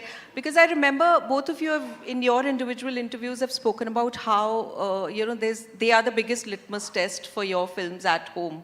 So please, aap thoda sa batao ki jab do you take them for screenings? Do you show them your films pehle? We don't take them. I'm talking about my wife. So I have to show her the film, and I have to sit with her next to me. And in my ears, it is shit's scene hai ye. Bekar hai. Very bad. Climax is very long. Not edited well. Ye scene acha hai. So it keeps on coming, and you have to hear it. I still remember, I earlier also mentioned this, the first time I took her for my trial, and the producer came and asked, "Ma'am, kaisi lagi film aapko?" Bakwas. So khatam. And that producer never worked with me again. So, but I really envy her for speaking her mind out. Whatever is there, she just openly says it. And agar koi achhi cheez lagti hai, she always says it, ki this is wonderful. Like my last film, Khel Khel mein, she was very happy. I felt so happy. Bhale film nahi chali, but I said, mere dil mein to ye hit film hai. And thank God, tujhe game khelne ke liye nahi kaha. Super. But Ajay, Kajal would you say Kajal is your best Similar, critic? I would say. I mean, it's just not Kajal, it's the children also. Yeah. So, and with the newer generation, that's how we upgrade ourselves and update ourselves, because we come to know also what is working with today's times, what is the thinking, what is their thinking, their friends, people around you. So yeah, so where they have to criticize, they do criticize. Where they like something, they do. And thank God that there's an invention called AirPods. So after a point, till you've got the point, you can wear them and they can keep speaking.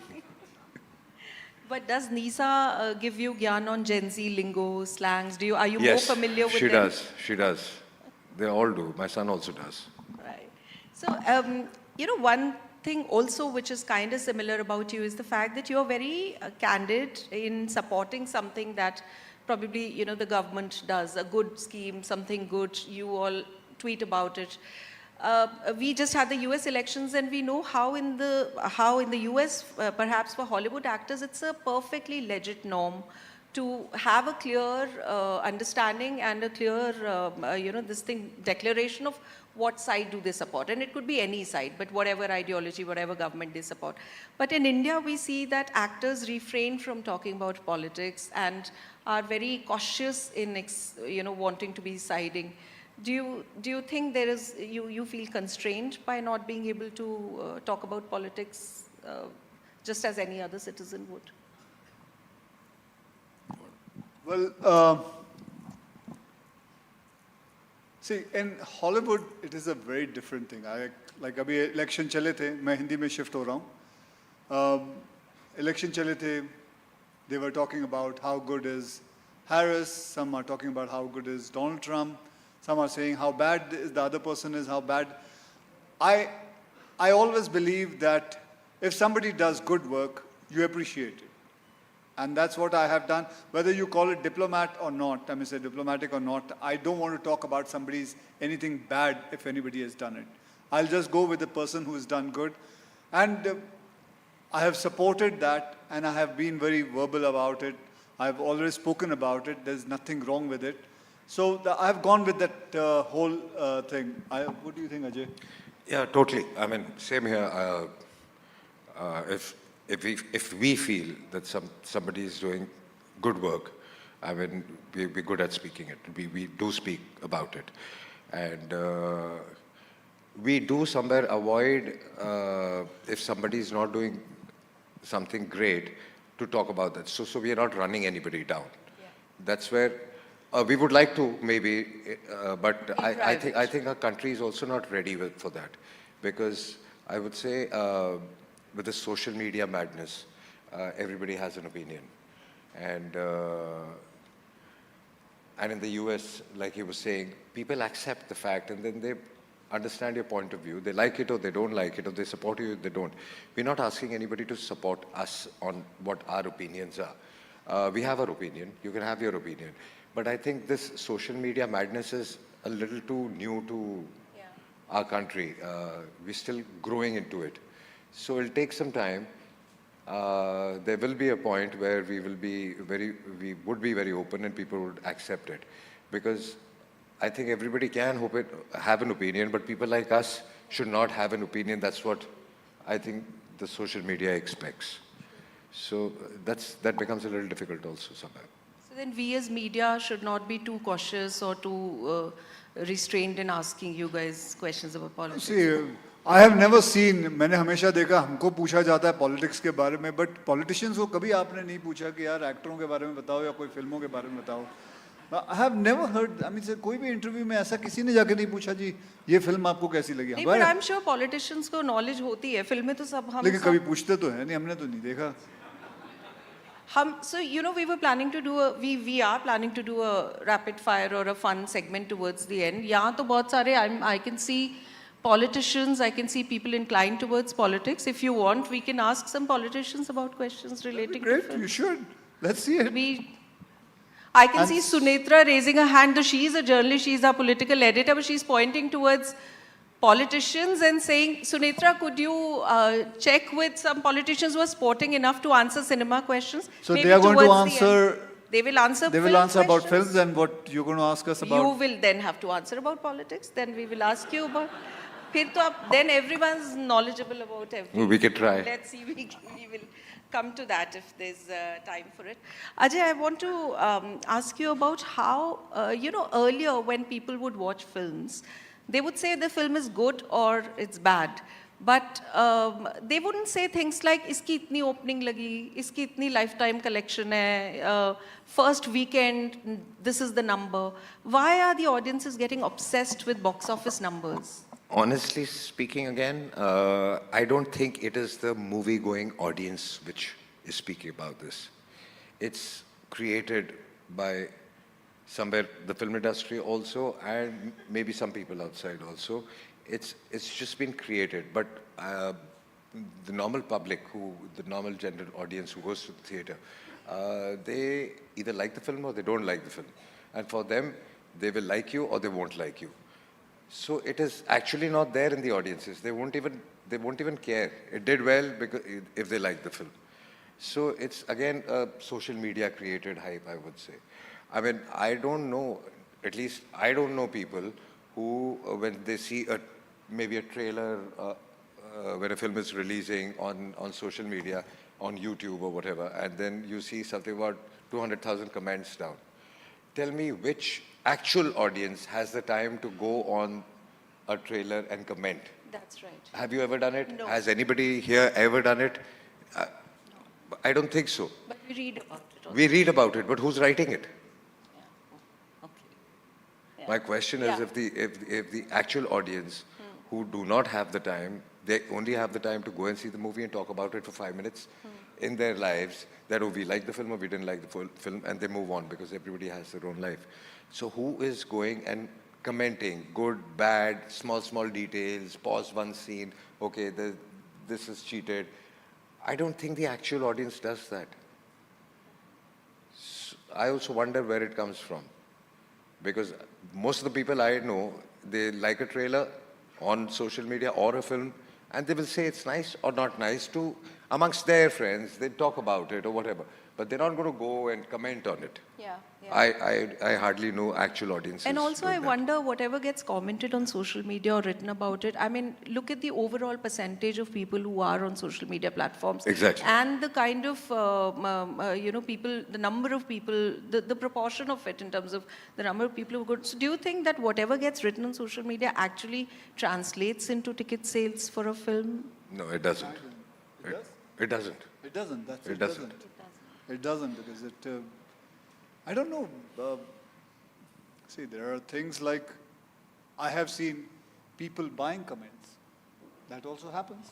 Yeah, and there are You bots. also know it, I know There are bots, and you come to know that these are bots.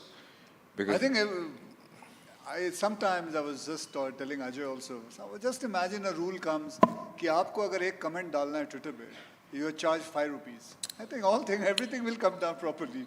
It'll come back to normalcy because. अभी भी कोई rate होगा, but rate बढ़ा दो तो you're saying it'll come down. हाँ, sorry. अभी भी कोई ना कोई rate होगा for these comments. But that is थोक के वो तो जो खरीदने वाले करते हैं वो करते हैं, but जो normal लोग हैं वो फिर नहीं करेंगे ना. So are you saying that actors are really not then bothered when their managers come and tell me कि सर ये लिखा जा रहा है फिल्म के बारे में, Twitter पे hype कम है, buzz ज़्यादा है? I wouldn't comment about other actors because I don't know what they feel, and there are insecurities attached in our film industry. Where I am concerned, and I'm sure where he's also concerned, we really don't care. I mean, so मैं तो यही कहूँगा कि देखिए bad comment अभी आज देखिए जैसे मुझे पता है कि 9 into 1 is equal to 9. 9 2 18 27 36 45 फिर उसके बाद 54 फिर 63 फिर 72 9 9s are 81 9 10s are 91 90 Exactly. कैसे जल्दी से फटाफट एक मिस्टेक पकड़ी जो 9 मैंने सही बोले वो किसी ने नहीं बोला बहुत बढ़िया एक मिस्टेक बोली है मेरे पीछे पड़ गए यही है सोशल मीडिया आप कुछ एक छोटी सी गलती कर लो सब चढ़ जाएंगे आप पे Okay, point well made. But when he was quizzing, my heart was sinking when I thought that this is a math quiz happening and journalists are so bad at numbers that I thought I wouldn't get. But that reminds me, I've taken up this thing of the Bollywood and cinema challenge. But if my team's listening, I'd want to help me with some quiz questions towards the end of the session, please. Okay, Akshay, another thing is about this widespread belief, and actually you see it in their numbers, that the South film industry seems to be more united, seems to be doing better, not just when they have their openings are, I'm kind of contradicting myself in saying openings were not important, but here the thing is that reality, you see 60, 70, 80 crore ki openings, then they seem together, they don't do these clashes. If there's a date on which 2 big films are coming, one of them quietly moves out. There is that sense of respect and unity that one sees. On the contrary, or at least on social media, what one is seeing for Hindi cinema is lots of negativity, those clashes leading to a lot of bitterness. What's your take on that? I agree that we don't have much unity. I don't know about what Ajay thinks.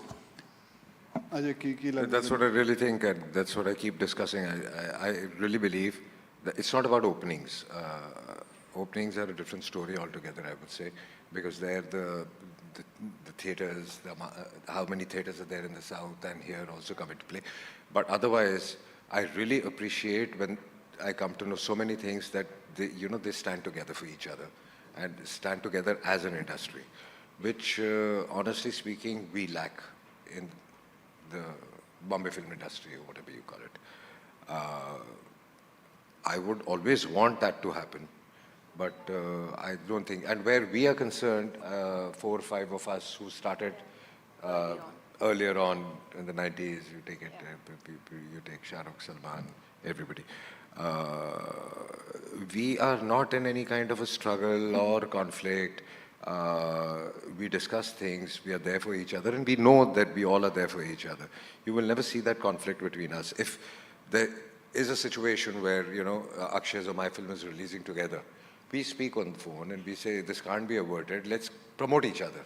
And we promote it. We've done that earlier also. So many times we've done it. I mean, I'm leaving from here to Chandigarh, and I'm shooting for a film called Son of Sardar Part 2.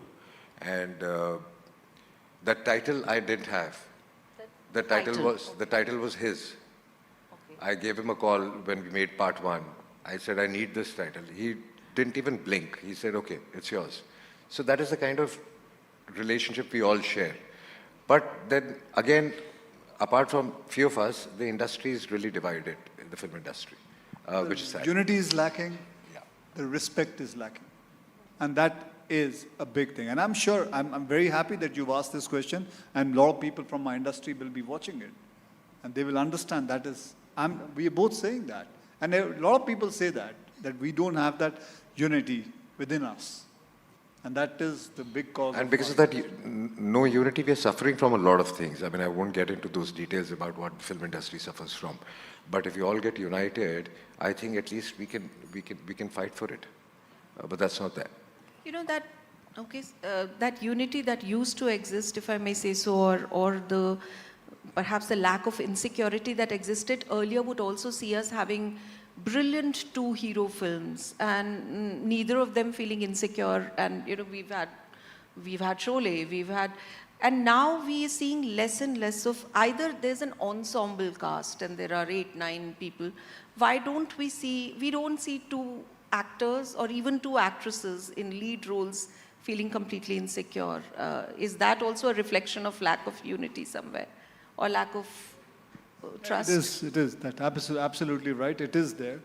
A lot of people don't, like हमने तो कितनी फिल्में साथ में की हुई है, मैंने सुनील शेट्टी के साथ कितनी की हुई हैं, सलमान के साथ की हुई हैं, बहुत सारे. So we have done that, Saif Ali Khan, everybody. But nowadays that whole thing happens very less. And it's sad, but it happens less. Ajay, another relatively newer phenomenon is that of this term called corporate booking.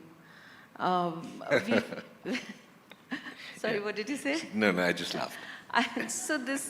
So I mean, is it a reality? Is it a myth? What is corporate booking, and why are suddenly everyone I really don't know. I think we both have not found such corporates who'll book for us. But there are a lot of corporates sitting here, so you should ask them that who are doing these bookings. So corporate booking would mean a corporate would kind of buy bulk tickets before the release of the film so that the openings are big. That's what it sounds like. Yeah. But you've not answered whether it exists. You've answered that you all don't get into it. No, I think the question was because it did exist, right? Yes. Okay, great. You know, I put out on social media about what questions do your fans want to ask of you, so that we don't limit this to people in the audience.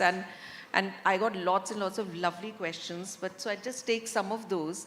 But one very interesting one, which actually I also wanted to ask, but a fan of yours, Malhar, has asked Akshay, that, you know, it was here on this Hindustan Times Leadership Summit 2 years ago, I think, where you had told us that you are renouncing Canadian citizenship and taking Indian citizenship. So Malhar कह रहा है कि please Akshay से ये पूछिए कि ऐसे कौन से अंतर्यामी बाबा का उनको आशीर्वाद था कि वो इतने सही वक्त में कनाडा citizenship से निकल गए. I mean, look at where India and Canada and their relationship is now. बाबा का नहीं, मेरे माँ बाप का आशीर्वाद था. मैं चुपचाप निकल गया. But yeah, वैसे तो मैंने बहुत पहले अप्लाई किया हुआ था. I think that the COVID time I had applied for it.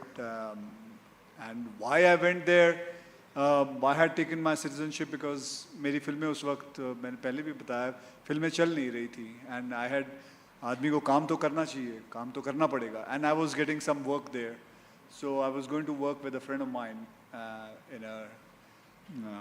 in a cargo this thing. So I was going to work there, but things then क्या हो गया मेरी 2 फिल्में still it was on release. So that they released and suddenly those 2 films they became a hit. चल गई तो उसके बाद then I came back and I started working. Then by grace of God फिल्में चलने लगी. Then I forgot about it and that passport didn't make. I mean, I'm an Indian from my heart, from my mind, from my soul. So that always will be. So I never cared about that. But yes, about 3 or 4 years back, I had on this stage only, I had said, "Ki I'm good. I'm giving it up." And then it took a little bit time. And last year, I got exactly on 14th or 15th August, I got my passport, and that's it. I came out of it. I remember you posting Dil Se Hindustani and Passport Se Hindustani now. Okay. Ajay, your truckloads of fans want to know that after Tanaji and, what a stupendous film, you had announced a series on unsung warriors, and they're very keen to know when is the next of unsung warriors. We're working on a couple of scripts as the series is the unsung warriors. I mean, I could have made a film on Chhatrapati Shivaji Maharaj, but I chose Tanaji because he is the unsung warrior. Shivaji Maharaj, everybody knows. So we're looking for such great characters, lesser told, and who've done as great things, and that's why unsung warriors. And we're working on a few scripts, so I'm sure it'll be. I know that either you all check your social media yourself, I mean, as in check a lot of social media, or maybe people around you keep telling you. Ajay, abhi recently a small clip, a humorous, hilarious, very funny clip of Rohit Shetty agreeing with you on a lot of things. I don't know if you've seen it. Have you seen it? I just saw that. It's a very funny funny and a very, very sweet clip. I thought if you've seen it, I wanted to know your reaction on it. No, there was a smile on the face when I saw it. In fact, I didn't see it. He only sent it to me. He sent it to you. Yeah. What a lovely sense of humor then. So your fans also want to know if we can see, when are we likely to see an Ajay Akshay full-on collaboration, like maybe the both of you working in a film, maybe one of you directing it, one of you working in it. So Suhag itne saal ho gaye. When is it that? Okay, this is something we were going to announce later, but I think this is a great platform. We're already working on something together where I'm directing the film and he's in the film. So we will let you know. Oh, wow. Well, I'm going to be getting directed by Mr. Ajay Devgn. Superb. My team would be delighted. We've got our headlines. Sadly, there's a live telecast of this happening, so no exclusives. But yes, thank you. And we would love to know more about it. Itna bata do, do you all have a story in mind? Is it an action, comedy? Sonal, मैं script ही भेज देता हूँ. Script ही भेज देता हूँ. It's a little too early. We'll talk about it. Well, thank you then for letting us into the announcement. Akshay, I think of all the questions that I got from your fans, 95% of them want to know Hera Fairy 3 kab aa rahi hai. Because that's another thing that you announced over here, that you really are in love with the franchisee. I would never want to give it up. Whatever is happening to Hera Fairy 3. Yeah, we're just making welcome at the moment.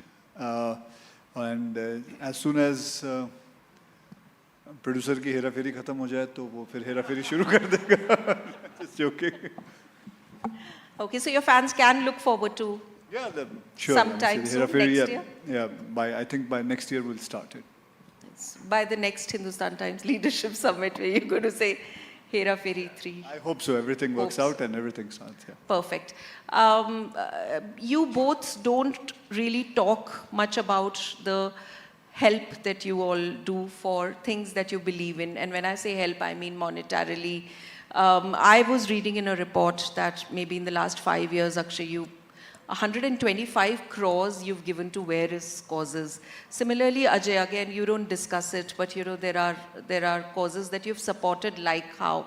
I want to know, what is that one cause that's closest to your heart amongst all the things that you keep supporting? For me, what is very close is Bharat Ke Veer, which we started about 8-9 years back. So that is very close. Ajay? I wouldn't say there's just one cause which is very close to me. I would say also that's trying our best to plant trees all over the country. But apart from that, it's more of, feeding the children and during the COVID also, we had a lot of makeshift hospitals and beds and things like this. So I have a charity firm called NY. There's also something that you do for the education of underprivileged girls. Yes. I was reading. Yes. So we do a lot of things. If I were to ask you about each other's favorite film of yours, Akshay, what's your most favorite film of Ajay's that you enjoyed as an audience? Drishyam. Drishyam? Yeah. What about you, Ajay? I find Hera Fairy actually very, very funny and fabulous. And if I could... and one film which we did together, Khaki. Khaki, of course, was a wonderful. And Drishyam, we were talking, we in our media fraternity, we keep talking about how before Drishyam came up, we thought that now people are going to go to cinema halls only for larger than life, VFX driven, very, very big action films. And then comes Drishyam, and my God, it told us that perhaps there's no formula to a good film. Actually, there's no formula. The audience has become very unpredictable. And like I said, the sequels they would definitely want to see if they're good. Otherwise, it could be a big film or a small film. We really don't know in today's times how they are going to open. So they are very worried. They want to find out first how the film is, then go into the theaters. Yeah. Maybe as a last question, if you could tell us one film of yours which, when you watch, of your own, because it won't be fair of me to ask, of your own which you watched and said, I shouldn't have done it. Honestly speaking, there are lots of such films. And there are lots of such films, not that after watching you feel that you shouldn't have done it. While making those films, you shouldn't have done it. But I think, again, our generation people, I think today's generation is very smart, which is very good. They do not attach their emotions to their work. We have, I would say, not stupid, but in a way, good, bad, whatever you call it. But we have done work on emotional level also. I'm sure Akshay has also supported so many of his producers, or I have, who needed to make those films at that point because of survival. And we've done those films, and before we started or after we started also, we knew that this might not work. So we've done that a lot in our lives. But then as committed professionals, you'd go ahead and finish it. But yeah. Yeah, but then we don't regret it also, because we knew somewhere we started for a different reason, and if that reason is achieved, it's fine. Today it's become very cutthroat, so you can't afford to have a flop, I would say. Earlier, we were let go also, so we could do it more. But now we are also very worried, I guess. Ajay ने answer बहुत बढ़िया दे दिया, नाम नहीं बताया film. नाम इसलिए नहीं बताया क्योंकि ऐसी बहुत फिल्में हैं, और अगर मैं उन फिल्मों का नाम लूँगा तो लोगों को उस फिल्म के प्रोड्यूसर डायरेक्टर का नाम भी पता चलेगा, तो मेरी तरफ से ऐसे होगा कि मैं उनके बारे में कुछ बुरा बोल रहा हूँ, तो I won't. Sonal, 3.5 minutes रह गए. If you want to play that game. I know now. Akshay didn't want to answer that, so he's showing me because अब आपने ये बोल दिया कि प्रोड्यूसर डायरेक्टर को बुरा लगेगा, तो वो तो नाम ले ही नहीं सकते फिर अब. आप मुझे सही में 3.5 minutes रह गए. I'm very proud of all my films. चलो हम ऐसे सोच लेते कि जो फिल्म ये लोग प्रमोट करने नहीं जाते, शायद वो वाली फिल्में उनको समझ में आ जाता है कि maybe there's no point. All right, so where is Sunetra now? Sunetra, do we? Ravneet ji. Oh, Ravneet ji is ready to take the Bollywood quiz. And Shazia, oh, of course. Well, yeah, we'll play standing, but where are Neha's? Guys, please give a big round of applause to very sporting politicians. That's Ravneet Singh Bittu. He's the Minister of State for Railways and Food Processing. Food processing. That's Shazia Ilmi, very popular BJP, national spokesperson of BJP and a very popular leader. Suppose so. So, Fasad yeah, even just you'd have to give me a second to figure this out because. तब तक आप एक mic ले लीजिए.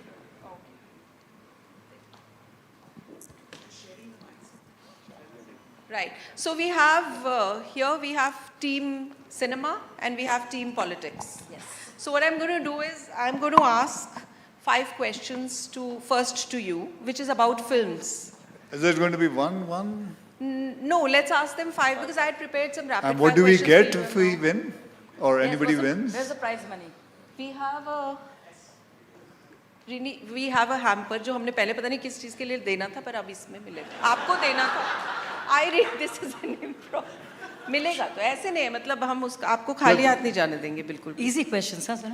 Easy questions because it's not from your field. So, okay. All right. So somebody please help me keep the time, Rini, and also the.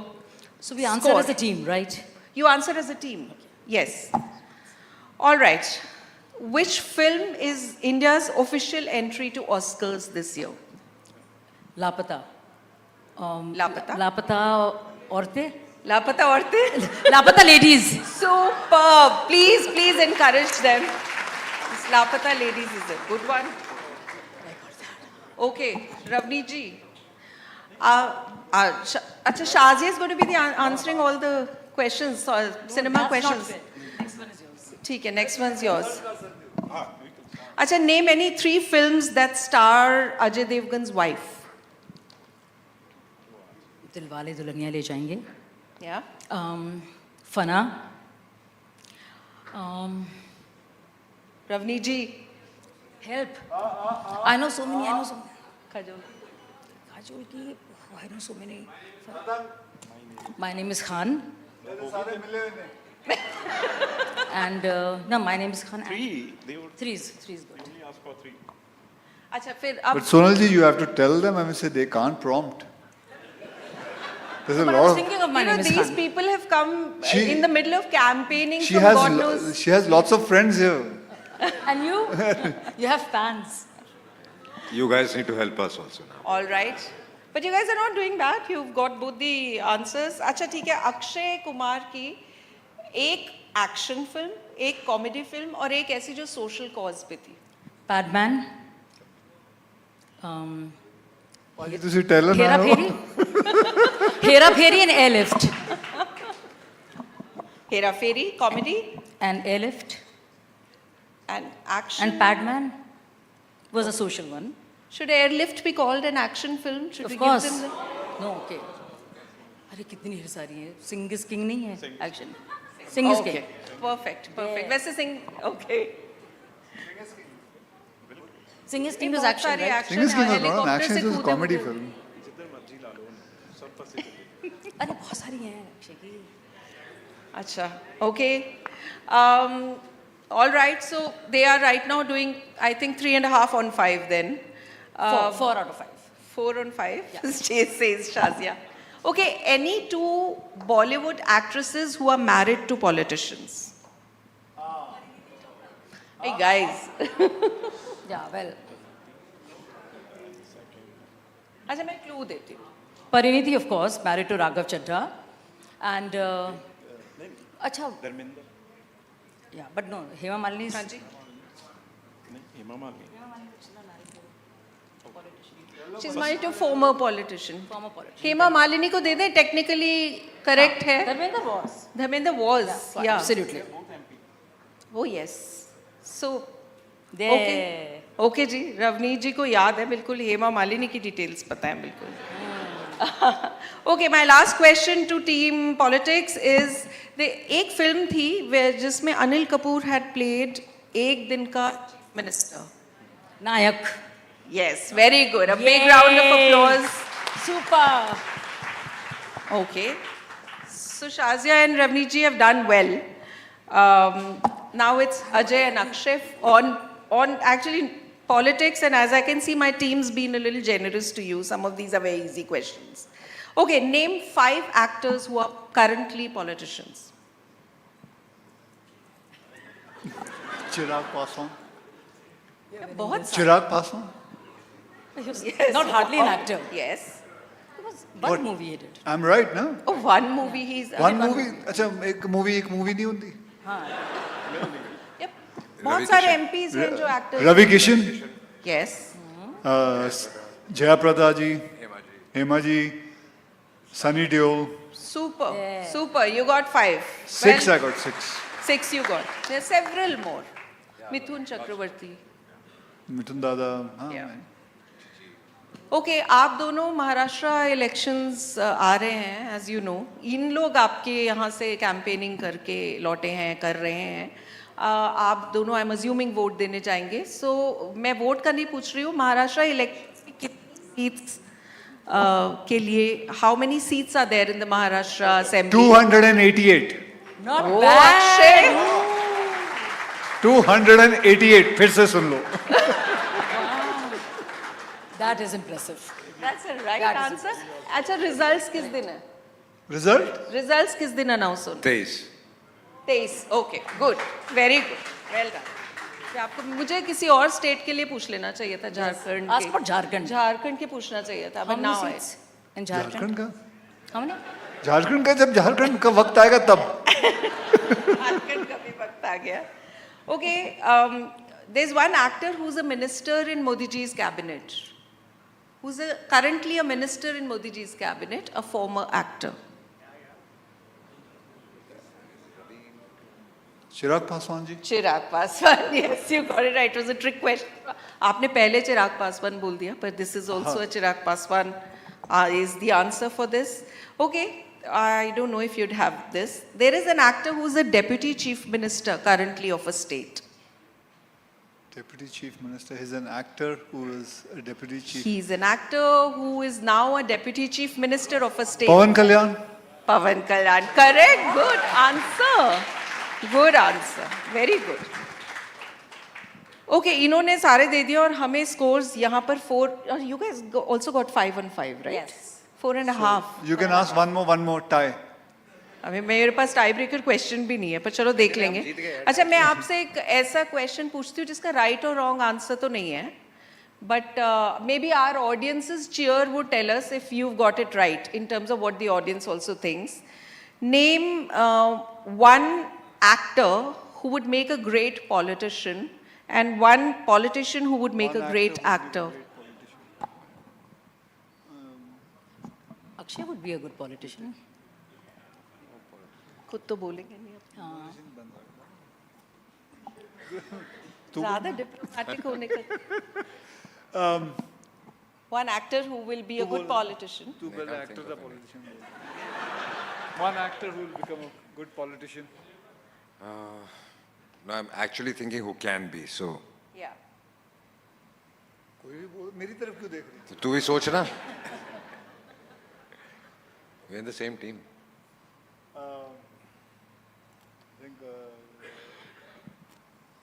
Ritesh Deshmukh, he can be a good politician. Good. Ritesh Deshmukh is campaigning for his brother at this moment. Yes, he comes from the family. हाँ एक minute बस एक answer मैं पूछ लूँ कि one politician who will make a great actor. One politician who will make a good actor will be Kejriwal ji. He is a good actor. Best answer.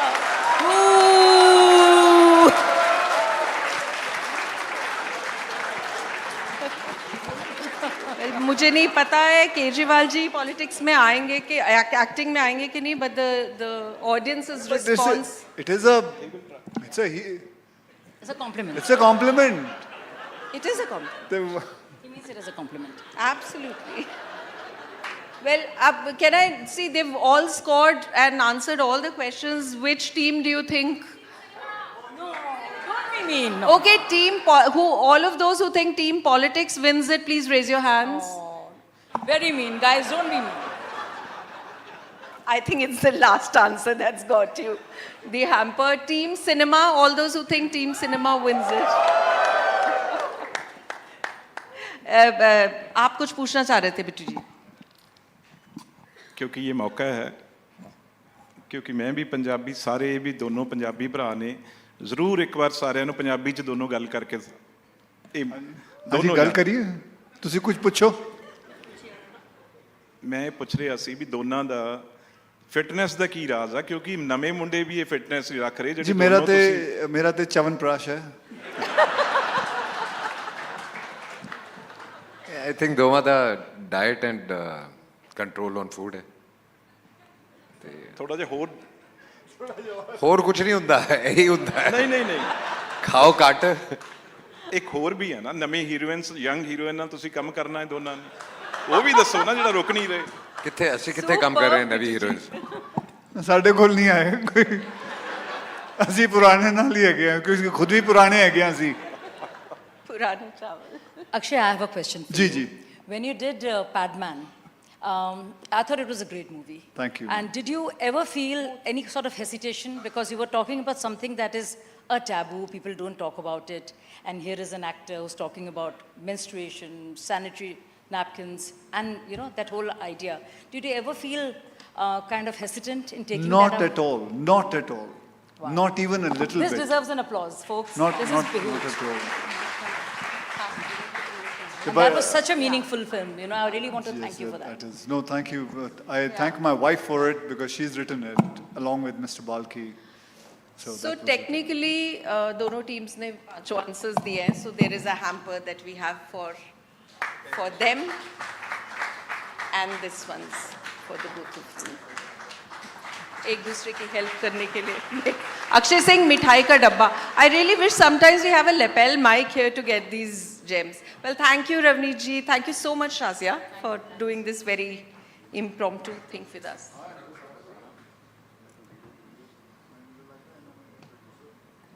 Okay, session चल रहा है अभी.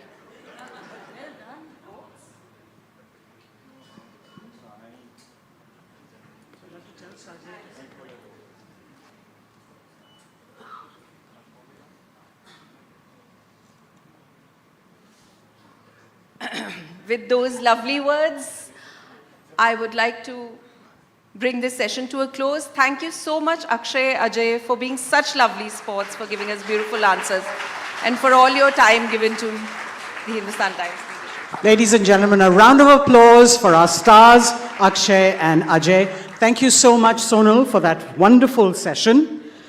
It's a wrap, ladies and gentlemen, for the 22nd Hindustan Times Leadership Summit. Over the last 3 days, we've had the best minds, leaders in public affairs, renowned politicians, newsmakers, and actors discuss and deliberate on several important topics.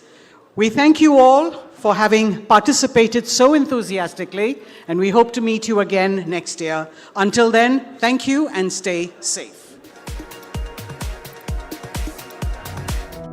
I am the future that was born 100 years ago. I am the purpose that emerged with India's independence, to be a force for business that makes doing good our business. Towards an independence